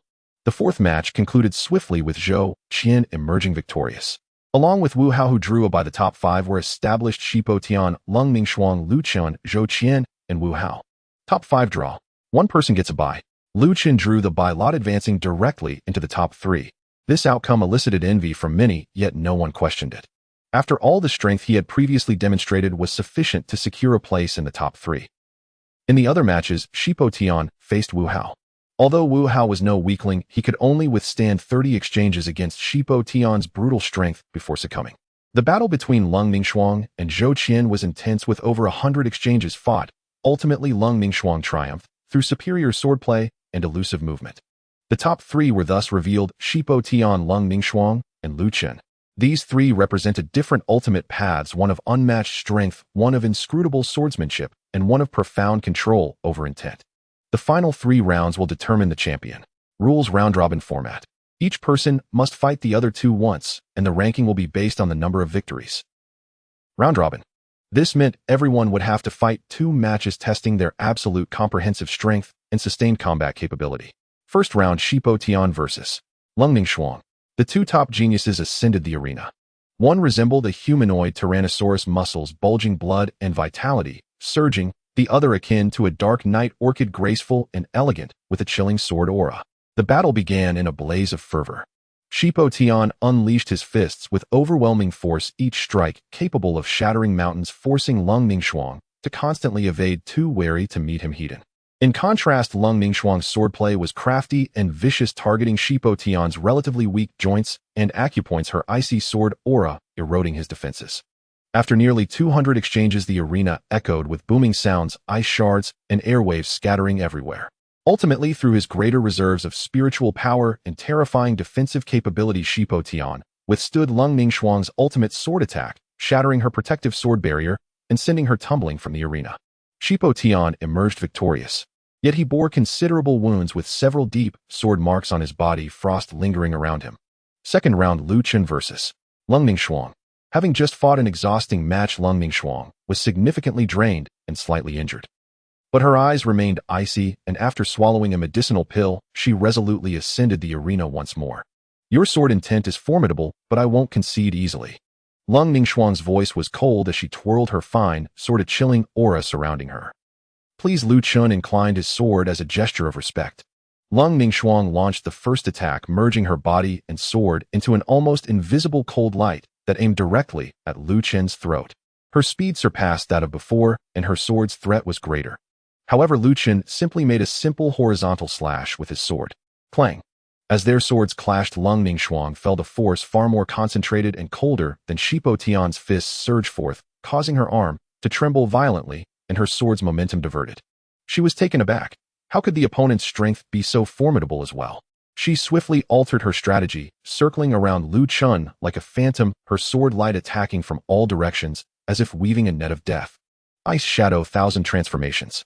Luchun's form shifted slightly, and 4 Ice Shadow clones suddenly appeared, intertwining and transforming with his true self, indistinguishable from one another. Meanwhile, the Ice Dragon sword unleashed a flurry of ice wheel slashes, precisely intercepting every one of Lung Ningxuang's attacks. Both of their movements reached a peak of speed, making it seem as though countless Luchun's and Lung Ningxuang's were clashing upon the arena, sword lights flickering and cold air pervading, dazzling the onlookers. Yet those with discerning eyes could see that Luchun consistently held the initiative. His sword always seemed to preemptively seal off Lung Ningxuang's attacking routes, while his movements adeptly avoided the most dangerous assaults. Though Lung Ningxuang's swordplay was enigmatic against Luchun's near-precognitive insight, and the subtle suppression of the silencing sword intent, its power was greatly diminished. After 50 exchanges, Lung Ningxuang pierced an Ice Shadow clone with her sword, but it revealed a massive opening.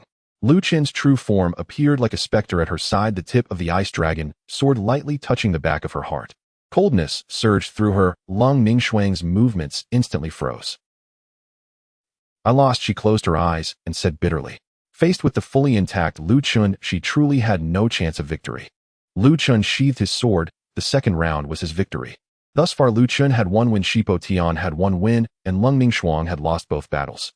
The champion would be determined between Luchun and Shipo Tian. Final round: Luchun versus Shipo Tian. The atmosphere in the arena instantly reached a climax. The ultimate clash of power and intent. After a brief period of rest, Shipo Tian's injuries had largely healed. He strode onto the arena, each step causing it to tremble slightly, his raging blood and vitality burning like a furnace. He fixed his gaze upon Luchun, his eyes filled with battle intent. Your sword intent is strong, but my fists can shatter all intents. Luchun remained calm. Please. Roar. Shipo Tian ceased his words and let out a beastly roar. With a powerful push off the ground, the arena resounded with a heavy thud as he shot forth like a cannonball, his right fist coalescing with blood vitality into a dark red fist imprint the size of a grinding disc, embodying the will to crush all before it, and hurled towards Luchun. Dominant Blood God Fist. Crush Mountain. Before the fist imprint arrived, the terrifying gust of wind had already forced Luchun's robes to flutter wildly, the air crackling with energy. Faced with such pure, unadulterated power, Luchun chose not to meet it directly. He activated the Ice Shadow Evasion to its fullest, his form blending into the wind, narrowly avoiding the punch's direct path, while his Ice Dragon sword transformed into a streak of cold lightning, aiming for the exposed joint beneath Shipo Tian's armpit. Clang! The sword tip struck Shipo Tian's bronze skin, producing a sound akin to metal clashing. Only a white that remained unable to penetrate his defenses. Shipo Tian's physical strength exceeded imagination. Useless. I have refined the dominant body technique to the peak of Qi refinement, comparable to a low-grade spiritual weapon. Your sword cannot break through my defenses. Shipo Tian laughed maniacally, his fist style changing, unleashing a barrage of punches like a storm, countless fist imprints raining down upon the arena, forcing Luchun to evade, constantly perilously close to defeat. Ice Will Slash. Profound Ice Spike. Luchun's sword light flashed continuously, the ice will cutting into Shipo Tian, leaving only shallow white marks, while the profound ice spike could barely penetrate an inch before being forced out by that thick surge of blood vitality. Shipo Tian's defenses were nothing less than a mobile fortress. I can only resort to sword intent now. Luchun's gaze sharpened. He understood that conventional methods could not defeat Shipo Tian. He ceased evading, his form abruptly halting. Facing Shipo Tian's forthcoming Crush Mountain fist imprint, he slowly raised the Ice Dragon sword. Within his sea of consciousness, the silencing, sword-intent seed spun at an unprecedented speed. The essence of all things returning to silence surged forth, merging into the sword, into every inch of his flesh and blood, every strand of sword energy. This time he no longer condensed the sword intent into a single point, but instead attempted to spread it out, forming a nascent domain of silence. Centered on him, the temperature within a radius of 10 zhang plummeted to an unimaginable degree. Light, distorted sounds vanished, as if time itself slowed. Shipo Tian's violent fist imprint entered this area, visibly slowing down the boiling blood vitality, subdued by an invisible hand, quickly dimming and falling silent. Shipo Tian's expression changed drastically. He felt as if he were sinking into quicksand, the violent power within him becoming stifled. Even his thoughts seemed to freeze. What is this? He thought in horror. Just as his mind was shaken and his fist momentum momentarily stalled, Luchun moved. He merged with his sword, transforming into a piercing ice-blue thread that traversed the domain of silence. This strike emitted no sound, no brilliance, only an end that sent shivers through the soul. Silencing judgment of the gods. The thin line grazed Shipo Tian's fist, swept past his arm, and crossed his chest. Shipo Tian maintained his forward punching posture, frozen in place. His eyes widened, filled with disbelief. He felt his strength, vitality, and even his fierce life force being stripped away at a terrifying speed, being extinguished. That layer of proud defensive power in the face of this essence was rendered utterly ineffective. Boom. His massive form collapsed to the ground like a mountain, crumbling, then slowly fell forward, his breath rapidly dwindling. Though he was not dead, he had completely lost his combat ability. The arena fell into a profound silence. All eyes were fixed on the blue-robed youth standing with his sword, the essence of silence gradually retracting around him. The invincible Shipo Tian had fallen. He was defeated beneath the unparalleled silencing sword intent. Luchun victorious. At this Ascension Conference of the Tianjin sect, the champion. High above, the sect leader slowly opened his eyes, a gaze akin to encompassing the sun, moon, and stars falling upon Luchun. The 8 peak masters gazed intently, each with their own thoughts. Qinglan took a deep breath, suppressing his shock, his voice reverberating across the crowd. I declare that the champion of this Ascension Conference is Luchun. As his voice fell after a brief silence, the entire Tianjin Valley erupted into thunderous cheers and discussions. A new legend was born today, brazenly emerging upon the Tianjin platform. The cheers and clamors within the Tianjin Valley subsided, gradually reminiscent of a tsunami that had finally calmed. Countless gazes filled with reverence, envy, jealousy, and curiosity converged upon the figure clad in green, standing atop the Tianjin platform. The champion, Luchun. With the cultivation of the 6th level of Qi refinement and the terrifyingly unparalleled, silencing sword intent, he had defeated renowned talents such as Nangong, Yulong, Ningxuang, and Sure Potion, ultimately reaching the pinnacle. Such achievements were destined to be recorded in the annals of the Tianjin sect's Ascendancy Conference. The 9 cloud thrones high above also cast tangible gazes at this moment. In the center sat the sect leader, whose blurred visage seemed to crystallize for an instant, revealing eyes that appeared to contain endless truths of the sword path. He nodded slightly, uttering no more words before his form gradually dissipated into the clouds. Though the sect leader departed, the weight of his intangible acknowledgement lingered heavily. The eyes of the 8 peak masters flanking him grew fervent. Such a rare talent, who would not wish to have him under their wing? Real Master Qinglan took a deep breath, suppressing his excitement, and declared loudly, the Ascendancy Conference has now concluded. The top 10 disciples may proceed to the Outer Sect Servants' Hall to collect their identity tokens and entry resources. As for the champion Luchun, he paused, casting his gaze toward the 7 peak masters in the air, excluding the master of Bingpa Peak. By tradition, the champion had the right to choose a peak first, and each peak master could also extend an invitation. Yet before any peak master could speak, a voice as cold as eternal ice, yet imbued with undeniable authority, resonated deep within every soul. This child is fated to join my Bingpa Peak. The voice did not come from the 8 cloud thrones, but from the mountain cloaked year-round in pristine snow and biting cold, the Bingpa Peak. Simultaneously, a beam of icy blue light shot down from the peak, hovering before Luchun. As the light retracted, it transformed into a token roughly the size of a palm, translucent, like ice crystal, shaped like a diminutive ice sword. The words Bingpa were naturally inscribed upon the token, exuding an aura of pure ice laws and a vast will of sword intent. Bingpa Sword Seal. An inner sect disciple with extensive knowledge gasped in astonishment. This is the personal sword seal from the master of Bingpa Peak. Holding this seal allows one to become a personal disciple of the Peak Master. An uproar ensued throughout the crowd. a personal disciple, and bestowed by the enigmatic and reclusive master of Bingpa Peak. This meant Luchun had ascended to a position equivalent to that of a core disciple with treatment resources and access to legacies far beyond that of ordinary inner or outer sect disciples. Even the peak masters in the sky displayed expressions of astonishment and some resignation. With the master of Bingpa Peak personally speaking and granting the sword seal, they had no chance of contention. Luchun gazed at the hovering Bingpa sword seal, clearly sensing the immense power and the chill of the commanding intent contained within. His heart stirred. He had not anticipated this ice-cold master whom he had never met to be so decisive. The bearer of the sword, this seal embodies the pure essence of Bingpa and a protective sword intent. It will greatly benefit both you and me. Bingpa Peak is indeed the most suitable place for our cultivation. Qing Shuang's voice carried a rare tremor. Luchun hesitated no longer. He reached out to grasp the Bingpa sword seal. Upon contact, the seal felt icy, instantly transforming into a stream of light that merged into his palm, leaving a faint, ethereal imprint of an ice sword on the back of his hand. A wave of pure ice energy surged into his body, replenishing the spiritual power and consciousness he had depleted in the recent battles, even subtly enhancing his comprehension of the silencing sword intent.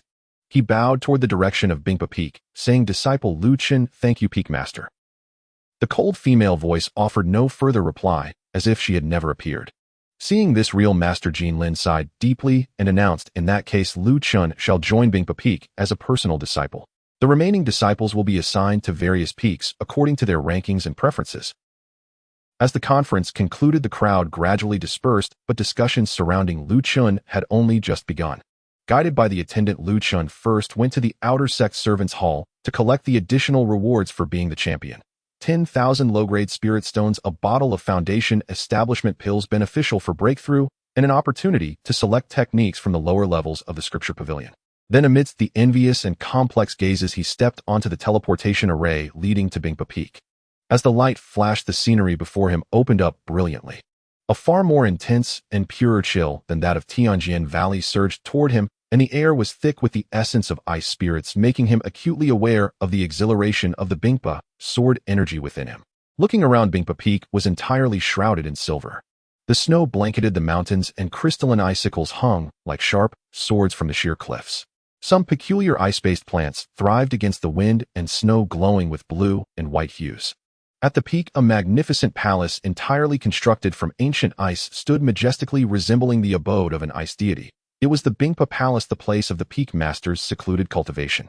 The entire mountain appeared exceptionally quiet, with far fewer disciples than other peaks.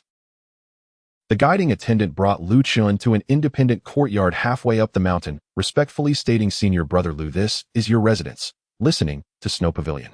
Personal disciples enjoy independent caves equipped with gathering formations that connect to the ice veins within the peak. You may enter most areas of the peak freely with your sword seal. Should you have any questions, you can contact the servants' hall at any time using your identity token. The attendant's demeanor was exceedingly respectful, clearly aware of Luchun's status as a personal disciple. Luchun thanked the attendant and pushed open the courtyard door. The courtyard was elegantly designed with a small bridge and flowing water and pavilions and towers carved from cold jade or ice crystals, seamlessly blending with the surrounding snowy landscape. The gathering formation inside the quiet room was indeed extraordinary, with the essence of ice spirits so rich it nearly turned liquid. He was extremely satisfied with this arrangement. After settling in, Luchun first assessed his own condition. His cultivation had firmly stabilized at the peak of the 6th level of Qi refinement, inching closer to the 7th level thanks to the series of battles and the nourishment from the Bingpa sword seal. The silencing sword intent had also become more refined after the ultimate confrontation with Potion, his control over it enhanced. Ding. Mainline task 3: the sword knocks on the immortal gate completed. Reward issued: low-grade spirit stones, X1 high-grade movement technique, Ice Shadow Escape, X1 learned summoning token fragments, X3 special item soul, nurturing jade, X1 current summoning token fragments, 810. Ding. Detected that the host has become the personal disciple of Bingpa Peak in the Tianjian sect, triggering mainline task 4: initial display of sharpness sect arc.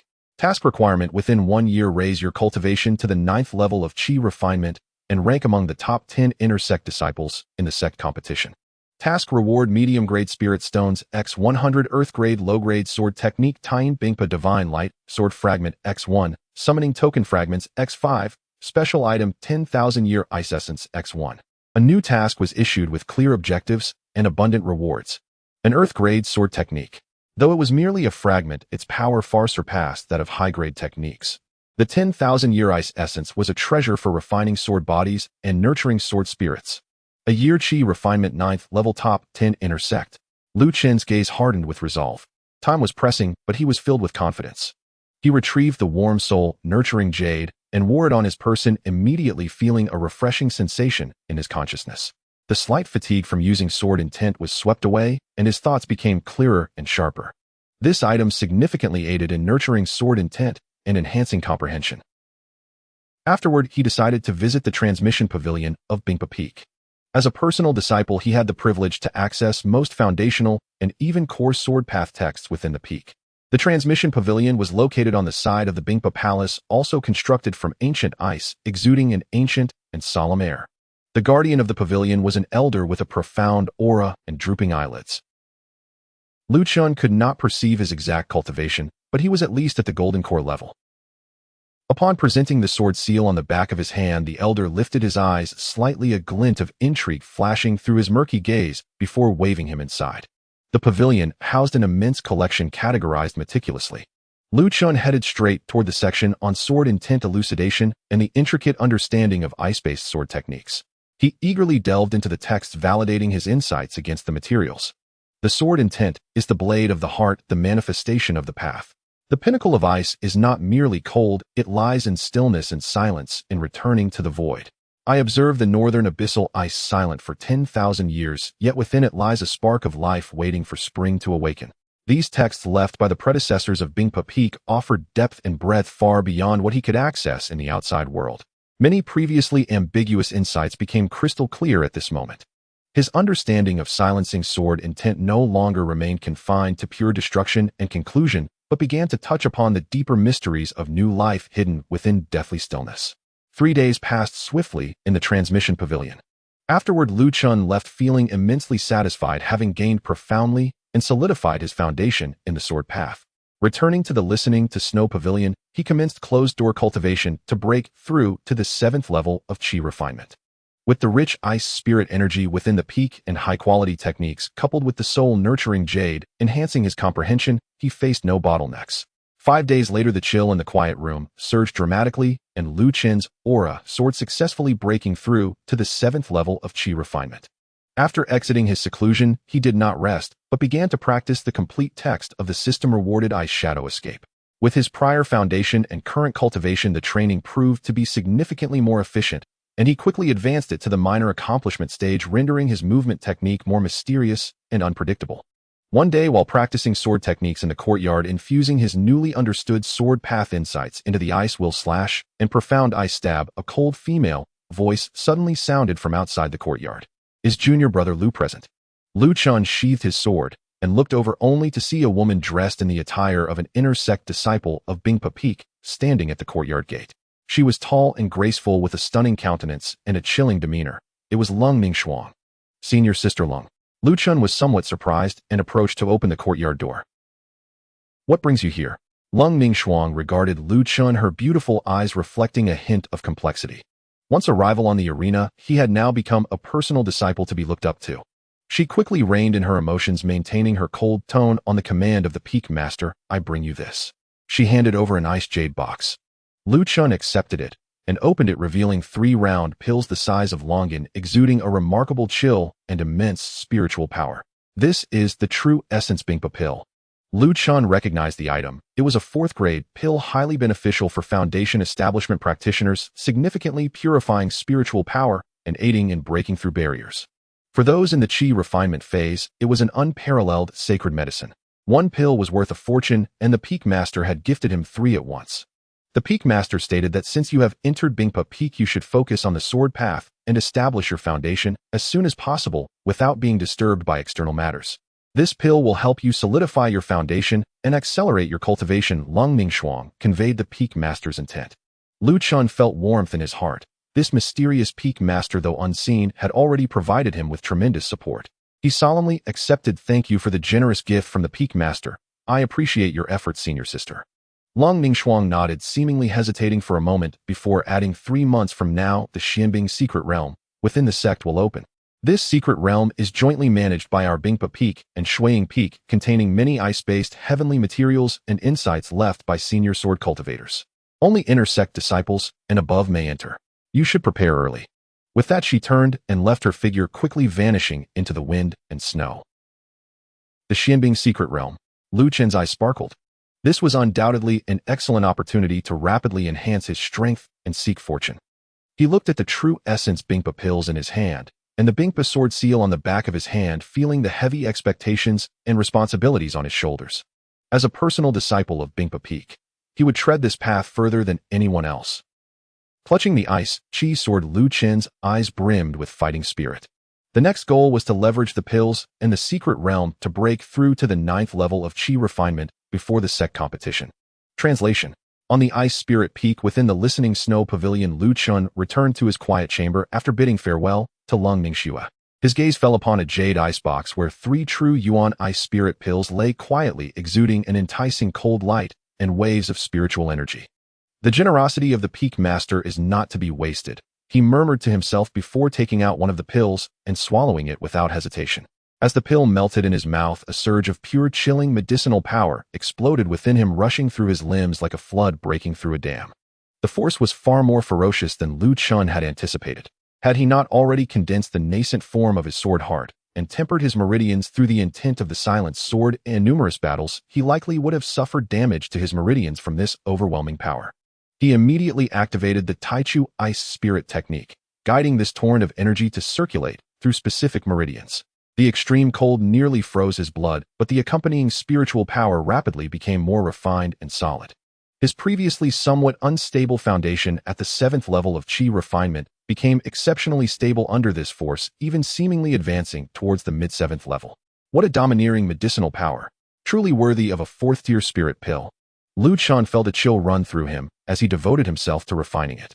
At the same time, the ice spirit sword imprint on the back of his hand glimmered slightly, infusing the medicinal power with a more primal and pure icy aura.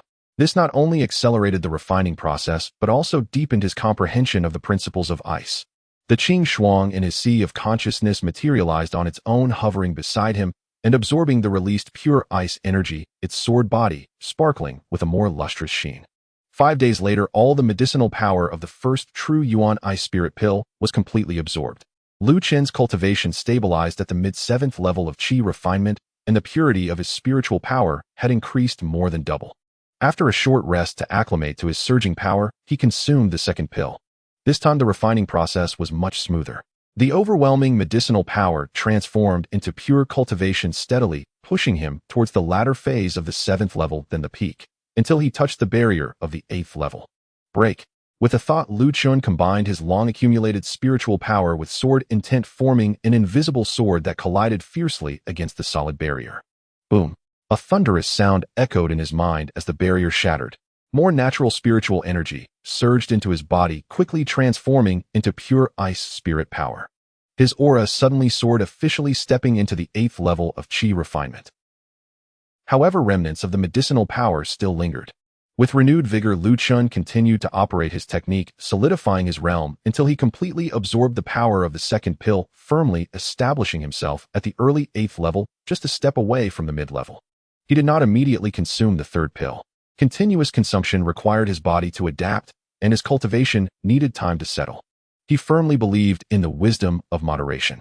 Upon exiting his seclusion, Luchun felt his spiritual power brimming and his senses sharpened significantly, enhancing his perception and control over the surrounding ice attribute spiritual energy. He made his way to the courtyard to practice ice shadow escape. With his cultivation's elevation, his understanding of this height-tier body technique deepened. Shadows flickered in the courtyard, leaving behind traces while his true form moved like a ghost within a confined space, exuding a chilling air, the trajectory unpredictable. In a short while he perfected ice shadow escape to a grand completion, significantly increasing his speed and agility. Next, he wielded his fingers like a sword, practicing ice wheel slash and profound ice spike. Supported by the spiritual power of the 8th level, the ice will became more solid and immense, its edges sharp and chilling. The profound ice spike grew denser and swifter, and with a mere thought, dozens of ice spikes condensed out of thin air and shot forth, shattering the specially set sword-testing stone into icy fragments. Cultivation is fundamental, but battle strength requires practical honing. Luchun paused, contemplating the profound ice secret realm is the perfect training ground. In the following days, Luchun did not solely engage in arduous cultivation. He fixed a daily routine for meditation and qi refinement to solidify his cultivation while spending the remainder of his time in the transmission pavilion reading more about sword intent ice path techniques and the records of the profound ice secret realm. From the texts, he learned that the profound ice secret realm was formed from fragments of an ancient icy plane, not only hosting rare ice-type spiritual herbs, but also remnants of many ancient cultivation caves and sword marks, with both opportunities and dangers coexisting. Among the most pressing concerns were not only the demon beasts, but also the unpredictable environmental changes and the competition from other entrants. One day, while Luchun was flipping through a book titled Records of Anomalies in the Secret Realm, the elder guarding the pavilion suddenly lifted his drooping eyelids and rasped, "Kid, merely looking without practice is useless. A sword is forged through combat, not through observation." Luchun was taken aback and respectfully bowed. "Please guide me, elder." The elder glanced at him, speaking slowly. "Behind Ice Spirit Peak, there's a place called Cold Ice Ravine. Its chill can erode bones, and it harbors some ice-type demon beasts ranging from the 1st to the 3rd rank. It's a common training ground for inner disciples. Since you're a direct disciple, it would be better for you to go there than to read dry texts here." Luchun's eyes lit up. "Thank you, elder." He had been worried about finding a suitable opponent to test himself, and the Cold Ice Ravine came at the perfect time. Without hesitation, Luchun set off, following the map provided by his identity token to the back mountain of Ice Spirit Peak.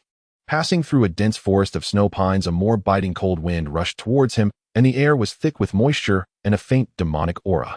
Ahead lay a vast ravine, its cliffs steep and covered in thick layers of ice, with a thunderous sound of rushing water emanating from the bottom. However, this was no ordinary river. It contained the profound, true water, imbued with extreme cold. Before he could get closer, the bone-chilling cold compelled Luchun to circulate his spiritual power for defense. He activated the ice spirit sword imprint on his hand, and a warm current flowed from his palm, helping him resist most of the cold, though the remaining chill still pierced to the bone. What a fantastic place! Luchun was not startled, but rather pleased, as this environment was perfect for honing his ice techniques and sword intent. He leaped into the cold ice ravine, using the cliffside to vault several times before landing steadily on a large block of ice near the bottom. Just as he landed, a white shadow shot out from an adjacent ice cave, lunging directly at him. It was a snow-white ice serpent as thick as an arm, its fangs glistening with cold light, radiating the aura of a peak first-rank beast. "Come on." Luchun stood his ground, extending his fingers like a sword, and a condensed, profound ice spike shot forth, striking the ice serpent's vital point with precision. Thud! The ice serpent froze momentarily before collapsing, transforming into a pure essence of ice energy that slowly dissipated, leaving behind a grain-sized white crystal core, first-rank demon core. Luchun picked up the demon core, feeling the faint ice energy within, and absorbed it, though it was of little consequence. He ventured further into the ravine. The deeper he went, the fiercer the cold became, and the demon beasts grew stronger. First-rank ice spiders and snow ferrets, second-rank ice wolves, and cold ice pythons all became his sparring partners. He summoned no Qing Shuang instead, using his fingers as a sword or condensing ice swords with his spiritual power to combat his foes.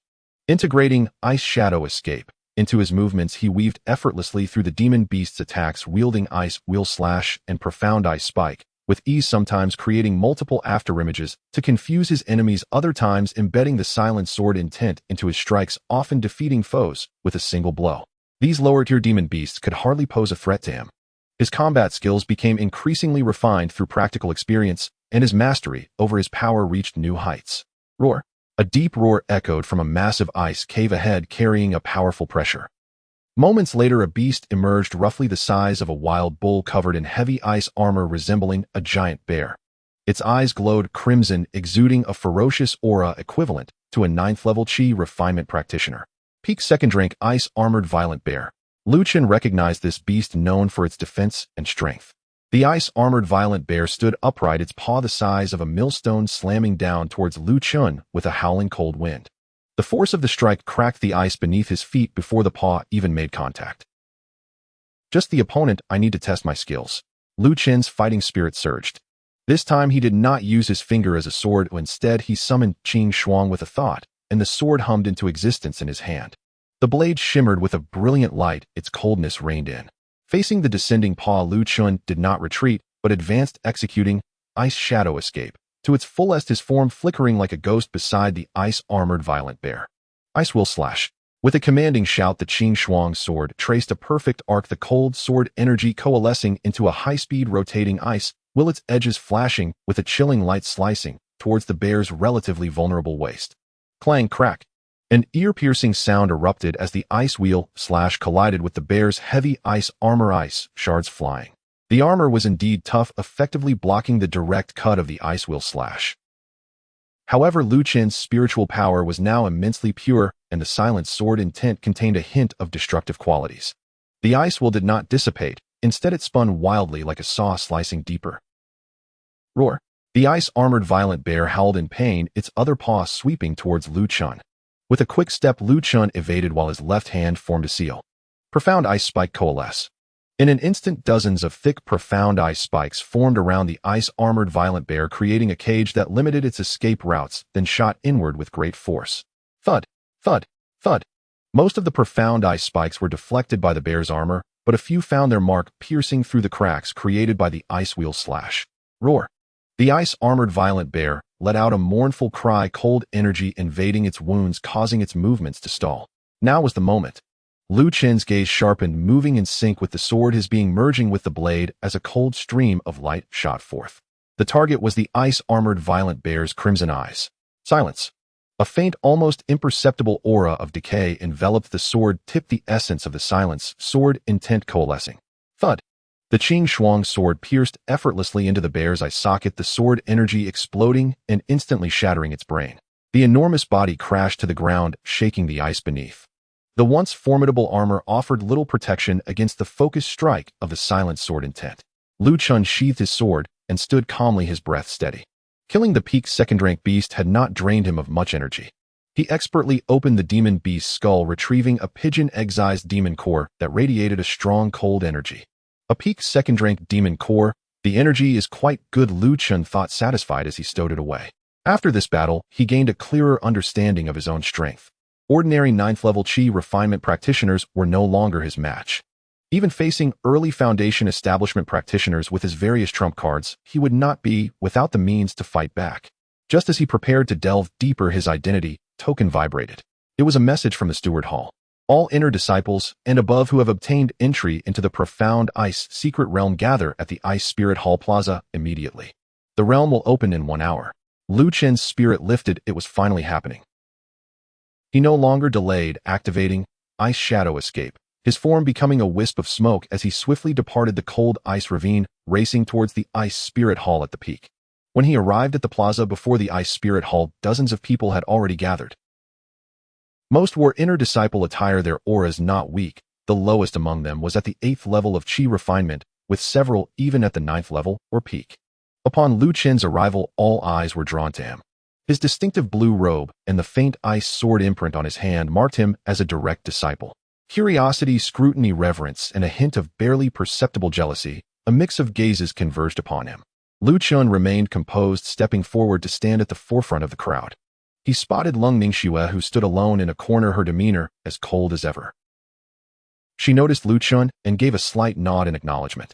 In addition to the disciples from Ice Spirit Peak, there was another group dressed in white robes with light blue patterns, fewer in number, but equally powerful, likely disciples from Snow Shadow Peak. At that moment, 2 formidable auras descended. On the left was an elder from Ice Spirit Peak, whom Luchun had seen at the transmission pavilion. On the right stood a stern-faced, sharp-eyed, middle-aged man, presumably an elder from Snow Shadow Peak. The elder from Ice Spirit Peak scanned the crowd, lingering briefly on Luchun before announcing in a loud voice, "The profound ice secret realm is about to open, and you will each enter according to your own fortunes. However, remember these 3 points. First, the secret realm will remain open for 1 month. Once the time is up, regardless of where you are, you will be automatically transported out. Second, the internal environment of the secret realm is complex and the space is unstable. Do not venture into unmarked areas, or you will bear the consequences. Third, within the sect, do not kill or rob without reason. Those caught will face severe penalties. However, if you encounter disciples from other peaks provoking or competing for resources, you may act at your discretion. Do not tarnish the reputation of Ice Spirit Peak." The last sentence hinted at something. The elder from Snow Shadow Peak echoed similar sentiments, his gaze sweeping over his own disciples, encouraging them. A subtle tension crackled between the 2 peaks, clearly indicating that competition within the secret realm was an accepted norm. The time has come. the secret realm is opening. Both elders acted simultaneously, casting intricate spells. Vast spiritual power surged into a colossal ice sculpture formation in the center of the plaza. Buzz. The formation shone brightly, a deep blue portal slowly forming in the air above it, radiating intense spatial fluctuations and pure ice attribute spiritual energy. Enter. At the elders' command, the disciples of both peaks transformed into beams of light, rushing into the portal ahead of one another. Luchun took a deep breath, not rushing to enter, but waiting until most had gone in before he moved, slipping into the portal almost simultaneously with Long Ningxue. After a dizzying sensation of transportation, Luchun found himself on solid ground, greeted by an even more pure and ancient chill than that of the cold ice ravine, the air dense with ice spirit energy that almost crystallized into tangible particles. He steadied himself and looked around. Before him lay an endless expanse of ice and snow, the sky a perpetual gray-white, with thick snowflakes falling. In the distance lay towering glaciers, piercing the clouds like enormous ice swords. Nearby were frozen lakes and skeletal trees adorned with icicles, and further away remnants of palatial ruins covered in snow. At this moment he stood on a vast ice plain, utterly alone. It seemed that entry into the secret realm was randomized. This is the profound ice secret realm. Luchun felt the rich ice energy here, causing his techniques to naturally accelerate in operation, and the ice spirit sword imprint on his hand pulsed with joy. The immediate priority is to familiarize myself with the environment, seek resources, and quickly reunite with senior sister Long Ningxue, Luchun resolved. Although solitude offered freedom in such an unknown environment, it was wiser to partner with a trustworthy companion, especially since Long Ningxue appeared to have some knowledge about the secret realm. He chose a direction and was about to use his techniques to proceed when his keen senses caught a faint wave of spiritual energy and the smell of blood. Luchun frowned slightly, concealing his presence as he quietly approached. Navigating through a pile of rocks covered in ice and snow, the scene before him made his gaze sharpen. 3 disciples dressed in Snow Shadow Peak attire were attacking an inner disciple from Ice Spirit Peak in a triangular formation. The female disciple, barely at the 8th level of Qi refinement, was bloodied and struggling to maintain her ice shield artifact as she faced the 3, one of whom was a 9th level practitioner, their faces twisted in sadistic glee. Lu, Junior sister, why do you resist stubbornly? Hand over that centennial snow lotus, and we might let you off easier, sneered the gaunt man at the 9th level, his snow-colored long knife relentlessly striking each blow, dimming the glow of her ice shield. Xiao, are you not afraid of punishment from the elders for such actions? The disciple referred to as Lu Junior's sister cried out in despair. Punishment? Xiao scoffed. In the secret realm, it's every man for himself. Who can prove we stole it? Perhaps it's you, Junior sister Lu, who is simply too weak and was injured by a demon beast. The other 2 disciples from Snow Shadow Peak laughed, intensifying their attacks. A flicker of despair crossed Lu Junior's sister's eyes. At that moment, a calm voice unexpectedly rang out. Oh, is that so? Then I would like to see if your combined strength is enough to steal from others. The voice was not loud, but clearly reached the ears of all 4 present. The 3 Snow Shadow Peak disciples turned abruptly, their expressions shifting as they saw a young man in a blue robe emerging from behind the rocks. His face was calm, but his gaze was as sharp as a blade. On the back of his hand, a faint ice sword imprint glimmered. A direct disciple. Xiao Hu's pupils dilated in shock, exclaiming. Lu Junior's sister, on the brink of despair, recognized Lu Chen's figure, particularly the sword imprint on his hand, and her eyes ignited with hope. Lu senior brother. Lu Chun nodded slightly at her, his gaze returning to Xiao Hu and the others, his tone still even. Will you leave on your own, or should I send you on your way?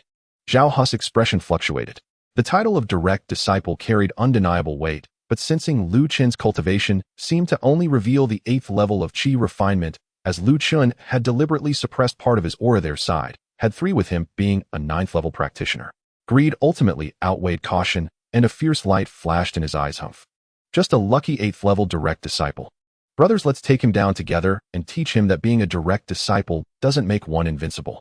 The other 2 suppressed their fear and activated their artifacts, a knife and 2 swords, unleashing a fierce cold energy towards Luchun from 3 directions. Stubborn and unyielding, Luchun shook his head, gently facing their combined assault without even drawing his sword. Activating Ice Shadow Escape, his figure flickered like a mirage, narrowly evading their strikes. At the same time, he formed his fingers into a sword, launching 3 condensed profound ice spikes, imbued with a hint of the silent sword intent that shot out with unprecedented speed. What? Xiao Hu was alarmed, feeling an icy aura of death lock onto him, and he hurriedly swung his knife to block. Crack! Thud! Thud! 3 almost simultaneous sounds rang out. The snow-colored long knife in Zhao He's hand was shattered by the profound ice spike, and he was sent flying backward, spitting blood. The two 8th-level disciples were no better off. Their protective spiritual energy pierced like paper their chests, exploding in a spray of blood as they fell to the ground, instantly losing their combat effectiveness. A complete annihilation. In just one exchange, 3 competent Snow Shadow Peak disciples, 2 severely injured, 1 lightly wounded, were incapacitated. Lu Jr.'s sister stared in disbelief, hardly able to believe her eyes. She knew direct disciples were strong, but she never imagined they could be this powerful. That was a 9th-level practitioner accompanied by 2 8th-level ones. Luchun paid no mind to the groaning trio on the ground, walking calmly up to the stunned Xiao. Xiao looked into Luchun's unwavering eyes, and a bone-chilling fear gripped him. You can't kill me. The sect rules. The sect rules prohibit needless killing among disciples, Luchun interrupted coldly, but there are no rules against stealing. He reached out and collected Zhao He's and the other storage bags along with the broken knife into his possession. Scram. If I see you bullying fellow disciples again, it won't just be your weapons that get broken. Xiao felt as if he had been granted a reprieve, holding back his injuries as he dragged his 2 unconscious companions away, fleeing into the wind and snow without daring to utter a harsh word. Luchun then turned and approached Lu Jr.'s sister, offering her a bottle of healing elixir. Tend to your injuries first. Lu Jr.'s sister snapped back to reality, gratefully accepting the elixir. Thank you, Lu Senior Brother. I'll never forget this kindness. Helping fellow disciples is my duty, Luchun said, his tone softening slightly. Do you know which direction Senior Sister Lung Ningxue might have been sent? As Lu Jr.'s sister consumed the elixir, working to circulate its power, she recalled, before I came I heard other senior brothers and sisters discussing that the 10,000 Swords Ice Forest to the north and the ancient Cultivation ruins to the west have higher probabilities of containing opportunities. Senior Sister Lung Ningxue is powerful, so she is likely to go to one of those places. Luchun nodded. All right. You should find a safe place to heal. I still need to look for Senior Sister Lung. Lu Jr.'s sister quickly replied, Lu Senior Brother can go ahead. I can take care of myself. Please be careful. Without further words, Luchun determined his direction, transforming into an ice shadow as he sped northward. The wind and snow continued, but his gaze was as sharp as a sword. The trials of the profound ice secret realm had only just begun, and his brilliance would undoubtedly be fully revealed here. After bidding farewell to Luchun, Luchun unleashed the ice shadow escape to its fullest extent, his figure transforming into a faint blue shadow, barely perceptible amidst the swirling snowstorm, racing towards the northern part of the secret realm. The deeper he ventured, the harsher the environment became. The howling cold wind sliced through the air like a steel blade, with ice crystal particles mingling within, striking with the force comparable to low-tier spells. Ordinary cultivators at the late stage of Qi refining were compelled to continuously exert their spiritual power to shield themselves, resulting in tremendous exhaustion. However, Luchun possessed the Ice Soul Sword Seal and pure Ice Soul spiritual power for protection, along with the innate affinity of the primordial Ice Soul art to coldness, which significantly lessened the impact on him, allowing his speed to remain relatively unaffected. Along the way, he encountered scattered ice-type monsters such as first-tier ice crystals, bats, and snow-patterned scorpions, as well as second-tier cold ice pythons and ice-field wolves. These creatures mostly adhered to territorial instincts. As long as he did not intrude into their core territories, they would not pursue him relentlessly. Adhering to the principle of avoiding unnecessary trouble, Luchun skillfully evaded them. Occasionally, a few that charged at him recklessly were swiftly dealt with, and their cores collected while their remains were left behind. At the same time, he remained vigilant for any potential spirit herbs or materials. According to the records of unusual objects in secret realms, the Xianbing secret realm was abundant in rare ice-type resources from the outside world. After approximately 2 hours of travel, Luchun discovered several clusters of translucent, white fungi resembling small umbrellas beneath a wind-sheltered ice wall, emanating a faint chill and spiritual fluctuations. Ice spirit mushrooms, approximately 50 years old, Luchun recognized. These were auxiliary materials used in refining various ice-type elixirs, holding considerable value. He carefully harvested a few ice spirit mushrooms, storing them in a specially designated jade box for safekeeping. Continuing his journey, he stumbled upon a small cluster of cold iron ore nestled within an ice crevice. While its purity was not high, it was still one of the materials used for crafting ice-type artifacts. The secret realm truly abounds with opportunities, though I have already made gains shortly after entering. Luchun mused, a flicker of joy igniting within him, though it also heightened his caution. The more resources available, the fiercer the competition. As he advanced further, the scenery ahead began to shift. No longer was it the monotonous expanse of ice fields and glaciers, but instead an endless expanse of forest emerged. This was not a forest of trees, but a bizarre realm composed of countless colossal ice spikes, ice columns, and ice thorns. These icy formations were of various shapes, some shot skyward like swords, others pointed down like spears, while some branched out, like giant trees densely packed, forming a vast and perilous labyrinth of ice. The air was thick with an exceptionally chaotic surge of ice-type spiritual energy laced with a faint, yet menacing sword intent that chilled the skin. The 10,000 Swords Ice Forest. Luchun halted, his gaze solemn as he surveyed this strange sight. According to Lucian's hints and the documented records, this place was a renowned site of both peril and treasure within the Xianbing secret realm, the 10,000 Swords Ice Forest. It was said that these ice spikes and columns were not naturally formed, but were remnants of powerful beings from ancient times who had battled and contemplated swordsmanship here, their lingering sword intent and energy over the years solidifying into these structures. Thus, these ice formations were incredibly hard, rivaling fine iron, and their interiors might harbor fragments of ancient cultivators' insights into the sword path, along with some special ice-type materials that could be nurtured here. Yet the dangers were equally great. The spiritual energy in this area was chaotic, making it easy to lose one's way.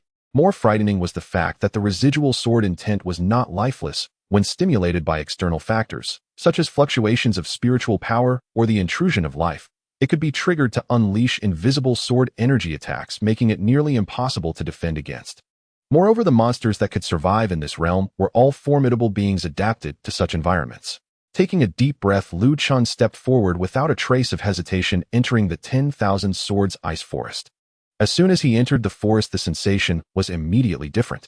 The external noise of the wind and snow seemed to be completely isolated, replaced by an eerie silence. Only the sound of his footsteps crunching on the ice and the occasional cracking of ice columns breaking and falling could be heard. The chaotic sword intent washed over him like invisible ripples attempting to invade his sea of consciousness. With a thought, Luchun activated the extinction sword intent, circulating it to form an imperceptible barrier around him, effortlessly neutralizing the chaotic sword intent. He even managed to catch glimpses of scattered fragments of sword intent belonging to different attributes, which, despite being disjointed, provided insights into his own sword intent. Slowing his pace, he expanded his spiritual awareness to its fullest, cautiously navigating through the maze-like ice columns, while remaining alert for potential opportunities and traces of the cold iron python. After approximately the time it takes for a stick of incense to burn, he heard a fierce clash of battle and the roars of beasts interspersed with a few sharp exclamations. Luchun's heart stirred, he concealed his presence, and moved quietly towards the source of the commotion. Navigating through several intersecting massive ice columns, he suddenly found himself in a smaller clearing. In the clearing, 3 figures were besieging a colossal beast. This beast resembled a giant lizard, but its entire body was encased in thick, deep blue ice armor, with a row of sharp ice spikes like swords growing along its back, and its tail resembled a massive ice hammer shaking the ground with each strike. The aura it exuded unmistakably reached the 3rd-tier lower grade equivalent to a human in the foundational stage. A 3rd-tier beast, the sword spine ice lizard. Luchun recognized this powerful creature unique to the secret realm, known for its formidable defense and terrifying physical attacks. The 3 individuals engaged in battle were none other than Cold Condensing Frost and 2 other inner disciples from the Ice Soul, Peak, a male and a female, both at the 9th layer of Qi refining. Presently, they were in a rather dire situation. Cold Condensing Frost was on the offensive, wielding a long ice crystal sword, unleashing chilling sword energy that merely left shallow white marks on the sword spine ice lizard's armor, unable to penetrate its defense. The male disciple held a large shield artifact at the forefront, struggling to withstand the ice lizard's assaults, and tail strikes, blood already trickling from the corner of his mouth, indicating internal injury. The female disciple continuously cast ice-type spells, either erecting ice walls to block attacks or firing ice spears to disrupt, but the effects against the beast's tough hide were minimal. The sword spine ice lizard, clearly enraged, reared up and let out a deafening roar, its row of sword-like spines suddenly radiating a blinding blue light. "Be careful. It's going to unleash ice sword rain." Cold Condensing Frost's cool voice carried a hint of urgency. As soon as her warning fell, dozens of blue ice swords formed from pure ice-type spiritual power erupted from the ice lizard's back, like a torrential rain, covering a vast area ahead.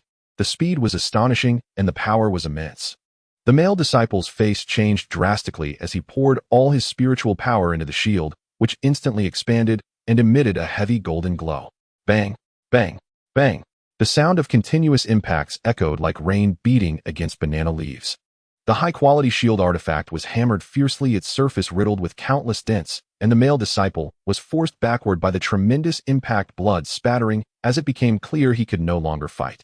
Cold condensing frost and the female disciple also employed their abilities, whether through protective sword light or ice walls, to block, though doing so took great effort and drained a significant amount of spiritual power. Having gained momentum from its successful strike, the sword spine ice lizard stood tall, its massive eyes flashing with cruelty as it lunged toward the shield-bearing male disciple who appeared to have lost the ability to resist. Its gaping maw opened wide, a foul wind rushing forth. "Brother Wang!" the female disciple exclaimed in alarm. Cold condensing frost's expression sharpened as she gritted her teeth, preparing to forcefully activate a secret technique to intercept. At this critical moment, a figure donned in a green robe akin to a specter appeared unexpectedly in the path of the charging sword spine ice lizard, confronting the terrifying impact hidden. Luchun. Cold condensing frost recognized the newcomer, astonishment flashing across her icy demeanor for the first time. Brother Wang and the female disciple were equally stunned, unable to comprehend that this direct disciple would suddenly appear and moreover daring to withstand the charge of a third-tier beast hidden. Was this not akin to courting death? Facing the oncoming sword spine ice lizard which charged like a mountain, Luchun remained calm as water. He neither dodged nor drew his sword. Perfect time to test my new companion's capabilities. With a thought, the system interface responded immediately. Summon stone skin. A yellowish light flashed before Luchun, rapidly condensing into shape. The next moment, a robust youth towering 8 feet tall, with skin resembling rocky brown hues, appeared before him. He had a simple yet steadfast appearance, exuding a weighty presence akin to a mountain. This was the grade defensive sword spirit, Stone Skin, which Luchun had obtained through a tenfold draw at the treasure pavilion prior to entering the secret realm. Rock shield arise. As Stone Skin materialized, he let out a deep, resonant roar, crossing his arms before him. A dark yellow shield formed from pure earth-type spiritual power and covered in mysterious patterns instantly took shape, positioned between Luchun and the impending threat. The shield was small, yet it conveyed an unbreakable solidity. Boom. In the next moment, the sword spine ice lizard's collision, carrying the force of 1,000 June, crashed violently against the seemingly unremarkable rock shield. Contrary to expectations of shattering shields and flying bodies, a thunderous boom erupted, and the violent shockwave swept through the surroundings, lifting the icy surface. Stone Skin's feet sank deep into the ice, yet his form remained immovable. The glowing rock shield absorbed, dispersed, and neutralized the terrifying force of impact entirely. Not a single crack appeared on the shield. In contrast, the sword spine ice lizard found itself reeling from the rebound, its charge halting abruptly, its massive body swaying and emitting a confused and pained roar. Silence. An eerie stillness enveloped the area. Cold condensing frost, Brother Wang, and the female disciple all widened their eyes in disbelief as they witnessed this scene. To withstand the full force of a third-tier beast's charge, an emergence scathed. Was this truly something achievable in the Qi refining stage? Who was this suddenly appearing rock-skinned youth? The sword spine ice lizard shook its head, its crimson eyes fixating on the newly emerged Stone Skin, and Luchun sensing an overwhelming threat and provocation. It roared again, its stout tail sweeping through the air like a battering ram, accompanied by a shriek that tore through the atmosphere. Defend. Stone Skin roared once more, and the rock shield expanded, instantly forming a solid wall that protected both him and Luchun behind it. Bang! Ice shards flew in all directions. The tail hammer crashed heavily against the rock shield, producing a deafening sound. The rock shield's glow flickered violently, yet it remained steadfast as a mountain. Even Stone Skin's feet did not budge an inch. Absolute defense. Luchun stood behind Stone Skin, feeling the reliable presence akin to a mountain, and his heart felt at ease. And regrade sword spirit may not be high in tier, but in its specialized defensive domain, it displayed extraordinary value, especially in the face of such need for brute force. Cold senior sister, you all should take a moment to recover your spiritual power. This beast I will handle, Luchun addressed the still-stunned Cold Condensing Frost. Regaining her composure, Cold Condensing Frost glanced at Luchun's calm and confident eyes, then at the fortress-like Stone Skin standing before them, and nodded silently. She retreated, immediately administering healing pills to Brother Wang, while also taking the opportunity to restore her own spiritual power. Having failed its 2 attacks, the sword spine ice lizard was exceedingly furious.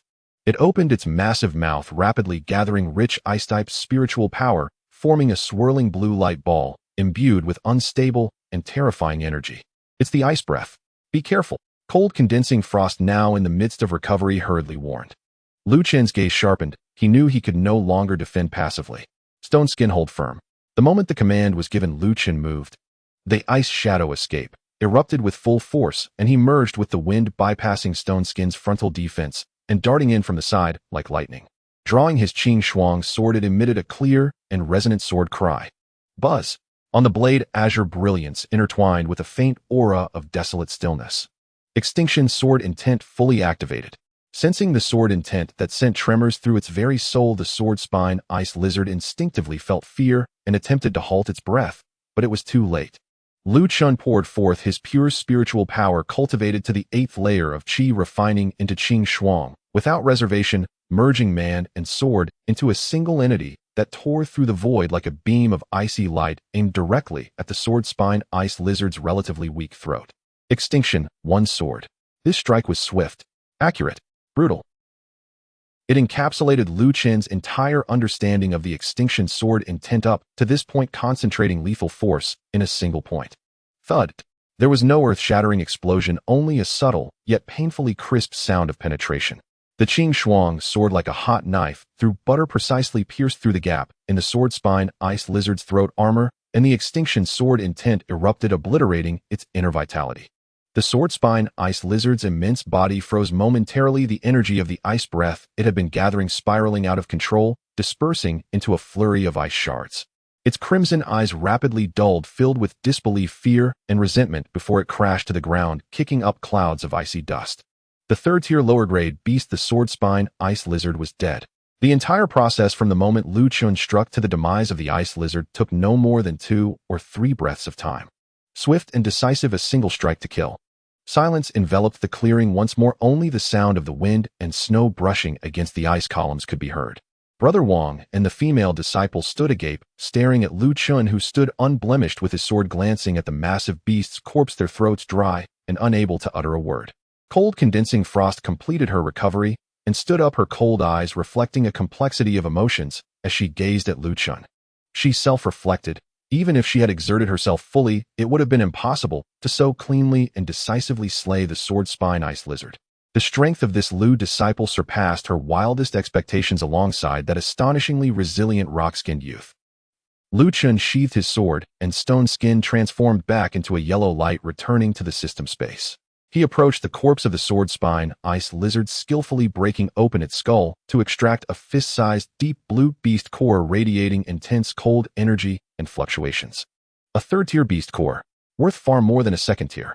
At the same time, he noticed that on the back of the sword spine ice lizard, among the thickest spines, was embedded a palm-sized translucent crystal resembling a blue sapphire with faint sword-like patterns within. This is the sword heart ice soul. Cold condensing frost approached, seeing the crystal and speaking with a hint of surprise. This item is formed from the sword spine ice lizard, absorbing the residual sword intent and ice essence from this place, making it a premier material for refining sword pills or enhancing the quality of flying swords. It's quite rare. Upon hearing this, Luchun carefully extracted it. It felt icy in his hand, and he could sense the pure ice energy and a trace of sharp sword intent within. It was indeed a valuable item. He stored the sword heart ice soul, and then handed the third-tier beast core to Cold Condensing Frost. Cold Senior Sister, this beast was subdued through the combined efforts of us all. This beast core should be shared equally or distributed at your discretion. Cold Condensing Frost glanced at the beast core, and then at Luchun, shaking her head. Had you not arrived in time, our lives would have been in peril. The credit for the kill is yours. This item is undoubtedly yours. I will compensate for Brother Wang and Sister Li's losses. Her tone was resolute, carrying an air of undeniable authority. Seeing her unwavering stance, Luchun ceased his insistence and accepted the beast core. He understood this was Cold Condensing Frost's pride and principle in handling matters. Thank you, Lu brother, for saving our lives. At this moment, Brother Wang and Sister Li supported each other, walking over to bow deeply to Luchun, their faces filled with gratitude and lingering fear. Between fellow disciples, there's no need for such formality. Luchun waved his hand. How are your injuries? After taking Cold Senior Sister's medicine, we are fine, but it will take time to recover our spiritual power, Brother Wang hastily replied. Cold Condensing Frost turned to Luchun and asked, Lu brother, what are your plans going forward? The depths of the 10,000 Swords Ice Forest are said to hold the sword scar stone wall left behind by ancient sword cultivators, containing profound insights into sword path, but also harboring greater dangers. Luchen's gaze fell on the depths of the ice forest where sword energy soared and the chill intensified. I wish to delve deeper.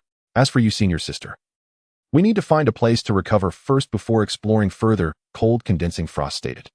Your strength is formidable, but the deeper you go, the more fraught with danger it becomes. You must be extremely cautious. Luchun nodded. I understand. In that case, we shall part ways here. After bidding farewell to cold condensing frost and the others, Luchun set off alone, once more heading towards the heart of the 10,000 swords ice forest where the sword energy was most intense and perilous. His hand brushed against the icy blade of Qinglan, feeling the surging spiritual power within him and the confidence brought forth by the new sword's spirit stone skin. There was no trace of fear in Luchen's eyes, only the gleam of eager anticipation. This Xianbing's secret realm was destined to become an important sharpening stone on his path of swordsmanship. In the depths of the ice forest of 10,000 swords, the cold was no longer merely bone-chilling, it transformed into an almost tangible pressure that weighed heavily upon every inch of space.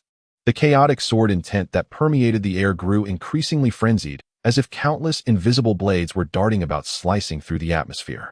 For ordinary Qi refinement practitioners, maintaining a protective aura here would be an arduous endeavor. Luchun felt the natural flow of the disintegration sword intent around him, acting as the most loyal guardian, quietly dissolving the encroaching chaotic sword intent. He walked steadily, his sharp gaze sweeping over the increasingly bizarre and jagged ice formations surrounding him.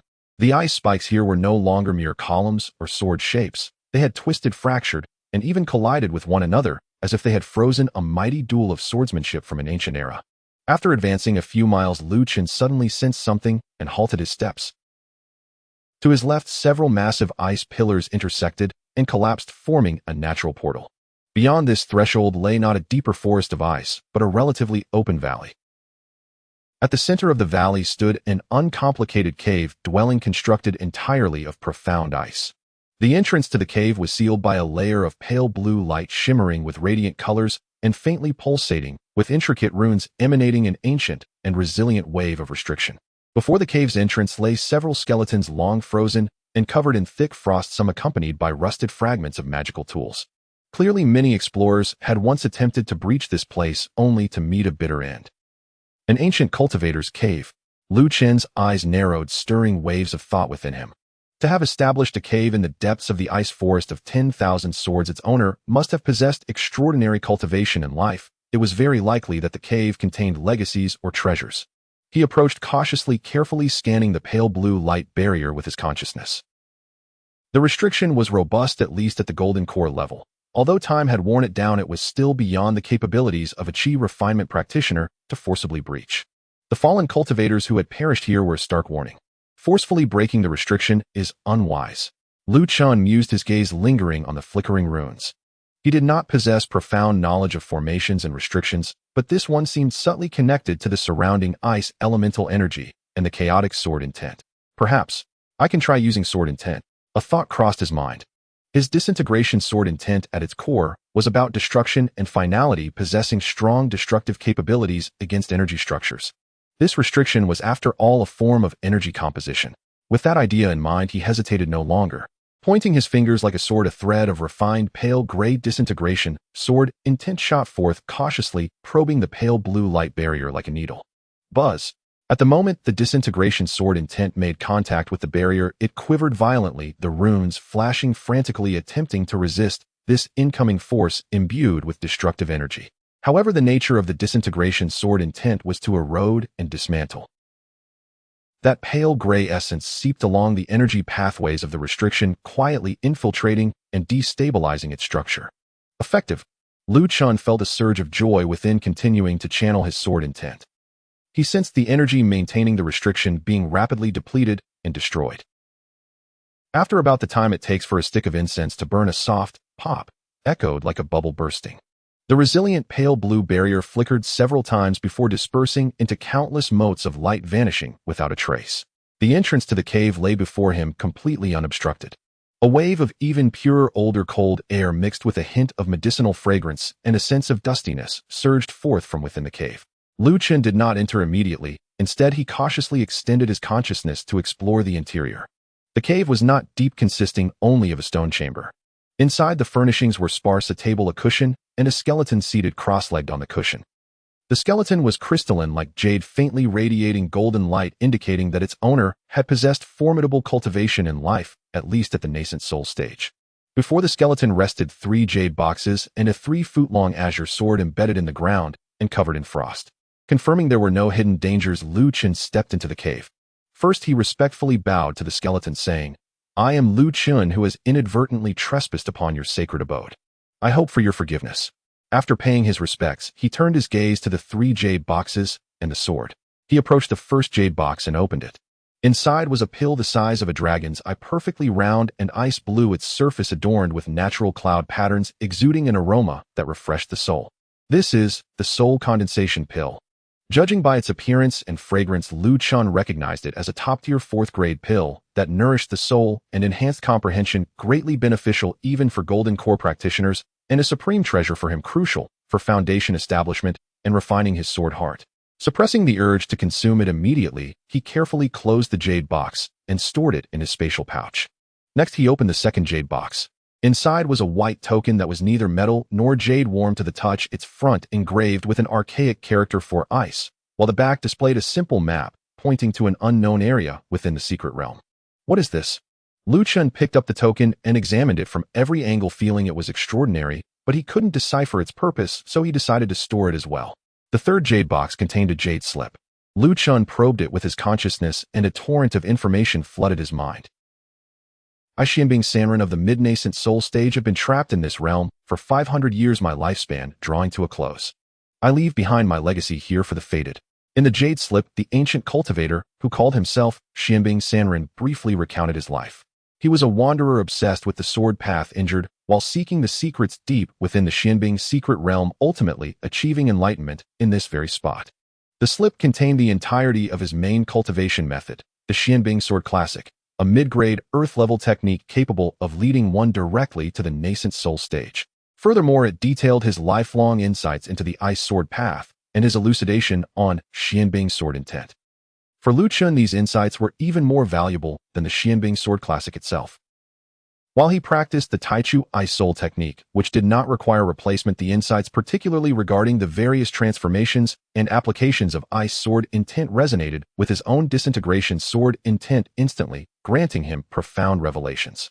The essence of ice lies in stillness and tranquility, in returning to the void. I see now my disintegration sword intent is not merely about destruction, it encompasses the true meaning of all things, return to silence within the laws of ice. Immersed in the vast knowledge of swordsmanship, Luchun felt many previously obscure concepts suddenly become clear. Within his sea of consciousness, that thread of disintegration sword intent appeared, nourished, becoming denser and deeper, its hue shifting from pale gray to a darker shade, unmistakably increasing in power. After a long while, he emerged from his contemplation, his eyes shining with newfound understanding of the sword path. Lastly, he turned his attention to the sword embedded in the ground. The blade was ancient, thickly coated in frost, yet he could still sense the astonishing cold and spiritual essence within. He stepped forward, reaching for the hilt. At the moment his fingers brushed against the hilt, the sword trembled violently, its covering of frost cascading down, revealing a blade as blue as autumn waters. A formidable sword intent erupted from the blade, cold, lofty, and imbued with an air of inviolable majesty, crashing fiercely into Luchun's sea of consciousness.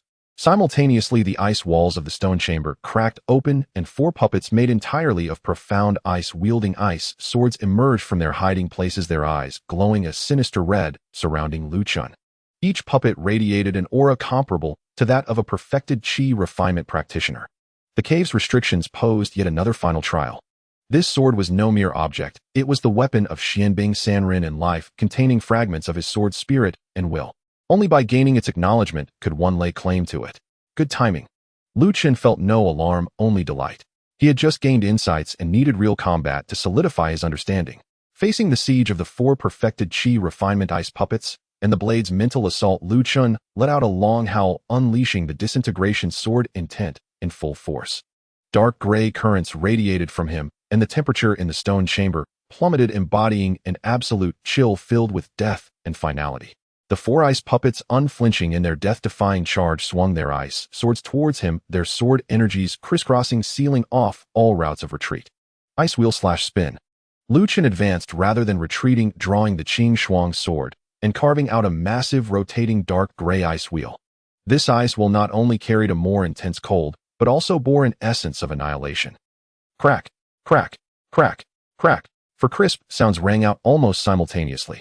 The sword energies unleashed by the 4 ice puppets shattered upon contact with the disintegration ice while disintegrating like snow under the warm, spring sun.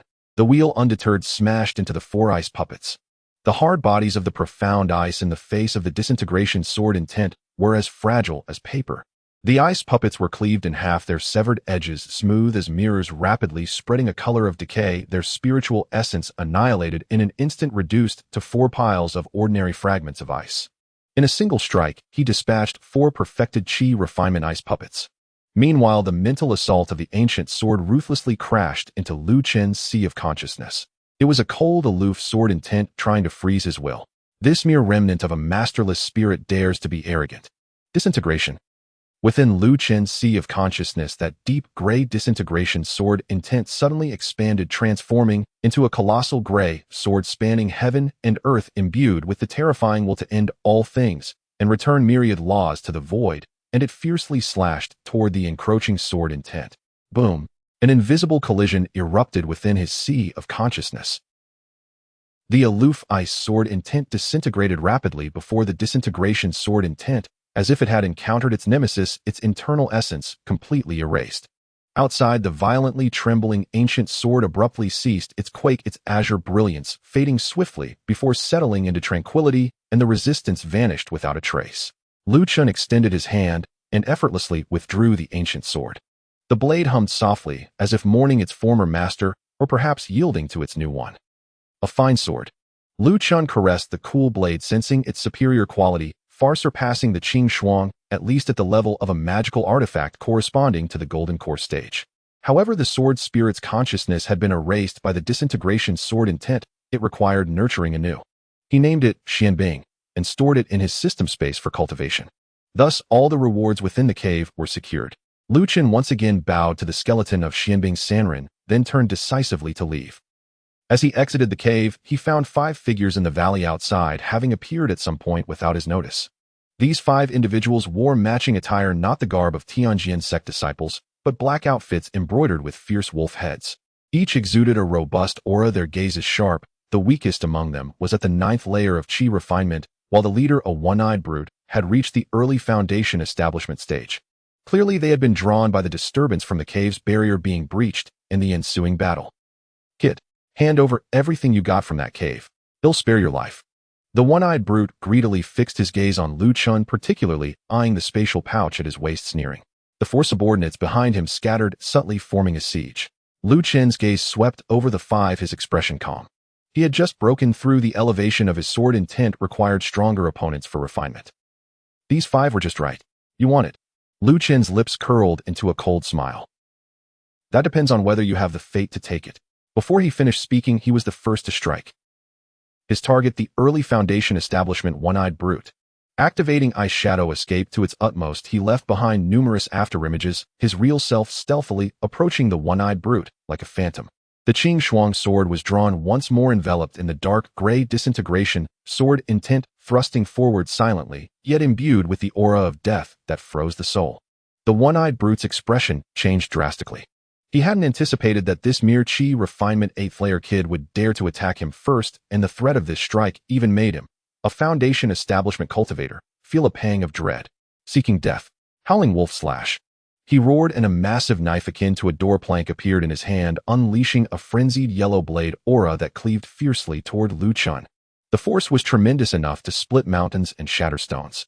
However, before the disintegration sword intent, that seemingly frenzied blade aura met its nemesis, rapidly dimming and disintegrating upon contact. The Qing Shuang sword precisely struck the weak point along the ridge of the giant knife. Clang! A clear ringing sound echoed. The one-eyed brute felt a bizarre force filled with the essence of death surge along the knife's body, swiftly eroding and obliterating his consciousness and spiritual energy attached to the blade. The giant knife nearly slipped from his grip. What the hell is this? He exclaimed in horror, retreating repeatedly. Seizing the advantage, Luchun pressed the attack. The sword intent morphed, transforming into countless deep gray sword shadows blooming like a lotus of death, completely enveloping the one-eyed brute. Everyone attacked together. Kill him. The one-eyed brute, both alarmed and furious, hurriedly called to his subordinates. The remaining 4 ninth-layer Qi refinement practitioners finally reacted, each brandishing their weapons and attacking Luchun from all sides. Faced with the 5's onslaught, Luchun remained unflustered.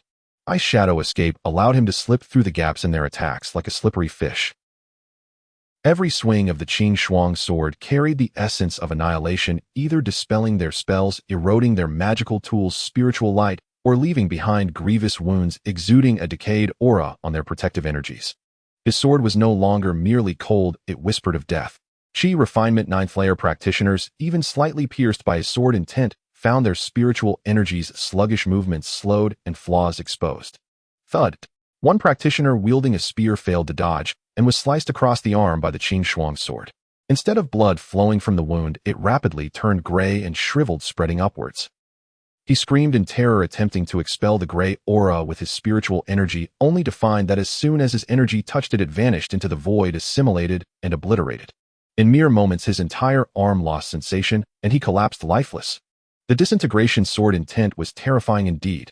The one-eyed brute grew increasingly alarmed as he found himself entirely suppressed by Luchun. That eerie gray sword intent had a significant restraining effect on his spiritual energy, rendering him unable to leverage his advantage in cultivation. I can't hold back any longer. Wolf soul possession. A fierce glint flashed in the one-eyed brute's eyes as he bit his tongue, spewing forth a mouthful of essence blood. Instantly, his aura surged, a faint wolf fur apparition appearing on his skin, enhancing both speed and power. The massive knife was raised once more, its blade aura solidifying into a tangible force. Kid, to force me to use my secret technique, you can be proud. Die. He roared, merging man and blade into a fierce yellow streak of light, charging toward Luchun. This was his desperate strike. Faced with this ferocious attack, Luchun's gaze turned icy. He halted his evasive movements, standing still. Slowly, he raised the Qinglan sword, the deep gray disintegration sword intent surging into the blade, transforming it into a deeply unsettling gray hue. He no longer dispersed his sword intent, but instead concentrated it to an extreme, compressing it to a single point at the sword's tip. The surrounding space seemed to warp and darken slightly under the weight of that ultimate disintegration. Disintegration. Star point. He softly uttered 4 words, then thrust the sword forward. There was no earth-shattering spectacle, only a fine, nearly invisible deep gray thread shot from the sword's tip, racing toward the fierce yellow streak of light. Swish! Like a red-hot iron pressed into snow. The solid and frenzied yellow blade aura, upon contact with the gray thread, silently split apart, disintegrated, and vanished. The gray thread retained its momentum, effortlessly piercing through the one-eyed brute's protective spiritual light and embedding itself into his forehead. The one-eyed brute's forward charge abruptly halted, the ferocity and madness in his eyes freezing over, replaced by a deathly still gray. His aura deflated like a punctured balloon, his skin losing its luster, maintaining a forward posture before crashing to the ground, his life force utterly erased by the disintegration sword intent.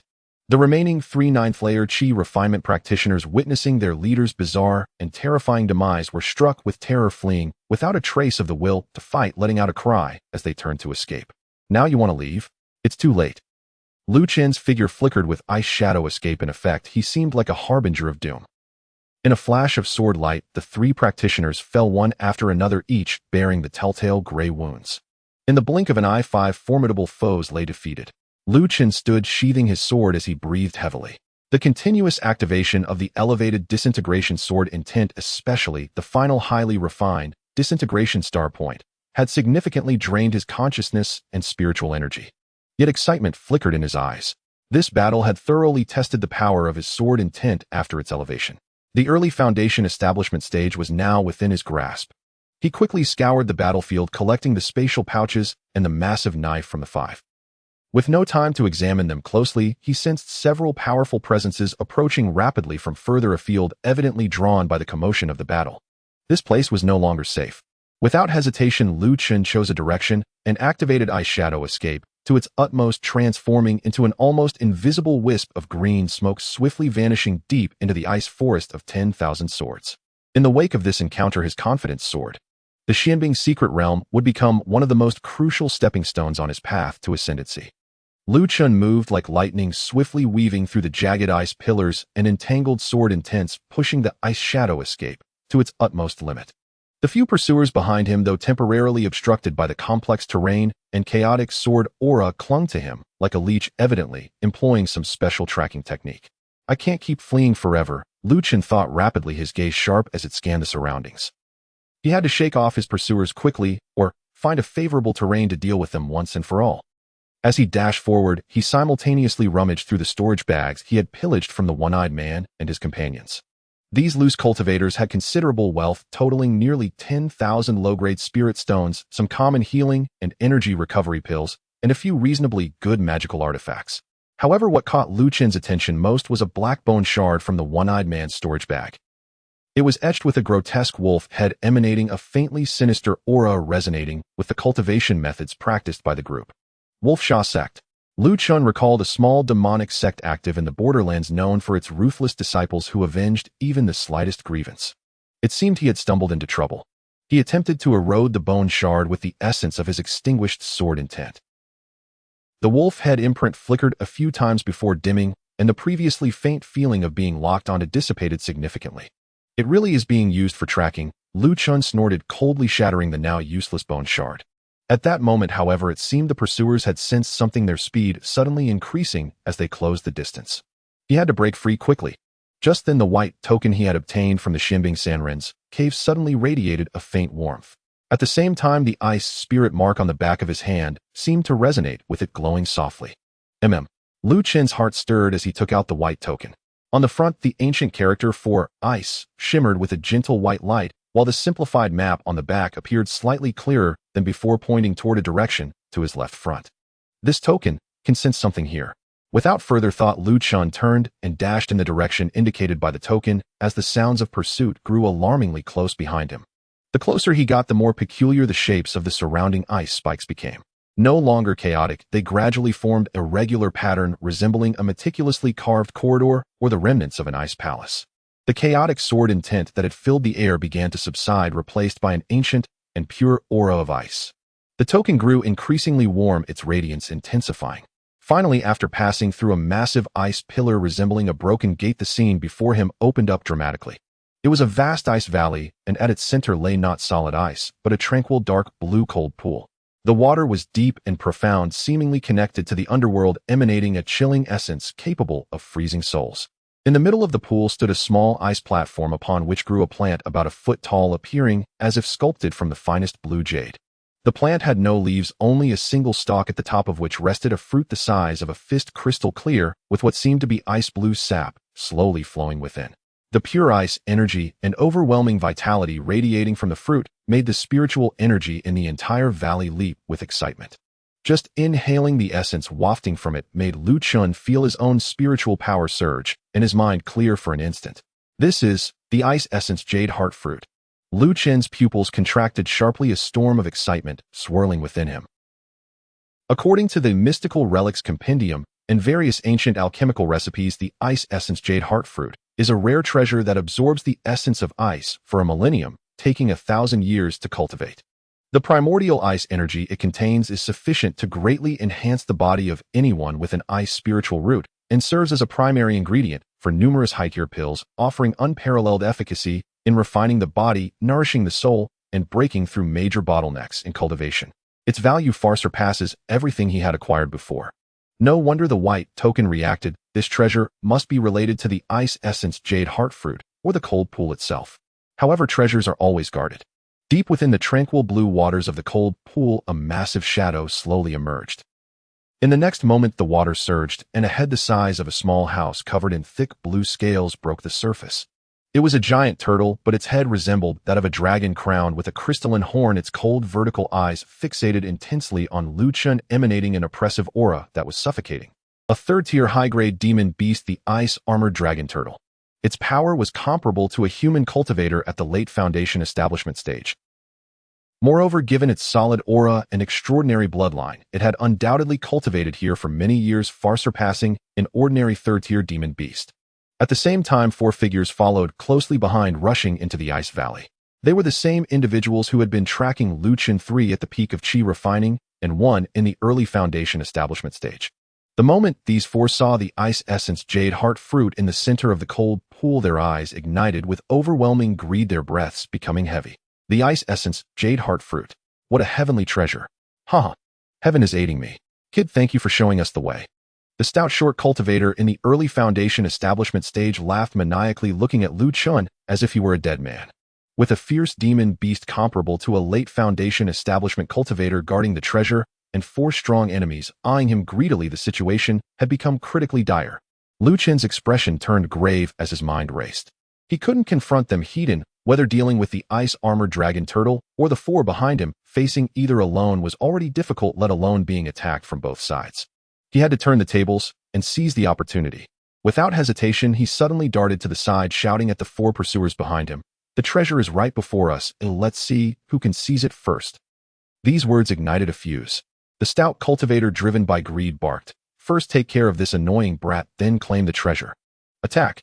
His 3 companions, experts at the peak of Qi refining, immediately activated their magical artifacts and charged at Luchun.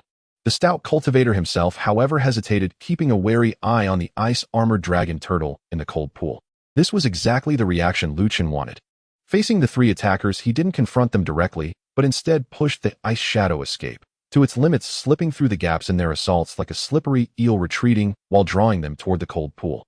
Roar! The ice-armored dragon turtle was thoroughly enraged by the sudden burst of battle and spiritual fluctuations.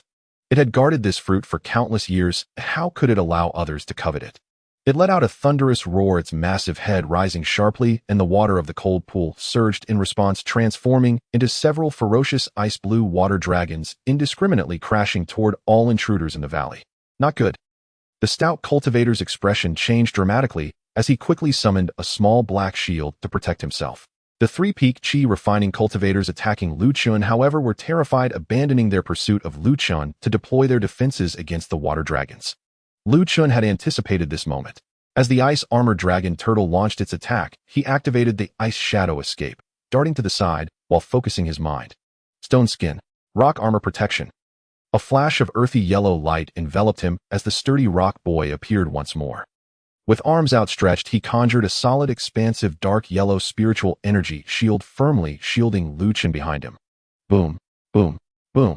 The ice-blue water dragon slammed into the rock armor shield, producing a deafening cacophony. The frigid energy burst forth, freezing the surrounding ground into a thick layer of ice.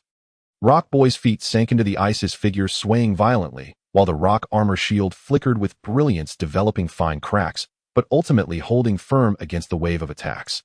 In stark contrast, one of the 3 peak Qi refining cultivators was caught off guard, struck directly by a water dragon, instantly transformed into an ice sculpture before shattering into countless fragments. The other 2 were also left in disarray, their protective artifacts dimmed as they suffered serious injuries from the backlash. The stout cultivator barely managed to defend himself with his foundation establishment cultivation and artifact, but he was still pale and breathless from the strain. The power of the ice-armored dragon turtle was terrifying. Now's my chance. A cold glint flashed in Luchun's eyes. Taking advantage of the dragon turtle's brief lull in attack and the chaos among his enemies, he made his move. His target, the stout cultivator who had just regained his footing. With the ice shadow escape, he appeared before the cultivator like a phantom, the Qinglan sword infused with deep gray extinguishing intent thrusting toward his throat. It was the same highly refined extinguishing point star technique. The stout cultivator was both startled and enraged. He hadn't expected Luchun to dare attack him in such a situation with such speed and strange sword intent. He hurriedly activated his black shield to defend. Swish! The fine gray thread showcased its terrifying obliterative properties once more. The spiritual light of the black shield was instantly pierced, and though the momentum of the thread weakened slightly, it still struck the shield's body. Crack! A crisp sound echoed as the once sturdy defensive artifact was struck with a crack. Its spiritual energy suffered severe damage. The stout cultivator felt a connection to his shield, letting out a muffled groan as blood trickled from the corner of his mouth. "You little bastard. I will kill you." His rage boiled over, and he prepared to unleash a secret technique without hesitation. However, Luchun's attacks came like a torrential storm, giving him no chance to breathe. One sword failed to end the fight, and the sword intent unfolded deep gray sword shadows enveloping him like a net of death. Meanwhile, he secretly communicated with Qinglan. "Qinglan, assist me. Ice mark domain." Buzz. An overwhelming chill emanated from Luchun as a pale blue domain rapidly expanded around him, instantly enveloping the stout cultivator. Within the domain, the temperature plummeted, frost spread, and the air thickened visibly, slowing the stout cultivator's movements. This was a new skill unlocked after Qing Shuang's breakthrough. With speed suppressed and sword intent restrained, the stout cultivator was left impotent, his foundation establishment energy rendered nearly useless, and he felt utterly frustrated. He wildly swung a ghost-headed knife, its blade slashing in all directions, but he could hardly break through the pervasive net of death-infused sword intent. Thud! A gray sword shadow finally found a gap, slicing through his side. The wound did not bleed but spread gray decay, causing his spiritual energy to stagnate instantly. He let out a shrill scream, his eyes finally revealing fear. Meanwhile, the remaining two peak chi refining cultivators, having just recovered from the dragon turtle's attack, attempted to rush to his aid, but were firmly blocked by Rock Boy, who had been steadfastly guarding Luchen's flank. Though Rock Boy was merely an regrade sword spirit with limited attack power, his defense was nothing short of monstrous. The attacks from the two peak chi refining cultivators fell on him, as if merely scratching an itch, failing to break through. Roar! The ice-armored dragon turtle, unmoved by their internal strife, roared once more, its massive body slowly crawling ashore, clearly intent on crushing all the ants that disturbed its peace. With each step it took, the ground trembled. The two peak chi refining cultivators turned pale with fear, abandoning all thoughts of aiding their companion, and fled. Now you want to leave? Too late.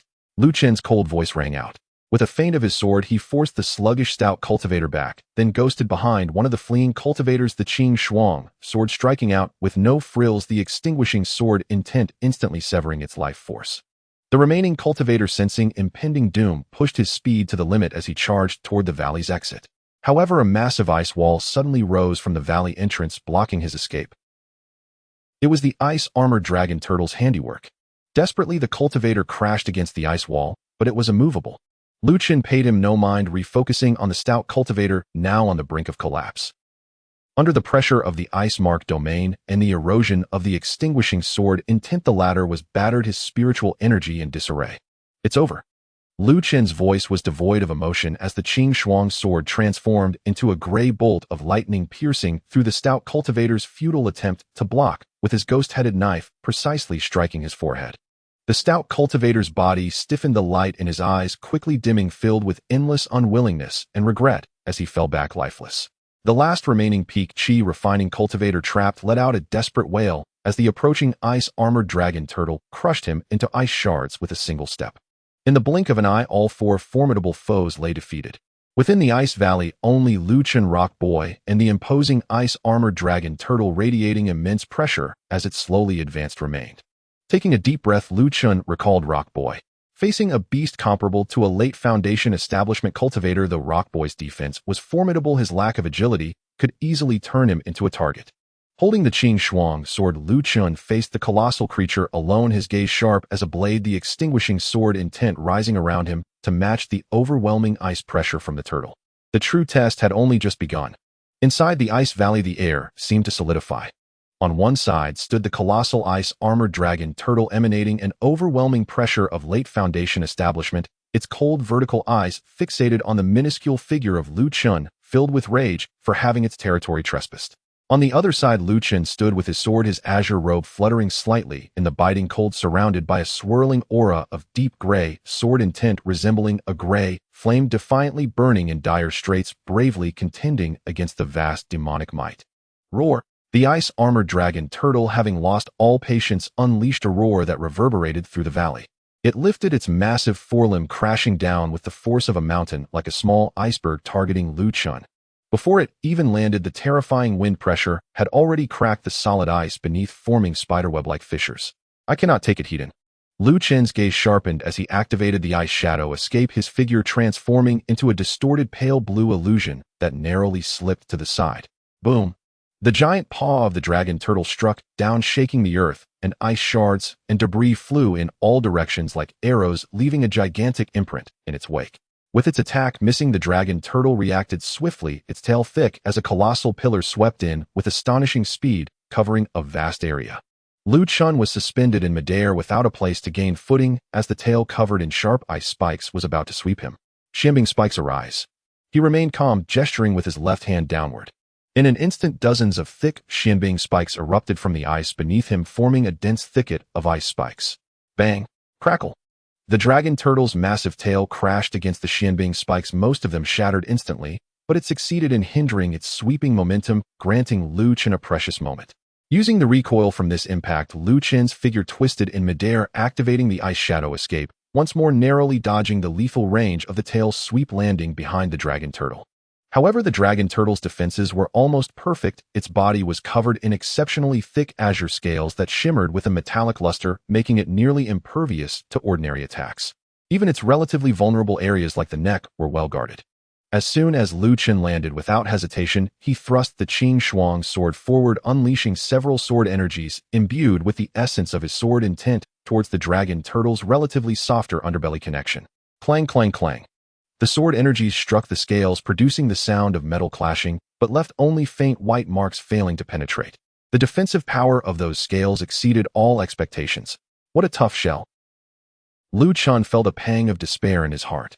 Although the sword intent could erode energy and spirit, it seemed insufficient to penetrate this physical defense that harbored immense demonic power. The dragon turtle was infuriated by Luchun's nimble harassment, taking a deep breath as its chest swelled, the surrounding ice elemental aura wildly converging into its mouth, forming a violently spinning deep blue sphere of light, imbued with destructive energy. The Ice Soul Xian-like Cannon. This was the dragon turtle's innate divine ability, capable of grievously wounding or even instantaneously killing opponents of the same tier. A sense of deadly crisis instantly seized Luchun. Evade. This strike had an enormous range and a targeted aura, making complete avoidance impossible. Endure. Even the stone skin might not withstand such a level of attack. In the blink of an eye, Luchun's gaze swept over the dragon turtle's massive jaws, slightly ajar from gathering energy in the depths of its throat. A dangerously reckless thought surged in his mind. I can only gamble everything. He not only did not retreat, but instead pushed the ice shadow escape to an unprecedented peak, his internal energy at the pinnacle of the 8th layer, burning furiously, transforming into a faint illusion, almost merging with the environment, advancing rather than retreating, charging towards the chilling, deep blue sphere of light aimed at the dragon turtle's head. Seeking death. If it had intelligence, a mocking expression would surely appear in the dragon turtle's eyes. Just as the Ice Soul Xian-like cannon was about to unleash its fury, Luchun's figure appeared like a ghost beneath the dragon turtle's jaw. He forcefully pushed off the dragon turtle's hard scales, launching himself upward like a sharp arrow, aiming directly for the giant mouth that could not fully close due to the buildup of power. Simultaneously, he made a move that no one would have expected. He withdrew the Qing Shuang sword into the system space, replacing it with an ancient sword he had just obtained, its sword's spirit consciousness erased, yet its quality remarkably high. Xianbing. Now, a flash of madness and determination flickered in Luchun's eyes as he poured all of his sword intent into the Xianbing ancient sword. The deep gray aura of death wrapped around the azure blade, causing this ancient sword to emit a terrifying and contradictory aura, extreme cold and utter silence. Gripping the sword with both hands, he concentrated all his strength, spiritual power, and will into this desperate strike. His body and the sword almost transformed into a gray-blue comet, shooting unhesitatingly into the dragon turtle's mouth, which was gathering destructive energy. Thud! The sound of the blade piercing flesh was muffled and grating. Luchun, along with the Xianbing ancient sword infused with his entire sword intent, plunged deep into the throat of the ice-armored dragon turtle. Roar! The dragon turtle let out an unprecedented piercing roar mixed with extreme pain and fury. The energy of the Ice Soul Xian-like cannon became uncontrollable and erupted due to the internal damage. Boom! A violent explosion erupted from the dragon turtle's mouth and body. Ethereal blue and deep gray light surged madly from its mouth, nose, eyes, and ears. Its massive body expanded and twisted violently under the impact of this internal destructive energy. The sturdy azure scales shattered inch by inch, and blood mixed with ice shards gushed out from the cracks. Bang! Finally, with a thunderous crash, the enormous body of the ice-armored dragon turtle collapsed, shaking the entire ice valley, its life force ebbing away like a retreating tide, leaving only a broken shell twitching unconsciously. As the dust settled, the area by the cold pond lay in disarray. After a long while, from the shattered head of the dragon turtle, a piece of scale was pushed aside, and a figure covered in viscous blue blood and ice fragments, tattered clothes clinging to him, crawled out. It was Luchun. In that moment, he was in terrible shape, his face as pale as paper, blood continually trickling from the corners of his mouth, his internal energy nearly spent, and his meridians damaged from the extreme strike and the explosion. Yet his eyes shone with remarkable brilliance. He had succeeded. With the body of an 8th-layer Qi refinement cultivator relying on the uniqueness of his sword intent and his courage to risk his life, he had defeated the ice-armored dragon turtle comparable to a late Foundation establishment. He staggered to the edge of the cold pond, rinsed off the grime with the frigid water, then sat cross-legged, taking out a healing pill and a recovery pill to consume, beginning to regulate his breathing. An hour later, he barely suppressed his injuries and regained some spiritual power. He stood up, his gaze fiery as he looked at the ice-soul jade heart fruit in the center of the cold pond. Cautiously, he circled around the dragon turtle's carcass and approached the edge of the pond. The water exuded an extreme chill, but with the ice-soul sword seal and pure ice elemental energy in his possession, he could endure it. He used his techniques, stepping on the water's surface, leaping several times to reach the centralized platform. Upon closer inspection, the ice-soul jade heart fruit appeared even more extraordinary, crystalline and translucent, with the ice-blue sap inside flowing, as if alive, emanating an aura that made every pore of his body relax. He did not rashly reach out to pluck it, but instead took out a prepared cold jade box, carefully using a jade spade to extract the entire plant, including a small piece of ancient ice marrow wrapped around its roots, placing it into the jade box, sealing it with a talisman, before carefully storing it in his storage bag. After completing all this, he let out a long sigh, a wave of immense joy and fatigue washing over him. This place was not suitable for prolonged stay. The commotion caused earlier would surely attract other onlookers. He pushed through his exhaustion, quickly clearing the battlefield. The ice-armored dragon turtle was a treasure trove, especially its hard shell, single horn, and demon core. He exhausted himself cutting and collecting the most valuable materials. The Xianbing ancient sword seemed to have suffered significant damage in the explosion, its spiritual glow dimmed, so he returned it to his space for nurturing. Finally, he glanced at the chaotic battlefield and the remains of the 4 fallen cultivators, taking away any valuable items they had before decisively turning away and speeding towards another hidden exit of the ice valley. He needed to find a completely safe place to digest his tremendous gains and strive for the 9th layer of Qi refinement. A day later, deep within an extremely secluded ice cave of the 10,000 sword ice forest, Luchun sat cross-legged in the simple cave he had carved out, the entrance hidden by ice blocks and formations. He first took out the soul-condensing pill obtained from the cave of the Xianbing hermit, swallowing it without hesitation. As the pill entered his mouth, it transformed into a vast and refreshing torrent that surged into his sea of consciousness. Luchun felt as if his soul was soaking in a warm spiritual spring, the fatigue and hidden injuries from the intense battle and the activation of sword intent rapidly healing, and the power of his consciousness growing and condensing at an unprecedented pace. His thoughts became incredibly clear, and his comprehension of his cultivation technique and sword intent became illuminated, with many previously obscure concepts suddenly becoming apparent. With the potency of the soul-condensing pill, he immediately began to circulate the Taichu Ice Soul technique, refining the remaining true essence of the Ice Soul pill in his body and absorbing the rich ice elemental energy of this place. His cultivation was already at the pinnacle of the 8th layer of Qi refinement. After enduring a series of life-and-death battles and the catalysis of the soul-condensing pill, the barrier to the 9th layer of Qi refinement had already become precariously fragile. Boom. In just half a day's time, a stronger aura erupted from within him, effortlessly breaking through to the 9th layer of Qi refinement. Even after the breakthrough, the medicinal power had not fully dissipated. After stabilizing his realm, Luchun's gaze turned towards the cold jade box containing the ice-soul jade heart fruit. Carefully, he opened the jade box, not disturbing the main fruit, but instead using a jade knife to carefully slice off a small piece of fruit flesh connected to the stem. Even this small piece contained astonishing ice elemental origin power. He swallowed the piece of fruit flesh. In an instant, an energy far purer, more magnificent, and more primal than the true essence ice soul pill and soul condensing pill erupted within him. This energy was gentle, yet vast, quickly merging into his limbs' meridians and even penetrating to the very marrow and soul. His spiritual power became visibly purer and more substantial, with his meridians widening and reinforcing his physical body, growing even more resilient under the cleansing of the ice soul power, and even the ice soul sword seal on the back of his hand seemed to have become clearer. All the hidden injuries left from the previous battle were completely healed under the nurturing of this primal power. After an unknown amount of time, Luchun slowly opened his eyes, a fleeting glimmer of brilliance passing through them, his aura now round and full, having firmly stabilized at the 9th layer of Qi refinement, reaching a mid-tier level close to the later stages. He felt the surging power within him and the increasingly refined and profound sword intent, the corners of his mouth curling into a satisfied smile. The 9th layer of Qi refinement. only a step away from foundation establishment. The sect's small competition, the top 10 of the inner sect, it was already within his grasp. It was time to leave this immensely rewarding, shimmering secret realm. Inside the ice cavern, Luchun slowly opened his eyes. A flash of brilliance momentarily flickered from the depths of his gaze before settling into a tranquil stillness. He could feel the pure spiritual power within him surging like a great river, yet flowing smoothly like a gentle stream. With a sweep of his mind, he confirmed that his aura had stabilized at the mid-stage of Qi refinement level 9, with the late stage not far off. The gains from this expedition into the frozen ice secret realm were far beyond his expectations. Not only had he advanced 2 levels reaching Qi refinement level 9, but his mastery of the sublimation sword intent had also been enriched through real combat experiences and ancient cultivation insights, significantly enhancing its potency.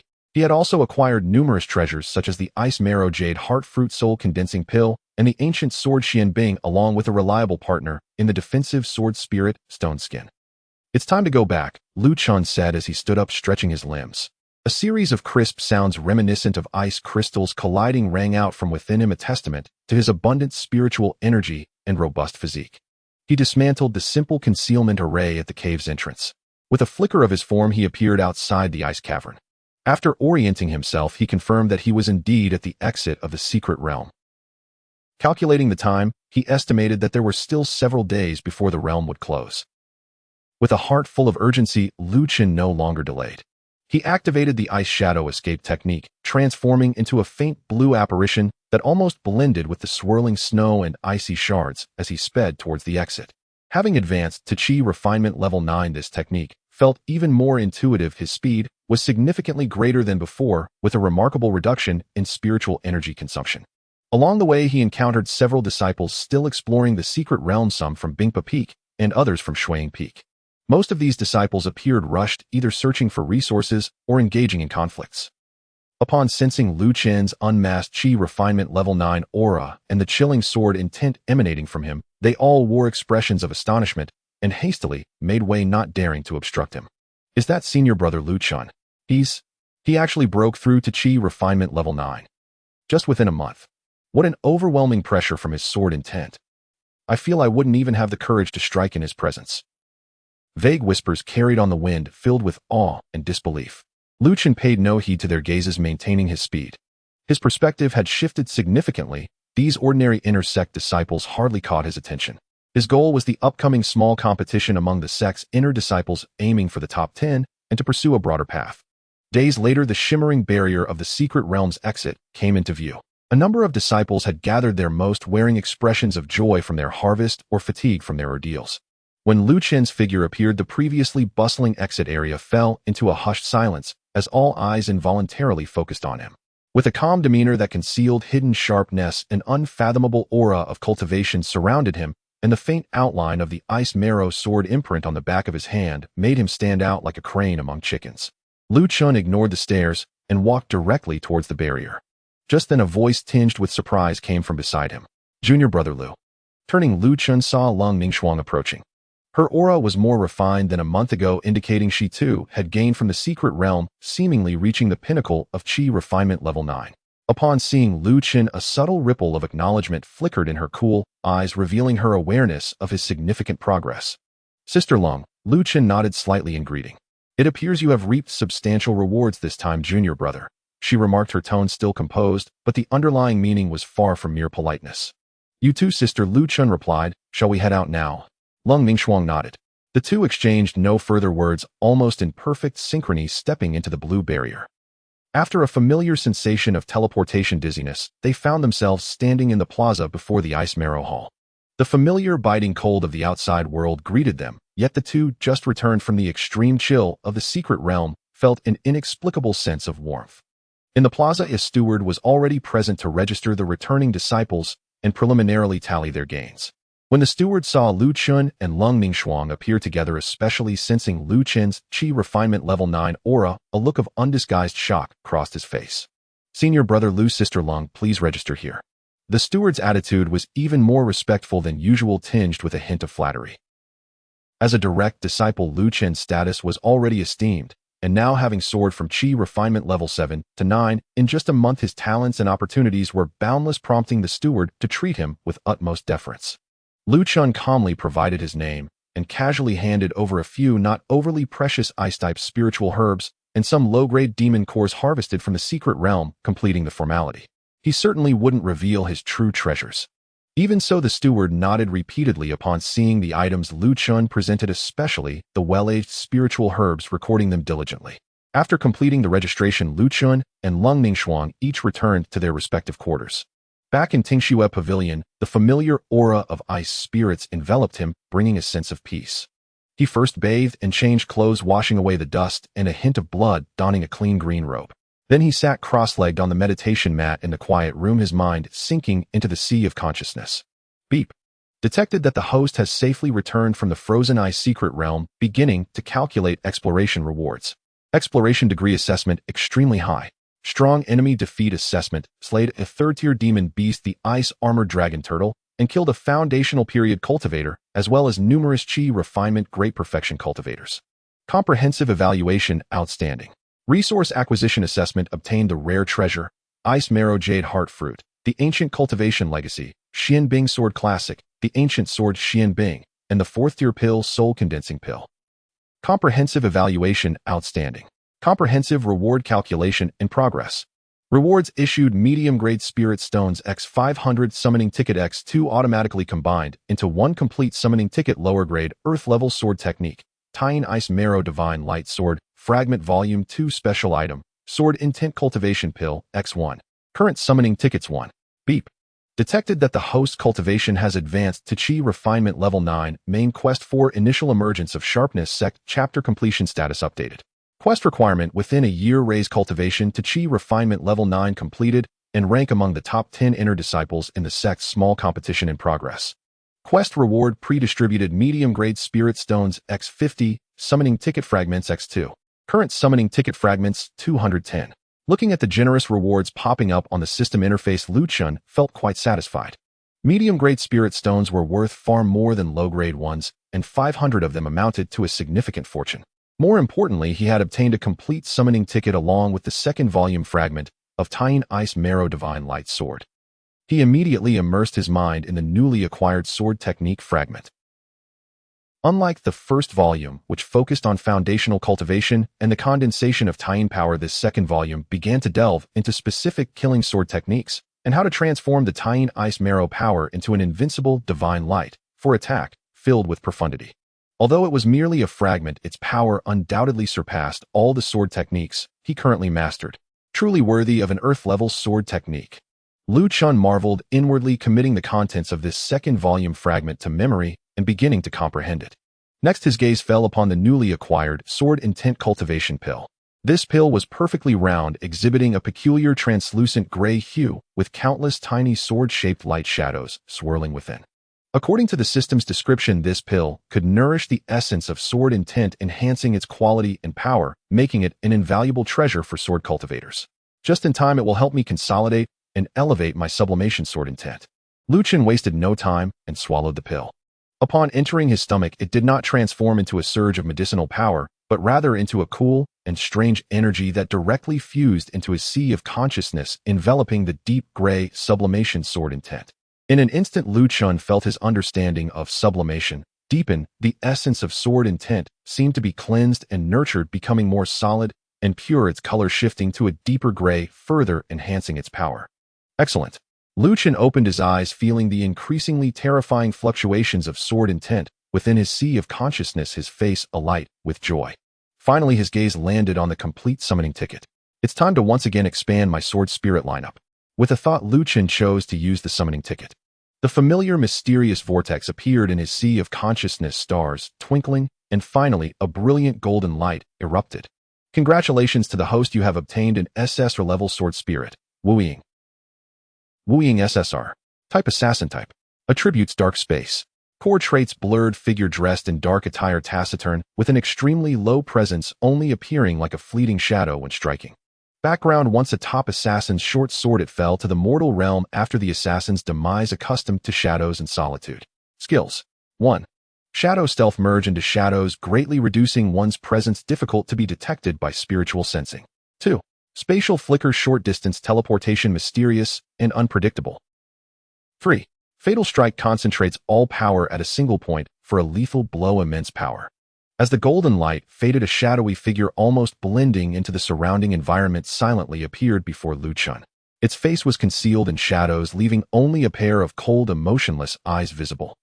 It slightly bowed to Luchun as a gesture of respect, then stood silently to the side, its aura nearly completely repressed. If not for the naked eye, one would hardly sense its presence. Wooing. Luchun looked at this new companion, his heart filled with delight. An SS-level assassin type, sword spirit. This was precisely what he had been missing. Whether for reconnaissance, assassination, or crucial surprise attacks, Wuying would play an irreplaceable role. He carefully sensed the connection with Wuying and its skill descriptions, growing even more satisfied. With Wuying and Stone Skin, my sword spirit team is beginning to take shape. Attack, defense, assassin, healing. Chunyu is still on standby in the system space. The small sect competition is now far more certain. In the following days, Luchun remained mostly secluded, primarily consolidating his cultivation in Tingxue Pavilion, comprehending Volume 2 of Tying Ice Marrow Divine Light Sword, and familiarizing himself with the abilities of the new sword spirit Wuying. Occasionally, he would visit the Scripture Pavilion to consult texts or practice in the Ice Stream Gorge, adapting to the power of Qi Refinement Level 9 and integrating the newly learned sword techniques into his own system. His return, along with his explosive rise in cultivation, had already spread throughout Bingpa Peak and even the entire inner sect of Tianjin sect. Have you heard? Luchun from Bingpa Peak returned from the secret realm, directly hitting Qi Refinement Level 9.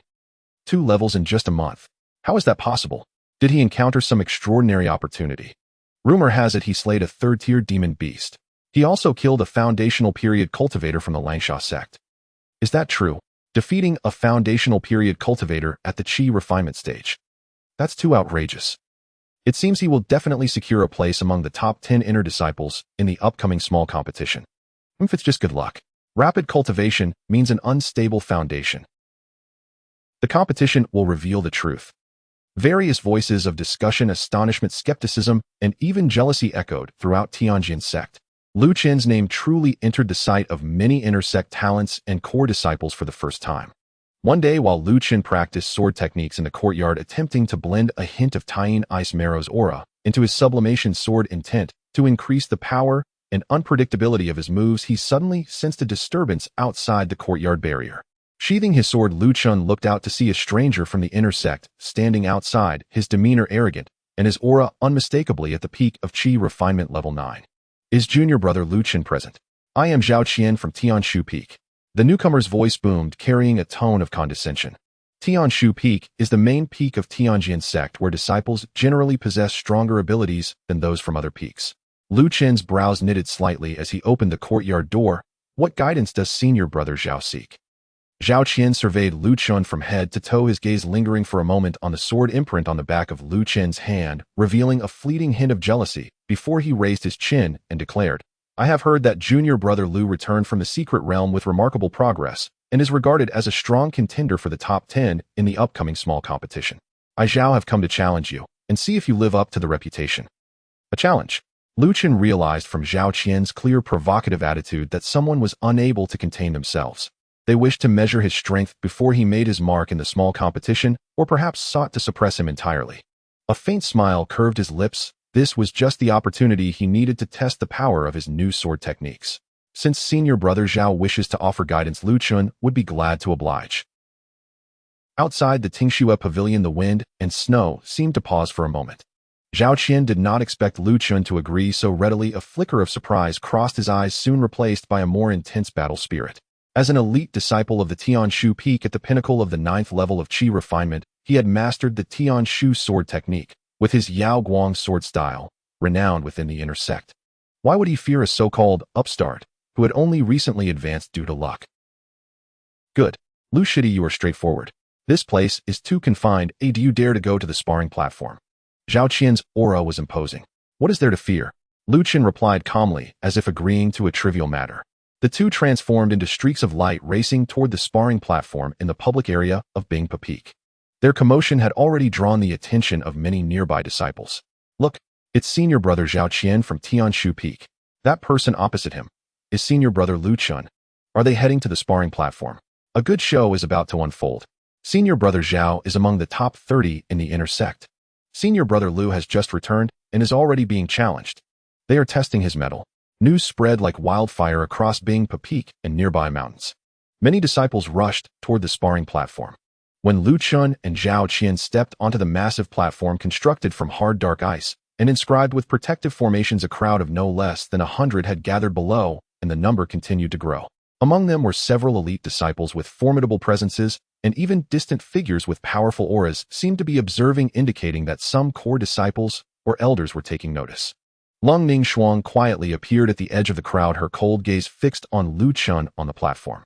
Zhao Qian reveled in the attention, drawing his resplendent long sword from his waist, its tip angled toward the ground, as he proclaimed, "Lu shitty fists and feet lack eyes, and swords even more so. If you find yourself unable to contend, concede early to preserve our harmony." Luchun maintained his calm demeanor, even keeping his Qing Shuang sword sheathed, merely raising his hand slightly. "Senior brother Zhao, please." Zhao Qian viewed this attitude as a grave insult. His expression darkened as he shouted, "Arrogant. Receive my Yao Guang sword." As his voice fell, he leapt into action, his starlit sword suddenly igniting, vibrating as it transformed into 7 chilling stars, descending like the Big Dipper, enveloping Lu Chen's vital points with unmatched sword energy. The sword's momentum was swift, stars flickering, dazzling to behold.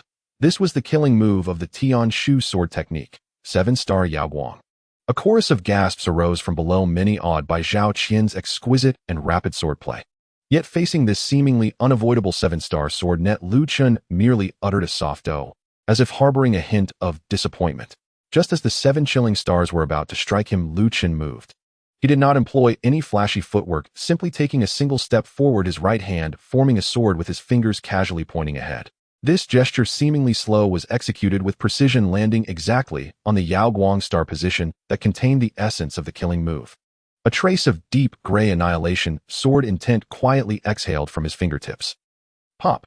A barely audible sound akin to a bubble bursting. The imposing 7 chilling stars, like a punctured balloon, instantly dimmed, the sword energy dissipating. Zhao Qian's forward momentum abruptly halted, overwhelmed by a bizarre force that seemed to extinguish all vitality transmitted through his sword. His consciousness and spiritual energy, which had been firmly attached to the sword, crumbled like snow under the blazing sun. What? Zhao Qian's face changed dramatically, his eyes filled with disbelief. Even the top 20 disciples of the inner sect would not dare to so casually meet his 7-star Yao Guang, let alone have it so strangely dismantled.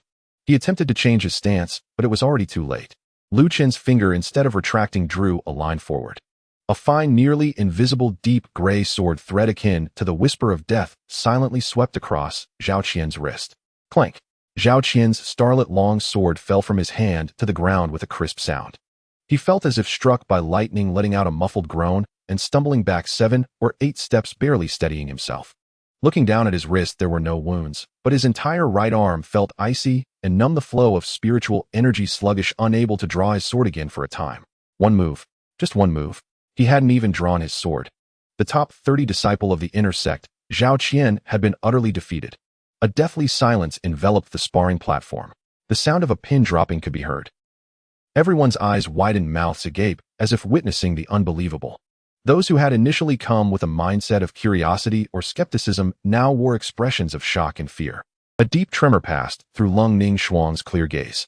She knew Luchun was strong, but never expected him to be this formidable. That gray sword intent was too bizarre and domineering.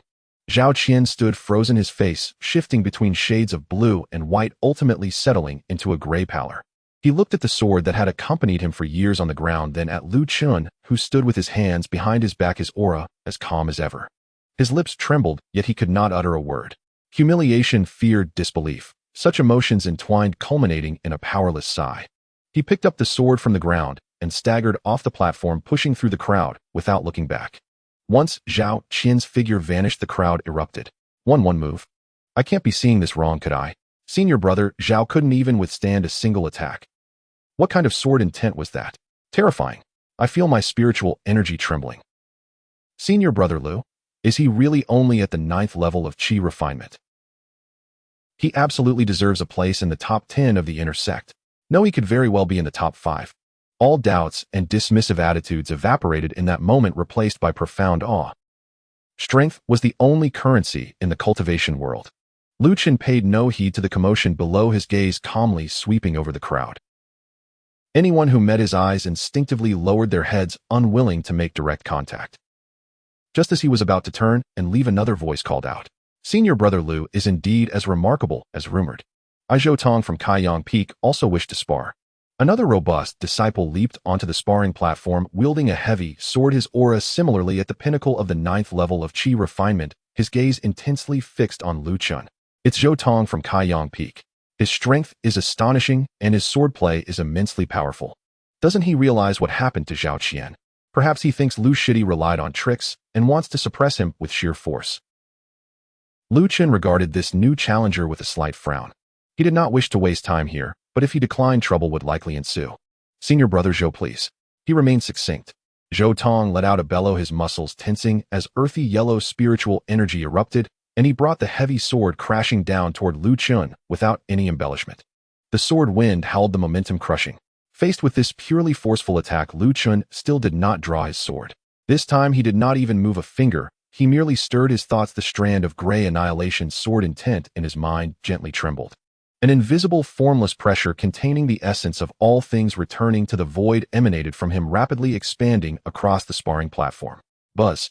The mighty heavy sword merely a foot away from Luchun's head seemed to plunge into a thick, stagnant mire filled with death. Zhou Tong's explosive strength and spiritual energy upon contact with this sword intent pressure melted away like snow under the blazing sun. His forward charge abruptly halted, his face reddening, veins bulging, feeling as if he were wielding not a sword, but an impossibly heavy mountain, unable to bring it down. Even more terrifying was the deathly aura spreading along the sword, filling him with dread, as if advancing even slightly would lead to his complete annihilation. Puff! Zhou Tong violently spat out a mouthful of blood, the result of his power being forcibly interrupted and his spiritual energy rebounding. He stumbled back several steps, collapsing to the ground, his heavy sword clattering down, his gaze toward Luchun filled with terror, as if he had seen a ghost. The pressure of the sword intent crushed him. The crowd below fell into silence once more. If the first encounter was a clever counter, this time it was an undeniable display of absolute strength. Without even touching the opponent's sword, just the sword intent alone forced a peak 9th level Qi refinement body cultivator to spit blood and retreat. How strong was Luchun really? Zhou Tong struggled to rise, cupping his hands toward Luchun in respect, retrieving his heavy sword, and left the platform in a fluster devoid of any battle intent. After these two battles, even if there were still dissenters among the crowd, no one dared challenge Luchun again. Through sheer strength, he established himself as an unassailable powerhouse among the inner sect disciples. He did not linger, his figure flickering as he vanished from the sparring platform and returned to the Tingxua Pavilion. In the days that followed, peace reigned. No one dared to provoke Luchun at the Tingxua Pavilion. He relished the tranquility, continuing his seclusion, gradually integrating the insights of the second volume of the Tian Bing Po Shun Guang sword into his system and familiarizing himself with the use of the shadowless technique. Meanwhile, the details of the sect's minor competition were officially announced. The competition was divided into preliminary and final rounds. The preliminaries would employ a free-for-all format with groups of 100 on the sect's largest Luanjian Tai, and the last 10 remaining would advance to the finals. The finals would be knockout-style, drawing lots to determine matchups for the final ranking. On this day, the bells of the Tianjin sect rang long and clear, echoing across the 9 peaks. The sect's minor competition officially began. Around the enormous Luanjian Tai, countless disciples from various peaks gathered, the atmosphere electric. In the high skies, even the elders from each peak floated on clouds, observing the matches below. Guided by his identity token, Luchun arrived at the sized Luanjian Tai.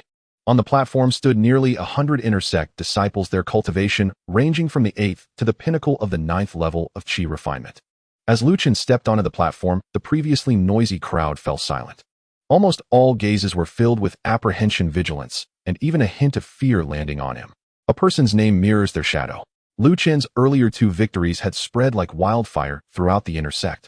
Damn it, why did I end up in a group with this calamity? It's over one less spot for advancement. Everyone be careful, let's work together to eliminate him. Some secretly communicated to encourage cooperation. However, while the intention was good, reality was merciless. As the elder overseeing the competition gave the command, the moment the free-for-all began, Luchun moved. He did not rush toward anyone, merely standing quietly in place, closing his eyes. In the next moment, an overwhelming, cold, and terrifying sword intent embodying the concept of all things reaching their end surged forth, like a tide sweeping across the entirety of the sized Luan Jiantai. The grayish annihilation sword intent erupted fully. Ugh! Ow! Thud! Where the sword intent passed, disciples of the 8th level of Qi refinement turned pale, their spiritual energy collapsing, their legs giving way as they fell to the ground. Even the 9th level disciples moved as if mired in quicksand, their spiritual energy flowing sluggishly, unable to exert more than half of their full strength. One by one they displayed fear as if witnessing the apocalypse. The entire sized Luan Jiantai, save for the small area around Luchun, transformed into a realm of death. Some unwilling participants attempted to forcibly channel their spiritual energy to cast spells or sword techniques against Luchun. However, once their attacks entered the range enveloped by the annihilation sword intent, they quickly dimmed and disintegrated, unable to approach within 3 meters of Luchun. Luchun did not even need to strike, merely relying on the pressure of his sword intent rendered nearly 100 inner sect disciples on the platform devoid of most of their combat capabilities. He slowly opened his eyes, his gaze calmly sweeping over the disciples who were struggling to stand, as if a deity looking down upon ants. "I concede." A disciple unable to bear the dual pressure on mind and body shouted hoarsely, scrambling to jump off the Luan Jiantai. Once the first conceded, the second, and then the third followed. Like dumplings dropping into water within mere breaths, only Luchun remained on the sized Luan Jiantai, surrounded by 9 disciples barely managing to stand. These 9 too wore pale faces, sweat pouring down their eyes filled with terror as they looked at Luchun. The elder overseeing the match, witnessing this unprecedented scene, paused for a moment before loudly announcing on the sized Luan Jiantai, the advancing participants are Luchun, Wang Lin, Liamo. Names of the remaining 9. As the announcement concluded, the other groups below erupted in uproar. "This is over." Just relying on sword intent pressure cleared out 90 people. A monster. Simply a monster. What on earth is his sword intent? It's terrifying. Luchun ignored all the discussions and gazes, his expression indifferent as he stepped down from the Luan Jiantai. The preliminaries were nothing more than a warm-up for him. His gaze shifted toward the more powerful sparring platforms in the distance. There lay the worthy opponents for him to face. This minor competition, a grand event within the inner sect, was destined to be set ablaze by his presence. The preliminary round has concluded, and amidst the chaos of 100 groups, 1,000 inner disciples have emerged victorious, qualifying for the finals. Those who stand out among them are undoubtedly the creme de la creme of the inner sect, each boasting at least the cultivation of the 9th layer of Qi refinement, with many being renowned prodigies. The drawing ceremony for the finals takes place at the center of the sword discussion platform, the atmosphere far more solemn than during the preliminaries. Eyes, sharp, profound, and fervent, intertwine within the crowd, assessing potential adversaries. Luchun can keenly sense that dozens of scrutinizing gazes fall upon him, some exuding an aura as formidable as Xiao Qian and Zhou Tong, if not stronger. With a calm demeanor, he casually draws a jade slip from the container, inscribed with the number 7. Group A number 7, the registrar announces loudly. The finals adopt a combination of round-robin and elimination formats. The 1,000 disciples are divided into 10 groups, each comprising 100 individuals engaging in round-robin battles. The top 10 scorers from each group will advance to the top 100. Following this, a brutal single elimination tournament will determine the final rankings. Luchun finds himself in Group A. As he approaches the arena designated for his group, he can distinctly feel the wary and anxious glances from his fellow disciples. The shocking sword intent clearing the field from his preliminary match has spread like wildfire among all the qualifiers. The judge for Group A is a stern-faced golden core elder who scans the 100 disciples below and declares in a deep voice, "Group A round-robin matches begin. First match, number 1 versus number 99. The battle commences instantly." The disciples who have qualified for the finals are all exceptional fighters, and the platform becomes a whirlwind of sword energy and spell incantations, resulting in a fierce and indecisive clash. However, the majority of spectators can't help but steal glances at Luchun, who stands quietly in a corner meditating. Time passes and matches unfold. When the elder judge announces number 7 Luchun against number 93 Sun Miao, the entire arena falls silent as all eyes converge upon them. Sun Miao pales, biting his lip before steeling himself to leap onto the stage.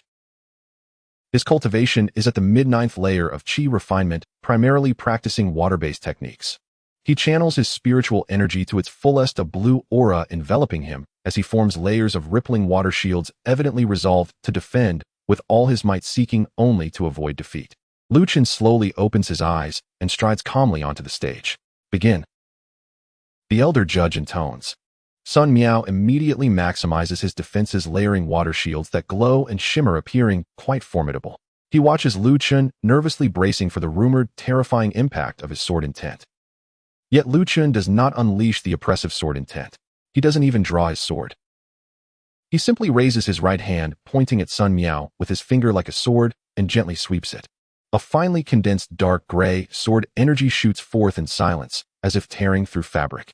Its speed is unremarkable, yet it possesses an eerie quality that disregards defenses and targets the very essence.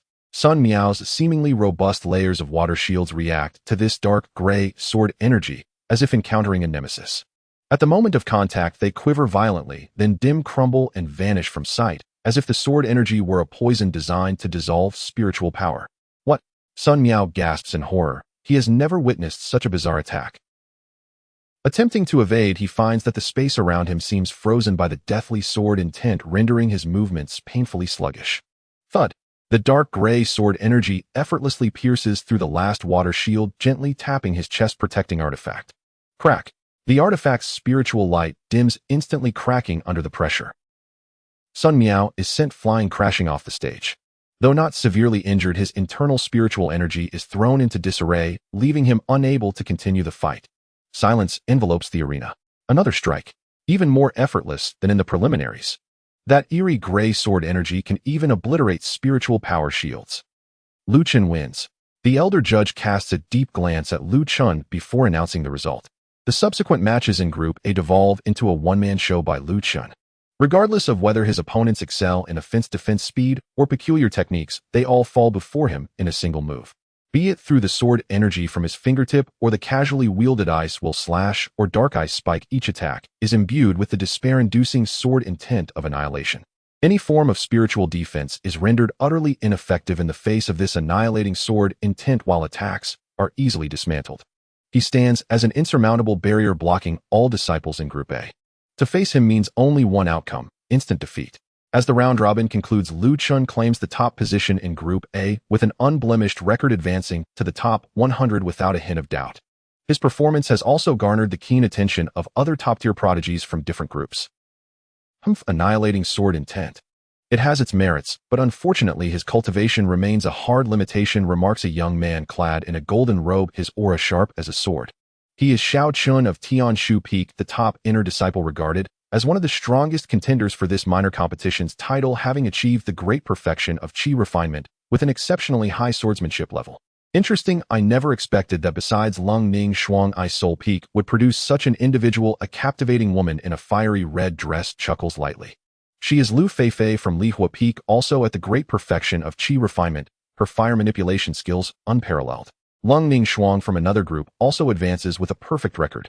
She casts a complex glance in Luchun's direction, filled with strong combat intent. With the list of the top 100 announced, the real battle among dragons and tigers is about to begin. The draw for the elimination matches draws even more attention. When Luchun discovers his opponent, a murmur ripples through the crowd. His opponent is Zhang Quang, one of the top 3 masters from Disha Peak. Known for his ferocious strength and astonishing defense, he practices the Disha Ba Tiju, achieving a physical prowess that rivals artifacts, having withstood an initial strike from a Foundation establishment cultivator with only minor injuries. Luchun, your sword intent is peculiar, but my physical strength is unmatched. Let's see how you break through my defenses. Zhang Quang leaps onto the stage, towering at 9 feet, his muscles bulging and bronze skin glistening with a metallic sheen. He laughs boisterously, pounding his chest with a resounding thud, unleashing a wild aura. Begin. Zhang Quang bellows like a rampaging bull, stomping the ground so hard that cracks appear in the icy surface of the arena. He charges at Luchun with an unstoppable momentum, throwing a punch that howls through the air, echoing with the sound of wind and thunder.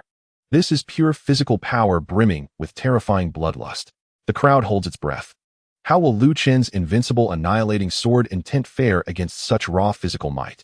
Faced with this furious punch, Luchun finally, for the first time, draws his Qing Shuang sword. The blade gleams like autumn water, a wisp of dark gray energy spiraling around it. He does not employ any flashy sword techniques. Instead, he simply thrusts straight forward.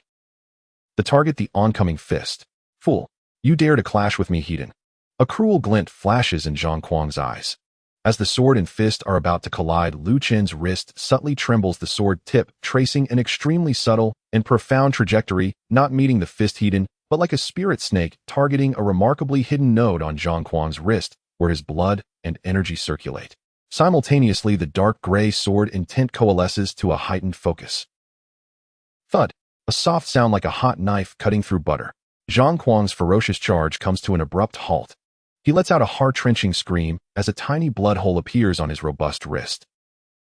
No blood sprays forth, but the flesh around the wound instantly becomes gray and shriveled, the pallid hue spreading rapidly along his arm, as if it were a living entity. He feels the life force of his entire right arm being rapidly extracted and obliterated by that eerie power. His once proud physical body proves utterly fragile before this force. No! Zhang Kuang cries out in terror, desperately channeling his blood and energy to stop it, but it's akin to a mantis trying to stop a chariot. Luchun withdraws his sword, watching in silence. In just 2 or 3 breaths, Zhang Kuang's entire right arm becomes completely withered, resembling a desiccated corpse, while the gray pallor continues to creep towards his shoulder. He is paralyzed with fear, no longer caring about the match, and shouts, "I concede. I concede. Quick, save me." The elder judge furrows his brow, waving his hand to cast a gentle flow of spiritual energy that temporarily halts the encroachment of the annihilating sword intent, but Zhang Kuang's arm is irrevocably ruined. The crowd remains utterly still. Even Zhang Kuang, who specializes in physical strength, could not withstand a single strike from Luchun. That annihilating sword intent can even extinguish life force and blood energy. After this battle, Lu Chen's fearsome reputation grows even more. In the subsequent elimination matches, he doesn't even need to lift a finger. Many opponents, upon drawing him, choose to forfeit, with pale faces lacking the courage to confront him. He sweeps through his opponents like a tidal wave, easily advancing into the top 4. The other 3 finalists are none other than Xiao Chun from Tianshu Peak, Lu Feifei from Lihua Peak, and Lungning Shuang from Ice Soul Peak. In the semi-final draw, Lu Chun faces Lu Feifei, while Xiao Chun takes on Lungning Shuang. Lu Feifei, true to her name, is as enchanting as fire. Standing on the stage, she smiles coyly. "Junior brother Lu, I'm not like those rough men. You'd better show me some mercy later." Before her words fade, she raises her jade hand, summoning a sky full of crimson flames that morph into countless burning firebirds, chirping as they swoop toward Lu Chun from all directions. The temperature soars, causing even the protective barrier at the edge of the stage to ripple. The Firebird of Lihua. Sister Lu is using her ultimate technique right from the start. Fire-based spells are explosive. Will Lu Chen's sword intent be able to withstand this? Facing the storm of firebirds, Lu Chen finally unleashes his newly comprehended sword technique. The Qing Shuang sword twirls in a flourish, its blade shimmering with the intertwining powers of the Yin and Ice Soul, suddenly glowing with a cold radiance akin to moonlight, yet with a cutting edge of unparalleled sharpness. Taiyin Bing Pa Divine Light emerges. With a single sweep, a cold and radiant ice blue divine light, as sharp as a blade, sweeps forth. As the divine light passes, the flock of screeching firebirds appears to freeze in an unseen chill. Their movement slows instantaneously, their flames dimming rapidly before extinguishing one after another into wisps of blue smoke. The ultimate collision of ice and fire results in a resounding victory for ice. Lu Feifei's expression shifts. She lets out a surprised cry, forming seals with her hands. A massive python entirely composed of deep purple flames roars forth, exuding even more terrifying heat. Purple flame devouring sky python. Lu Chen's expression remains unchanged as he maneuvers the Qing Shuang sword again, unleashing a second Tai Yin Bing Pa divine light that arrives ahead, precisely striking the python at its vital point. Shoo! Like a red-hot iron plunged into ice water, the purple flame python emits a soundless wail as its massive body begins to freeze and shatter from the point of impact, ultimately vanishing entirely. Lu Feifei gasps, blood trickling from the corner of her mouth, having suffered backlash from her disrupted spell. She gazes at Lu Chen's calm face, realizing she is no match for him, and offers a bittersweet smile. "Junior brother Lu, your abilities are astonishing. Do I concede?" "Thank you for your kindness," Lu Chun replies, sheathing his sword. In another semi-final, the battle between Xiao Chun and Lungning Shuang is far more intense. Ultimately, Xiao Chun triumphs, with his superior cultivation and the fierce might of his gold element swordsmanship, narrowly defeating Lungning Shuang. Thus the final match is set, Lu Chun against Xiao Chun. The upstart dark horse faces the season champion favorite. The atmosphere on the sword discussion platform reaches a fever pitch. Everyone eagerly anticipates this climactic showdown. In the high skies, the elders seated upon their clouds begin to discuss. This young man's sword intent is quite peculiar, containing a hint of true principle. It's remarkable. Xiao Chen's golden spirit sword body has also reached small success. His sword energy is unmatched. The outcome remains uncertain. Regardless of who wins or loses, these two will undoubtedly be the pillars of our Tianjin sect in the future. On the final stage, Luchun and Xiao Chen stand facing each other. Xiao Chen, clad in a golden robe, stands tall like a drawn sword, his sharp gaze fixed on Luchun Jr. Brother Lu, your arrival at this stage is unexpected. But this is where it ends. The title of champion is mine for the taking. Luchun meets his gaze calmly, the Qing Shuang sword pointing diagonally to the ground, the dark gray annihilating sword intent, and the cold Tai in Bing Pa divine light subtly swirling along the blade. Brother Xiao, please. Without further ado, both their energies erupt simultaneously. Mid-ninth layer of Qi refinement approaching the late stage versus great perfection of Qi refinement. Annihilating sword intent against golden spirit sword body. Tai Bing Pa divine light against the indomitable golden sword path. A fierce battle between dragons and tigers is on the verge of breaking out. In the final arena, the air was thick with tension. Xiao Chen, clad in a golden robe, stood still, surrounded by an aura of sharp golden energy, exuding the presence of a divine sword ready to unsheath and cleave through the heavens. His gaze like lightning locked onto Luchun. Junior brother Lu, to force me to exert my full strength, you have every reason to be proud. Before his words faded, he pointed his fingers like a sword and made a swift motion in the air. Clang!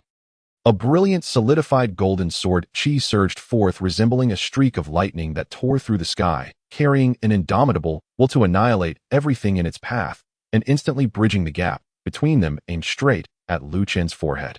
Even before the sword Qi arrived, the oppressive force had already caused Lu Chen's skin to sting as the ground beneath them was carved into deep ravines by the dispersing energy. The gold-based sword path was the epitome of sharpness. The audience below held their breath. The power of this strike far surpassed all prior ones. This was the might of Xiao Chun, the top inner disciple. Faced with this unparalleled speed and sharpness, Lu Chen's pupils constricted, and he dared not be careless. The Qing Shuang sword hummed in response as the grayish-black essence of annihilation and the cold gleam of lunar ice converged, slashing upwards in a diagonal arc. Cold radiance of the lunar ice shield my body. A chilling ice-blue light gathered at the sword's blade, meeting the golden bolt of lightning heated. Boom! The golden and blue lights collided violently, creating a deafening sound. A fierce shockwave of energy radiated in a circular fashion, crashing against the protective barrier of the arena, sending ripples throughout. Shards of ice and golden light splintered in all directions. Luchun felt an overwhelmingly sharp and tyrannical force coursing through the sword, causing his arm to tingle as he involuntarily slid back several steps to dissipate the force. The golden sword Qi also disintegrated under the dual erosion of the lunar divine light and the essence of annihilation. A stalemate. No, Luchun had retreated 3 steps, while Xiao Chun remained unmoved. The disparity in their cultivation levels was evident in this exchange. Oh, you managed to withstand 70% of my power in a single strike. A flicker of surprise crossed Xiao Chen's eyes, quickly replaced by a more intense fighting spirit. Interesting. Take my golden light shadow sword. Suddenly, a completely golden long sword appeared in his hand. The blade trembled, and in an instant it split into dozens of solid, indistinguishable golden sword shadows, resembling a storm of golden rain descending upon Luchun from all directions. Each sword shadow contained immense lethality, sealing off all avenues of escape. Luchun's expression grew serious. The ice shadow evasion was instantly pushed to its limits, his form fractured into numerous afterimages in the confined space. The Qing Shuang sword moved rapidly, thrusting and parrying, cutting and blocking, shattering the incoming golden sword shadows. The grayish-black essence of annihilation clung to each strike, continuously eroding the energy of the golden shadows. Clang clang, HSSSSS. The incessant clashing of gold and iron mingled with the sounds of energy dissipating. On the arena, the golden blue and gray lights flickered wildly, sword Qi crisscrossed, and ice shards flew. The two figures darted through the chaos, colliding at high speed, leaving the audience in awe, hearts racing. Too strong. This is a true genius duel. Senior brother Xiao's sword strikes are too fast and too dense. There's simply no way to evade. Senior brother Lu's defense and that gray sword intent are terrifying. How can he withstand such a concentrated assault? Lung Ning Shuang clenched her hands tightly, her beautiful eyes fixed intently on the battlefield, her face etched with tension. In the blink of an eye, they had exchanged nearly 100 blows. Xiao Chen's sword momentum was like a torrential storm, each wave fiercer than the last. After the Golden Light Shadow Sword, he unleashed an even more ferocious great variation of Golden Light Sword formation, a myriad of golden small swords forming a profound array, slaughtering everything in their path. Luchun combined the Ice Shadow Evasion with the cold lunar ice essence, his movement mysterious, the sword light cold and piercing, utilizing the corrosive nature of the essence of annihilation. Though he was on the defensive, he did so flawlessly, neutralizing each attack. However, the immense toll on his spiritual energy was apparent. After all, his cultivation was somewhat lacking, and prolonged defense would lead to failure. I can't keep this up. Lu Chen's mind raced. Xiao Chen's sword path was defined by its sharpness, capable of breaking through anything and advancing relentlessly. Though his essence of annihilation could erode the opponent's sword, chi was too refined and sharp, and the erosion could not keep pace with the attack frequency. He needed to find the root of this sharpness and employ an even stronger annihilation to shatter its radiance. While defending, he pushed his spiritual senses to the limit, carefully discerning the pervasive sharpness of Xiao Chen's sword intent. In his sea of consciousness, the grayish-black essence of annihilation trembled slightly, resonating in a remarkable way with Xiao Chen's sword intent. In a moment of clarity, he seemed to glimpse the core of Xiao Chen's sword intent, a pure translucent essence shimmering with endless sharpness, the sword heart. It was this unmatched sharpness that sustained his indomitable sword path, and his essence of annihilation at its core represented an end, a return to the void, the ultimate destination of all things. No matter how sharp the light, it would eventually fade into the eternal annihilation. I understand now. A sudden spark of profound insight ignited in Lu Chen's eyes. As Xiao Chen prepared to unleash another strike, the golden light breaking void, imbued with the momentum to tear through everything, Lu Chen made an unexpected move. He abandoned all defense and evasion, even closing his eyes. The previously defensive lunar ice essence instantly withdrew as all his spiritual energy, consciousness, and will surged into the grayish-black essence of annihilation within his sea of consciousness. What is he doing? Is he seeking death? Gasps erupted from the audience. Xiao Chen frowned, yet his sword momentum had already been unleashed, impossible to retract. The golden sword wave descended with wild ferocity. Just as the golden sword wave was about to strike him, Lu Chen suddenly opened his eyes. Within his gaze there were no whites or pupils, instead they transformed into two swirling, bottomless gray vortexes, as if containing the stillness of the universe's end. To the extreme of the heart, let annihilation guide. Sword heart, illuminate. He whispered softly, as if declaring a law. There was no earth-shattering sword light, no explosive burst of energy. He merely thrust forth a simple strike. The Qing Shuang sword extended forward, and upon its tip the grayish-black essence of annihilation transformed from a mere flow into a point the size of a grain of rice, seemingly capable of devouring all light and vitality, an absolute point of darkness. This point of darkness did not target Xiao Chen's golden sword wave, or even his body. Rather, it aimed in a mysterious way at the core of Xiao Chen's brilliance, the sword heart. Buzz!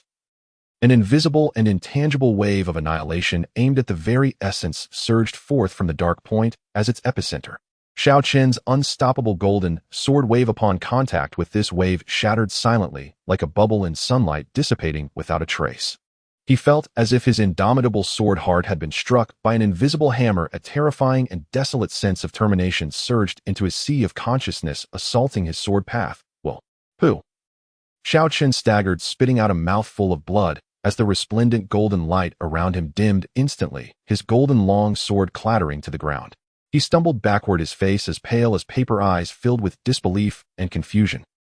His sword heart had actually cracked at that very moment. His once proud and indomitable sharp sword intent seemed laughable and fragile in the face of absolute annihilation. Lu Chen slowly sheathed his sword, the haunting wave of annihilation around him receding as well. His complexion was somewhat pale. The previous strike of sword heart illumination had nearly drained his consciousness and most of his spiritual energy, yet his understanding and application of the essence of annihilation had ascended to an entirely new level. He had taken his first glimpse into the true realm of sword heart. The entire arena fell into a stunned silence. Everyone stared blankly at the young man in the blue robe holding his sword, and the golden-robed genius, blood trickling from his lips appearing feeble. The outcome was clear. Xiao Chen had been defeated. The top inner disciple had lost to Luchun, a newcomer who had been in the sect for only a few months, possessing merely a 9th-level Qi refinement cultivation. After a brief silence, a thunderous roar erupted around the arena akin to a tidal wave. He won. Luchun won. My heavens! What sword technique was that just now? I felt my own sword tremble. Sword Heart Illumination. He actually touched the realm of Sword Heart Illumination. The new intersect champion has emerged. Luchun, Luchun, Luchun. It was unclear who started the chant, but soon thousands of disciples joined in, their voices echoing like thunder. At that moment, all doubts and jealousy transformed into awe and admiration for the strong. Lung Ning Shuang gazed at the figure on the stage, her tightly clasped hands slowly loosening, her eyes flashing with a hint of relief and an even stronger resolve to chase after him. High above in the clouds, the elders were also discussing amongst themselves. Sword Heart Illumination. This child has reached this realm even in the Qi refinement stage. His future is boundless. The essence of annihilation. Such sword intent is rarely seen in a millennium. Its lethality is immense. We cannot tell if it's a blessing or a curse. Sister Bing Pao, you have certainly taken in a good disciple. An elder looked in the direction of the silent cloud seat of Bing Pa Peak. On the cloud seat of Bing Pa Peak, there was still no movement, but the invisible attention seemed to be more focused. The elder referee took a deep breath, suppressing his own shock, and announced loudly, Sect Small Competition Finals, Luchun is victorious. This session's intersect champion, Bing Pa Peak Luchun. His voice resonated through the formation, echoing throughout the entire Tianjin sect. Standing in the center of the arena, Luchun listened to the thunderous cheers, feeling the refined spiritual energy and sword intent pulsating within him due to his breakthrough waves of emotion surging in his heart. From the lowly loose cultivator, he was upon crossing over to becoming the intersect champion of Tianjin sect. He had traversed this path in just 6 short months. But this was merely the beginning. Ding! Congratulations to the host for completing the main quest for initial Radiant Sect episode.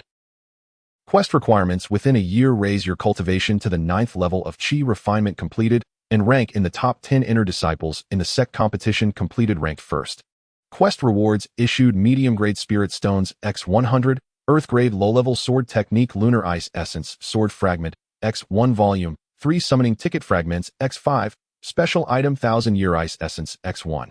Current summoning ticket fragments 710. Ding. Detecting host sword path realm has increased. Initially comprehended. Sword Heart Illumination rewards special item. Sword Heart Illumination Stone.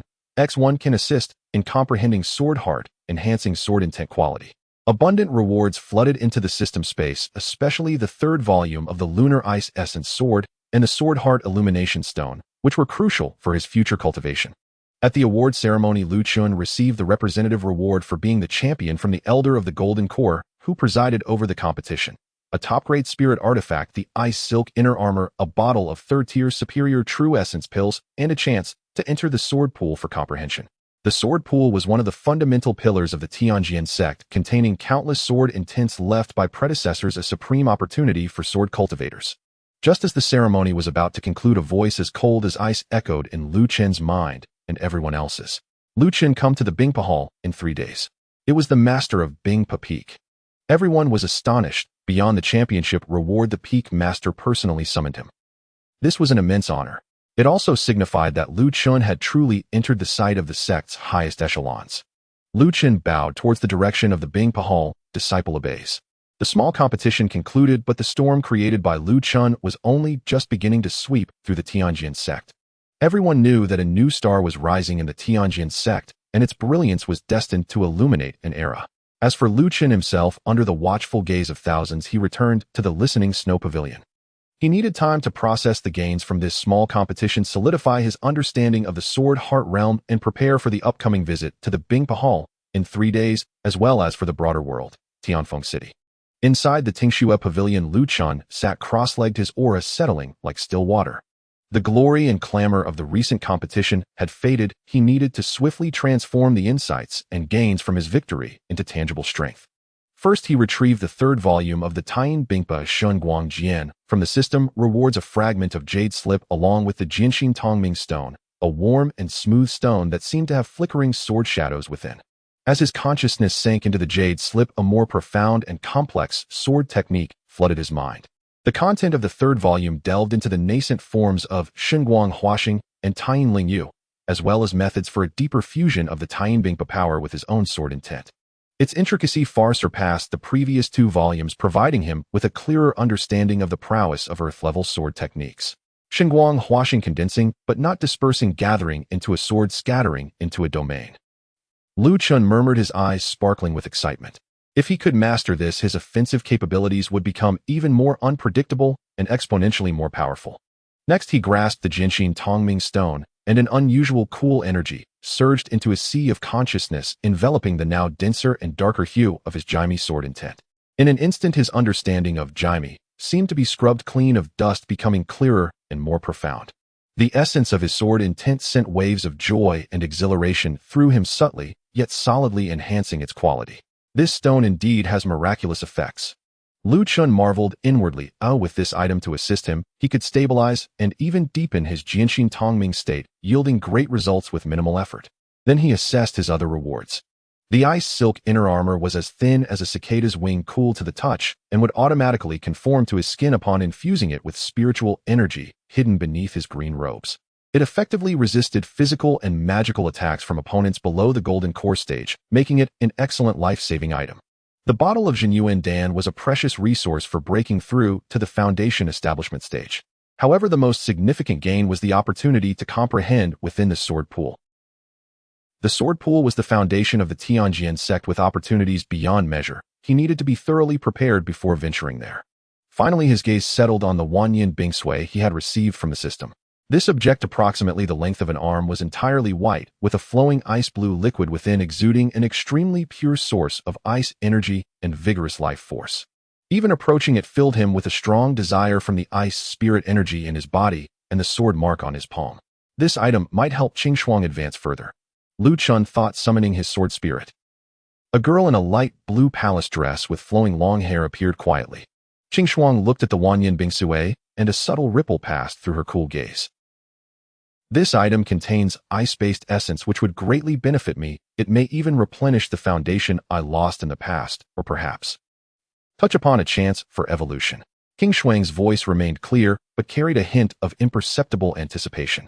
If it is useful to you, then take it. Luchun did not hesitate to push the Wanyan Bingsui toward her. Qingshuang was his initial companion, having journeyed together, their hearts already in sync. Her growth was also his own. Qingshuang stared deeply at Luchun, saying nothing more. Her figure transformed into a stream of light, whisking away the Wanyan Bingsui, returning to the depths of Luchun's sea of consciousness to begin absorption and refinement. Luchun felt the connection belonging to Qingshuang and his sea of consciousness grow tighter and more vibrant. After dealing with his gains, Luchun consumed the medicinal pill, began to circulate his energy, and solidified his cultivation at the mid-stage of the 9th layer of Qi refinement, while digesting the sword insights gained from many competitors, especially from his battle with Xiao. 3 days passed in the blink of an eye.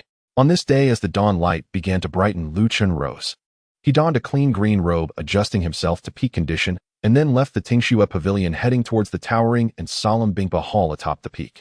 The closer he approached Bingpa Hall, the more intense the chilling aura emanating from the ancient ice became, with the air thick with pure ice spirit energy, almost solidifying into ice crystals. Ordinary disciples would need to exert all their spiritual energy to resist it, but Luchun, bearing the ice spirit sword mark and cultivating the Taichu Bingpa Ju, felt as if he were swimming in water. The grand doors of Bingpa Hall stood firmly shut, with no one in sight, only the sound of the wind and snow lamenting. Luchun took a deep breath and bowed respectfully toward the hall's door. Disciple Luchun, under the command of the Peak Master, has come. His voice echoed in the vast hall. After a moment, the 2 heavy doors, intricately carved with ice and snow runes, slid open silently, revealing the deep and dark hall within. Luchun stepped inside.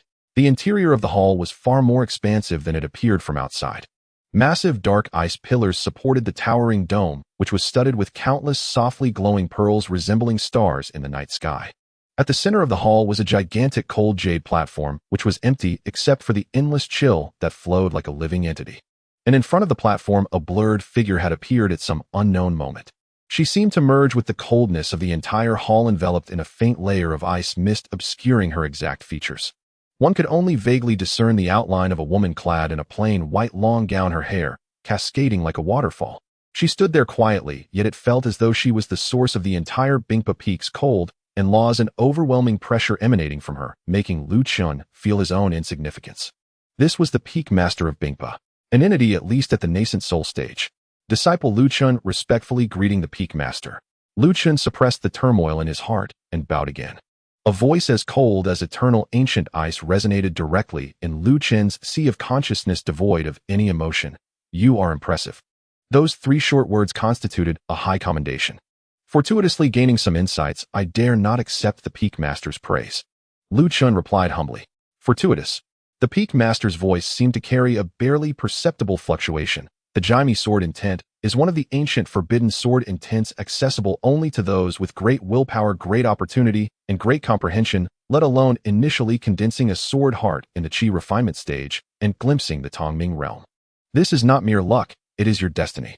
Luchun's heart trembled slightly. He hadn't expected the peak master to see through his foundation with a mere glance.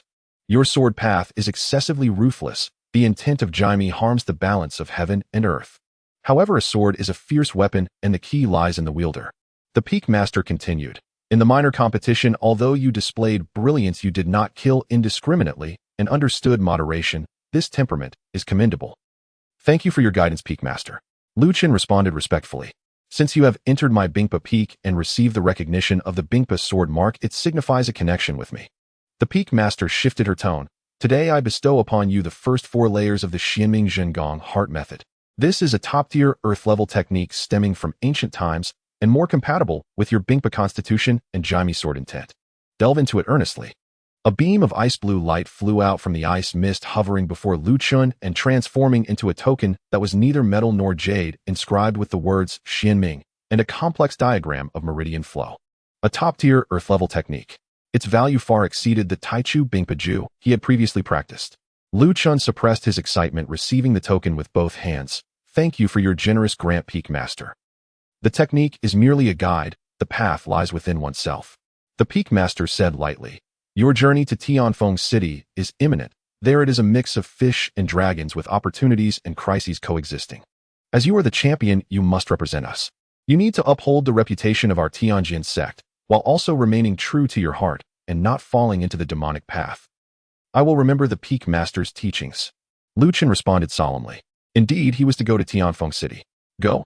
The sword pool will open in half a month. You will receive notification from the steward then. I hope you seize this opportunity well. After the peak master finished speaking, her blurred figure gradually began to dissipate, eventually merging with the cold air in the hall as if she had never existed. The overwhelming pressure also dissipated along with her. Luchun bowed again to the empty cold jade platform before turning to exit Bingpa Hall. Outside, the wind and snow continued, but Luchun's heart burned with fervor. Xianming Zhengong, a top-tier earth-level technique.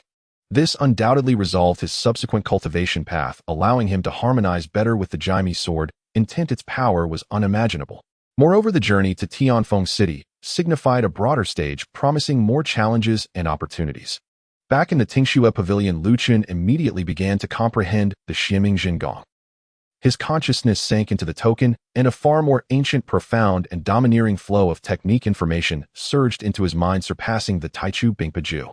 Its operational route was more complex, requiring greater refinement of spiritual energy, particularly emphasizing the absorption and application of the forces of yin, cold, and silence, which indeed resonated with the Jaime sword intent, even complementing each other. He attempted to circulate spiritual energy according to the first layer of the heart method, and immediately felt his pores open, greedily absorbing the rich ice spirit energy. Within the Tingxue Pavilion, the refinement efficiency exceeding several times that of before. His spiritual energy surged through his meridians, imbued with a unique depth and chill characteristic of Xuanming, visibly enhancing in quality. What a powerful technique! Luchun was astonished. A top-tier earth-level method truly lived up to its reputation. He was confident that armed with this technique and the resources he possessed, he would push his cultivation to the peak of the 9th layer of Qi refinement before heading to Tonfong City, even attempting to break through to foundation establishment. Just as he was immersed in the mysteries of the Xianming Zhengong, a system prompt echoed in his mind. Ding! The host has gained the recognition of the Bingpa Peak Master, obtaining the top-tier earth-level technique, Xianming Zhengong, triggering the main quest 5, make a name in Tonfong. Quest requirements: within 3 months arrive at Tonfong City and rank among the top 100 of the young generation in the 100 Races sword discussion. Quest rewards: high-grade spirit stones X100, summoning voucher X1, complete version of Taiyin Bingpa Shunguang Jian X1, special item space crystal X1. Current summoning vouchers 1 available for use. A new main quest. The rewards were astonishingly generous. High-grade spirit stones. The complete version of an earth-level sword technique. Plus a space crystal. Luchun's eyes gleamed with intensity, his fighting spirit surging. Tonfong City, the 100 Races, Sword Discussion. There he would encounter talented individuals from various factions and races far grander than the minor competition within the Tianjin sect. Without any hesitation, he directly used the summoning voucher. Come forth, new companion. Together we will set our sights on Tonfong. A mysterious vortex reappeared, starlight converging into a fiery red beam of light that shot skyward. Congratulations to the host, you have acquired SS or level sword spirit. Xiao? Xiao SSR. Type strong attack. Attributes fire imperial Dao. Core traits a wild youth with red hair and fiery eyes wearing a battle robe adorned with flames, characterized by a bold and unrestrained personality and a fierce love for battle. Background: the sword of imperial Dao once fought alongside an ancient emperor across the land, sealed itself after the emperor's fall, awaiting a new master capable of wielding its blazing flames. Skills. 1. Burning Heaven Flames summons the flames of destruction, engulfing all with a special attack against malevolent spirits. 2. Imperial Might releases imperial pressure, stunning the mind and weakening the enemy's strength. 3. Red Dragon / transforms into a red dragon, launching a devastating strike with immense power. As the light faded, a wild youth with red hair, dancing fiery eyes, and clad in a flame-patterned battle robe appeared before Luchun, brandishing a formidable red giant sword. He flashed a grin, revealing gleaming white teeth, and boomed, "Haha. Finally someone who can awaken me. Kid, are you my new sword bearer? You look a bit soft. Can you withstand my flames?" A ferocious, fiery, aggressive aura surged forth. The SS-level powerful sword spirit Xiao has arrived. Luchun gazed at this new companion, feeling the wild energy entirely different from Qingshuang Wing and Shirku, a broad smile breaking across his face. The core of attack has returned. His assembly of sword spirits was becoming more complete. Qingshuang control domain, Xiao strong attack, Wuying assassin, Shirku defense, Chunyu healing awaiting summoning. A fully functional and boundless potential sword spirit team was taking shape. Can I withstand this? I'll find out soon enough. Facing Xiao's provocation, Luchun stood unwavering, his own fighting spirit ignited. Interesting. I like it. Xiao laughed boisterously. Let's see how many tough foes you can bring down. That Tonfong City sounds thrilling. Luchun clenched his fists, feeling the rushing, Xianming spiritual energy within the floating Jaime sword, intent in his sea of consciousness, and the overwhelming fighting spirit of his new companion by his side. Resources, techniques, sword spirits, opportunities, everything was in place. The next objective was to thoroughly digest his gains, solidify his cultivation, comprehend the new techniques and sword arts, and then set off for Tonfong City to make a name for himself on that grander stage. His journey had only just begun. In the serene confines of Tingxue Pavilion, Luchun sat cross-legged, his presence akin to a deep, unfathomable well. The spiritual energy of the Xianming true technique coursed through his meridians, imbued with an ancient chill and solitude, harmonizing seamlessly with the annihilative sword intent in his consciousness, each nourishing the other. Even with just a preliminary adjustment to his cultivation, he felt the quality of his spiritual power elevate, becoming more refined and pure, laced with the unique corrosive and freezing properties of Xianming. His new companion Xiao boisterously perched on the icy table in the courtyard, shouldering Luchun's exaggerated crimson giant sword. The intense heat radiating from him clashed with the frigid atmosphere of Tingxue Pavilion, yet created an uncanny balance. He watched Luchun cultivate with keen interest, his red pupils flickering between scrutiny and approval. "Kid, this technique of yours is intriguing, eerie even, but it's powerful enough. It deserves my flames." Xiao's booming voice shattered the tranquility of the pavilion. Luchun slowly ceased his practice, opening his eyes, a fleeting glimmer of grayish light dancing within.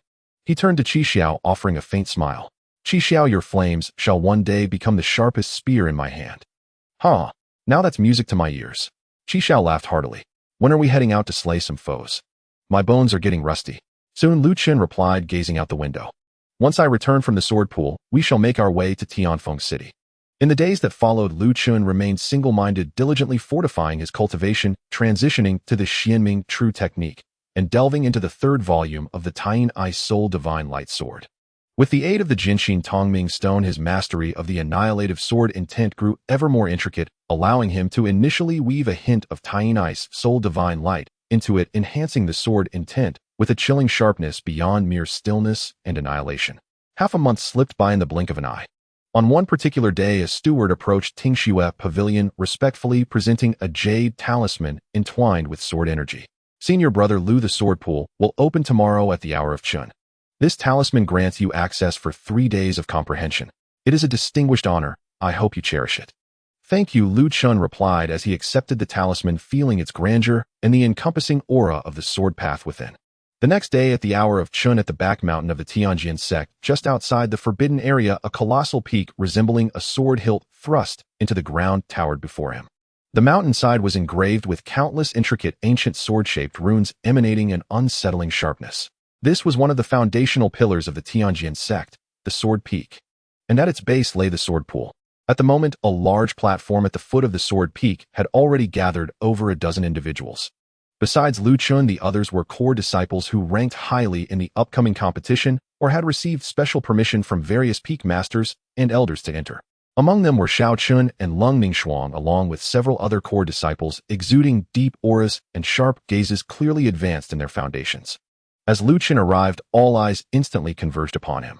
There was curiosity, scrutiny, fighting spirit, and deeply concealed jealousy. Xiao Chun regarded Luchun with a complex expression, ultimately settling into calmness with a slight nod. Lung Ningxuang maintained her usual frosty demeanor. An elderly man with a head of white hair clad in a simple gray robe appeared silently before the crowd. His aura was subtle, resembling an ordinary person, yet his seemingly murky eyes flickered with countless sword shadows. I am the guardian of the sword pool. The old man spoke plainly, yet his voice resonated clearly in everyone's ears. Within the sword pool lies the sword intent imprints left by our sect's founding ancestors and numerous sages immense and peerless.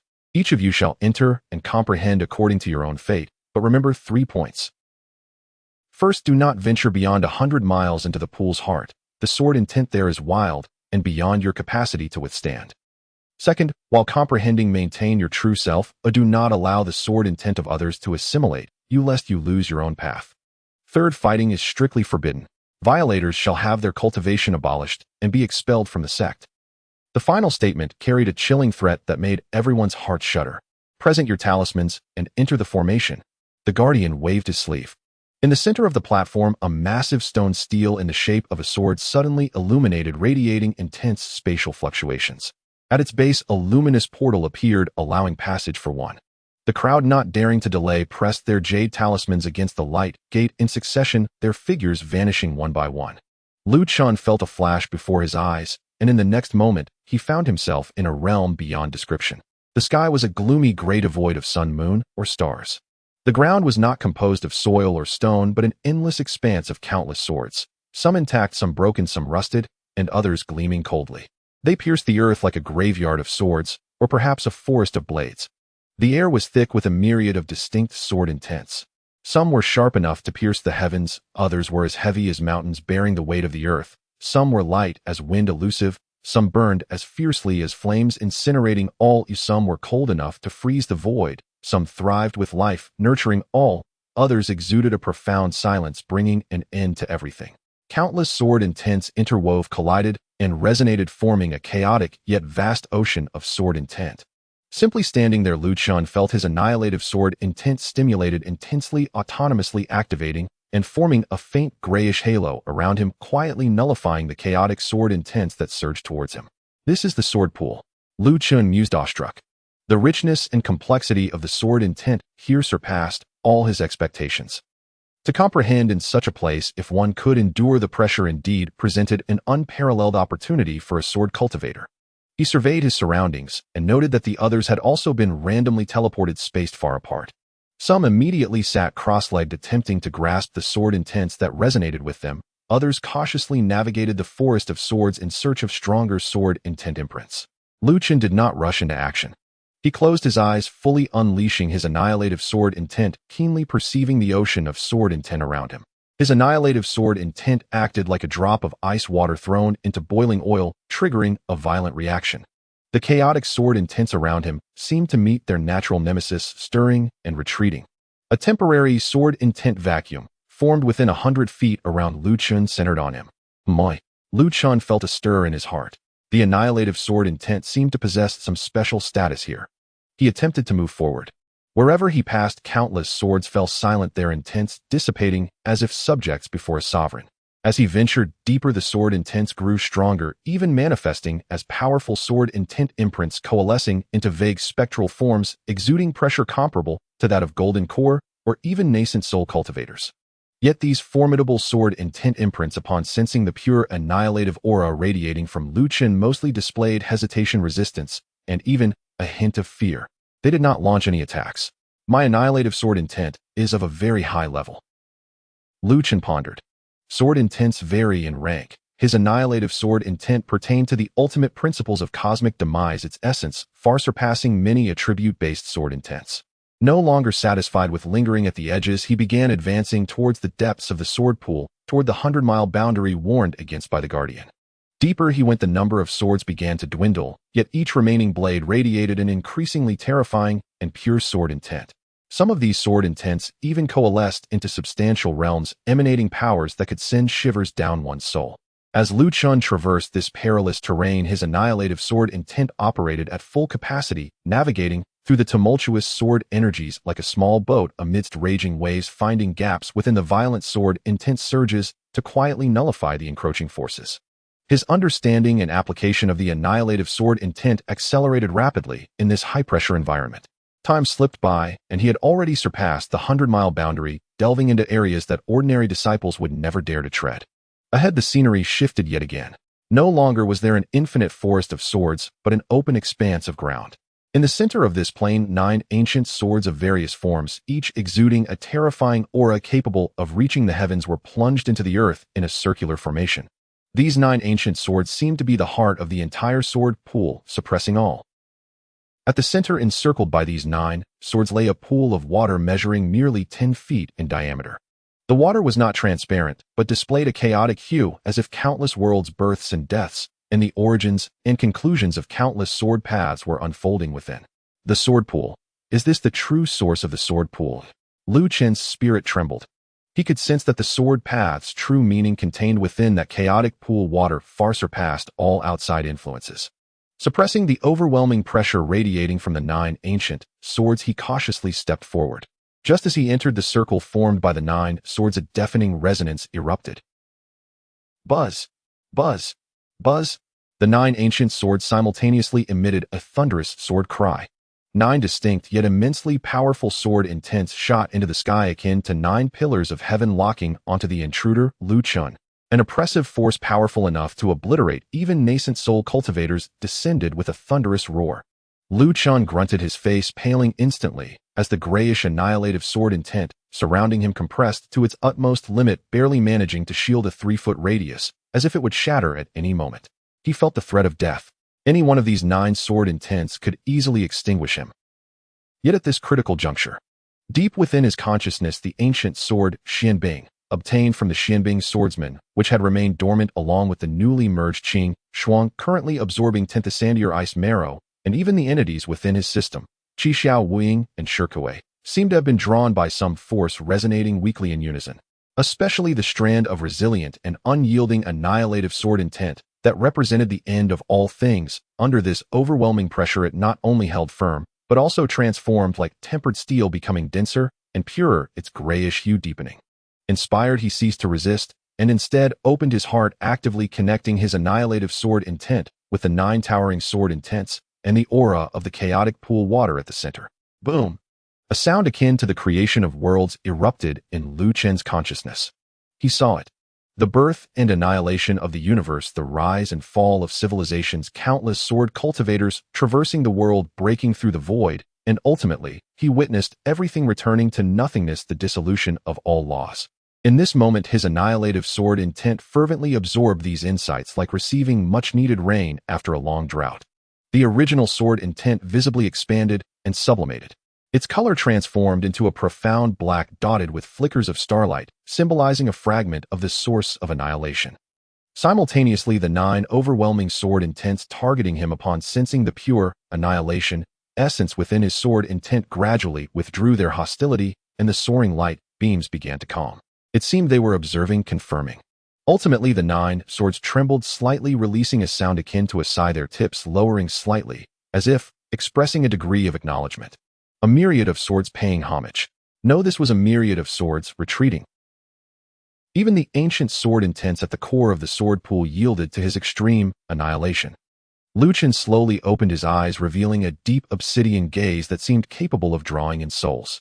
He sensed that his sword path realm had stabilized at the Jinshin Tongming level, even brushing against the threshold of a higher realm, sword intent manifesting as a domain. With a deep bow to the 9 ancient swords and the chaotic pool water at the center, 3 days swiftly passed. When the Guardian reopened the passage, the disciples who had entered the sword pool were gradually teleported out. Most bore expressions of varying degrees of exhaustion and revelation, while some appeared dazed, evidently having gained little or even suffered from sword intent shocks. As Luchun stepped out last from the light portal, all eyes once again converged upon him. At this moment, Luchun's aura was more subdued, seemingly blending with the surrounding environment, yet the depths of his occasionally blinking eyes harbored a haunting darkness and silence. Merely standing there exuded an intangible pressure, as if within 3 feet of him lay a forbidden zone of life. The Guardian's murky eyes lingered on Luchun for a few breaths before nodding slightly, saying nothing further before slowly dissipating. Xiao Chun regarded Luchun, taking a deep breath, extinguishing any thoughts of rivalry. Lung Ningxuang's beautiful eyes sparkled with intrigue, yet her fighting spirit burned even more fiercely. Luchun ignored the gathering crowd and headed straight back to Tingxua Pavilion. His 3 days in the sword pool had yielded far beyond expectations. The essence of his annihilative sword intent had elevated, grazing the threshold of sword intent manifesting as a domain, and his cultivation had seamlessly advanced to the pinnacle of Qi refinement stage 9. Only a single opportunity remained before he could attempt to establish his foundation. Now everything was in place. It was time to journey to Tonfong City. He retrieved the invitation to Tonfong City from the steward of the Baibao Pavilion already prepared and gazed through the window of Tingxua Pavilion towards the south. There lay a broader world, stronger opponents, and the next chapter of his legendary journey. In the quiet confines of Tingxua Pavilion, Luchun slowly opened his eyes. The deep, dark hue in his gaze gradually faded, revealing clarity, though the essence of obliteration emanating from the depths of his soul grew even more solidified. The spiritual power at the pinnacle of the 9th layer of Qi refinement surged through his meridians under the guidance of the Xianming true art, cold and profound, harmonizing beautifully with the flickering starlight of the obliteration sword intent within his sea of consciousness. Kid looking good. Qi Xiao, shouldering his massive sword, swaggered over his fiery aura palpable. I'm about to go crazy waiting here. When are we setting off to chop? I mean to Tonfong City. Luchun rose to his feet, the fabric of his green robe fluttering slightly, an invisible aura radiating from him. He glanced out the window. The sky was just right. Today? Without disturbing anyone, Luchun quietly departed from Tingxua Pavilion, leaving Bingpa Peak without triggering the sect's grand formation. As a direct disciple with the tacit approval of the Peak Master, he possessed his own means of leaving the sect. He summoned an ordinary flying sword acquired from a hapless opponent, transforming into an unremarkable streak of light, racing toward the southern horizon. Tonfong City, located at the border between the southern wilderness and central continent, was the largest gathering place for human cultivators within a radius of 10,000 miles, a chaotic mix of various factions. According to the map, even at Luchun's current speed, flying at full capacity would take nearly a month. Once beyond the boundaries of the Tianjian sect, the brutal reality of the cultivation world laid bare before him. In the wild mountains and desolate lands, remnants of battles between cultivators were occasionally visible, and sometimes daring bandits attempted to intercept him. However, upon sensing Luchun's unabashed aura of a peak Qi refinement practitioner coupled with the chilling sword intent emanating from him, most wisely chose to retreat. On this particular day, as Luchun flew over a stretch of crimson mountains, he found himself above the famed Qihua mountain range, known for its rich fire spiritual energy and abundant fire element materials, yet also home to many fire-type demonic beasts and fierce rogue cultivators. Suddenly his brows furrowed, and he lowered his altitude. In the valley ahead, intense fluctuations of spiritual power and the sounds of clashing weapons erupted, mingled with shouts of anger and cries of despair. Using his divine sense, he saw 5 cultivators clad in matching crimson outfits surrounding 3 young practitioners who seemed to be from a small family. Among them 2 males and 1 female, the strongest barely at the 8th layer of Qi refinement, were now battered and bleeding, struggling to support each other back to back. The 5 blood-clad cultivators ranged from the 7th to 8th layers, their strikes ruthless, and their coordination apparent, clearly accustomed to acts of killing and plunder. Bloodrobe sect is at work. Get lost, you meddling fools. One of the apparent leaders among the blood-clad cultivators, noticing Luchun's probing divine sense, shouted haughtily. Luchun had initially no intention to intervene. The law of the jungle reigned supreme in the cultivation world. However, just as he was about to bypass the scene, his gaze swept across the three besieged individuals, landing on a pale blue jade pendant hanging from the waist of the young girl. The pendant's design and the faint aura it emitted bore a resemblance to a mysterious iron piece he had once picked up at Qinglan market, which had later triggered the heart demon trial. An opportunity. Luchun's thoughts stirred, and he halted the flying sword. Seeing Luchun not only refusing to leave, but instead coming to a stop, the blood-robed leader's expression darkened. "Kid, are you looking for death?"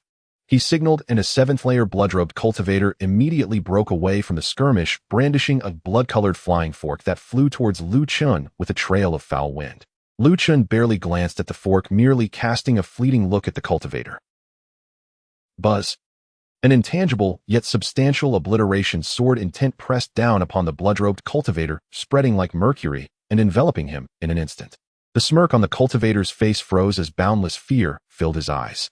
He felt his spiritual power, life force, and even thoughts rapidly disintegrating and vanishing within that terrifying intent. Before he could even let out a scream, he crumpled, as if all his bones had been pulled from him, plummeting from the sky breathless. A single glance obliteration at the seventh layer of Qi refinement. Silence. The entire valley fell into a profound stillness. Both the remaining 4 members of the blood-robe sect and the 3 young practitioners, desperately holding on, looked on in horror at the figure clad in green above them, as if having their throats grasped by an unseen hand. The blood-robed leader turned pale, his voice trembling. "Senior, we were blind and offended you. Well, we'll take our leave." He realized too late that he had kicked a steel plate, and a searing one at that. To kill a 7th-layer Qi refinement cultivator with just a glance indicated that Luchun was at least a foundational stage master. "Did I permit you to leave?" Luchun's voice was calm, yet carried an undeniable authority. With a subtle nudge of his thoughts, a fiery figure appeared beside him in an instant. "Huh, finally I get to stretch my legs." Xiao laughed maniacally, shouldering his crimson giant sword, his red eyes ablaze with the thrill of battle. "Kid, leave these insignificant fish to me." Before Luchun could respond, Xiao transformed into a red comet, dashing toward the 4 terrified blood-robe cultivators. Burning heavens, inferno. With a swing of his massive sword, a sea of scorching red flames erupted, generating a terrifying heat that swallowed the 4 blood-robe cultivators in an instant. Off. No. The air was filled with their tragic screams, but this flame was no ordinary fire. Infused with the imperial fire spirit power of Xiao, it was overwhelmingly dominant. In the blink of an eye, the cries silenced, leaving only charred ashes in its wake. A swift execution. Another swift execution. The 3 survivors, having narrowly escaped, gazed at Xiao, who appeared like a god of fire, and the unfathomable youth in green above them, their legs trembling in fear, nearly collapsing to the ground. Luchun slowly descended, his gaze fixed on the jade pendant at the girl's waist. "Where do you hail from? Where did you obtain this pendant?" The highest-ranking young man, Fang, suppressed his terror and replied, "Respected senior, I am Fang. This is my younger sister Shui, and this is my cousin Shan. We are disciples of the Lin family from Fenglin town in the south. This pendant is a family heirloom said to be related to an ancestor, but I am unaware of its specific origins." Fenglin town. Luchun committed the name to memory, glancing again at the pendant, sensing a tenuous connection, though it seemed non-essential. "We should not linger here. You must leave swiftly. Thank you for saving our lives, senior." The trio, feeling a weight lifted from their shoulders, repeatedly bowed before helping each other and hurriedly fleeing the valley. Luchun watched their retreating figures, lost in thought. That mysterious iron piece pointing to the heart demon trial might have some connection to the Lin family. However, for now, heading to Tonfong City was paramount. He set aside his thoughts, preparing to summon Xiao to depart, when he suddenly raised an eyebrow, looking deeper into the valley. "Have you been watching for so long without showing yourself?" The words, though not loud, resonated clearly throughout every corner of the valley. After a moment of silence, a figure slowly emerged from the shadows of the valley, an old man clad in a dark red robe with a sinister expression. His aura was subtle, yet Luchun could sense that he had reached the initial stage of foundation establishment. Furthermore, his spiritual power shared the same origin as that of the blood-robe disciples, yet was more refined and venomous. "You possess quite the keen spiritual sense," the sinister old man croaked, resembling a night owl. "After killing my disciples of the blood-robe sect, are you expecting to simply walk away?" Blood-robe sect. Luchun's expression remained calm. "I have not heard of it." "What do you want?" "Arrogant. The old man's eyes flashed with cold light. Hand over your storage bag and that fire element sword spirit, and I may consider letting you keep your corpse intact. He had clearly recognized Xiao's extraordinary nature and was filled with greed. Want them? Luchun's lips curled into a chilling smile. That depends on whether your life is sturdy enough. Seeking death. The old man roared, unleashing his foundational stage pressure, a foul aura of blood and slaughter engulfing the area. He formed hand seals and bloodlight surged around him, morphing into several ferocious blood-colored giant pythons that lunged at Luchun with blinding speed, carrying the toxicity of corrosive spiritual power. Facing a foundational stage cultivator, Luchun finally took the matter seriously. He refrained from having Xiao take action, wanting to personally test the gap between himself and the initial stage of foundation establishment. The Qing Shuang sword appeared in his hand, and the dark obliteration sword intent surged into the blade like a tide. He did not employ the Tainai Soul Divine Light, but unleashed a pure obliterating strike. Obliteration sever the ties. With a swing of his sword, a strand of sword chi as fine as a hair, yet as dark as ink, and seemingly capable of severing all worldly connections, silently met the approaching blood-colored giant pythons. No cataclysmic clash ensued. As soon as the ferocious blood-colored giant pythons made contact with the pitch-black sword silk, they disintegrated and vanished, as if erased by an invisible eraser, their foul aura completely obliterated into nothingness. What a... The old man's pupils constricted in horror. His blood python technique was immensely powerful, capable of corroding the spiritual power and artifacts of cultivators of the same level, yet it had been effortlessly dismantled by the opponent. What on earth was that black sword chi? He sensed danger and hastily summoned a blood-colored bone shield to protect himself, while retreating swiftly. But it was too late. The pitch-black, severing ties sword chi, having obliterated the blood pythons, continued unabated, as if traversing space, instantly appearing before the bone shield. Swish! Like a hot knife slicing through grease, the high-quality foundational stage bone shield dimmed instantly upon the sword chi's passage, a smooth cut appearing where the sword had grazed it before the entire shield shattered apart. The remaining force of the sword chi still targeted the retreating old man. Blood shadow escape. Terrified, the old man burned his essence blood, transforming into a streak of blood light, his speed surging as he narrowly avoided a fatal blow, though the residual sword chi still grazed his left shoulder. He let out a chilling scream, his left shoulder devoid of blood instantly shriveling and turning gray as the deathly aura surged into him, spreading rapidly from the wound. He was horrified to find that his foundational stage spiritual power could not even resist this encroaching force. His vitality was swiftly draining. You? Who exactly are you? The old man clasped his shoulder, his face pale, no longer possessing any fighting spirit, only boundless fear. Luchun stood with his sword sheathed, his expression indifferent. What need is there for a dying man to ask? With another thought, the long-suppressed Xiao erupted in a manic laugh, transforming once more into a red streak. Old man, take my red dragon slash. Xiao fused with the sword, becoming a fierce red fire dragon, roaring with the momentum to incinerate, all instantly engulfing the severely wounded old man. No. In a scream of despair, flames soared into the sky before rapidly retracting. In their place, only a handful of ashes remained, scattered by the wind. A foundational stage elder of the Bloodrobe sect had fallen. Unfazed, Luchun collected the old man's discarded storage bag and the remnants of the shattered bone shield. The possessions of a foundational stage cultivator were unlikely to be lacking. After this battle, he gained a clearer understanding of his strength. With the refined obliteration sword intent and the Xianming true art, he could now face and kill ordinary foundational stage practitioners. If he unleashed all his cards, he could even contend with those at the mid-foundation stage. Delightful. Ha. Xiao returned to Luchun's side, licking his lips in exhilaration. Kid, there's truly a fight to be had following you. Luchun smiled slightly. Let's go? There are plenty more fights ahead. He once again took to the skies on his sword, transforming into a streak of light, vanishing into the horizon. Half a month later, having faced no further obstacles, the silhouette of a massive city finally came into view on the distant horizon. Nestled against the mountains and beside the waters, the city boasted towering walls gleaming like metal, adorned with faintly visible runes that exuded powerful waves of spiritual energy. Above the city, various lights darted to and fro, cultivators riding swords, merchant fleets in flying boats, and alien races commanding demonic beasts, all contributing to a scene of bustling grandeur. Atop the city gate, two flamboyant characters imbued with sword intent glimmered in the sunlight. Tonfong. Tonfong city had arrived. Luchun descended, alighting on the main road. Merging with the throng of people, he approached the immense city gate. He could sense the congregation of countless powerful auras within the city. Qi refinement practitioners were as numerous as the star's foundational stage cultivators were commonplace, and occasionally, he could even detect a few heart-stopping pressures of core formation. The 100 Clans Sword Conference. A gathering of geniuses. Luchun's eyes ignited with fierce ambition rather than trepidation. Here he would formally embark on his path to fame. The massive city gates of Tonfong City gaped like the jaws of a fierce beast swallowing an endless stream of people. At the entrance stood guards clad in standard spirit armor, their sharp gazes sweeping over every entrant, maintaining a semblance of order. A fee of 10 low-grade spirit stones was required to enter, a significant expense for cultivators at the Qi refinement stage, indicating the high threshold of this city. Luchun followed the crowd to pay the spirit stones and stepped inside the city. Instantly, he was enveloped by an aura of spiritual energy, far denser than that outside, mingled with various clamorous sounds.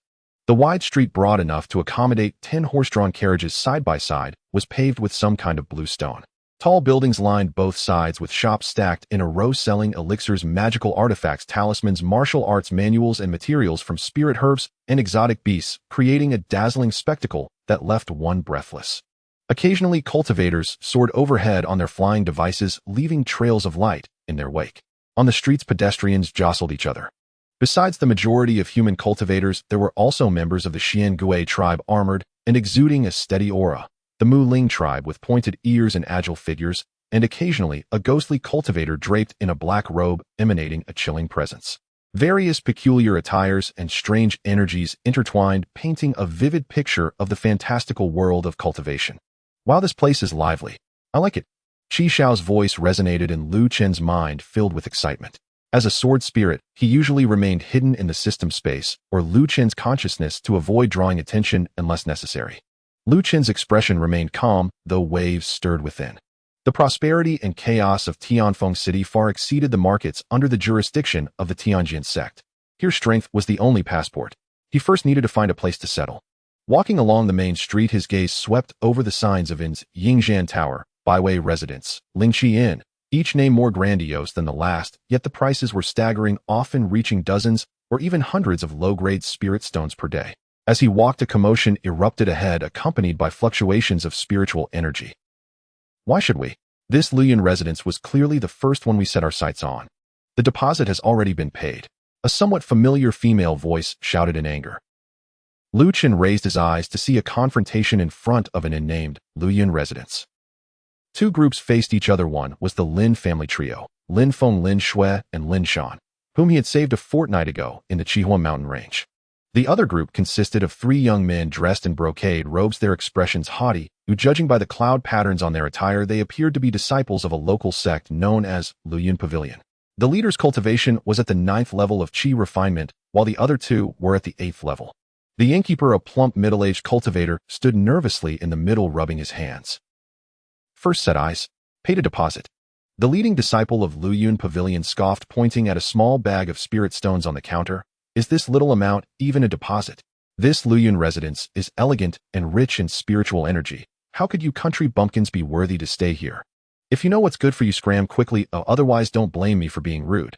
The 2 disciples behind him also wore malicious smiles, subtly locking onto the Lin family trio with their auras. Lin Feng's face flushed, his fists clenched, yet feeling the overwhelming aura of the opponents, he hesitated to act. Lin Shui's eyes reddened with anger, while Lin Shan looked visibly tense. A crowd of onlookers had gathered, most adopting an indifferent attitude, pointing and whispering, but no one intervened. Luchun furrowed his brow. He had not intended to meddle, but since they crossed paths again, and this situation concerned a simple matter of first come first served, he did not mind extending a helping hand once more. He stepped forward slowly. His appearance immediately drew the attention of both parties. The Lin family trio froze upon seeing Luchun, and Lin Shui's eyes lit up with surprise. Senior Lin Feng and Lin Shan also seemed to have found a pillar of support and quickly bowed. The 3 disciples from Luyan Pavilion noticed someone else approaching, seemingly acquainted with these country bumpkins. The leader scrutinized Luchun, sensing his peak cultivation at the 9th level of Qi refinement, a flicker of trepidation crossing his eyes. However, bolstered by their local status, he still arrogantly stated, "Who are you? Thinking of meddling in Luyan Pavilion's affairs?" Luchun ignored him and turned to the innkeeper, calmly asking, "Innkeeper, did they reserve this Luyan residence first?" The innkeeper, meeting Lu Chen's calm, yet sharp gaze, felt a chill run down his spine and quickly nodded. Yes, this young man Lin paid the deposit first. Then why did you promise it to another? Lu Chen's tone remained even, yet carried an invisible pressure. The innkeeper's forehead glistened with sweat as he stammered this. Mr. Xiao from Luyan Pavilion, he offered a higher price. Oh. Luchun turned his gaze to the Xiao disciple from Luyan Pavilion. Is it the rule in Tonfong City that the highest bidder wins rather than first come first served? Feeling uncomfortable under Lu Chen's scrutiny, the Xiao disciple tried to maintain composure, sneering, rules. In this southern part of the city, our words are the rules. Kid, I advise you to mind your own business, or you'll bring trouble upon yourself. Bring trouble upon myself. Lu Chen's lips curled into a cryptic smile as a flicker of intense, violent energy surged around him. Standing beside him, Qi Xiao, concealed, but sharing Lu Chen's aura, immediately understood, and a subtle, yet exceptionally pure and domineering imperial fire intent quietly coiled toward the Xiao disciple like a venomous serpent. The Xiao disciple's face suddenly changed, feeling a terrifying wave of heat, as if it could incinerate. His very soul surged toward him. His spiritual energy threatened to ignite uncontrollably. He let out a muffled grunt, staggering back 2 steps, his eyes filled with horror as he gazed at Luchun. You. He pointed at Luchun, his voice trembling. How could someone merely at the Qi refinement stage possess such terrifying fire pressure? Had he hidden his true cultivation? The other 2 disciples from Luyan Pavilion also sensed something was amiss and turned pale, daring not to speak further. Luchun retracted his aura and said lightly, Now can we discuss the rule of first come first served? The Xiao disciple's face shifted through various expressions before he finally gritted his teeth, casting a resentful glare at Luchun and the Lin family trio, and spat. You all wait for me. Then hurriedly squeezed through the crowd, fleeing in disgrace. The onlookers erupted into low laughter, their gazes toward Luchun tinged with curiosity and respect. Thank you once again, senior. The Lin family trio hurried forward, tears of gratitude brimming in their eyes. Luchun waved his hand dismissively. It's a small favor. Do you plan to stay here long? Lin Feng respectfully replied. Back to senior, we heard that Tonfong City is about to hold the 100 Clan sword discussion, and we wish to witness it while also hoping to find healing herbs for our father's injuries. A trace of worry crossed his face. Luchun nodded, refraining from further inquiries. He paid the remaining room fee and requested a private courtyard adjacent to the Lin family. The Luyan residence indeed offered a pleasant environment with formations ensuring tranquility and safety, and the spiritual energy was sufficiently rich, making it a suitable temporary retreat for him. After settling in, Luchun began to gather information about Tonfong City, particularly regarding the 100 Clan sword discussion. The 100 Clan sword discussion was a grand event held once every 10 years in Tonfong City, organized by several top forces within the city, aimed at selecting outstanding talents from the younger generation. Participants were unrestricted by race or background, but must be under 30 years old and possess at least the 7th level of Qi refinement. The discussion comprised preliminary rounds and the main competition. The preliminary rounds occurred on various platforms across the districts, and those who achieved 10 consecutive victories could qualify for the main event. The finals took place in the central Tonfong battle arena, ultimately determining the top 100, top 10, and the champion, with lavish rewards and an excellent opportunity for fame. With half a month remaining until the preliminary rounds commenced, tensions had already begun to rise within Tonfong City, with young talents from all walks of life gearing up for the competition and incidents of conflict within the city visibly increasing. In the following days, Luchun remained reclusive, focusing primarily on consolidating his cultivation within the Luyan residence, while comprehending the Xianming true art and the Tainai soul sword, as well as familiarizing himself with the usage of sword spirits like Qi Xiao and Wuing. Occasionally, he ventured out to various shops in the city, purchasing materials for talisman crafting and formations, as well as replenishing some commonly used elixirs. The spirit stones in his possession mainly came from system rewards, looting, and minor competition prizes amounting to a substantial sum, including several hundred medium-grade spirit stones, enough for a considerable period of indulgence. One day, while browsing artifacts in the largest shop in the city, Wanbao building, he suddenly overheard a discussion among several cultivators nearby. Have you heard? There's a fierce character emerging from the blood battle arena in the southern part of the city recently.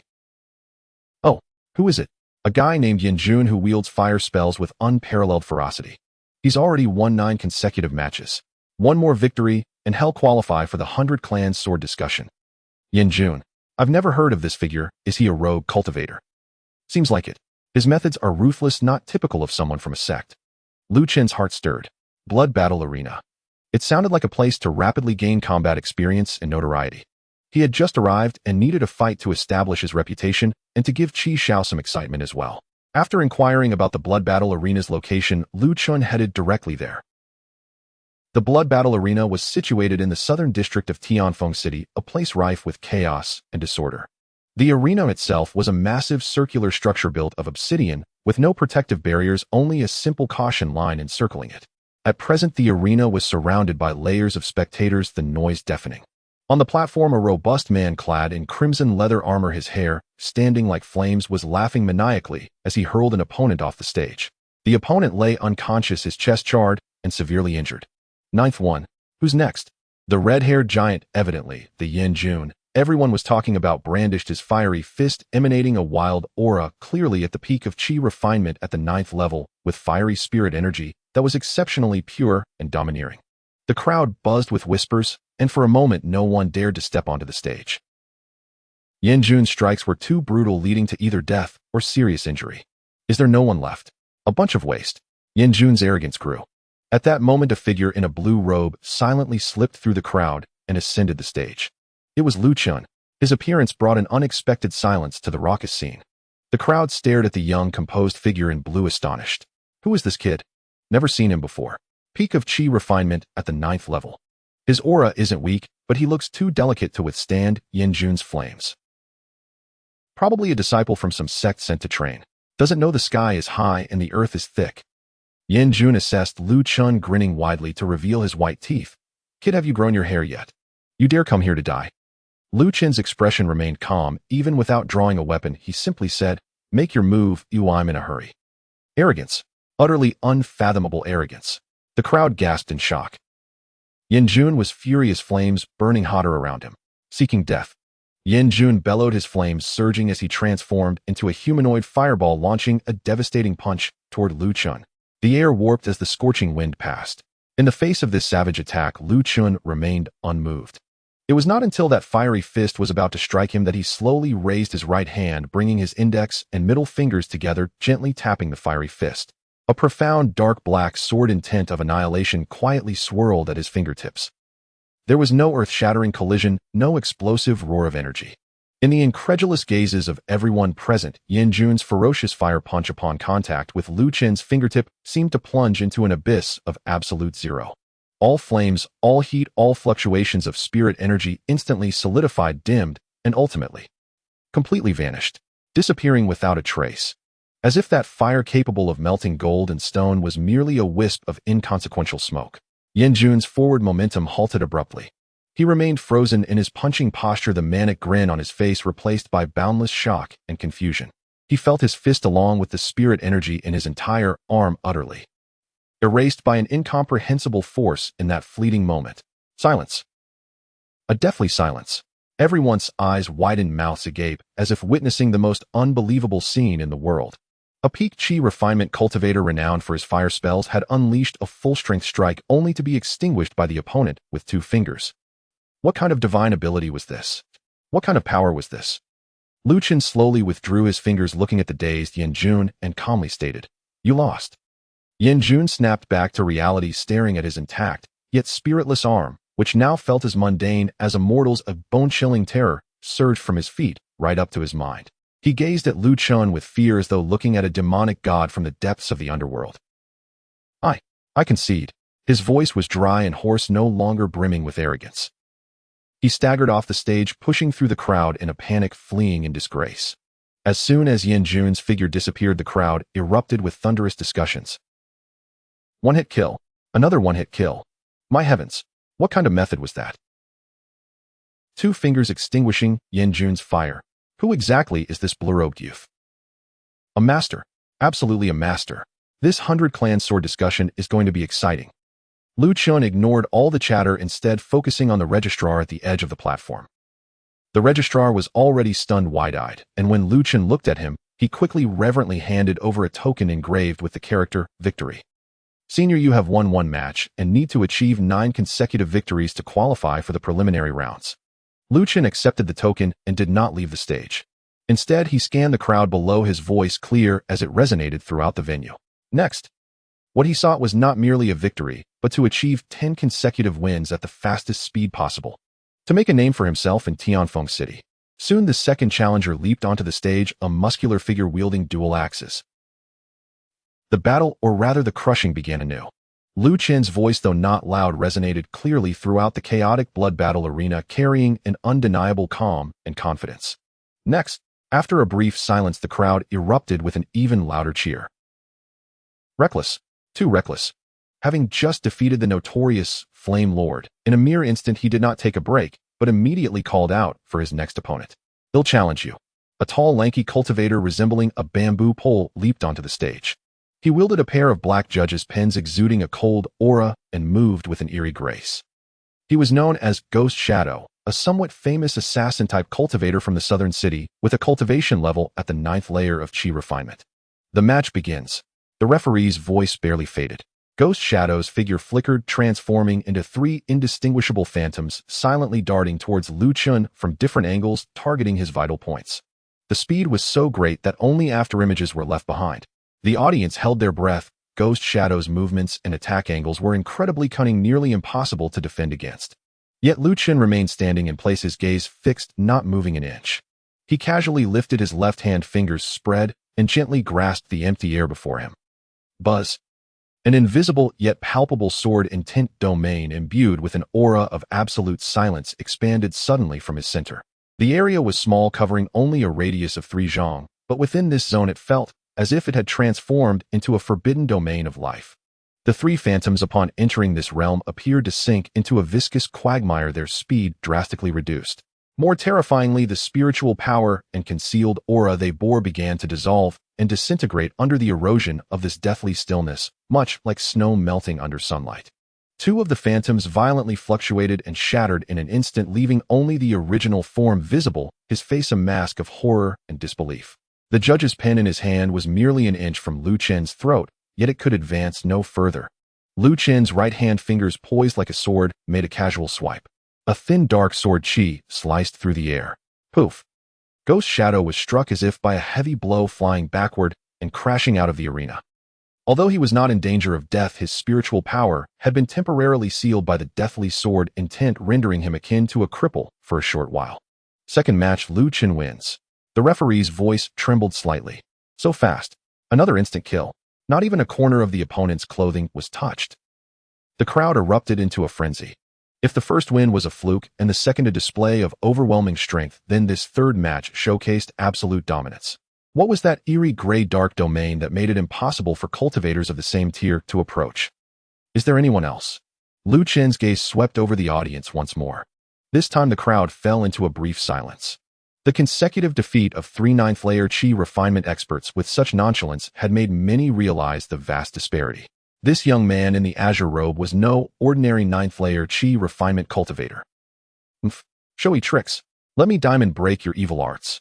A hulking man resembling an iron tower jumped onto the stage.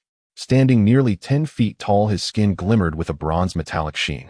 He practiced the rare body refining technique, the indestructible diamond body, and his physical strength rivaled that of low-grade spirit artifacts, immensely powerful. The match begins. Diamond roared, stomping the ground, causing the obsidian surface of the arena to tremble slightly. He charged at Luchun like a rampaging bull, pure strength and defense with no embellishments. Confronted with this sheer physical assault, Luchun finally moved.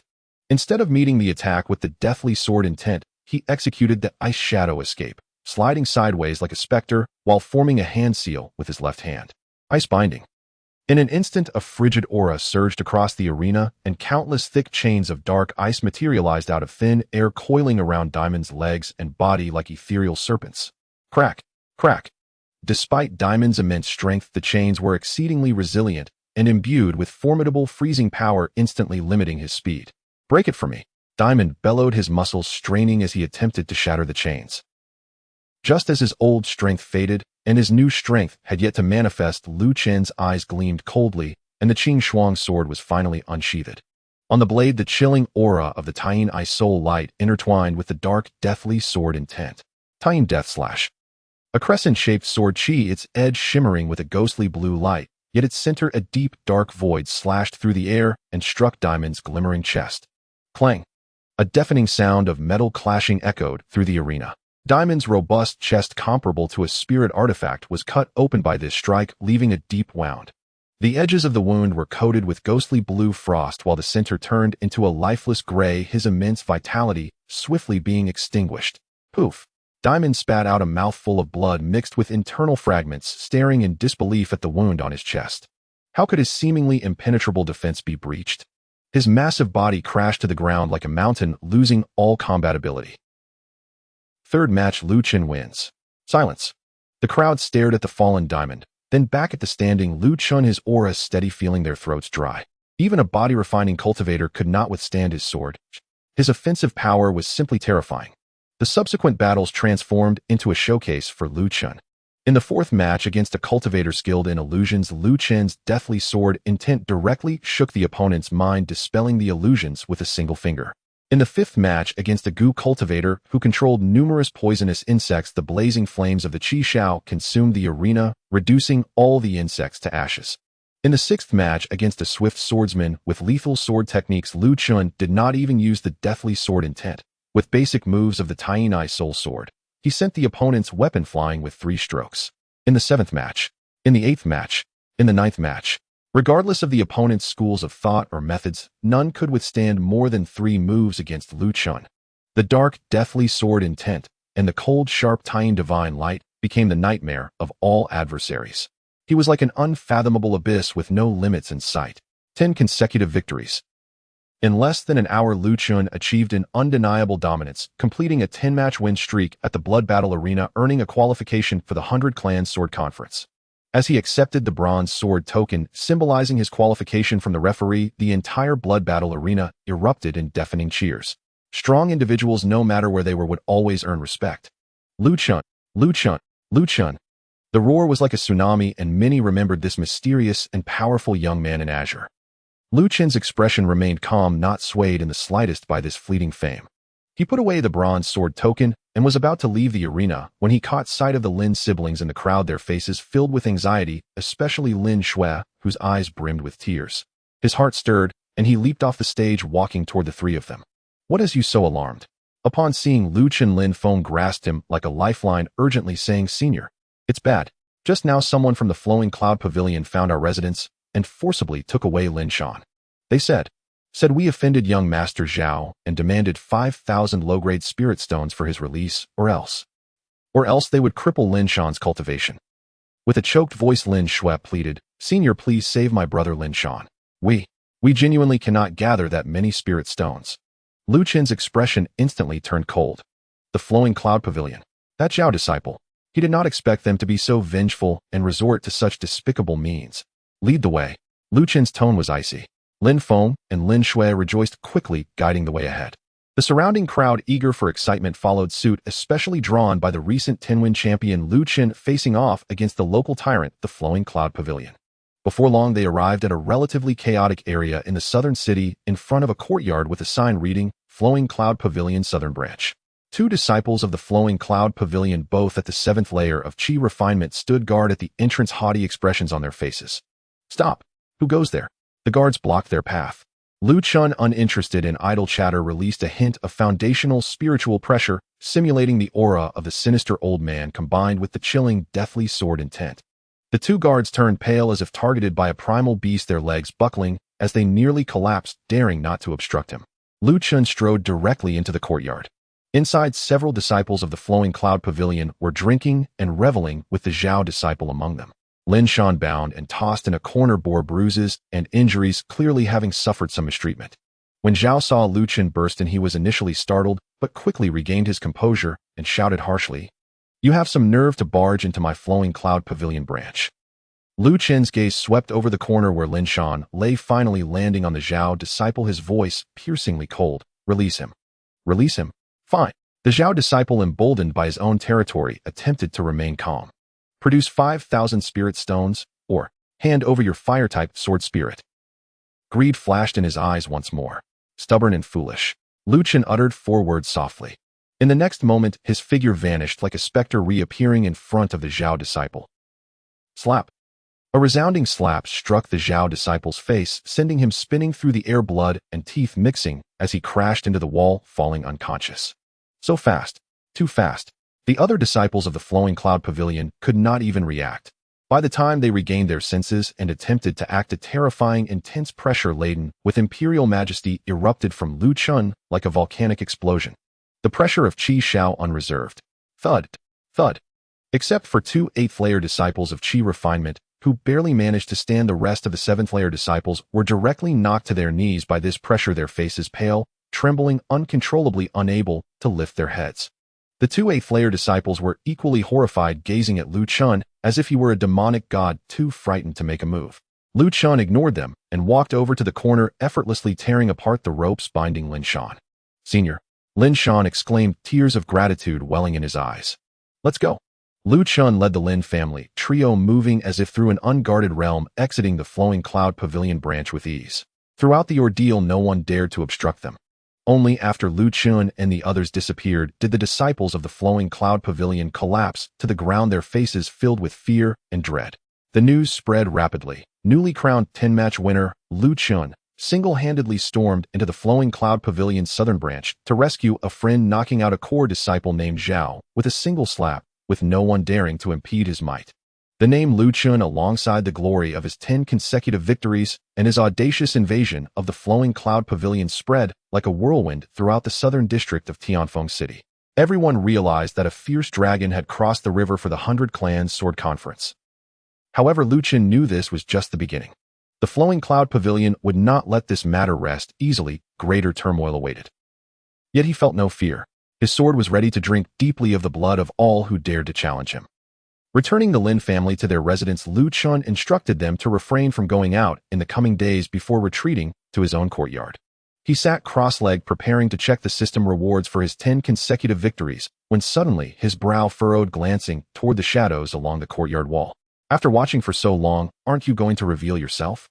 The shadows shifted and a figure emerged, blending seamlessly with the darkness. Clad in a night cloak, only a pair of cold, emotionless eyes were visible, exuding an aura that was faint yet palpable. An assassin skilled in concealment at the initial stage of foundation building. "You possess sharp spiritual perception." The dark-clad assassin's voice was hoarse. "Someone has placed a bounty on your life." Undercurrents were already stirring. The appearance of the black-clad assassin was akin to a venomous snake revealing its fangs, silent, yet carrying a lethal threat. The spiritual pressure of the early foundation establishment stage spread like icy tide, quietly enveloping the courtyard and firmly locking onto Luchun. "The revenge from Luyan Pavilion comes swiftly." Luchun remarked, his expression calm as he slowly rose to his feet, the Qing Shuang sword already grasped in his hand. The dark, ethereal intent of annihilation flowed along the blade like a tangible substance. Given that his opponent was adept at assassination and at the foundation establishment stage, he dared not be careless for a moment. "Dead men need not know too much," the black-clad assassin spoke coldly, his figure suddenly blurring. In the next moment, he had already appeared in the shadow to Luchun's left. A short sword imbued with a chilling azure light struck silently towards Luchun's ribs. The speed was at its peak, and the angle was both cunning and ruthless. However, at the instant of his strike, Luchun seemed to have anticipated it.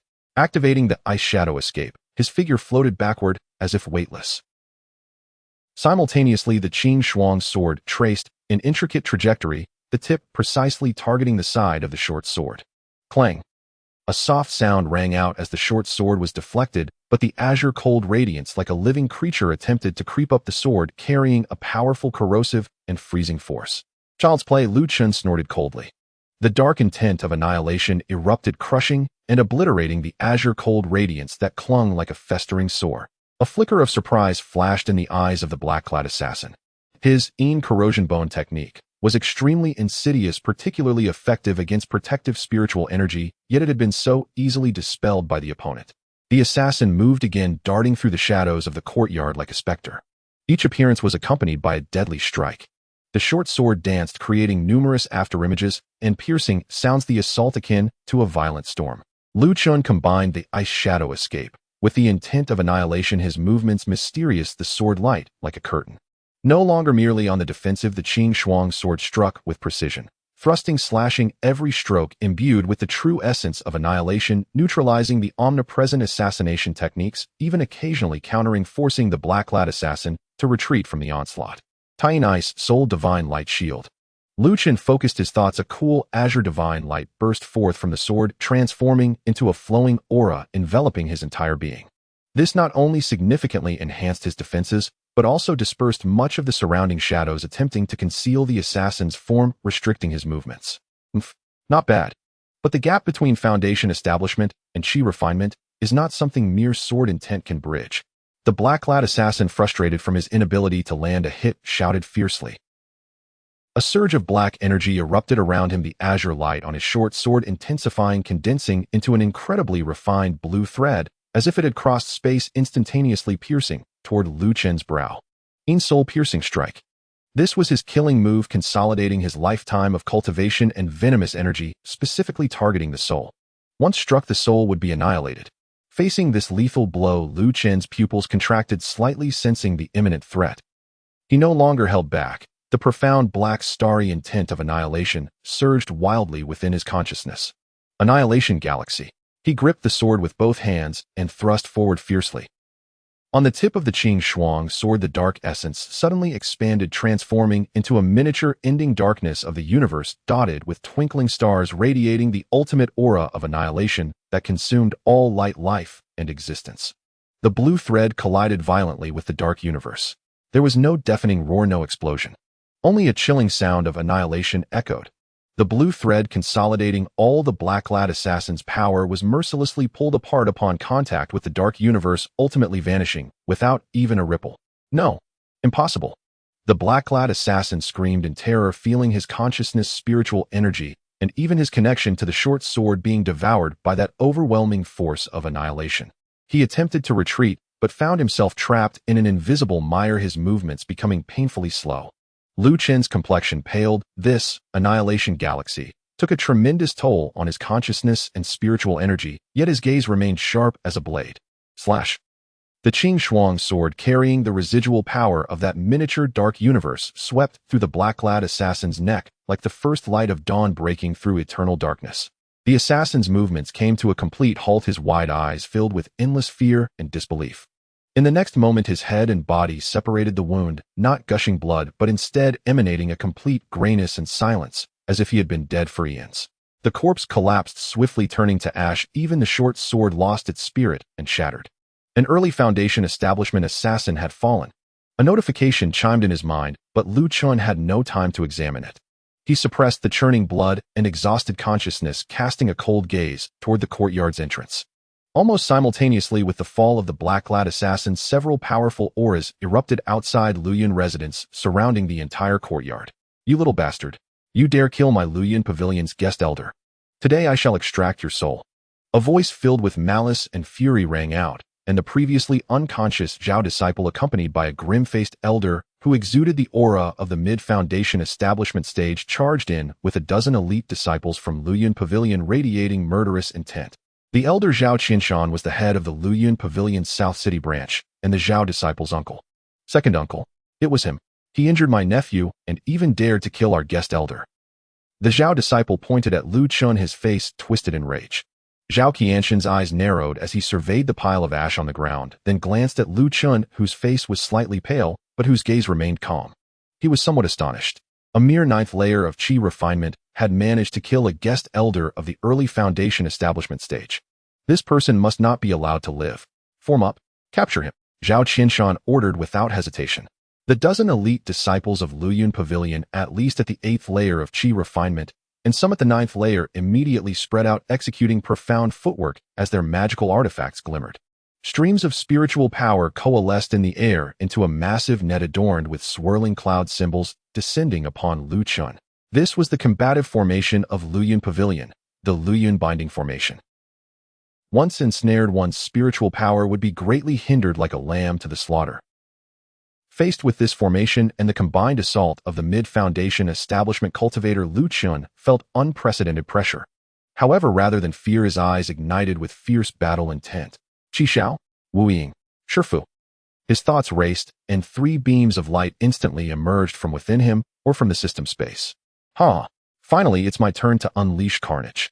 Xiao appeared, red hair flying, wielding a massive sword that unleashed a torrent of blazing flames directly colliding with the descending spiritual net.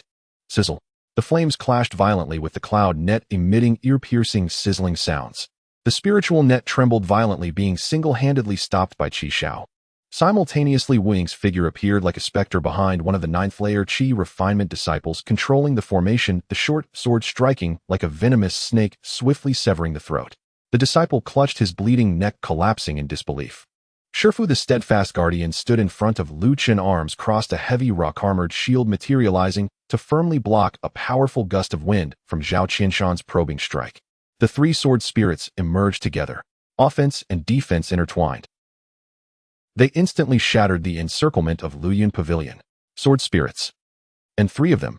Zhao Qianshan's pupils constricted, a storm of shock rising within him. To have even one sword spirit was an enormous fortune. This child possessed three. Moreover, they seemed to be of considerable caliber. This boy must harbor tremendous secrets.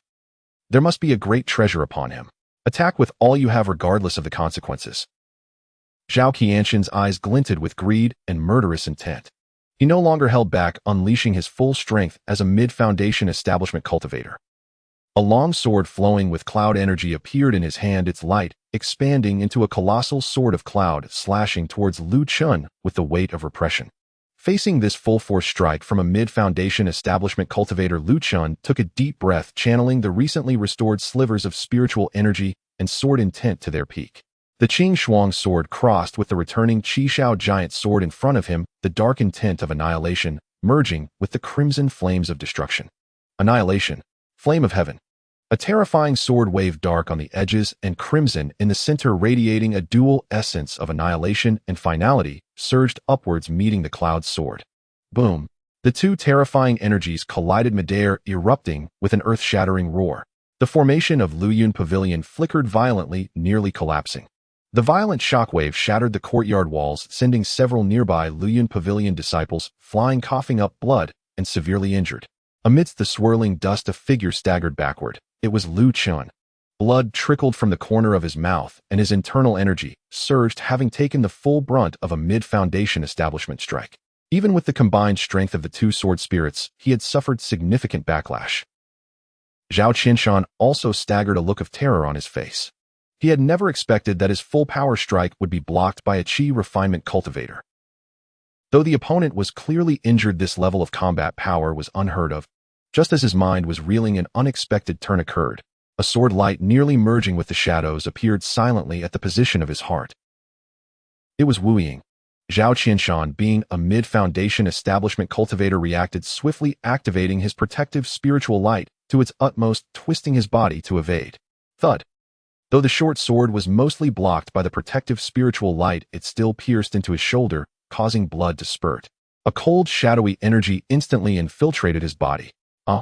Zhao Qianshan cried out in shock and anger, striking back with a palm, but only encountered an afterimage.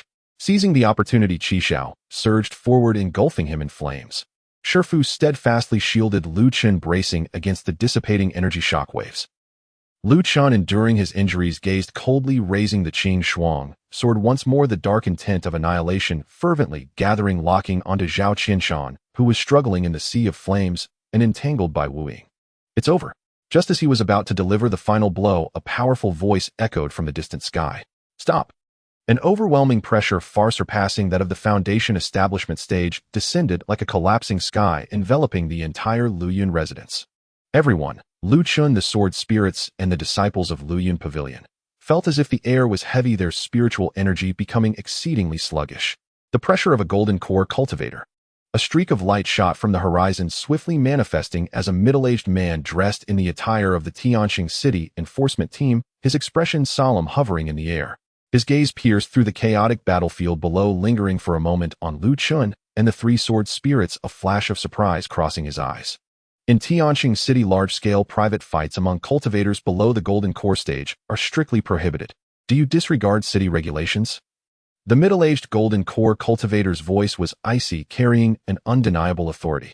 Seeing the newcomer, Zhao Qianshan felt as if he had found a savior and immediately extinguished the flames surrounding him, having been quite badly burned by Xiao, pointing at Luchun angrily. Commander